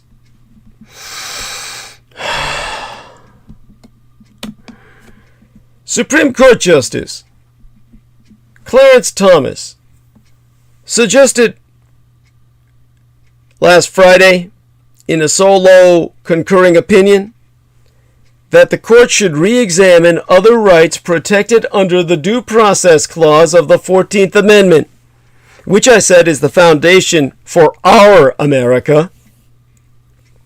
Thomas so wrote, "We should reconsider all of this court's substantive due process precedents, including Griswold, Lawrence, and Obergefell, because any substantive due process decision is demonstrably erroneous. We have a duty to correct the error established in those precedents." Thomas sidestepped the Loving case, which, if overturned as Roe was, would threaten his own interracial marriage. That doesn't mean other justices wouldn't toss out protections, despite any protestations they might make. Some of the justices had previously claimed they believed that Roe v. Wade was settled law. June 12th marked the 55th anniversary of the landmark Loving decision, which made interracial marriage legal across these United States. A podcast by the American Civil Liberties Union warned in March, after a draft of the Roe opinion by Justice Samuel Alito emerged, that the same legal reasoning could be used to overturn Loving. ACLU, the American Civil Liberties Union podcast host, Kendall Ciesmeyer, has thus warned, "To those who say Loving versus Virginia will never be overturned, be cautious and vigilant. The United States has a long history of criminalizing, surveilling, and controlling black and brown families and the mixing of races." Michelle Goodwin, a constitutional law professores at the University of California, Irvine, who was the guest on that podcast, sees the ruling and Thomas's comments as a dog whistle to the states to have at it, and thusly warned that based on the ruling overturning Roe, it's difficult not to fear that other rights will be, in her words, subject to the same kind of judicial scrutiny and dismantling, such as contraceptive access, such as same-sex marriage, such as interracial marriage. The bottom line being that, in her words, what we see today is that there is very little that is sacred in terms of privacy. The Supreme Court doesn't have to engage itself with dismantling protections for interracial marriage by sending the signal with Roe, and by Justice Thomas undergirding that signal, it's now left to the county clerks. The Supreme Court majority's undead constitutionalism is transforming right-wing media tropes into law. The Constitution is whatever the goddamn Russian-influenced, radicalized right-wing says it is. The Supreme Court's decision overturning Roe v. Wade, allowing state governments to force women to give birth, is the result of decades of right-wing political advocacy, organizing, and electoral victory. It is also just the beginning of the court's mission to reshape all of American society according to Russian-influenced reactionary demands without fear of public opposition.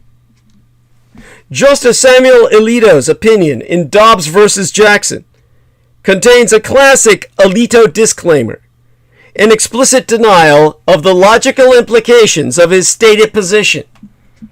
In this case, Alito declares that nothing in this opinion should be understood to cast doubt on precedents that do not concern abortion, even as he argues that when it comes to rights not mentioned in the Constitution, only those deeply rooted in this nation's history and tradition are protected. If you're asking yourself who decides which rights can be so described, you're on the right track. As the dissenters write, this will not end with the determination that states may decide that from the very moment of fertilization, a woman has no rights to speak of. The conservative movement's control of the Supreme Court, its success in skewing the electoral process through voting restrictions and gerrymandering, and the Democrats' likely collapse in the coming midterms have bolstered Republicans' confidence that they can drastically reshape American society on their terms without losing power. As the 3 Democratic-appointed justices note in their Dobbs dissent, more constitutional rights are now on the chopping block.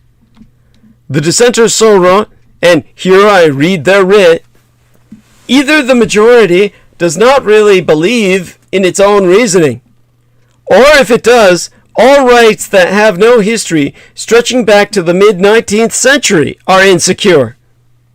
Either the mass of the majority's opinion is hypocrisy, or additional constitutional rights are under threat.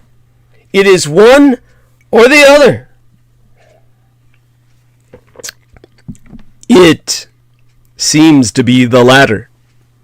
In his concurrence, Justice Clarence Thomas writes that precedents establishing access to contraception, legalizing same-sex marriage, and striking down anti-sodomy laws should be reconsidered.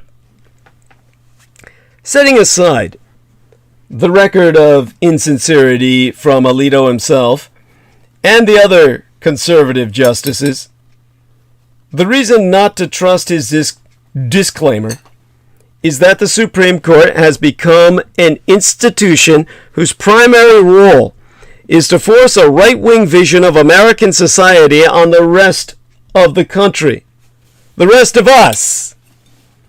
The reactionary majority's main vehicle for this imposition is a presentist historical analysis that takest whatever stances define right-wing cultural and political identity at a given moment and asserts them as essential aspects of American law since the founding, and therefore obligatory. Conservatives have long attacked the left for supporting a living constitutionalism, which they claim renders the law arbitrary and meaningless. But the current court majority's approach is itself a kind of undead constitutionalism, one in which the dictates of the Constitution retrospectively shift with whatever Fox News happens to be furious about.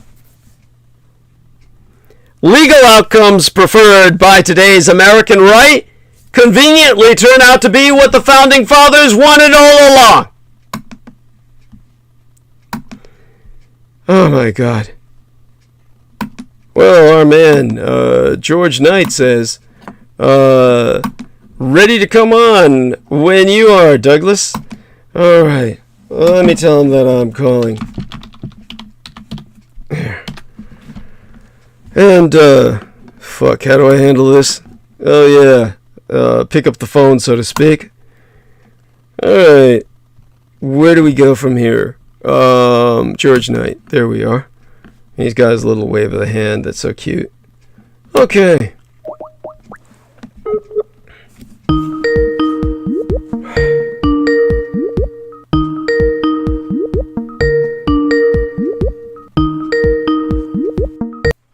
There we are. How are you, my man? It's just you and me Hello. now. Yes. Oh, bless you, Douglas. Lovely. Thank you for having me on. And how are you doing? Oh, exhausted. Viviana could not be with us tonight, sadly, and prayerfully, this isn't an indicator of any things to come. She didn't offer any explanation, but then she's never been long on words in text. But she did say, yeah, can't be there tonight. This was after she was asking me if I was going to be here tonight at all, and I actually kind of dropped in and said I would be. My son guilted me into coming here tonight because, you know, he said there's people out there who basically I'm their family and they listen to me, and it's important to be with family during the holidays.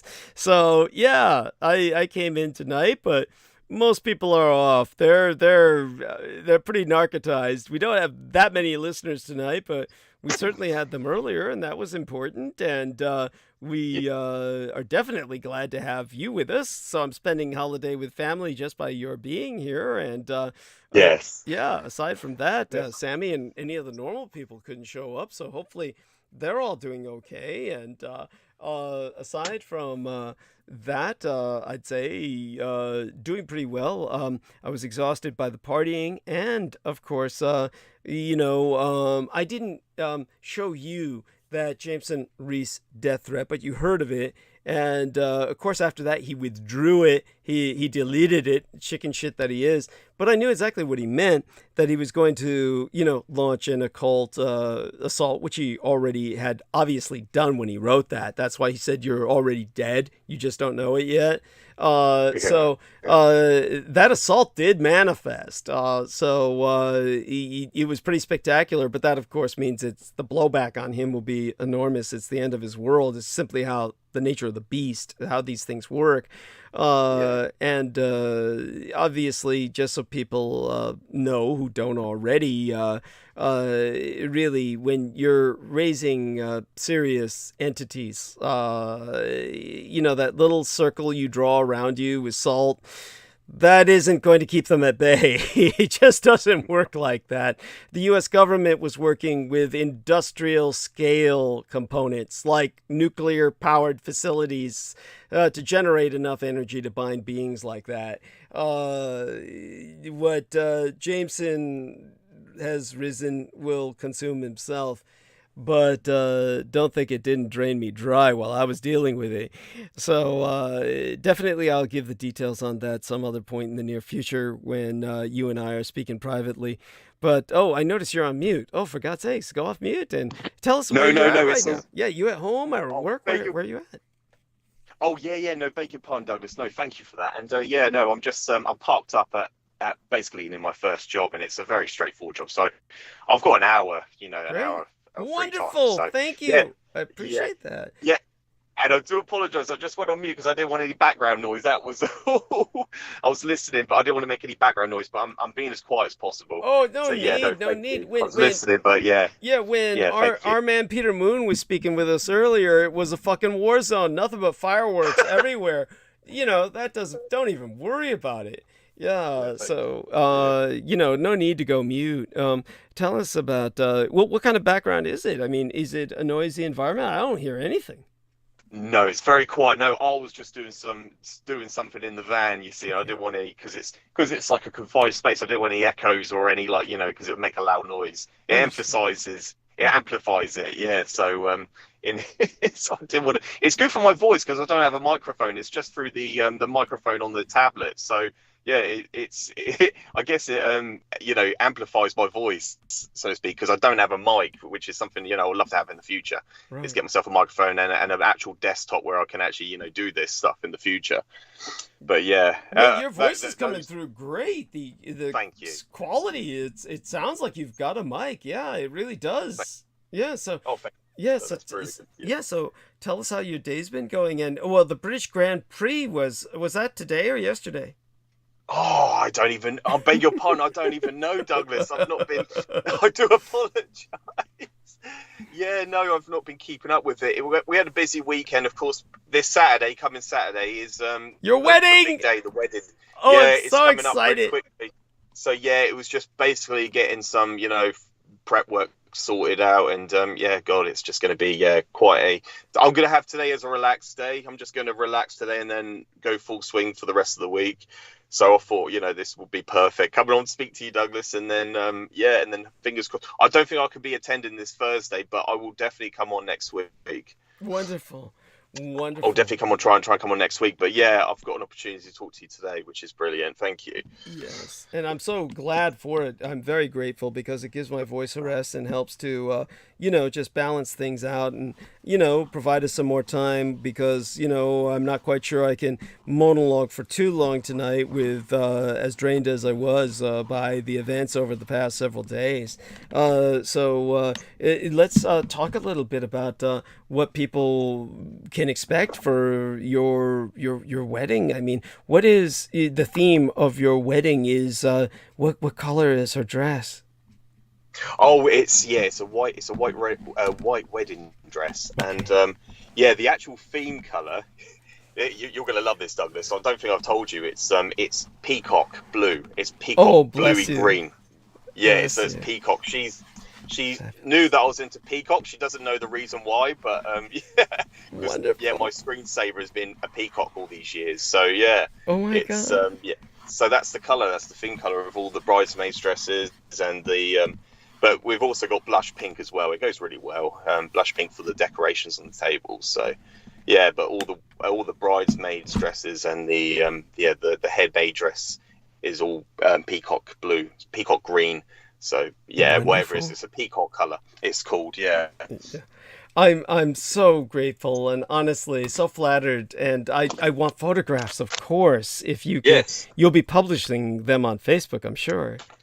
Yeah, absolutely, Douglas. We've got 2 photographers for the day. Actually, we've got they're a couple, a male and a female, doing our photography for us. So we'll have some professional photographers to Excellent. Take hundreds and hundreds of photos. So I'm gonna have loads. Yes. Oh gosh, that's. By the way, our numbers have just gone up just by your appearance. Oh, brilliant. Yeah. Oh, bless. No, I'm sure it's nothing to do with me, Doug. No, really, it is. It is your. They come on and listen to you. Yeah. No. I mean, sure they do, but I mean, your appearance actually has probably gathered more people because people do love that British voice, and of course, they certainly appreciate you as a person, and so in terms of your this incredible event, I mean, the girls must be all so excited. I can't imagine. Yeah, thank you, Douglas. They all are. Yeah, they're very excited. They've, they're just, that's all that's going through their minds, and that's all they're talking about at the moment is just the wedding day. It's nice. It's really lovely to see them all excited, and everyone's really excited. So it's just lovely. It's a family gathering. It's just a celebration. So that's what it's all about, and it's about me and Sarah. Joining together in matrimony, as they say. Yeah, forever. And all aside from all of that, what about what's been going on lately that you want to bring to our attention? I mean, you've now let me see. You recently tagged me in something, and I was able to get that. What was that you tagged me in? I was able to get that up on the timeline, which you can help me out here because, of course, my brain's a bit frazzled, as you can imagine. No. But it was Bangladesh you were talking about. Was there anything else thereafter? Yeah, of course. Like I uploaded those photos, and I even the end of that post, I even stated, "Thank you if you take this time to review my despairing and melancholy post. Yes. Greatly appreciated." Yeah, just anyone that's actually looking into it, because it's just truly startling. It's just this has not been. It's been on. There's news articles on it, but it's not out there mainstream sort of. It's just been something that's quite. It's there, but unless you know what you're looking for, it's not there. It's quite. It's one of these situations where nobody seems to actually care about it. They just don't care. Yeah, it's well, because there's that immense feeling of helplessness that Yes. the last photo was the worst, was the child amongst all that garbage, and it's just Yes. within the Bangladesh flooding photographs that our man George Knight published, it's definitely, it's hard to take. It's just hard to take. So people just want to give up and look away. They want to turn away. I know that the one guy was being sarcastic, and I could see that immediately. And he was just Yeah. saying something about, oh, climate change really isn't happening. And you even said to Yeah. him, I'm not quite sure whether you're sarcastic or not. And he said, yes, I'm being sarcastic. But yeah, the obviously the climate change it's just so frightening. And aside from all of that, by the way, when it's 4th of July today now in Oh America, yeah. and I told people that we're at the farthest from the sun right now at on the 4th of July, on the American birthday. It's not necessarily like this every time it's the 4th of July, but certainly this 4th of July, we're at what's called aphelion. I don't know the real pronunciation, but it's APHELION. So aphelion is what I believe it's pronounced as, but that means that we're simply as far away from the sun as we can get in Earth's orbit. So I think that that's pretty relevant that happens on our 4th of July this year. And what's the weather like over there in England? Does it feel any colder or a little less light? It feels warm. I'm actually in the shade. I've parked up deliberately in the shade behind just some enclosures. So yeah, I don't get the sunlight in my face, because it does get extremely hot. I mean, a couple of times on this, on the transmission, I have just it's just exhausted me. It shut down your iPad or whatever it is. Yeah, right? thank you. That's how hot it was getting. It was just excruciating. It was just, oh my God. I was melting and my brain was frying. It was like literally cooking in my head. Oh my God. Oh my God, it was awful. And that's why, I was like, oh, oh God. No, you held up remarkably well, considering. I'm so sorry you were going through that. You should share that pain with us when that happens. Oh my God. Yeah, thank you. Yeah. And it literally came all of a sudden, just iPad shut down and he's cooling down. It just popped up, iPad's too hot and he's cooling down. And I was like, Jesus Christ, that's never happened before. That's frightening. Oh my God, that's so scary. That's how hot it was. Yeah. But how do you keep yourself hydrated? And do you have water in the car? What? Yes, I got 3 bottles. Yeah, I've got 3 large bottles of water. Yeah, I keep with it. It lasts me throughout the whole 7 hours I'm working. Yeah. Okay. It's just it's too much. It's too much. Yeah. And I'm getting hot British summer weather at the moment. Yeah, it's just incredible, Douglas. There's a lot of something I want to share with you. There's a lot of I'm seeing a lot of like military personnel everywhere in the UK. So they're just basically traveling. They're basically moving armaments and artillery just along, I saw them. I passed them up the Hogsback Road towards Guildford last week, and you could see them convoying. They were just having there was tanks and everything and jeeps. They're all just and I was wondering if it's like training exercises they're conducting, or whether they're actually moving stuff to Europe, because that's been a lot of the talk at the moment. Yeah. What definitely, the United Kingdom is certainly considered the guardian nation of Ukraine. They certainly feel that way in Ukraine, more so than the United States. As a matter of fact, England has a program now where people with the available spare room in Britain can have a Ukrainian move in. So they're helping some refugees or dislocated people to kind of stay in place in England for a while. And I'm just so impressed by the English basically allowing that and making effort on such a personal level. It's very touching, very heartwarming. Yes. And I think that all of that military activity obviously has something to do with what's going on in Ukraine. Probably some support is going to be brought to the front lines of NATO, just in a general sense, that they're going to reinforce positions in the Baltic nations in particular, and perhaps some other areas at NATO's borders with Russia. but probably very wisely, Britain is preparing for potential escalation as well. Not in the sense that Britain would escalate, but in the sense that obviously this war may expand. But beyond that, think of how lucky England was that Putin did this, because you would remember when Brexit really was rolling in before this happened. A lot of those maneuvers were going on to prevent civil unrest in Britain. The real concern at that time was basically rebellion and insurrection in various parts of Britain itself. So the fact that they would now be able to take that energy and the British people kind of focus this on kind of finding their place in the sun now that they're outside of European Union, this really brought them back in a functional way where they can maintain their pound sterling separate from the euro, and yet still basically be part of obviously the active concert of nations that they were always used to being a part of. So this really enabled them to jump back in right away, and there wasn't any time for a real festering of what Brexit would otherwise have turned into. Yes. Yeah. No, I completely agree with that, Douglas. Thank you. Yeah, so it couldn't have happened at a better time, so to speak. Yeah.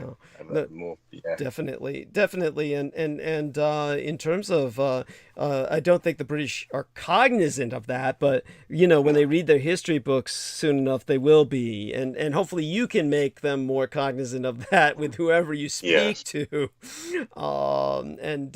Honestly, haven't you considered like a little YouTube show of your own? I know you work, of course, but have you considered something like that? What, like once a week, like a once a week transmission or something that we could, I think that would be excellent. Just even if it's only an hour or two a week. Yeah, exactly, Douglas. It will be, that will make a huge impact. Actually, that's such a good idea, and it's something I would definitely consider doing. And in the other circumstances, I would have been doing that. But I don't think, at home, I don't think I'll be allowed to. Just simply, what are you doing? Yeah, what are you doing? No, you can't be doing that. Don't talk. It's a shame, really. It's a shame, but through the current circumstances I'm in, I don't think I can do it. It's sad. Just put it on the list. Put it on the list, the back burner, as they say, and for some time in the future. I mean, give it another year or two, and you can seduce Sarah into the idea slowly. You can slowly seduce her into the idea. You can tell her that it's basically kind of like reality TV, and say that you could bring her on to the show to talk about things going on in the neighborhood and stuff. Just kind of like that way, by making her a participant, she's also guilty of the crime, and therefore is a co-conspirator. So that's one way of looking at it. I mean, people love that shit where they just love to, here's the family, here's the kids, here's the dogs. And speaking of which, forgive me, I forgot. I know this is a sensitive issue, and you really miss them, but you do have just the cats, or the dogs, or who are the pets at home now? Oh, it's just free. It's just, sorry, beg your pardon. It's just two cats now. Yeah, it's just two cats. That's right. Yeah, that's it. Right. Just two cats. Yeah. The doggy and the other cat passed away last year. Yeah. That's right. Yeah, they both. Yeah. But no, it's absolutely fine. Yeah, I'm all right. Are you considering maybe dogs in the future again? I mean, the girls would love them, I would think. Yeah, exactly. It's good for the children to have like a companion to grow up with. It's something they'll remember forever. At the moment, with the current circumstances with work and stuff, our commitments to hard jobs, it'll be unfair for the animal to be left at home without anyone there. They'll just be moaning, whining, wanting to. Yeah, that's the only reason. But maybe in the future, if things change. But no, that's definitely something, Douglas. That's something on the cards. Yeah. It's funny, isn't it? Yeah, and yeah, you have to always there's a lot of people out there that they're quite selfish, and I know plenty of them that they just, you know, get animals and then they get neglected, and so it's just, yeah, you feel sorry for them. Oh no, it's awful. It's awful, yeah, and especially in a place like England where the houses are close together and you can hear the animals suffering. Yeah, exactly. Yeah. Yeah, and then the neighbours will complain. You know, they'll write letters to like the local council, the RSPCA, or someone. You know, they will report you. And plus, the gardens aren't always very big either. They're for them to roam around and run. You know, and then it's letting them in and out. Of course, a lot of people lock their doors nowadays, whereas a few decades ago, people could, you know, leave their doors unlocked. You know, even their front door, they could have it wide open, and you know, they don't have any fear of people running in and, you know, doing anything to them. But yeah, nowadays it's all about security, and now we've got these Ring doorbells everywhere. They're on every house. You know, these cameras that pick up everything, and yeah, we had like a case around our area going back a few months ago, and the police actually were asking the neighbours with the Ring doorbells, could we take your footage? Could we, you know, borrow your footage just to try and catch this, you know, this suspect or culprit? Yeah. Right. So yeah, that's what they do. They will ask for the neighbours to try and track the routes that they take, so they know which street they're going up or which direction they run in and all that when they're doing their investigation. So yeah, that's what it's like nowadays. These Ring doorbell cameras everywhere. Yeah. Right. No. What? Right. Did you know? Forgive me. It's just London is so huge, and it's really got several layers to it. Which area of London are you in? Are you kind of like the outskirts? I mean, you are kind of technically in London, or are you in a satellite city? What yeah, basically, Douglas. And it's really quite funny actually, because they've on these these social websites on Facebook, these like groups that people are part of, like these ones called like what's it called, Lad Bible and Uni Lad. They've uploaded images of if Putin does a nuclear strike on London, this is the area and that it will impact, and it'll show you the basically the nuclear fallout area expansion. And where I live is within the nuclear fallout zone. So yeah, it's basically you've got London, then Surrey, and then Hampshire, and we're in Hampshire. So they're the counties. Yeah. Oh my God. So yeah. Yeah, but by the way, you don't even need to worry about that. It's basically, it's like I said, that if the Russians launch half those missiles, like I said, would just blow up in their silos. Most of them wouldn't even blow up at all. That you just hear a thunk or a click and nothing would happen. But should something get airborne or something like fly, probably it would fall down out of the sky halfway there, you know, halfway to its, you know, target, and you know, wind up, you know, basically not even hurting. You know, it'd be like those dud bombs. It'd be like landing in a field, or probably the most damage it would cause would be just by sheer inertia. Like if it crashed in the middle of a city, it would be like, you know, like a freight train landing in the middle of the city from out of the sky. It would be devastating, but that bomb almost certainly wouldn't go off, you know. And then so you know, it's just, it would be miracle after miracle for it to reach its target. But such being said, you know, the way they're like calculating it would be like, if everything worked, you know, in an ideal world, mechanistically speaking, mechanically speaking, then if it hit this part of London, it would cause this fallout that would reach out, you know, all the way out to Hampshire. But you know, it's just, you know, don't even lose a moment's sleep. No, exactly, Douglas. You and me know that better than most people. They haven't got the capability of doing so. Yeah, it's just that was interesting. Yeah, that's just reminded me of something. The what's his name? He's like there's. You know, it's something I've learned from you over the years. It's the generals. They're basically spokesmen for, you know, you have a general of the United States Army. They are basically spokespeople for the, you know, for the news anchors or the news politicians in uniform, or like you're saying, even worse. They're just basically kind of a liaison for civilian spin. They're basically spin doctors, public relations. They're public relations officers. Go on. Yeah. Public relations officers, exactly that, Douglas. They're just public speakers, public politicians for the military, and he's the so-called the top echelon, the top general of the United States public speaker.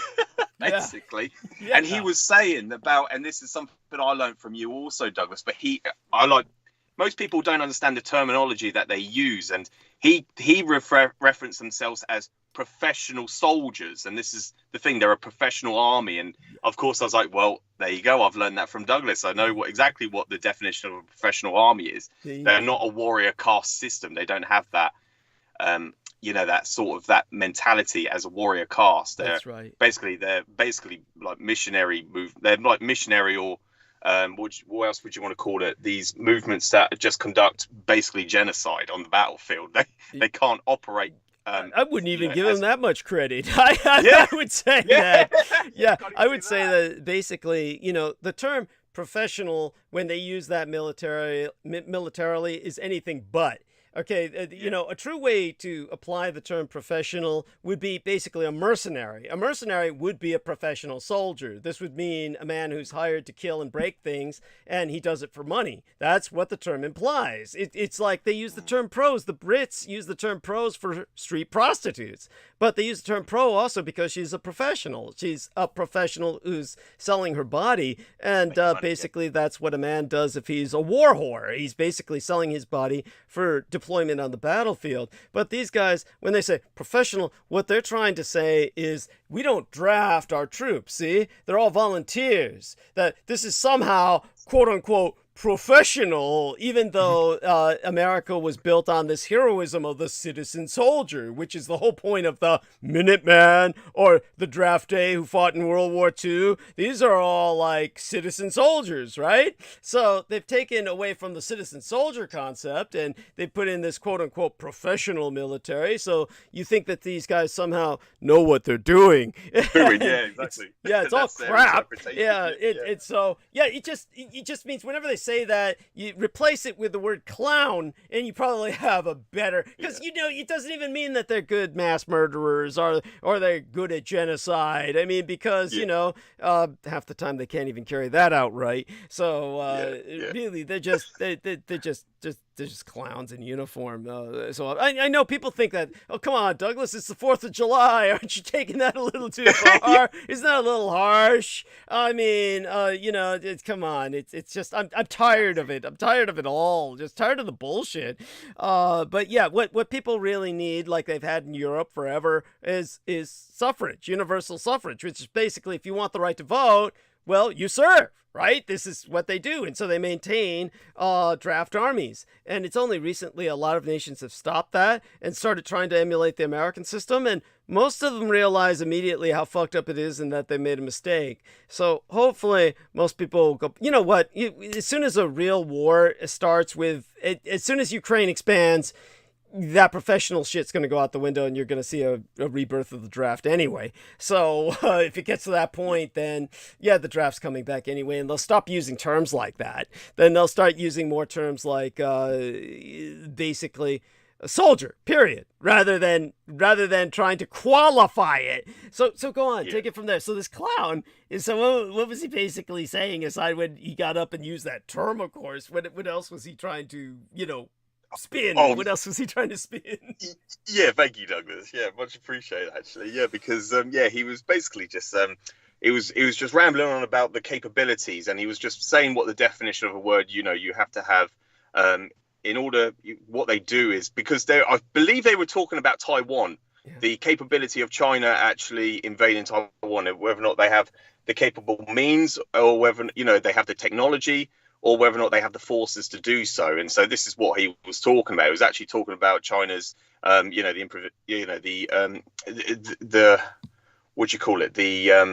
basically the, whether or not they've got. Let's just put it this way. He was talking about the capability of China to follow through on its threat projection, right? Something like that. That would be the way to say it. Yeah. Which is basically, he was just because, like, I look at that also, and I think I already know China hasn't got the. Thank you.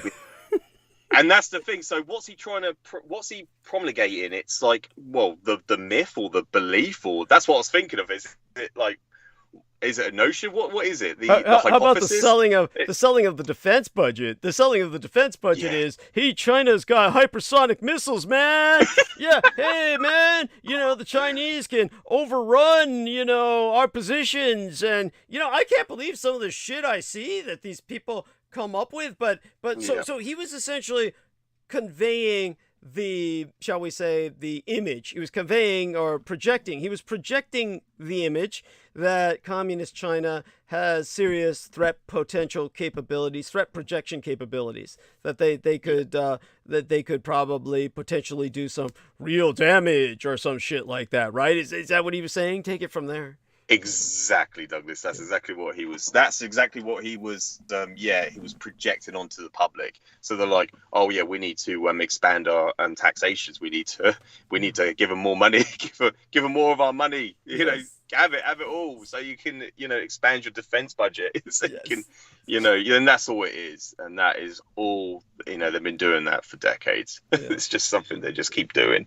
And people must ask themselves, well, what's so significant about Taiwan? They're not even telling them why they're so significant. Of course, they don't understand why Taiwan is so significant. It's because that's where the majority of the computer hardware and software comes from, and so that's why it is vital that they survive. Yes. And people don't realize that. This is what's so bizarre to me is because the American public, I think it's amazing to me that even the American public is even as sympathetic as it is to Taiwan, because, generally if you ask most people about Taiwan, it's mostly not even that they know what they're talking about. It's not even so much that they're sympathetic to Taiwan as they're anti-Chinese. And simply because the majority of them are anti-Chinese, they'll simply say, oh yeah, support Taiwan, simply because they know that somehow the Chinese don't want you to. So it would be more like that. But yeah, the fact that the public is uneducated as to the fact that microchips are the oil of the 21st century, and that the overwhelming majority of microchips that run your cars, your satellites, your cell phones, and basically your life, they're coming out of Taiwan. And therefore, if Taiwan falls, well, your society collapses. So yes, this is what. So when knowing what you do, have you explained that to anyone? Has anyone ever brought the question up where you were able to explain that to them?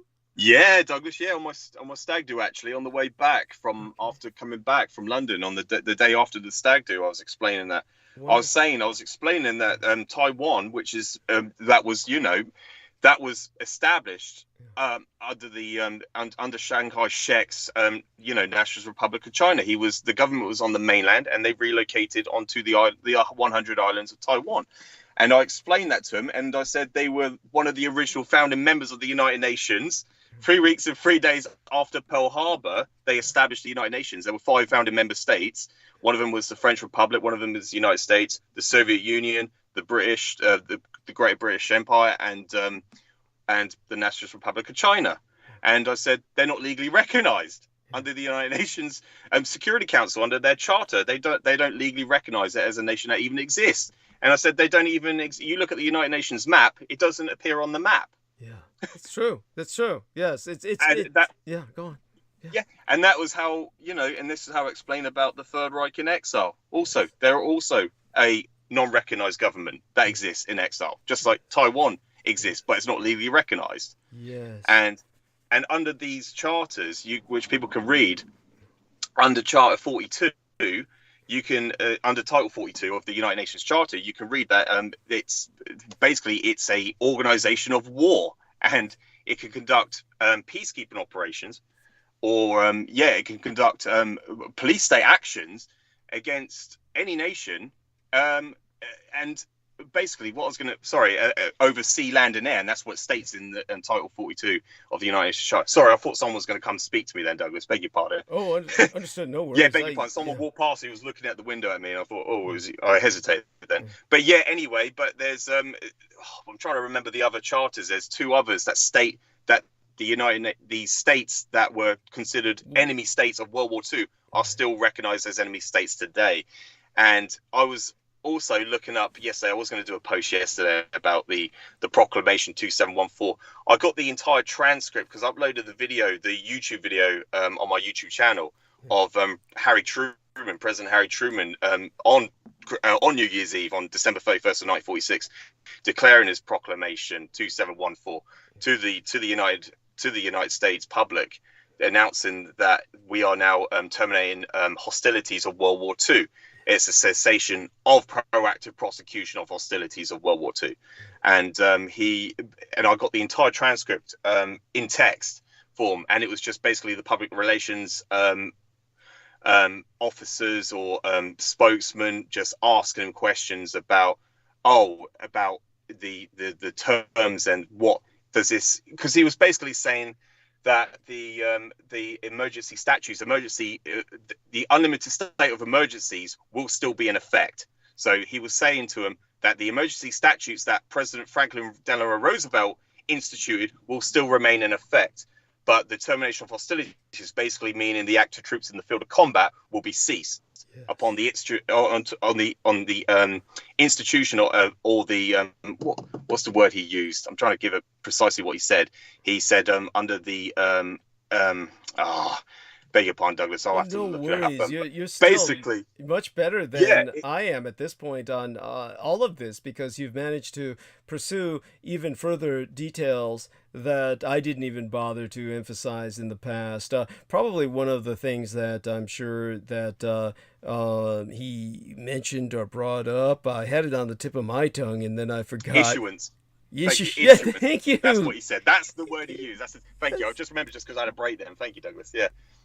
Go on. Yeah, under the issuance of this proclamation, he basically, and then they were asking him questions. You can see these reporters were asking him questions, public relations officers, or these reporters, they were asking him questions about that. And he was saying that, under Congress, they can change the legislation upon the state of war that's still persisting. Yes. So it is still a continuous state of war. What's the perpetuate state of war? So it's a continuous state of war. Yeah. With these enemy states, and that's what people don't understand. And under that proclamation, under the declaration of war, on December the 11th against Germany, it says the recognized government, but it is obviously later on it was non-recognized. Right. That's why they declared unconditional surrender from the Allies. That's why Franklin Delano Roosevelt under when he attended the meeting with Churchill and Stalin, beg your pardon, at the Casablanca meeting. In, I believe, which year was that? I'm trying to remember which year that was. But they declared it was unconditional surrender, which means they don't recognize these governments as legal, legitimate entities or governments of their nation. So, but under the declaration of war, it says the government of Germany. And then, of course, you've got this proclamation that was declared on December 31st, 1946. The government of Germany was no longer applicable because they replaced them with two replacement governments, the East and West Germany. Right. And so... And this is why they had to institute another proclamation, 27. I think it was I think it might have been 1950. I think I'll have to look that up quickly. But that was just the fact that you remember it at all. Yeah, thank you. Incredible. Yes. Yeah. Go on. But it states a legal state of war still perpetuate, still in effect, until a signing of peace, until a declaration of peace can be signed as a peace treaty. That's what most people do not understand. And like with World War I remember a few years ago at the Ornhouse Hotel I worked at, I remember I had this family that come in and they said they saw something somewhere saying, how come it says, World War I started in 1914 and it ended in 1919? He said, but we thought it was 1918. So was people still fighting? He asked me the question. And I actually, at that time, I presented it to him that, no, because you can only end a state of war, a declaration of war, only with a signing of peace. You need a peace treaty. And that was signed in the Versailles Diktat, the Versailles Treaty, the Treaty of Versailles, 1919. So that's why the war legally was still ongoing until 1919, until the signing of peace was signed at Versailles, France, in France. And yeah, you had Woodrow Wilson there. Yeah, I won't go into it, Douglas. But we'll go into this much. My biological sire Adolf Hitler ordered the when basically that Versailles Diktat was signed in this French train, and when Hitler invaded France and the French surrendered, he had them sign the surrender in that same train. So some people, remember that. So he certainly at that point had accomplished a metaphysical overthrow of what had been imposed upon Germany, and that alone made him God to the German people. He was somebody who had done the impossible. He had taken and he had completely turned defeat on its head into victory. So exactly. Yeah, and by all means, so go on, and with what else you remember. Also, there's that bizarre statement on the United Nations Charter about fighting Hitlerism, of course, and they just as I had said before in World War Zero, the war against the Napoleonic Wars, the British by the time of Waterloo declared war against the person of Napoleon Bonaparte, as opposed to declaring war against France, because they were propagandizing that they were liberating France from a dictator. And so the United Nations turned this struggle against the Axis, even though Japan, Italy, and Germany are mentioned specifically at some point in the Charter. I remember that much. They also said that this was all war against Hitlerism and what they deemed to represent Hitlerism. And by extension, because the only nation state that is truly a functional nation state with its economy and constitution and everything going is the Nationalist Republic of China and Taiwan. That's the only real entity at that level of operation with a successful economy and constitution and all the rest of that is not recognized as a nation state. That is basically what they're saying by extension is that Taiwan represents Hitlerism on the surface world. So so all of that is important to emphasize, and by all means, so go on, whatever else comes to mind. Yeah, thank you, Douglas. Yeah, and with that family that asked that question, I basically explained it like this. It's something that's not really, it's in the history books, but it's not presented as a narrative in the history books. With, the World War II, if you want to say who fired the first shot in World War II, you can talk about the expansion and invasion of Manchuria from the Japanese in 1931. I said, but if you ask a Japanese how long the war lasted in World War II, they will say that was from 1931 up until the signing of peace of San Francisco. Right. That was, but 20, of course, 20 fucking years or so, yeah. Yeah, exactly, Douglas. Yeah. So, they were in a state of war for a very long time. Even though, the war with China ended earlier, they won the mainland, they won the war in China, which is, that's something that's never presented in the history books. You can't find out anything of that. Yeah. Oh, but that's just how naive the Western nations are, and the scholars and all the historians. They have no idea. To clarify it for our listeners so they don't get confused, you can find volumes of, shall we say, well, not necessarily volumes, because honestly, anything on Asia or the Pacific compared to studies of the European theater of operations in World War II are, comparatively speaking, there is a paucity. There is a complete paucity. But when it comes to China on the mainland and the Japanese involvement, in English, effectively, for a common person, you can find almost nothing. It's really, you'd have to be an academic,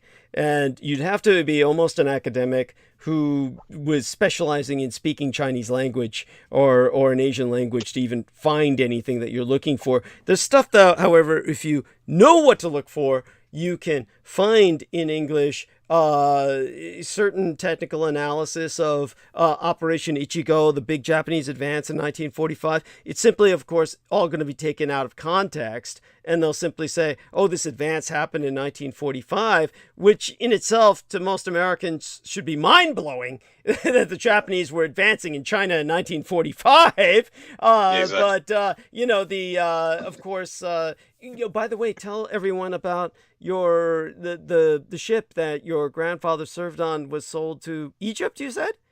Or Yeah, I only found out literally over the weekend, because I just typed in on YouTube actually, and it came up with they've sold the Fort Austin, the auxiliary merchant ship, over to the Egyptian Navy. So yeah, it served many decades on the seas. It served as an auxiliary ship which will transport explosives, basically armaments to the troops in the field, and that's what it was used for. That was its purpose and function, and it carried nuclear weapons, which they don't mention. Right. And I know that because my granddad was on there. It carried 5 of them. He was carrying 5 on his ship. Good Yeah, Lord. that's something that's something I can definitely vet for. Yeah. But yeah, they've sold it on now, because the British have now expanded their budget now, their defense budget. So they are now producing more ships for them. They're just basically these old relics. They're just passing on. Right. They're feeding them on and they're producing new ones, just like they did with the HMS Elizabeth. Right. And which cost billions. Yeah. Oh my God, that's right. Now, could you explain to people, the HMS Elizabeth was that, what was that exactly? I forget. Oh, aircraft carrier. It was an aircraft carrier. Massive air. It can, the squadron, the fighter squadron, they were talking about it would cost, I'm talking millions, tens of millions per fighter jet to be on this. And they were, I can't remember the exact number, how many they could say they can store on there, but just dozens. Right. But yeah, remarkable. They spent a lot of money on this. When was it? When was it launched? What year was it launched? Do you remember? I mean, approximately. 6, 7, 8 years ago, something like that. I believe off the top head, I remember it. Are they? Did they sell that to a different nation? Because I remember hearing something about there was kind of like a carrier kind of craft that was built, and then they were even selling it for private sale. Like an individual, if they were rich enough, could have bought it. It was stripped, of course. It was stripped of all armaments and all the stuff that would make it, militarily viable. But I can't remember, was that a British ship, or was that some other country I'm thinking about? But if the British sold the Elizabeth, who'd they sell it to? Was that to Asia? No, we've still got that, I believe. Yeah, we still got it. Yeah, yeah. And I'm just reading about it now. It was 2014. It was basically, what's the word for it? Trying to think it was basically. It was. You mean deployed or set to sea? Yeah, they just used the term launch. I think. Yeah, they just launched. Yeah, basically. Yeah, the largest and most powerful vessel ever constructed for the Royal Navy. This awe-inspiring warship is capable of carrying up to 40 aircraft. Wow. Yeah. So, it's 40. Yeah, the F-34 Joint Strike Fighter fast jet. Oh. And they cost millions. Right. Tens of millions to produce a single one. Right. Yeah, but they're not VTOL like the old Harriers were. The Harriers were wonderful. I mean, I can't understand why they're not why they're still not producing them. I don't understand why they phased them out. I thought that was ridiculous. But then again, what they're probably thinking of is that for their versatility, of course, they sacrificed the kind of maneuverability in the air that the non vertical takeoff and landing jet have. Just so people understand, the jets that take off without hovering first, those jets that take off the way you see a jet normally take off have a greater maneuverability in the air because of the aerodynamic nature of the frame, whereas the Harrier, you could fit that on the flatbed of a moving train and it could take off from there, literally. But its maneuverability in the air is sacrificed because of that. It's a bit more clunkier. It's clunkier, but it's still magnificent and still very useful, and would certainly take on the majority of other aircraft quite well. What about anything else that comes to mind? By all means, share whatever you wish. And how many minutes do you have left? I think I've got another 5-10 minutes, I believe. Yeah, 10 more minutes. So take your time and summarize everything that you feel is relevant, and bring up anything that you feel we should be paying attention to. And obviously, I certainly appreciate what you put together on Bangladesh. And it's just horrible how helpless it makes us all feel. I mean, we're all just left. How do I say that? It's just it's just you can't even wrap your mind around it. The devastation is as you said, these are millions of people, and nobody even knows about this. It is no, exactly. You see some articles, they give the statistics on 27 million. I saw an article saying 27 million people have lost their lives due to the, from the rising water levels. And then I found another article with 63 million. I was like, wow, that's a huge jump. That's like doubled. Yeah. At least. Like, Jesus. I mean, that's tripled almost. That's basically this is ridiculous. This is and the fact that this is obviously a conspiracy to hide this. If people were really to hear this more aggressively, more constantly on television, people would demand action. They would demand that, not even out for humanitarian reasons. They would be demanding action because they would understand that eventually this is going to impact us here in the North. Yeah. So exactly. Yeah. Thank you. Yeah, Douglas. That's the thing. It's going to impact us. The climate changes and the climate crisis it's people don't fathom how detrimental it truly is. It's frightening. Well, as you said, really the only solution would be what the Reich already has, which is the underground, the Unterland. Yes. Yeah, the relocation. Into the subterranean. Into the subterranean. That's the only way that's the only viable solution. Yes. And it's and explain to people this is why they continually indoctrinate us to hate the Nazis and kill them, because ultimately they feel that we're going to have to steal their land, basically. Is what exactly. Because of course, once they start to say in the future we need to relocate underneath the Earth's surface, we need to go underground. And do emphasize that when you say in the future, you're not talking about the far future. You're talking about within a generation or two. It is a generation or two, Douglas, and that's what's scary. It's either my daughter or my grandchildren, her children, is going to be. This is how it's going to impact them.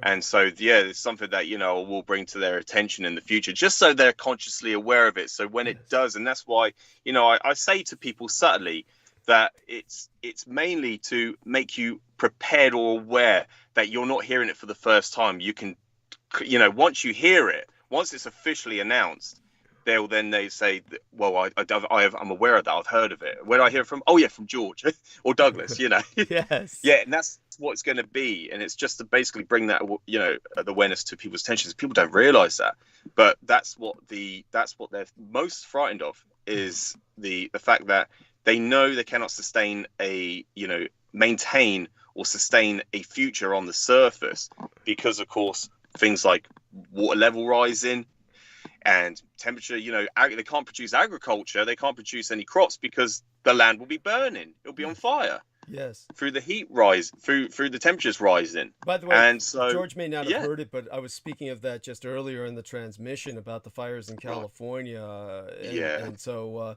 yes, by all means, everything George is saying is true. It's not necessarily that humanity cannot survive in certain pockets on the surface world, certain regions that would be as developed to their full extent as possible, but it's going to become increasingly impossible to maintain civilization as we know it, and certainly not at the numbers of humanity that exist today. By all means, continue summarizing and wrapping up. Exactly. With all the the conspiracy peddlers that say there's an agenda to depopulate the population. It's like who needs it? Yeah, who needs that would be redundant. They just let people just kill themselves or die from climate change. That's just what they don't need to do anything. They don't need to implement anything. If that was the case, but of course they don't want to do that.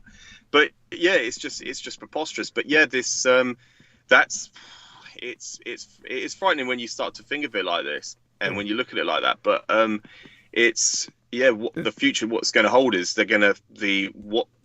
the only solution is to really relocate underneath the Earth's surface, like past species, civilizations have done in the past. Over the course of millennia, millions of years, they've relocated underneath the Earth's surface to escape the clockwork, basically like throughout the millennia, throughout millions of years. The multiple extinction levels, the extinction level. What we would call the I forgot what the term might be, the cyclic mass extinctions. The cyclic mass extinctions. That take place. And that the Earth has occurred throughout millions of years, and what the species do. And for instance, I always bring up the Permian extinction, which lasted 25 million years. That's how long the extinction lasted for. The course of it, and it wiped out 95% of virtually all marine life. All the marine life that lived in the ocean all died off. And then you had, the majority, it was only 5% remaining. And the species that went underneath the ground re-emerged millions of years later and became the dinosaurs. Yes. They evolved into the dinosaurs as we know it in the Jurassic period and the Triassic period. Yes. After that. So this is how dinosaurs came to existence. And so, throughout, with our course of our own humanity, our own human civilization, our only viable solution is to relocate just like everyone else has. You can't just jump with our technology from one planet to another. That's not a viable solution. Where anyone that will jump from one planet to another will die with the current technology that we have. So the only solution is to relocate. And this is the thing I also mentioned on the stag do, because they one thing that my best man actually questioned was that he goes, how the hell did they, live underneath the ground? He asked me about the Third Reich and Exile, and I said, well, actually, I could give you an example of this. They actually started producing beam sprouts in U-boats. They could produce without the sunlight, without any UV light. They don't need it. Yes. So that was just one example. Wow. Don't forget to tell him. Don't forget to tell him that it was the Taiwanese that actually taught the Germans to do that in the U-boats.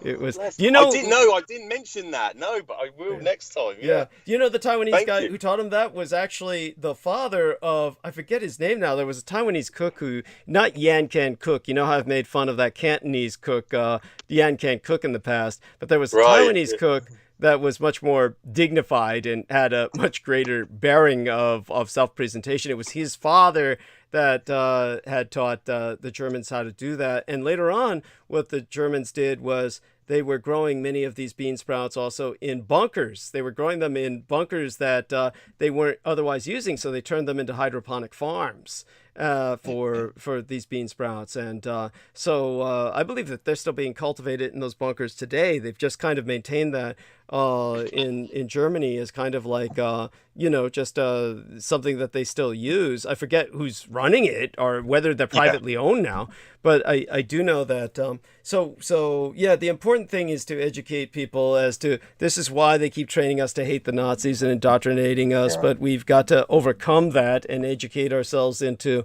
understanding that the only way to really work our way through the future is cooperation with the Reich in exile, is understanding.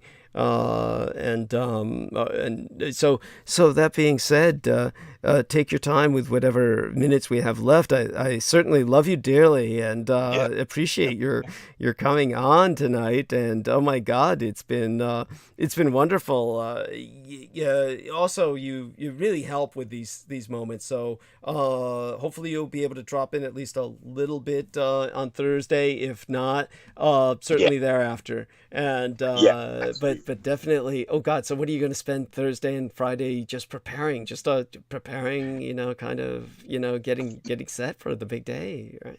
That's it, Douglas. Yeah, exactly. I need to go get my hair cut. Oh my God. Go get my hair cut and make myself presentable. Yeah, it's been a few years since I've looked after myself, but of course I do get my hair cut, but just with the way, I've been neglecting the gym and everything like that. Eventually it will come together once I get everything sorted, by the end of the year, I'll be back in the gym. Yeah, understand that it's not that important to render yourself into this presentable physique. I mean, the important thing to concentrate on is that your baseline health is maintained, of course. I mean, oh my God, maintain your hydration. I mean, that's very frightening to me that you were sitting in the car with your brain frying like that. Holy shit. Yeah. Christ. Yeah, no. My God, what damage that, did to me, I have no idea. Yeah, no. Just hope. Yeah, Douglas, thank you. Yeah, no, much appreciated. And I will speak to you obviously before the wedding and everything. Yeah, even in private messenger, and thank you for everything. And no, you'll be there in spirit. Of course.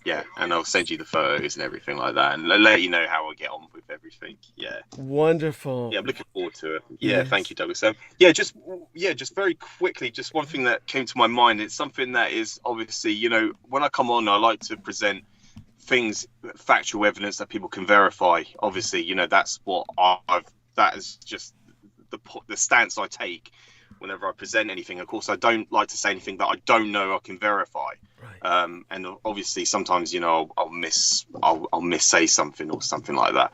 But one thing I wanted to this is basically my theory. This is something that I wanted I was thinking about, because, of course, it's something that I've heard you say in the past as well, that the UFO and the unidentified aerial phenomena as being being extent with the human existence. It's been parallel with the human existence for thousands of years. And you see, you have to kind of, when you look at most people, the cargo cultists that present that they've been visiting us for thousands of years. And you look at some of these ancient, 1,000-year-old, what you've got these, what would you call them? Murals, paintings, these, it looks like flying saucers. They look like flying discs. But of course, I always look at that thing that's just a misrepresentation, a misinterpretation of something that is, basically supernatural. Obviously, go on. When you look at some of the explanations that these cargo cultists say, they say, look, it's a flying saucer, it's a flying disc. And of course, with what the government has concluded through their investigations for decades, that we are, obviously they are fully aware that, the UFO phenomena has been, parallel with the human existence for thousands of years. So they have come up with a very complex and decisive conclusion that they suspect that these are extratemporal, these are time travelers. Yes. And that the one thing I remember me and Douglas speaking about once is that we suspect that this could be the Third Reich in exile. Yes. Obviously, our future descendants are now coming back because, for reasons that Douglas has articulated in the past through the genetic baseline. When you go from one star system to another, vacuum environments are completely different. The environment itself is very, it's very different to what it is here on Earth. So they have multiple, basically, what would you call it, dilemmas or struggles with adjusting to environments. So in order to overcome that, they have to come back and to the source of the genetic heritage, the genetic baseline. So this is why they have been seen for thousands of years, and this is why you see these extra dimensional, they look physical in our spectrum, in our visible spectrum, but of course these are fourth dimensional entities that are coming into the third dimension. So of course they're like, basically, when you've got a 2D plane, we portray or display a shadow. Yes. But it doesn't affect us physically. If you say, for instance, if you have a gun or a shotgun and you shoot at your 2D plane of a shadow, it's not going to impact the actual entity itself, the three-dimensional being. So it's not going to impact you, and this is the same equivalent. And there have been many physicists that have, like the man Hugh Ross I've referenced many times. Yes. He said the same thing, Douglas. You have you put your, you have like a basically a level which you drop your finger in, and you could drop 3 or 4 fingers in, but you don't see the entire entity above it. So it's like basically a level, a plane level, that if you drop your fingers tips in, and any three-dimensional being in that first plane will see 4 individual objects, but above that in the 4th dimension, you'll see an entire whole entity. And that's something that Hugh Ross has also explained, like Douglas has. And I'm not going for it into its specific details, but just so people are aware, I believe, my theory is that these extra-dimensional beings or extra-temporal are the Third Reich in exile. Yeah. Yes. It possibly, and I have no idea, and it's something, that's something I cannot vet for myself. Even them in existence today, they don't even know themselves, but we do know that they're going to live on forever. Human civilized humans will live on. Our species, of course, they have sort of evolved into a different. They're borderline human at this. They're the third generation. Yeah. They have adapted to subterranean environments. It's a lot hotter and it's a lot more darker down there. So they've lost a lot of melanin. So, but they are human beings, and they will live on forever. There's no doubt about that. They are going to live on forever. So, this is something that I believe that they are going to be the ones that break this time-space barrier. They're the ones that are capable of doing so, and they're definitely capable of colonizing star systems. Yeah. With their technology. And this is the only way for us to survive, is to basically collaborate. We have to cooperate with them for our own survival. Yeah. And so it's important to get people out of this indoctrination of hating National Socialism, hating the Third Reich, and just remind ourselves that they are the only viable solution for our own survival. Yes. And this is why me and Douglas are so important, because we're the only ones that are aware of this, and they know that too. But their solution, their conclusion is, we have to indoctrinate the entire population to hate them, so we fight a war against them and take their place and steal their technology. That's what they want. Yes. They want to take the place of the right. They don't want them to exist. They just want their technology for themselves. That's why people like Bob Lazar are hired to reverse engineer their technology. Yes. But thank you, Douglas. Sorry, I'm rambling on a bit, but I hope that makes that's sense. A perfect summarization. All I'll do is later on, when you have more time with us, I'll add more context to it. But yes, thank you. So certainly we'll do this after your wedding at length. We'll do this at length after your wedding. And obviously, like you said, you might just drop by to say hi. But honestly, you've got a great understanding of it. And by the way, Troy Bellamy says, I'm here. Thanks for burning bandwidth this holiday. Please speak on the Jaylan Walker incident in Akron. I'll do my best. Thank you, Troy. And but definitely thank as well all everyone here, our wonderful Mr. George Knight, and he does so well with all of this, and he's got it down pretty much. And thank you, love you dearly, George, and you truly have exceeded myself in so many ways, and I'm so proud of you. And you certainly deserve this wonderful union in matrimony that you've earned this. And so do check in with us if possible. And certainly after the wedding takes place, we'll be happy to have you back again. And certainly, hopefully, you and I will be able to speak privately a little bit. But you've said it so well. And thank you very much, Douglas. I really appreciate you having me on. Thank you so much. And and all the best to you, and all the best to everyone listening right now. Thank you so much. And I love you big lots. You take care of yourself, Douglas. Thank you for having me on. And I'll speak to you very soon. Look forward to it. Love you. Thank you, Douglas. Share that love with Sarah and all the girls. Okay, take care. Yes, take care, Douglas. Thank you. Bye-bye. Bye-bye. Yes, bye.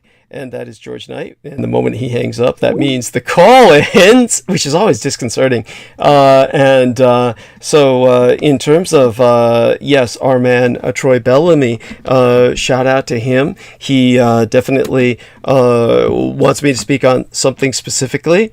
I'm going to see if I can do that probably on Wednesday, which is going to be, basically tomorrow, for all intents and purposes. And for tonight, just to try and finish my train of thought concerning the Supreme Court and how it's impacting us, because this is, as I said, basically a war, and it's going to lead to further war. But Troy Bellamy, of course, gives me a subject to address on Wednesday, essentially. So, Troy, I'll definitely try to get to that on Wednesday. Should not be a problem. Hopefully, I'll deconstruct Bill Burns as well. As a matter of fact, I'm going to put that on my calendar so that I don't forget it. Let me put this up there. Deconstruct Bill Burns.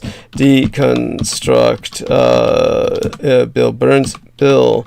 And then Burns is spelled however it's spelled. He's definitely got a name that is Birnes, I believe. And of course,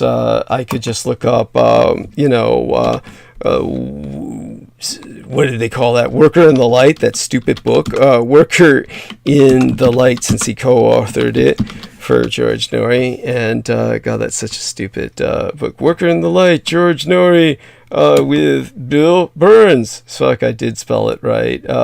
Here a fucking PDF comes up. Like anyone would want a PDF of that shit. Yes, there we are. BIRNES, yes, more like BS. Deconstruct Bill Burns. And there we are.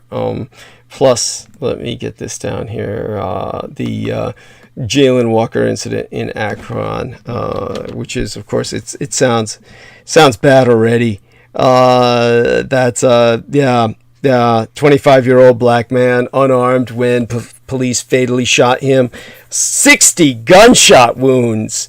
And so Jalen Walker suffered at least 60 gunshot wounds when Akron, Ohio police officers fatally shot him during a pursuit last week.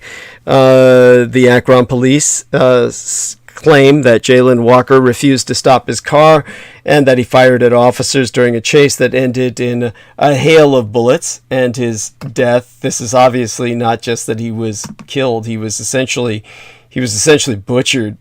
Really? That's oh my God, that's just horrible. And it's so typical. It's one of these things that you come to expect, unfortunately. So thank you for bringing that to my attention. I'll do my best to do it some justice on Wednesday. It's almost, and you can understand what I say this, it's almost like it's like, what's there to explain? You get a black man and a young black guy, and you get police together, and usually this is what happens. This is kind of like the norm. It's like the behavior pattern of pull the string. But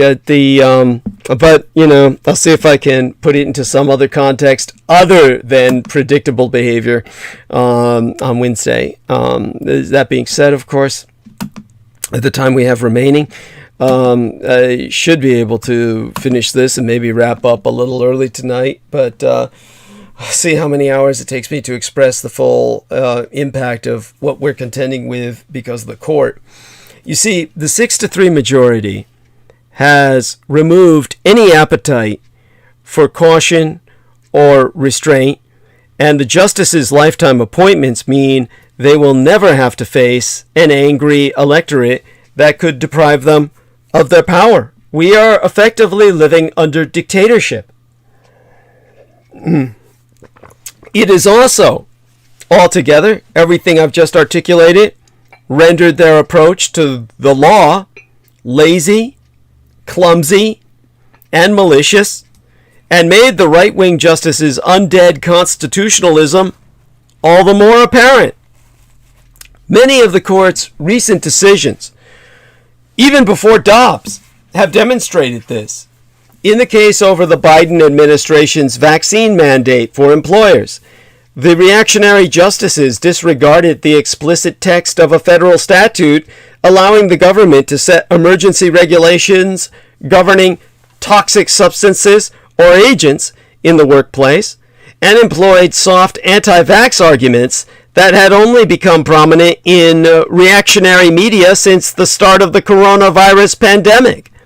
As part of its rationale, the majority wrote that, in its half-century of existence, the Occupational Safety and Health Administration has never before adopted a broad public health regulation of this kind. Which is true, because during that period there had not been a global pandemic that killed more than 1 million Americans.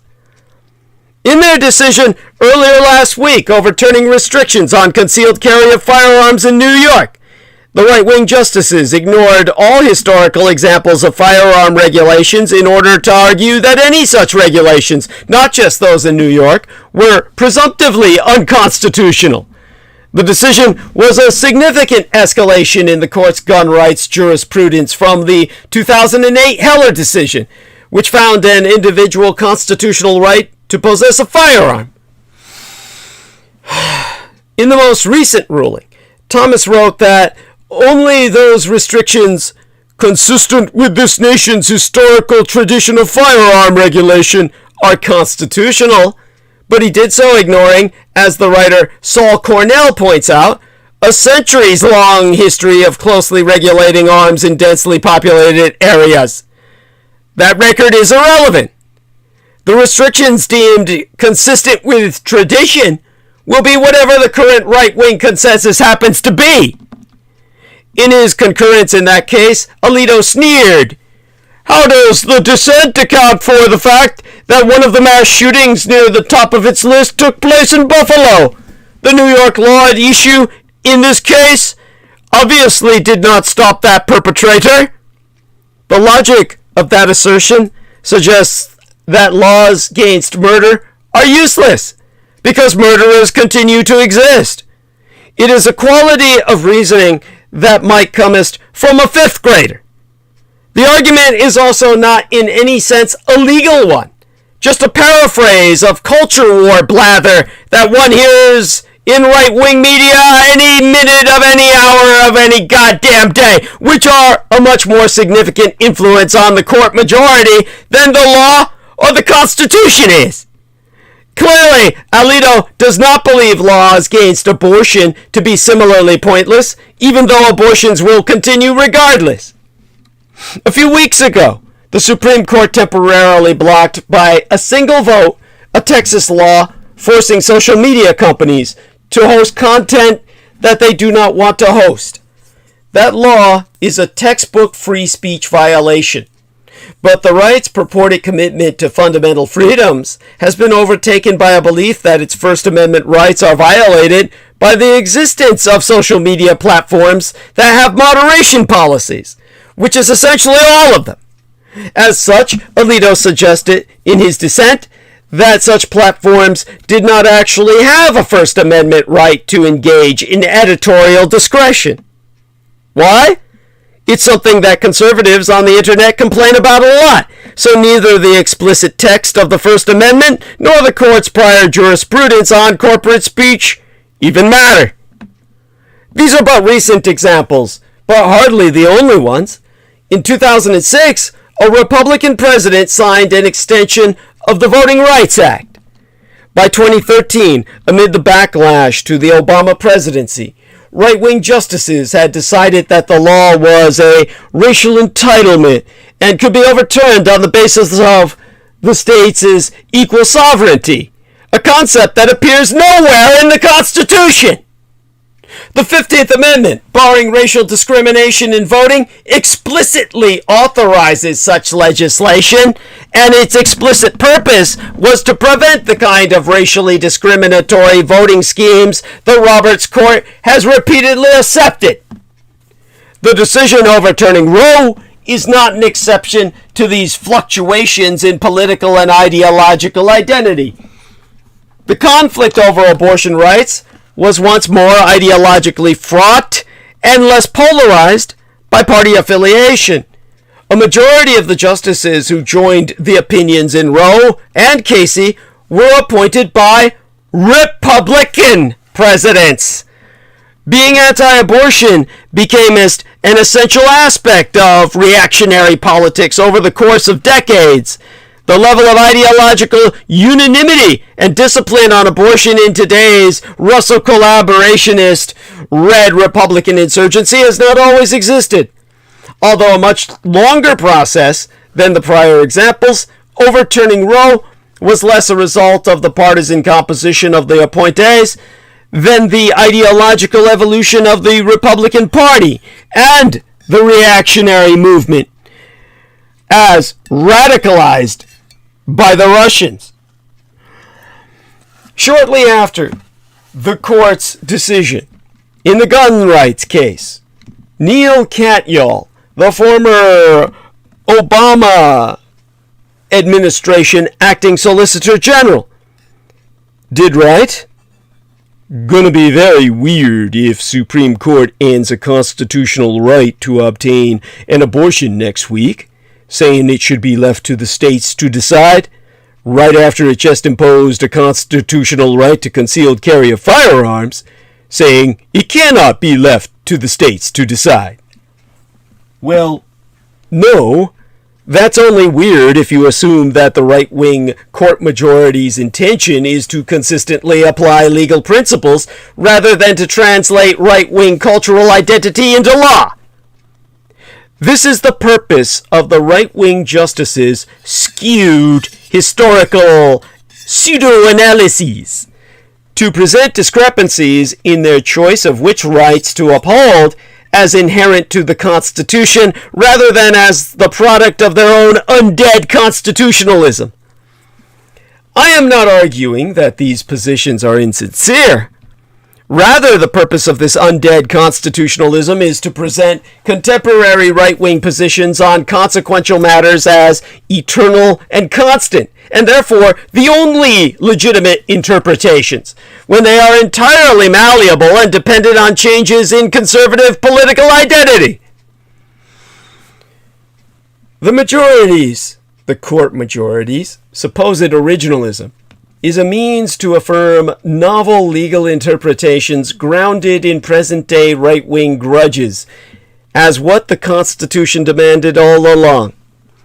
Every time those grievances shift, the interpretations will shift with them, even as the justices scour history anew for confirmation of ideological conclusions they would never question even if they failed to find it. That is ultimately why no rights that Americans currently possess are safe from this activist court. Radicalized activist. The term I would use is radical activist. Decisions about which rights survive and which do not are highly dependent on what it means to be a conservative at any given moment. At that time, the court majority renders its judgment. There will always be new right-wing grievances to ameliorate by judicial fiat, justified by new abuses of constitutional history. The core conservative belief about the culture wars is that there is a real America, read white male America, that is conservative, and an usurper America, read diverse and feminine America, that is liberal. This, not historical research, not legal analysis, is the prime means of constitutional interpretation for our Supreme Court's current majority. And while the justices will both pretend and insist otherwise, the public need not flatter their imperious delusions. They should take the right-wing justices' vow that other constitutional rights are safe for precisely what it is worth, which is to say, absolutely nothing. Indeed, the Supreme Court took the most extreme course possible in overturning Roe v. Wade. The conservative court majority embraced a vision of the United States as a country run by and run for white men alone. The Supreme Court has issued its ruling in Dobbs versus Jackson Women's Health. It has said unequivocally, by a vote of 6-3, that the Constitution does not confer a right to abortion, and that Roe versus Wade and Planned Parenthood versus Casey are overruled. That court majority opinion, writ by Samuel Alito, and largely confirming, or rather conforming to the draft of same opinion leaked a month ago, over a month ago by now, is the most extreme version of this ruling possible. The issue at the heart of the case was a ban in Mississippi on abortions after 15 weeks of gestation. That ban was intended, clearly and directly, to frustrate the work of Jackson Women's Health, the only abortion clinic in the state of Mississippi, which provided abortions up to 16 weeks. The radicalized majority could have simply upheld the 15-week ban. Instead, it chose to tear down the entire constitutional edifice, making abortion legal, and revoke the right to bodily autonomy. In overturning Roe and Casey, the conservatives left no exception for incest. When, say, a father illegally and grotesquely impregnates his young daughter. They left no exception for rape. When, say, an assailant violates a person and impregnates them against their will. Alito indicated that there might be an exception in cases where the life of the mother is at risk, but for us to know the contours of that exception, some unfortunate pregnant person will have to make a decision, under threat of being arrested and prosecuted, or watching their doctor be arrested and prosecuted, and then bring a constitutional case that their rights were violated. If that sounds like a dystopian hellscape, that's because it is. It's because the court's conservative majority and all the Russian radicalized red Republicans around the country want to force others to live in that hell. It is a hell created entirely out of Christian, white Christian fundamentalism that ignores the views of people with different faiths or people who believe secularism is the proper grounding for law. The conservative crusade, however, fails its first contact with any robust conception of individual rights. That life begins at conception is a religious position, not a legal one.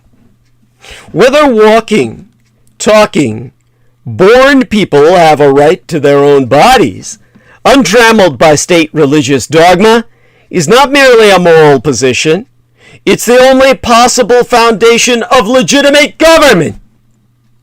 Alito comes to his barbaric conclusion in the usual way ideologues on this court craft their horrible decisions, by concerning himself only with the views of white men from the 18th and 19th centuries. Abortion rights in this country are, or were, grounded in the 5th and 14th Amendments' right to due process. Alito claims, quite rightly, that the people who wrote those amendments did not think they were conferring upon women a right to bodily autonomy. For Alito and the ultra-conservative majority on the court, that is enough. If dead white men didn't grant it, we can't have it. In dissent, Justices Stephen Breyer, Sonia Sotomayor, and Alina Kagan, who co-wrote the opinion, point out that all of the constitutional text Alito relies on was written by men. They write, but of course, people did not ratify the 14th Amendment. Men did. So it is perhaps not so surprising that the ratifiers were not perfectly attuned to the importance of reproductive rights for women's liberty, or for their capacity to participate as equal members of our nation. The liberal justices also devote a lot of time to castigating Alito and the ultra-conservatives for their wholesale rejection of stare decisis, the idea that past Supreme Court precedents should be respected unless something has materially changed in the functioning of society. All three Trump-nominated justices, Neil Gorsuch, the abortive rapist Brett Kavanaugh, and Amy, the handmaid Barrett, lied under oath to senators and the American people about their respect for precedent. And they, as well as the bad faith actors who supported their nominations, should answer for those lies. Still, while the legal jousting over precedent and states' rights is important, I keep coming back to Alito's whites-only, male-only view of the 14th Amendment as the seminal failure of this ruling.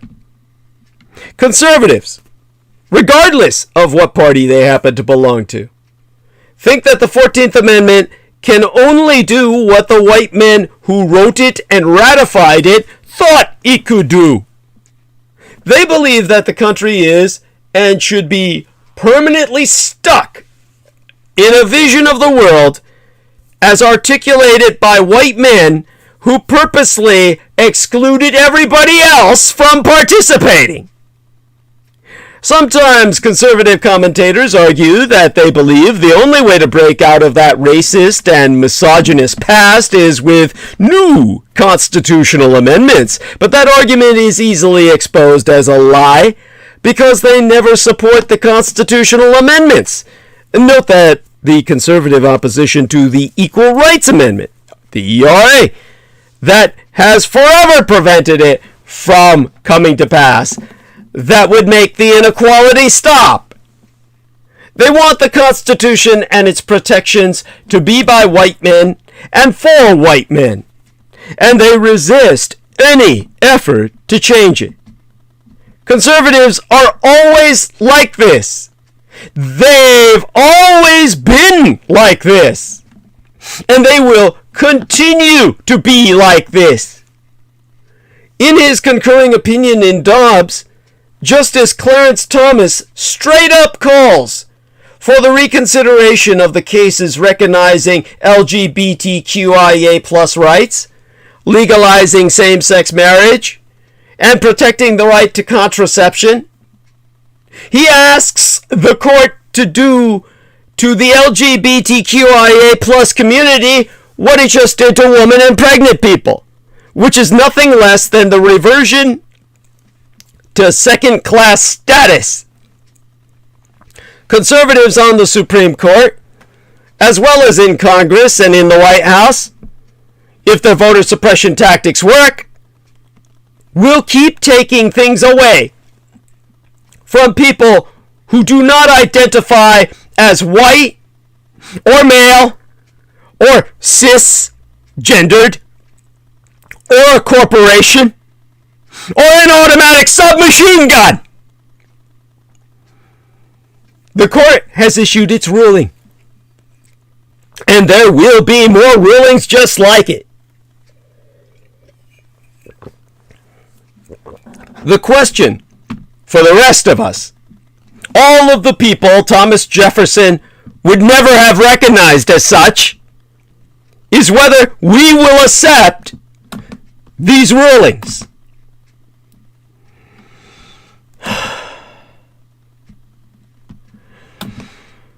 We cannot afford silence.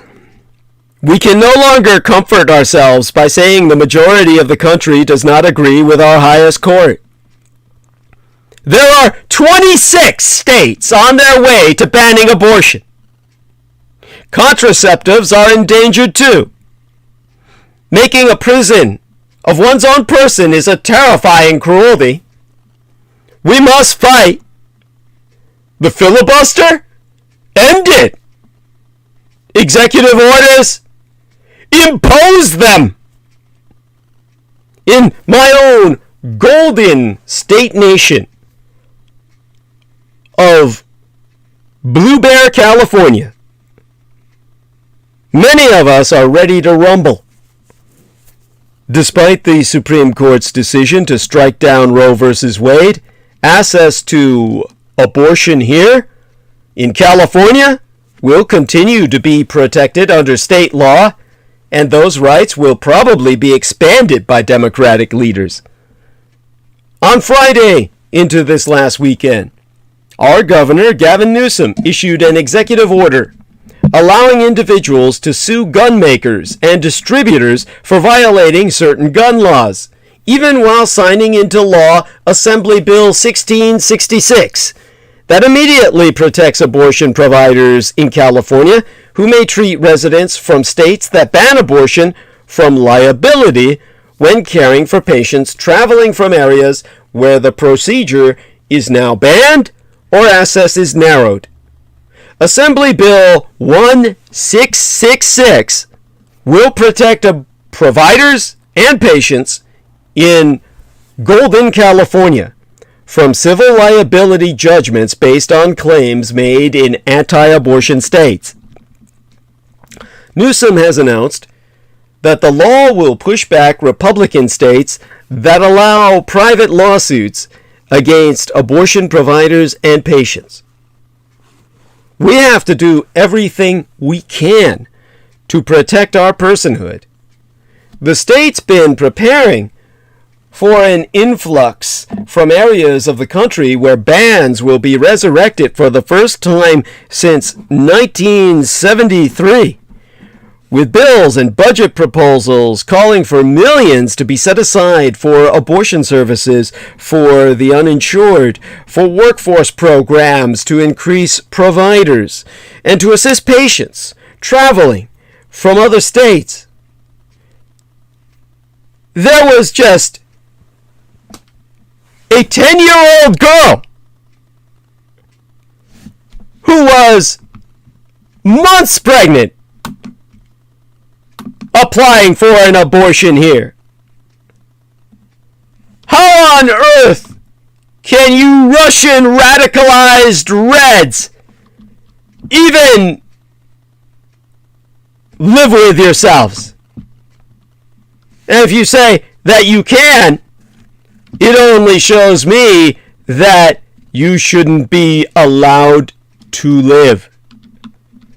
This is war.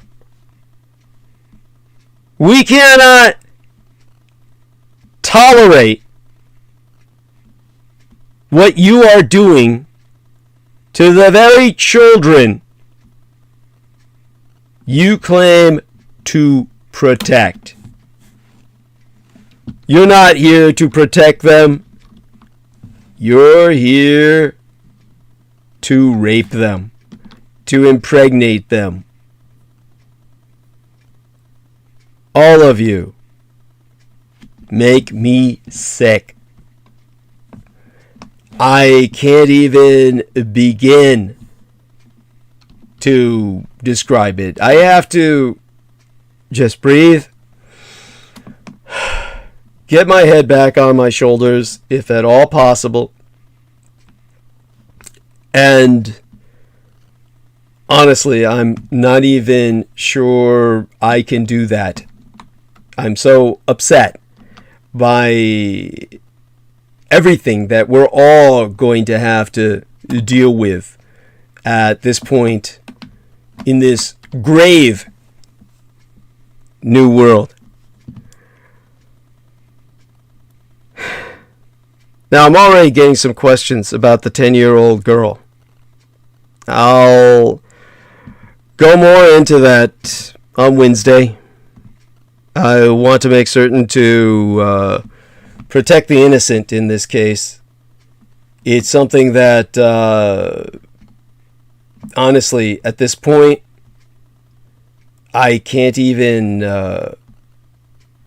begin to talk about it without getting so upset that I'm just ready to kill someone or advocate the killing thereof. But it's why we in California are putting abortion rights on the ballot. Honestly, the fact that this 10-year-old girl traveled by herself, mind you, It's something that really goes to show you that in her state, she would be arrested. This is what we've come down to. She would be arrested as a murderer. Because you can charge young people as adults for such crimes.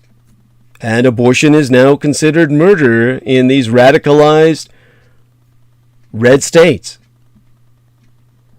So, back to that perhaps on Wednesday.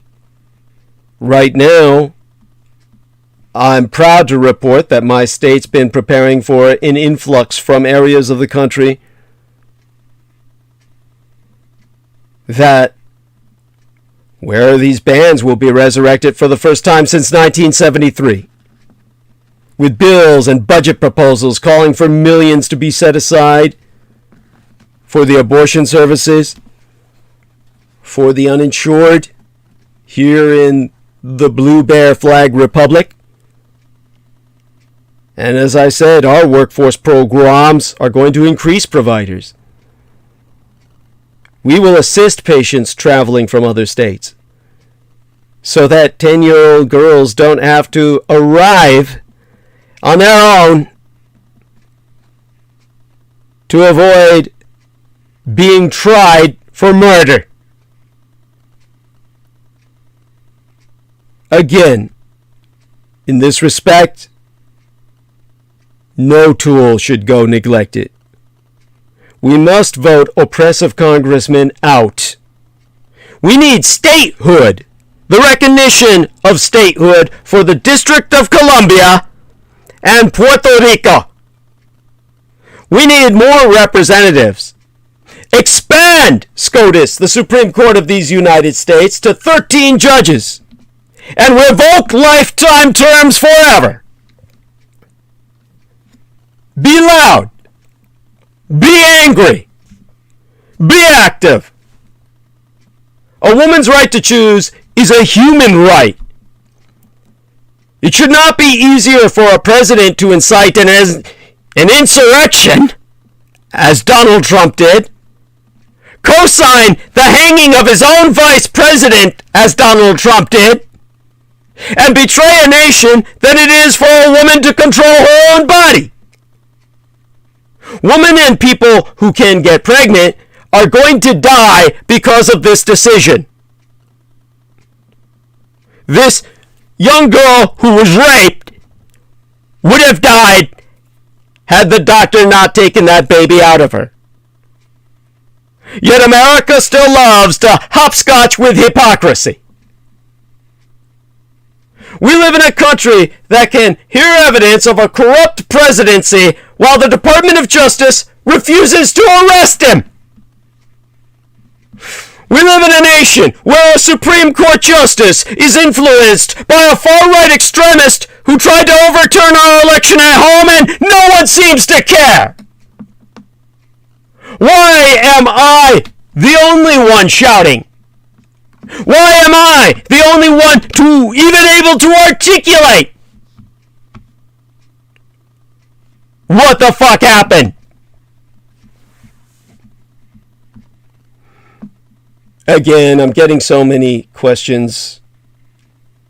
Look, the story of this girl came to light 3 days after the court overturned a nationwide right to terminate pregnancy and Ohio's 6-week trigger ban came into effect. So this 10-year-old child rape victim from Ohio was 6 weeks pregnant,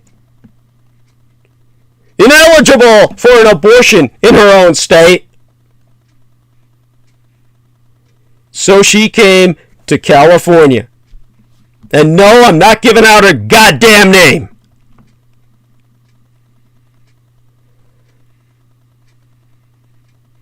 When a 10-year-old rape victim who was impregnated has to cross state lines for a legal abortion,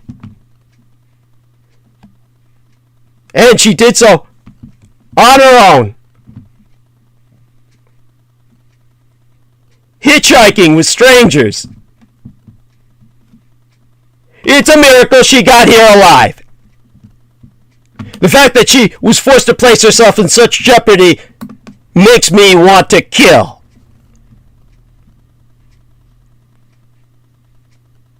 God knows I'll conclude this transmission soon enough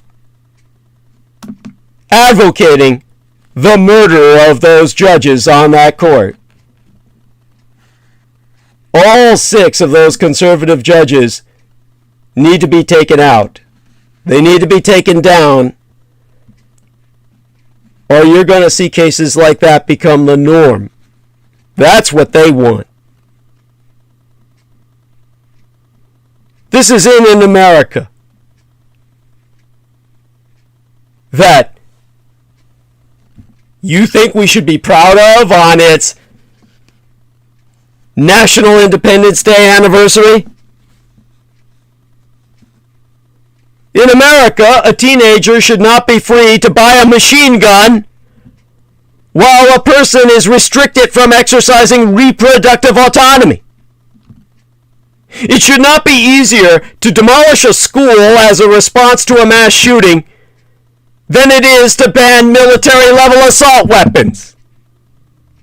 Yes, Congress managed to finally pass bipartisan gun legislation, a helpful step, but our lawmakers need to go much further in preventing gun violence. The legislation passed Friday into last weekend still fails to ban the sale of large-capacity magazines. Universal background checks didn't even pass.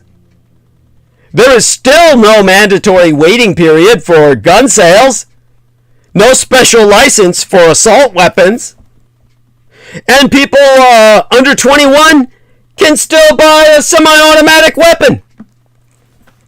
Even the enhanced background check for young buyers will expire in a decade. The boyfriend loophole banning partners convicted of domestic abuse from owning guns is only kind of closed. It's not retroactive. And a first-time offender would regain access to firearms if they maintain a clean record for 5 years. And while we celebrate this political process, if we could call it progress, on gun reform, the Supreme Court has expanded gun rights. In a 6-3 ruling Thursday of Yester Septimania, SCOTUS, Supreme Court of these United States, declared that New York violated the Second Amendment by requiring licenses granted upon an applicant's successful proof of need to carry guns outside the home. Concealed carry just got a lot easier. A half-century of abortion rights in America is undone, but you can have your goddamn guns and take them with you to the mall. The only hope a pregnant woman has is for you to blow her belly out. This war is not without violence. We saw it already on January 6th of 2021. And we've always seen it under the guise of white Christianity and caring for the country and our children. These goddamn so-called Christian white folk know no boundaries. Eric Rudolph bombed the Atlanta Olympics, a queer nightclub, and abortion clinics. He did this as an anti-abortion extremist. Other anti-abortion radicals have killed clinicians and doctors who perform abortions. It's high time we kill Supreme Court judges, because that brutal tradition is now working its way into our policies. SCOTUS emboldens the criminalization of abortion and the punishment of those who provide and receive one. In the overturning of Roe, the SCOTUS writes that there is an unbroken tradition of prohibiting abortion on pain of criminal punishment persisted from the earliest days of the common law until 1973. Texas was on it before the overturning of Roe. The state incentivizes residents to sue anyone they believe to be complicit in abortion, complete with a 10,000 United States dollar award if they win in court. With this SCOTUS ruling, more zealotry will rise. To quotist Saida Grundy, a Boston University assistant professor of sociology, African-American studies, and women's and gender studies, we are in a Cold War, and certainly a legislative war. Abortion was a civil right that was granted constitutionality in her words, that's now been rescinded. The anti-choice movement has been highly violent. They are not interested in civil rights or ideological consistency. If women cannot make choices about their lives, the people in control can maintain a permanent oligarchy. There is nothing metaphorical about this war. The time to fight is now. We are in a violent conflict between those who understand freedom as something to cultivate and protect and those who are obsessed with white power, who worship guns as their god, their Moloch, to whom your children shall be sacrificed after they are forced to be born into this world. And these white male supremacists acknowledge zero boundaries between church and state. They believe God is on their side. Sitting this war out is not an option. Give birth instead to a democracy and fight for your freedom, or you will die of forced labor and oppression. And by forced labor, take that as a pun, if you will, on being forced into carrying your pregnancy to term. Pregnancy is termed labor. Obviously, it all starts with President Joseph Biden. Ever since Texas revoked the constitutional rights of pregnant people last September, I've been calling for him to use maximal federal power to protect what conservatives have stripped away. He has not yet. He must do so now. Yet, in a speech delivered on Friday afternoon into last weekend, after the ruling, Biden offered little more than thoughts, prayers, and exhortations. Exhortations to go vote. Vote harder. You've just got to vote harder. On Friday, President Joe Biden condemned the Supreme Court's decision to overturn Roe v. Wade and warned that doing away with the constitutionality, the constitutional protections for abortion rights, means a broader risk to the right to privacy for everyone. He said that his executive authority is limited, and that narrow Democratic majorities in Congress mean that the midterms in November could have grave implications for same-sex marriage and access to contraception. To quote his T, "This is a sad day for the country, in my view, but it doesn't mean the fight is over." In forceful remarks, Biden said it's up to voters in November to protect abortion rights and same-sex marriage. The problem is that people have voted. People have marched. People have knitted hats. People engaged in wholesale civil unrest for an entire summer during a pandemic. No less. Nothing has stopped the conservatives. Normal, acceptable, institutionalist responses have all, by and large, completely failed. Donald John Trump boldly stated that he would only appoint people to the Supreme Court who opposed abortion rights. People voted for him. He was then gifted a Supreme Court seat stolen from the previous administration, elevated a man evidenced of abortive rape to the court and nominated another justice after the election to replace him had already started. With the lifetime power these conservatives now hold, the idea that there is any acceptable institutionalist good government response to their anti-democratic decrees is just sheer folly. Even if Congress and the Senate get their act together to pass a bill restoring abortion rights, this Supreme Court will surely strike it down. We are governed by half a dozen assholes in black robes under dictatorship disguising itself as rule of law. If people want to regain their untimely ripped rights, they will have to expand the Supreme Court, which Biden refuses to do, yet there be no other solution. To do that, yes, Democrats need to be in control of the White House and both houses of Congress. They are now! But those Democrats will also have to be willing to do what is necessary to reform the court and diminish the power of the Russian radicalized judges now ruining our lives. Right now, only the Russian radicalized red Republicans are willing to use all their power to get whatever they want.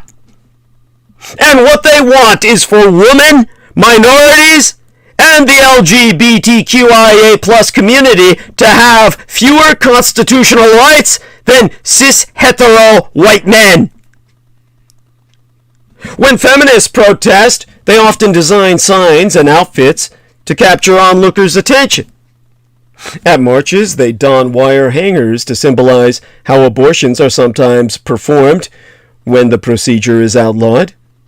They wear pink pussy hats with cat ears in defiance of Donald Trump, who, in a video leaked shortly before the 2016 election, said he wanted to grab women's genitals. They also wear red capes and white caps to invoke Margaret Atwood's The Handmaid's Tale, a dystopic novel in which a Christian white patriarchy fiercely regulates women's bodies. Atwood's novel has for years been used by liberal white feminists as a warning of what could come if evangelical Christians get their way in American politics. So it's no surprise what happened after the U.S. Supreme Court's reactionary majority the week before last overturned Roe v. Wade, the landmark 1973 ruling that legalized abortion.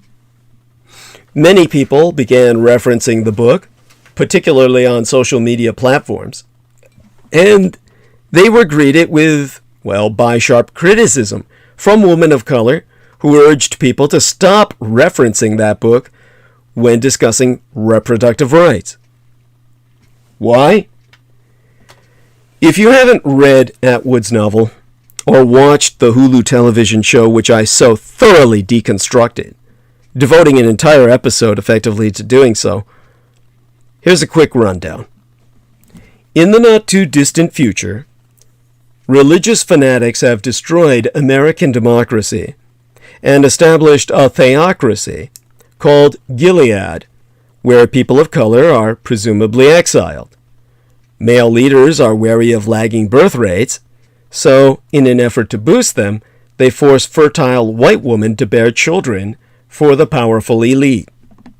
These women are called handmaidens, and they wear red capes and white hats, are forbidden to own property or to read and write. Handmaidens are assigned to rich men married to sterile women.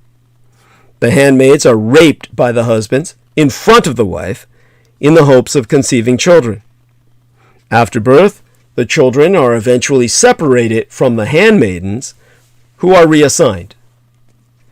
Unmarried women wear different colors to denote their status in society. All women in Gilead are required to be pious and subservient to men. Since at least 2016, Atwood's novel has frequently been used by protesters as a warning of what would happen when Trump became his president. Just minutes after the Supreme Court ruling in Dobbs versus Jackson Women's Health Organization became as public, abortion rights supporters referenced that book. The prolific horror novelist Stephen King tweeted, "Welcome to The Handmaid's Tale," while the writer Julia Shaw tweeted that it's never a good sign when The Handmaid's Tale becomes relevant again. Kelly Midgley, or Midgley, I mean to say, was angry when Trump assumed the presidency in 2017 and worried in particular how it might lead to restrictions on abortion. So the 54-year-old began protesting at the Capitol complex. As a fan of Atwood's work, she began wearing a red handmaid costume to protest and eventually founded the Handmaid's Army DC, an advocacy group. Through her group, she organized protests, including at Brett Kavanaugh's confirmation hearing in 2018. She believed it was an effective technique.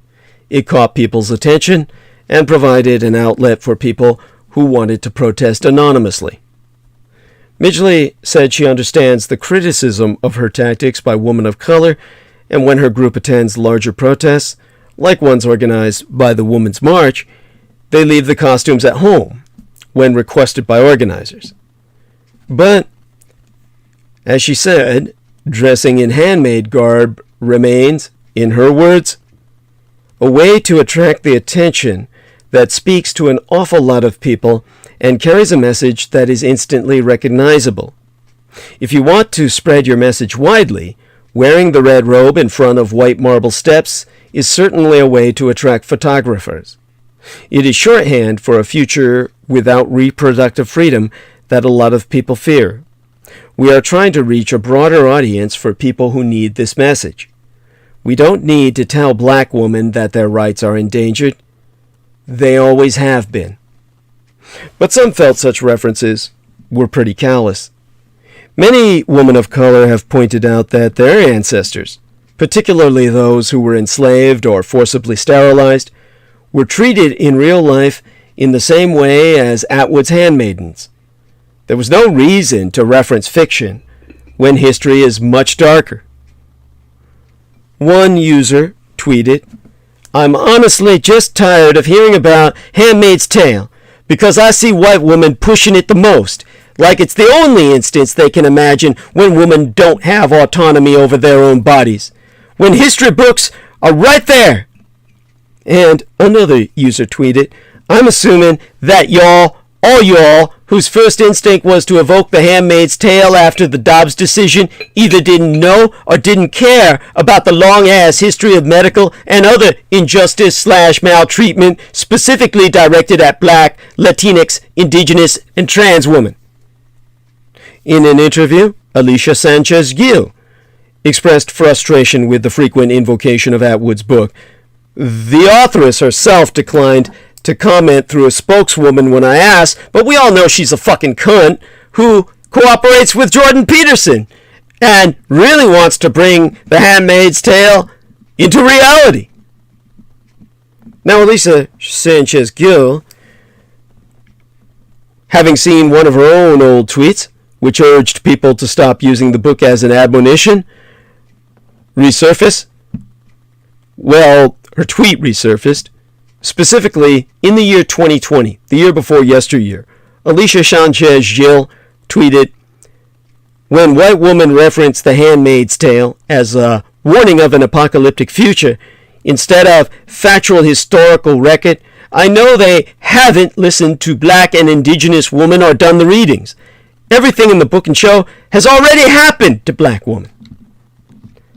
To quote as she, "I don't think there's a problem with enjoying the show. We're allowed to have joy and express outrage in the ways that make sense for us.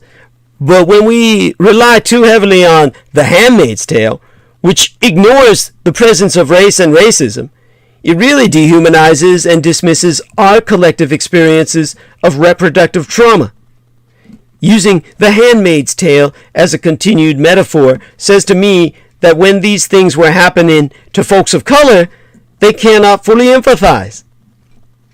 That trauma includes the frequent sexual violence endured by enslaved women on American plantations in the South and the forced sterilization of women in Puerto Rico throughout the 20th century amid undisclosed birth control trials. Well, with Dobbs, all women are no longer full citizens. Second-class status for roughly half of the country is now the law of this land. Conservatives and Republicans couldn't be happier. No one should get used to their rights. If the Supreme Court can reverse Roe, it can reverse anything. For months and even years, I have seen this coming. And yet the reality of the Supreme Court's decision is still a shock. How can it be that people had a constitutional right for nigh half a century and now no more? How can it not matter that Americans consistently signaled that they did not want this to happen, and even so, this has happened? The court's answer is that Roe is different. Roe, the court suggests, was uniquely, egregiously wrong from the beginning. A badly reasoned decision criticized by even the most ardent supporters of abortion rights, including the late Justice Ruth Bader Ginsburg. The majority suggests that the best comparison to Roe and Planned Parenthood versus Casey, the decision that saved abortion rights in 1992, is Plessy versus Ferguson, the 19th century decision that held racial segregation to be constitutional. If this decision signals anything bigger than its direct consequences, it is this: no one should get used to their rights. Predicting with certainty which ones, if any, will go, or when, is impossible. But Dobbs versus Jackson Women's Health Organization is a stark reminder that this can happen. Rights can vanish. The majority, the court majority, which is representative of our nation's minority, wants us to think otherwise.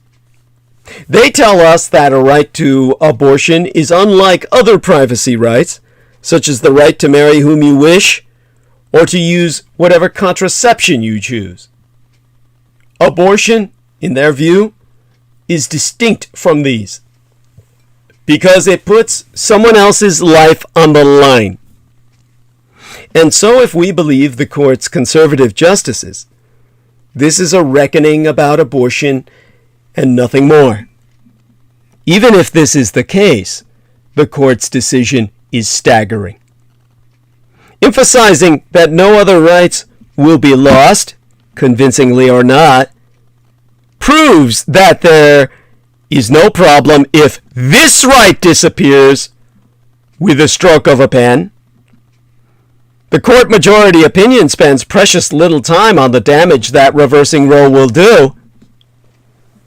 Often, when the court considers whether to reverse a past decision, the justices ask whether anyone has relied on the status quo, and whether unsettling it will devastate those people.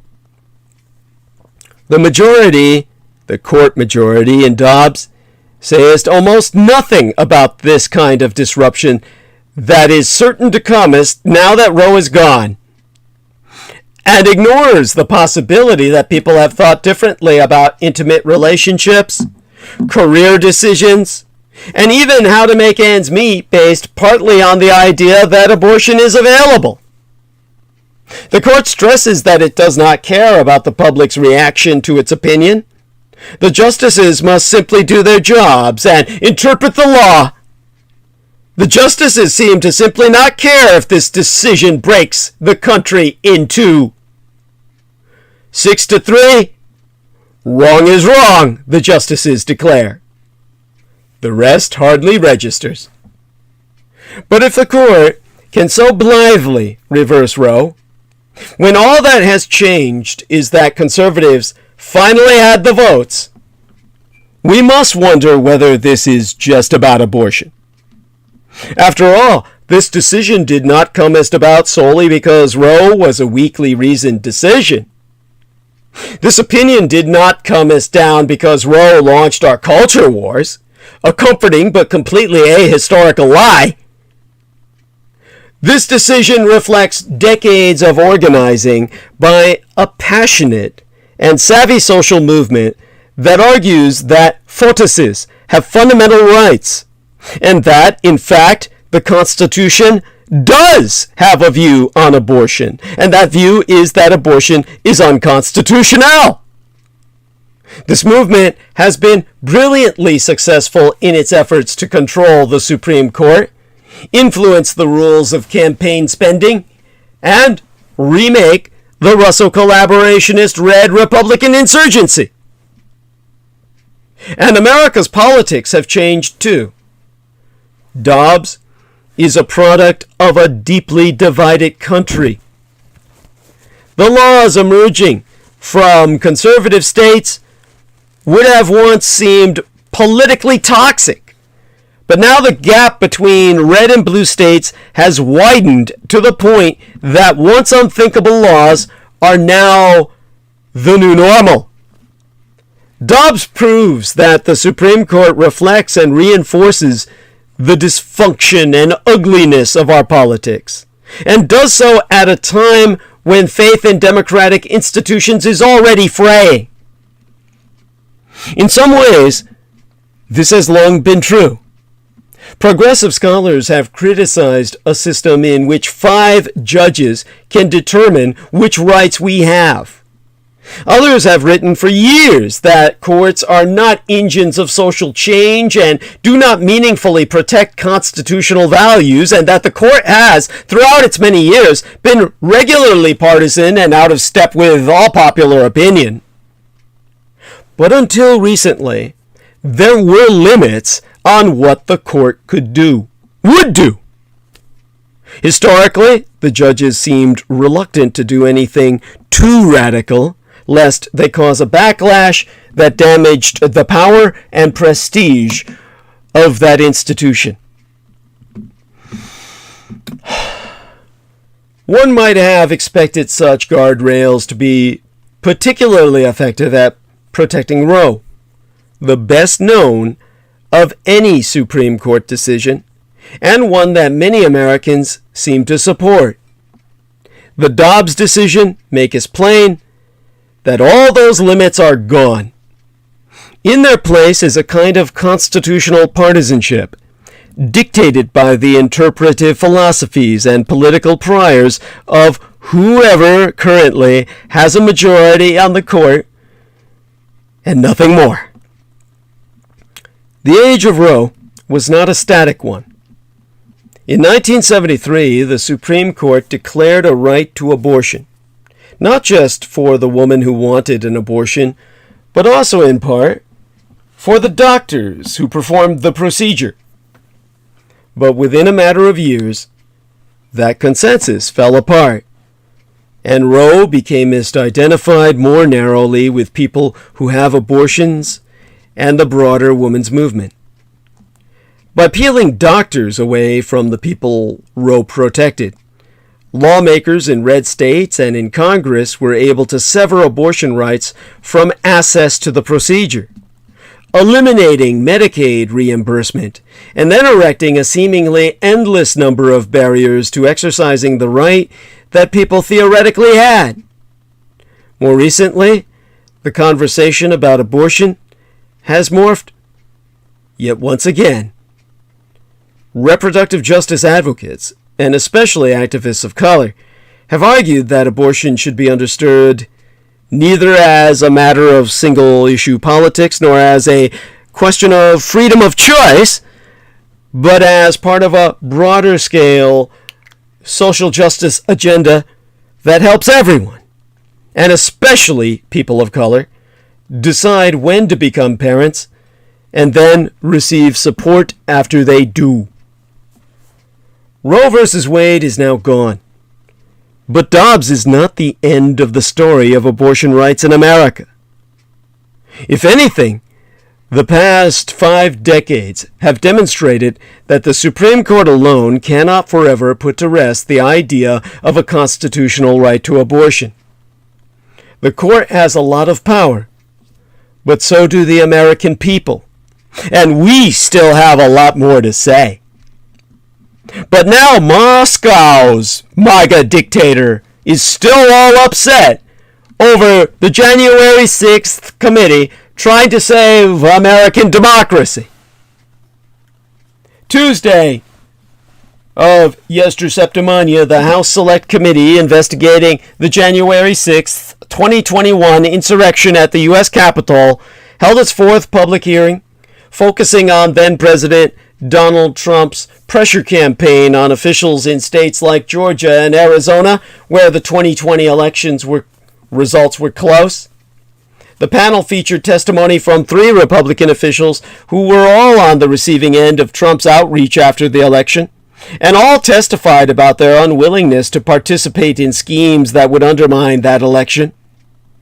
Multiple witnesses also told the committee that Trump was personally involved in the effort to put forward slates of fake electors in key battleground states, a key part of the broader effort to overturn President Joe Biden's legitimate electoral victory. Ergo, the House Select Committee investigating the January 6th, 2021 attack on the U.S. Capitol focused the day before Yesterceptimania's midweek, Tuesday of last week's hearing, on how former President Donald Trump and his allies pressured state-level officials to overturn the 2020 elections. The hearing specifically unpacked Trump's efforts to overturn the results in Arizona and in Georgia, where Trump infamously asked Georgia Secretary of State Brad Raffensperger to find the votes he needed to win. Committee aides have concluded that the hearing has demonstrated how Trump and his allies concocted a scheme to submit fake slates of electors. The committee also delivered video testimony of depositions from officials in other states where Trump and his allies pressured state-level officials to try to block Biden's electoral win. So last Tuesday, the House Select Committee investigating the January 6th, 2021 attack on the U.S. Capitol held their hearing that provided evidence of then-President Donald Trump's involvement in a scheme to submit fake electors.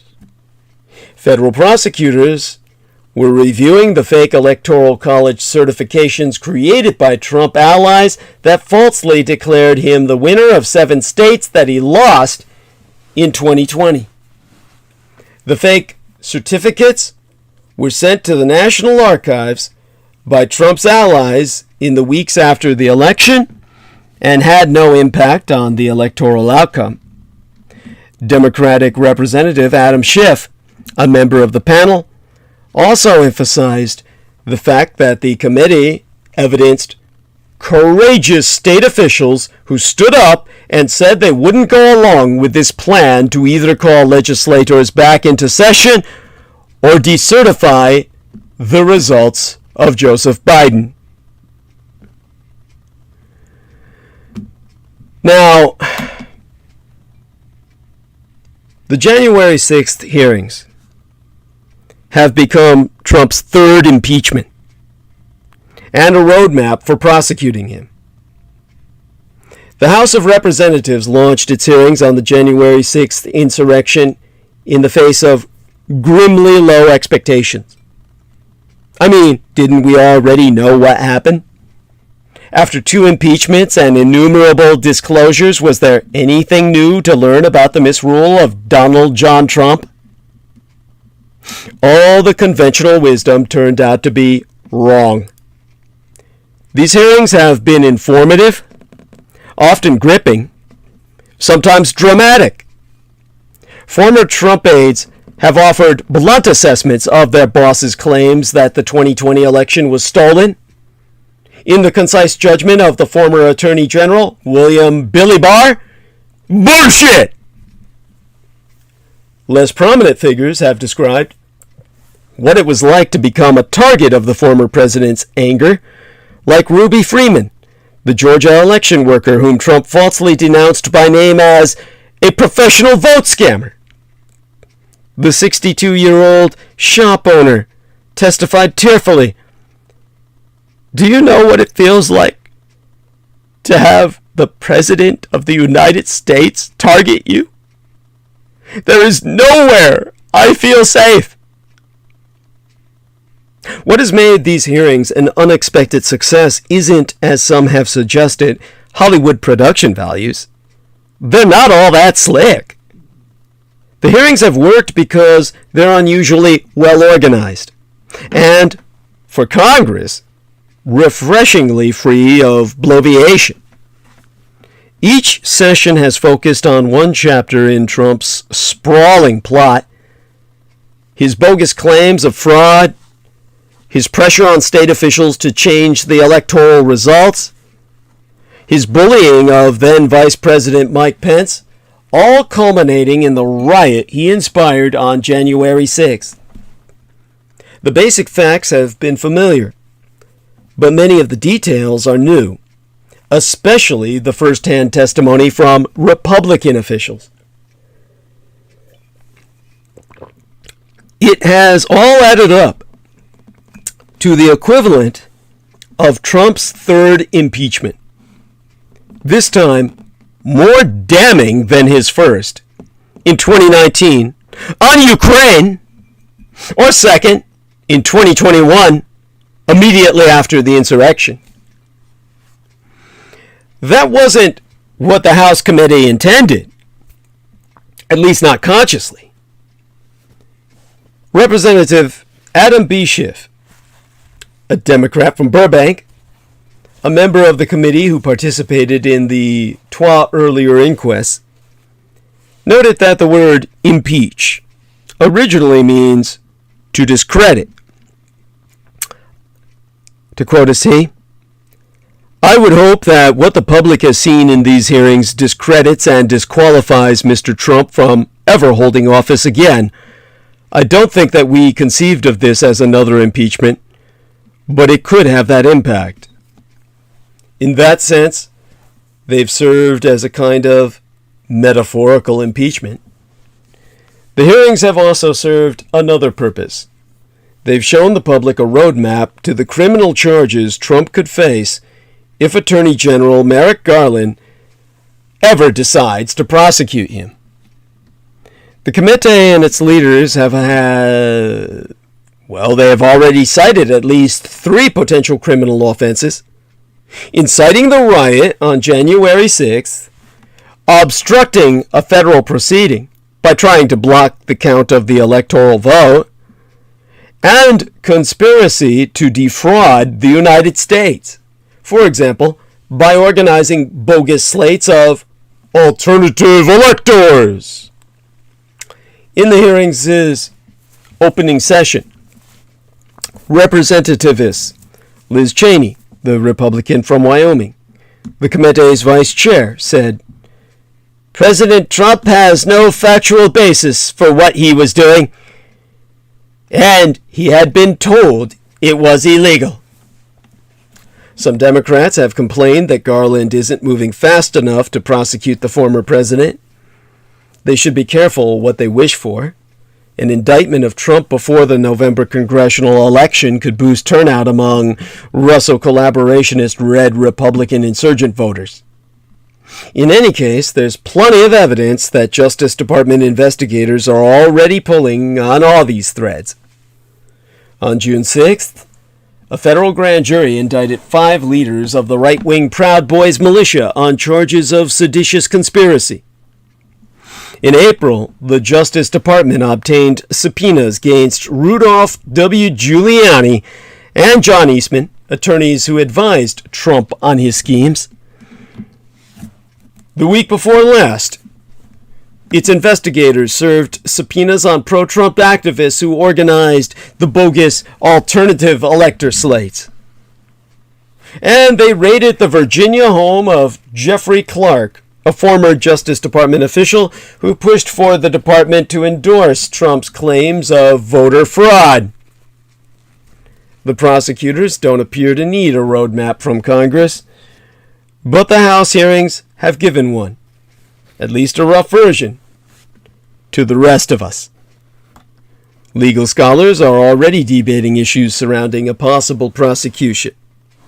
Can prosecutors persuade a jury to convict a former president? Will the side effects of prosecution outweigh the benefits? Week before last, Jack Goldsmith, who served in the Justice Department under President George W. Bush, warned that prosecuting a former president would be a cataclysmic event from which the nation would not soon recover. Look at where we're at now.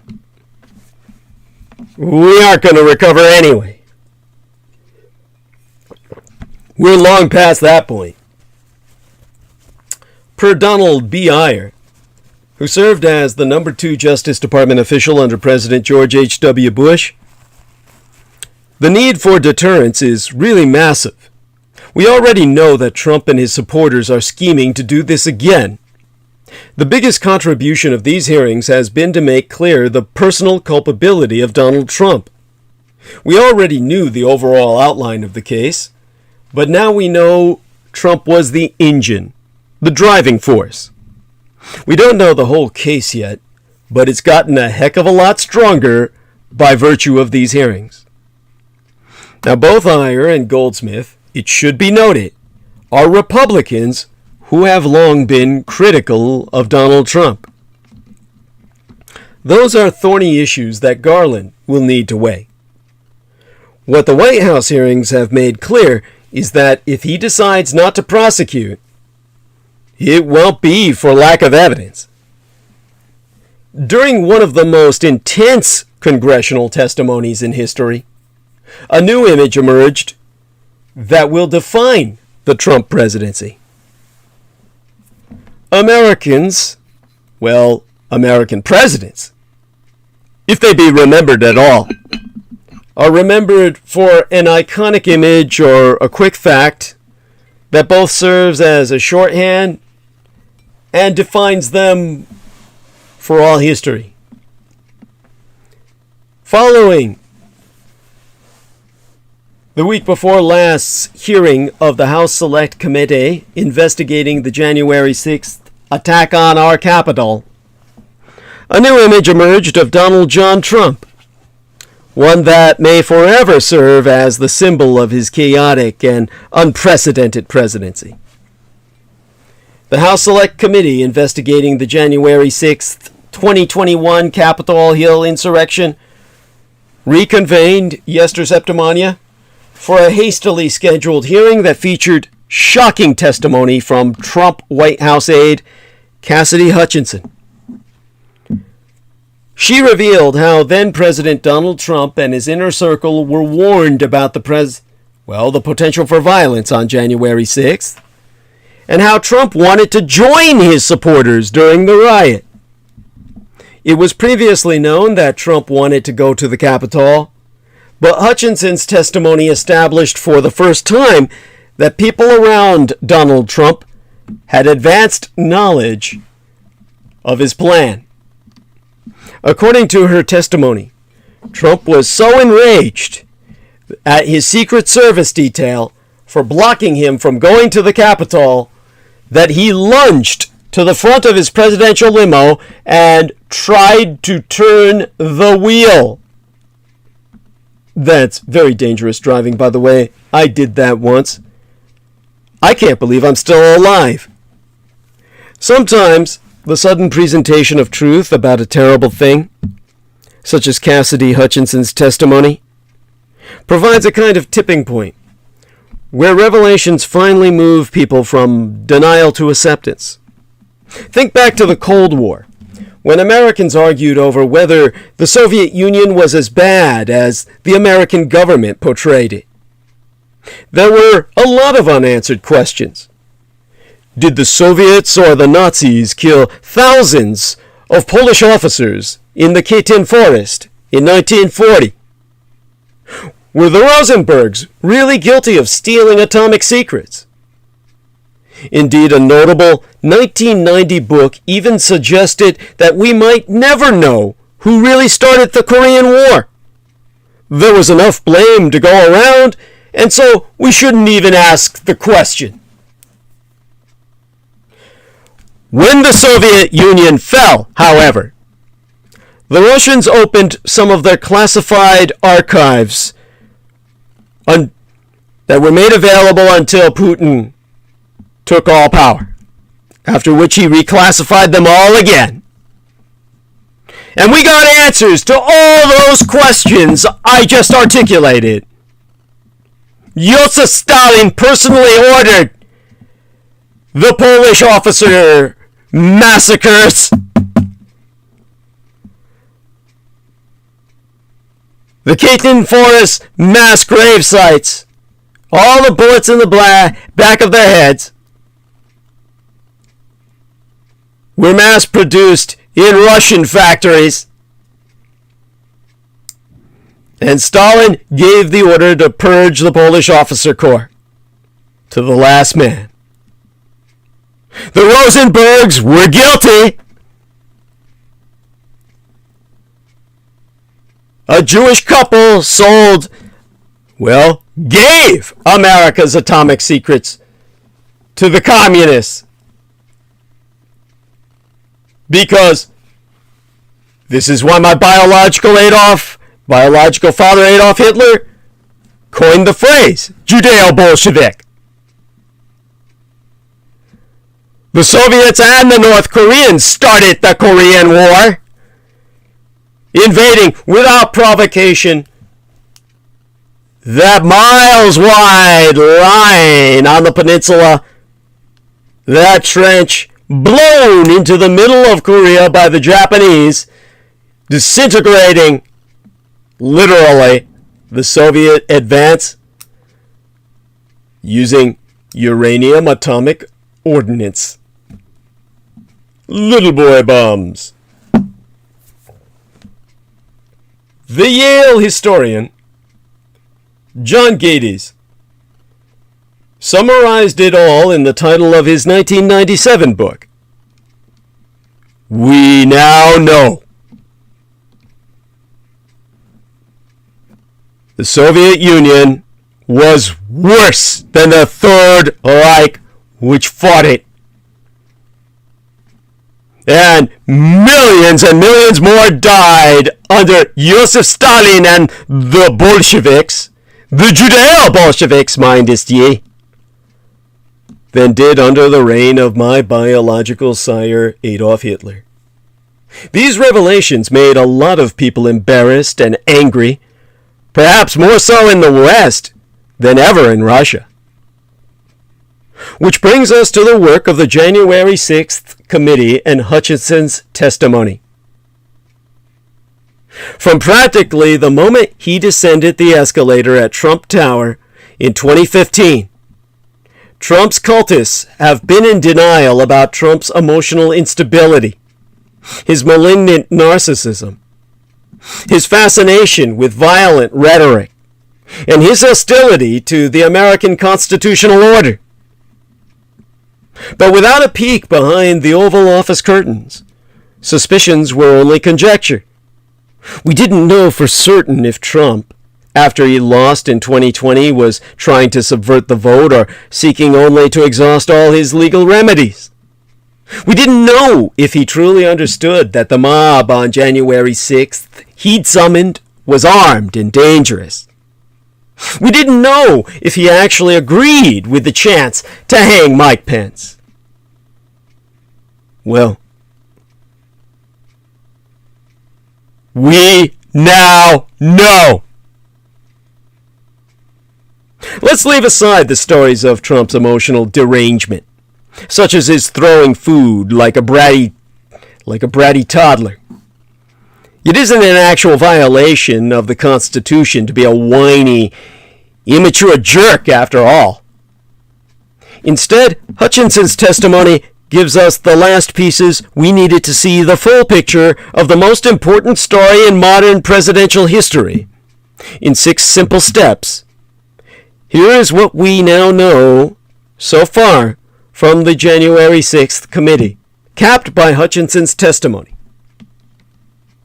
1. Trump knew, or refused to hear, that he did not win in November 2020. 2. Trump directed his loyalists to launch a barrage of schemes to invalidate the vote in multiple states. 3. Trump tried to capture the Justice Department as part of his plan to overturn the election, and he nearly succeeded. 4. Trump on January 6th aimed a violent crowd at his own vice president and the members of the Congress of these United States.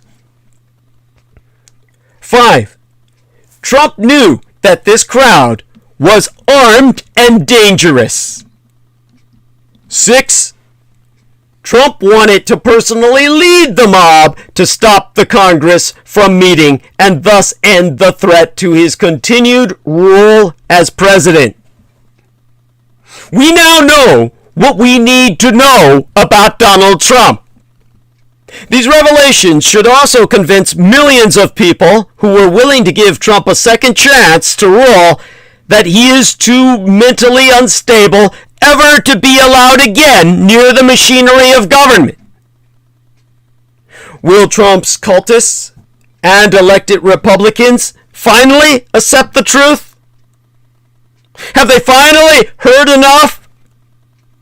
Or will they be like the last blinkered apologists for communism, who went to their graves refusing to accept the magnitude of Stalin's massacres, or believing that the Soviet Union was framed for all its crimes?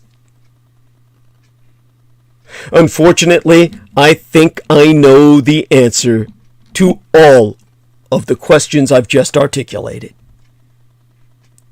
In the tumble toward the 2020 election, as Donald Trump was already pre-declaring that he had been cheated out of an election months before the election even happened, Senate Republicans did a pretty smart thing. They released the results of a bipartisan, multi-year investigation into the connections between Trump's 2016 campaign and the Russian Empire. The resulting series of reports from the Republican-led Senate Intelligence Committee was far more damning than the Mueller report. It documented more than 100 contacts between the Trump campaign and Russian agents, pulled no punches about how the Russian Empire interfered in our election expressly to hack Donald Trump into the Oval Office, detailed how Trump's campaign chair was forwarding information directly to Vladimir Putin, and explained how Trump's campaign team eagerly sought additional assistance from the Kremlin. In short, that Senate report confirmed that all the substantive claims about Donald Trump's connections to the Russian Empire were absolutely true. And somehow, amazingly, everyone seemed to immediately forget all about it as soon as it appeared. The national media went on to ignore both Putin's interference in the 2020 election that brought Donald Trump into power and his cheering on of the January 6th insurrection. And now, as it turns out, the other authoritarian who did his best to destroy American democracy is upset that the January 6th committee is even trying to save it. Because for his plans to work, Vladimir Putin needs Donald Trump. As the Daily Beast has reported, Vlad Putin may be the only world leader who seems even more outraged about the investigation into January 6th than Donald Trump himself. Russia's state media has been drooling over every report that President Joe Biden's popularity is down, just as they have done for decades. They've been recycling Republican statements about inflation and immigration to prove to Moscow audiences that the United States is a hellhole tottering on the brink of total collapse. And, of course, they've been abusing Republican statements about the LGBTQIA+ community to prove that Putin was absolutely right to persecute that alternative lifestyles community of gayness in motherless Russia. But for Putin, there's one thing that really stands out as a disappointment. January 6th. After all, Trump may have been this close to becoming dictator for whatever remains of his life. But Vlad Putin was about to really win it all. If things had gone the other way on January 6th, it would have been a victory beyond Vladimir Lenin's wildest dream. An authoritarian United States that breaks away from democracy, ditches NATO, and embraces an isolationist, white nationalist leader with a fondness for big military parades? The effect on domestic politics in these United States would have been shattering, literally, for the country would have sundered. For the rest of the world, it would have been an absolute reset of history itself. Putin was one moment away from hanging a Soviet banner over an endless empire. Because the plan was that he and Donald Trump would declare war against Germany, Japan, and Mexico, declaring them the new axis of evil. So it's no surprise that the person most angry about the revelations being produced by the House Select Committee on January 6th may be all the way around the globe, at one end of a very, very long table, in the middle of Red Square. However, what might be most interesting is not Putin pushing the MAGA line in calling for an investigation into the death of Ashley Babbitt, but the assumptions about where all this is going.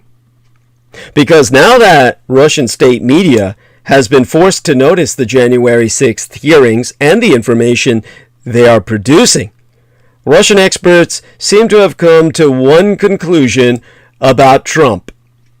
That conclusion involves orange jumpsuits. Russian state television hosts repeatedly believe that criminal prosecution of Donald Trump is all but inevitable. They see him behind bars. How Russia is presenting the January 6th hearings shows what a threat they represent to Putin's dreams. Criminal prosecution of Trump is being called an obvious step towards a dictatorship. Like what happens in Russia if someone is foolish enough to run against Putin or admit to supporting peace. But hey, Russia certainly doesn't have any problem with too many immigrants ever trying to get in. No one wants to go to fucking Russia. The biggest concern for Putin is that the hearings will throw off the most important plan in all of Moscow at the moment, waiting for the Republicans to help them win the invasion of Ukraine. You see, motherless Russia has been all in on their support of Republican candidates in the White House. Oh, actually in the Congressional House.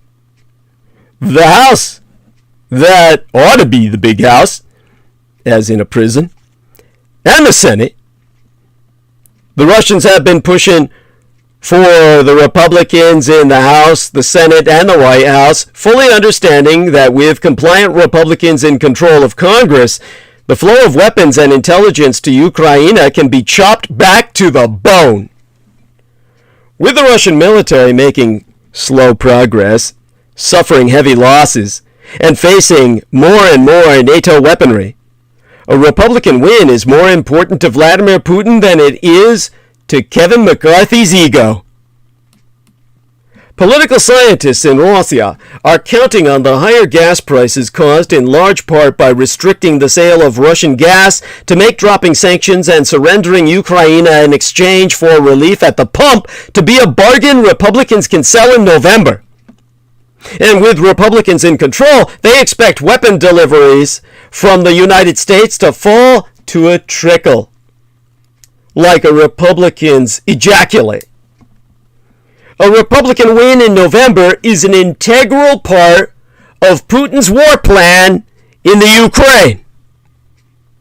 That's the biggest thing making the January 6th hearings super scary to the Kremlin. To quotist Dmitry Abzalov, director of the Center for Strategic Communications, "We need to understand what's going to happen in the electoral sense. The internal political component is extremely significant. The most important events on our political calendar are local elections in Great Britain, as well as a very difficult situation in July and August, since the midterms in the United States actually start during summer months. Every Thursday, they'll be lynching Trump in prime time." Now, Russian media is actively contemplating what they can do to save Donald Trump, because getting Republicans in charge of Congress is key to them ever winning Ukraine. And if they can get Trump back in office, that's everything. This is why it's so important that Trump has proven unfit for power again. Former White House aide Cassidy Hutchinson's Tuesday testimony ought to ring the death knell for former President Donald Trump's political career. Trump is unfit to be anywhere near power ever again. Hutchinson's resume alone should establish her credibility. The 25-year-old had already worked at the highest levels of conservative Republican politics, including in the offices of Senator Ted Cruz of Texas and House Minority Whip Steve Scalise of Louisiana, before becoming a top aide for former Trump Chief of Staff Mark Meadows. In short, Hutchinson was a conservative Trumpist true believer and a tremendously credible Trump cultist at that. She did not overstate things, did not seem to be seeking attention, and was very precise about how and why she knew what she related, and about which testimony was first-hand and which was second-hand, but able to be corroborated. What Hutchinson relayed was disturbing, to say the least. She gave us believable accounts of White House awareness that the planned January 6th rally would turn violent. She repeated testimony that Trump not only knew that then Vice President Mike Pence's life had been credibly threatened that day, but also that he was somewhere between uncaring and actually approving of Pence's danger.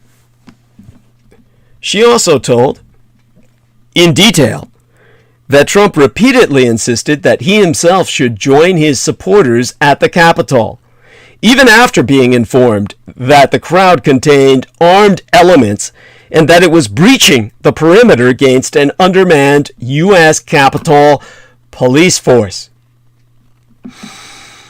Also distressing to hear were Hutchinson's accounts of Trump's repeated fits of rage, including dining table contents overturned and ketchup dishes thrown violently across the room.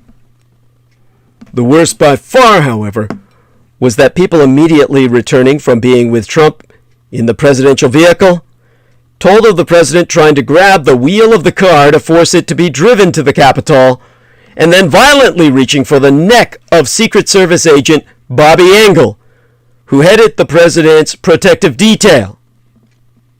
Hutchinson's testimony confirmed a damning portrayal of Trump as an unstable, unmoored, and absolutely heedless of his sworn duty to effectuate a peaceful transition of presidential power.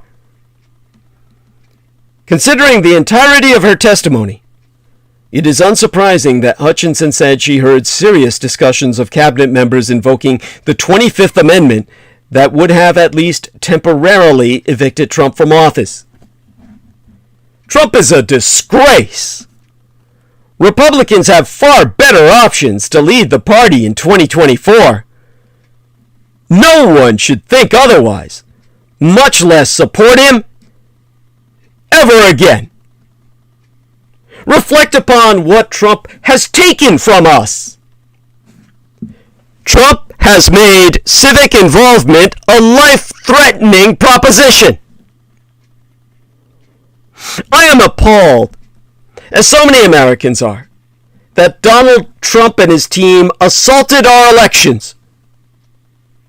But tonight, I'm thinking about how the assault on election officials across the nation is an even deeper wound that will take us years to heal. This brings us to the fight ahead, back thereunto. I hadn't even planned on talking about the January 6th investigation tonight. But that was before, during the 4th of July time I spent with my son and the Blood Boys on the estates, I watched the testimony of Rusty Bowers, Brad Raffensperger, Gabriel Sterling, Shay Moss, and Ruby Freeman. Their stories of being targeted with threats, harassment, and vile accusations are a reminder of how much Donald Trump and his team of malignant election fabulists have taken from the civic life of these United States. I've spent much of my careers studying authoritarian governments, and I've spent a lot of time in some repressive places. From Ethiopia, under a military junta, to the time that I was dispatched into the Soviet Union itself. I always felt, on returning to these United States, that I had returned to a fortress of democratic stability and civic cooperation. I no longer feel that way. American elections have never been perfect. Any member of a visible minority knows this. Anyone who's seen a political machine in action knows it too. Consider in politics, in Massachusetts, gerrymandering is literally named for one of their governors. But American elections are fair and free, even if it is fashionable among cynics at home and observers abroad to dismiss such sentiments. Our elections work because they are run by ordinary citizens at the state and local level, who either were elected or volunteered to help administer the vote as a matter of civic duty. This is a wondrous thing. Community volunteers overseeing the vote and counting the results. I love voting in person for just this reason. Having seen people in other nations too terrified even to talk about politics, it always filled myself with quiet joy to have my fellow townspeople hand me a ballot and protect my privacy while I voted. Trump and his cultists, however, have made it clear that democracy is a meaningless word. They want what they want, and they will hurt anyone who gets in their way. Their goal is to make public service a hazardous undertaking, to create an environment in which people working on elections, their fellow American citizens, fear for their very lives if they don't cough up the results they want. These unhinged bullies are telling other Americans that it is not safe to defy them at the ballot box, whether you're a top elected official or a rank-and-file volunteer, or even if you're the vice president of these United States, as Mike Pence himself learned while hiding from the mob on January 6th that would have rendered him limb from limb and hung the remains. This is obscene! Americans, I think, have always understood that running for a high-profile or national office like the presidency entails some danger from unstable people. That's why we think so highly of the men and women of the Secret Service who will put themselves in harm's way even for candidates. But it is a long-standing tradition in American politics that serving as an election worker or a school committee member or a local alderman is not a life-threatening proposition. Trump and people like him want to destroy that sense of safety, and their efforts are having an effect. I was talking with a close friend recently who admitted to me that she might vote by mail for the next few elections because it could be risky to visit actual polling places. This is the future that Trump and his cultists want, in which only the loyalists show up either to work the polls or to cast a vote, while the rest of us put a stamp on an envelope, avoid public engagement, and retreat to the safety of our homes. The fight for democracy in America might soon look yet again like the fight for racial and political equality in the 1950s and 1960s. You know, that decade into which I myself was born into this vale of tears, when racist state and local governments denied the franchise to black Americans. Those battles were won not only in legislatures and courts, but in public by people showing up together and demanding to exercise their rights as citizens. In the coming elections, Trump and a clique of liars and opportunists will continue their efforts to hollow out American democracy. Will the voters stop them? How can they, when we are effectively governed by a Supreme Court that transforms right-wing grievances into law?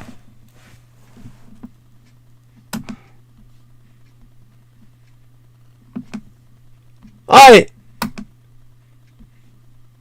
may be, for a moment, indulging myself in satire.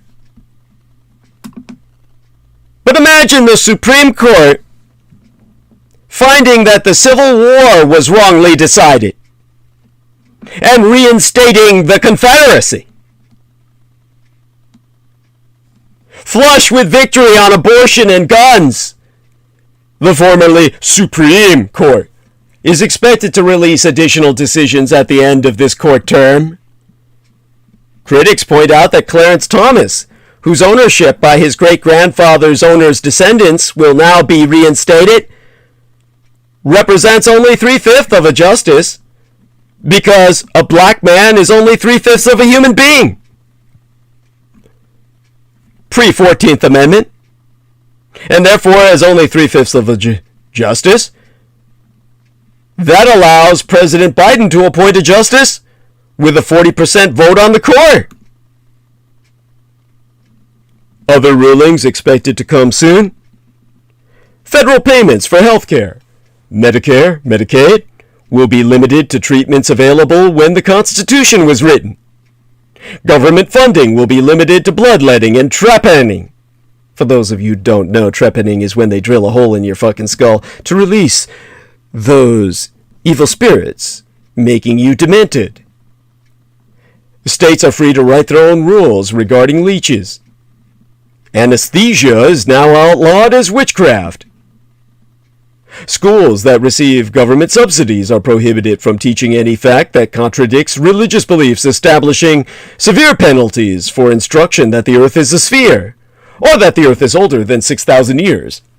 Chemistry class will be limited to discussions of phlogiston. You can look that up. phlogiston. Mental illness determined to be caused by evil spirits. Federal funds for mental health care are limited to treatments dating back to the founding of the Republic. Federal mental health funds may only be used to pay for exorcism. The Pope has been found to have veto power over proposed legislation, except in cases where there is a disagreement between American cardinals and the Pope. In those cases, the dispute must be settled by Rupert Murdoch. He's the owner of Fox News. The man who acts as the government of Australia, in effect. Freedom of the press is limited to use of a Gutenberg press to imprint berry juice and carbon onto parchment. Any ideas discussed in the printed matter must conform to rules established by the Heritage Foundation. Any woman who appears in public wearing trousers will be pressed under heavy stones until death. Women who attempt to cast votes in any election shall be confined to a mental health facility for being hysterical. 2.5 centuries of discovery and progress have obviously led some Americans to believe that they have some say in their governance. They do, of course, provided they be white male landowners. The authors of our Constitution were divinely inspired, and so we have no rights that people in 1783 would not recognize or understand. Those who disagree are within their rights to petition the government, but selecting that government in the first is none of their business. You know, not too long ago, we were in a national funk similar to today, when I described at the beginning of this monologue, with the interlude of our Englishman, that President Richard Mulhouse Nixon tried to retake American sovereignty by removing us off the Bretton Woods monetary agreement system. When he was destroyed by the Arabs and the Jews combined, Kissinger and OPEC, then governance of our land was left to Congress, while governance of our empire overseas was left to Kissinger. Vietnam spiraled into loss, with their commander-in-chief forced into resignation. The troops on the field of battle refused to advance, and the American army disintegrated into mutiny. Outright mutiny here at the Presidio military base of San Francisco, where mobs of soldiers broke into officers' houses and gang raped their wives. The US dollar collapsed.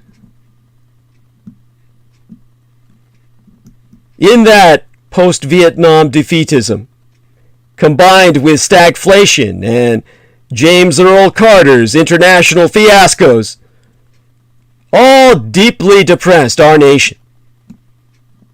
But how quickly America's mood uplifted when Ronald Reagan camest onto the scene. Mourning in America. It is not indulgent in the least to acknowledge that I myself am the only Reagan ready to come on stage.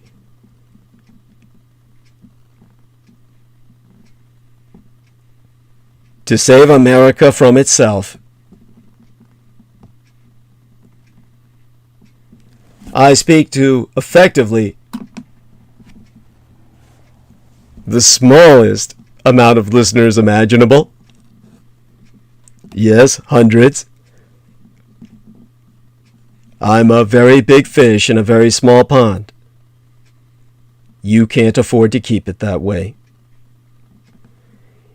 It's your war. You have to fight it. You have to make myself known unto others. There's only so much I can do. The rest is up to you. You have to let people know about Douglas Dietrich.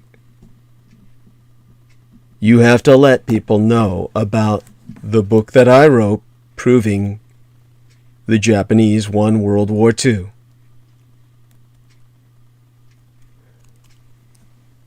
And in the end, you're going to face the consequences.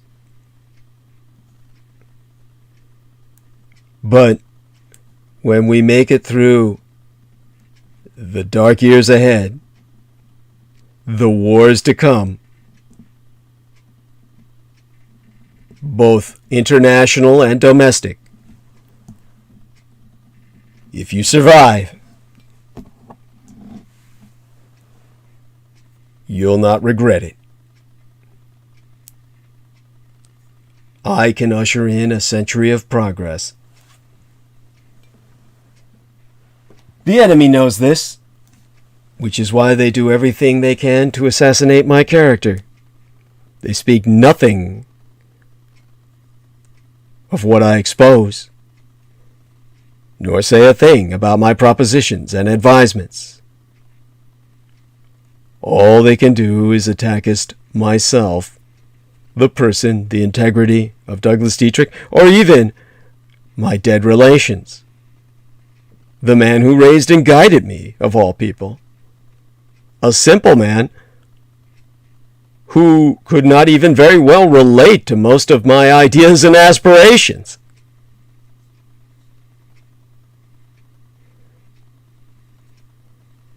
Such being said, I close tonight's transmission. I certainly need my rest and my recreation. A blessed morning. Whoever wants to leave something in the chat room, get it in there now. I was fortunate enough that T-Tank Barry and the Real Tech Geek, along with CK, got in what they wanted to say so that it could permanently get on record. When you don't, and I'm giving you time to do it now, when you don't get it in there right away, it doesn't get in at all. Make sure you get it in before I close transmission or it's not going to publish. DJ, honey, if you're out there, Goddess bless you. Shout out to the Real Tech Geek, T-Tank Barry, Stephen Myers, Holly Caditis Kiefer, hey honey, I love you, Beyond Expression. To all those that support myself, most blessed be. We'll be reconvening on Wednesday. Again, not sure that'll be a full transmission. Probably not. Going to rest up for what hopefully will be a pre-recording taking place on Friday. And with all that's been going on lately, oh my God. The stress was indescribable. There is such a thing as eustress, or positive stress, that cometh with relaxation and recreation. And then, of course, there is the stress, of course, of the usual attacks. Unusual only in the sense of the occult assault. And all that being said, all my best, again, to those who support and love myself. Know that that love is returned. A final check around all the venues, see if there's any incoming messages or notifications. And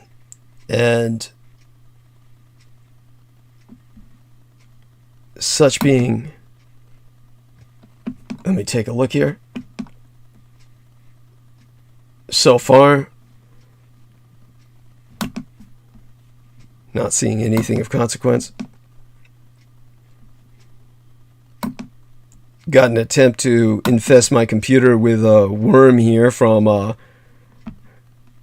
fucking so-called I'm not going to name it. Why give them the dignity? Definitely, I've got a strange looking email here that obviously carries viruses. Well, I'm not going to open that. And with that, no other incoming messages seem to be arriving. And nobody seems to be entering anything into chat. And oh my God, we got 40 upvotes. Delightful. Mwah. I love you all. All right. That being said, do say something in there before I hang up, so to speak. I love those last words. They're always delightful. With that, I'm going to be ending live stream. This is a warning. Countdown here. If you're going to get it in now. All right then. Live stream will be terminated.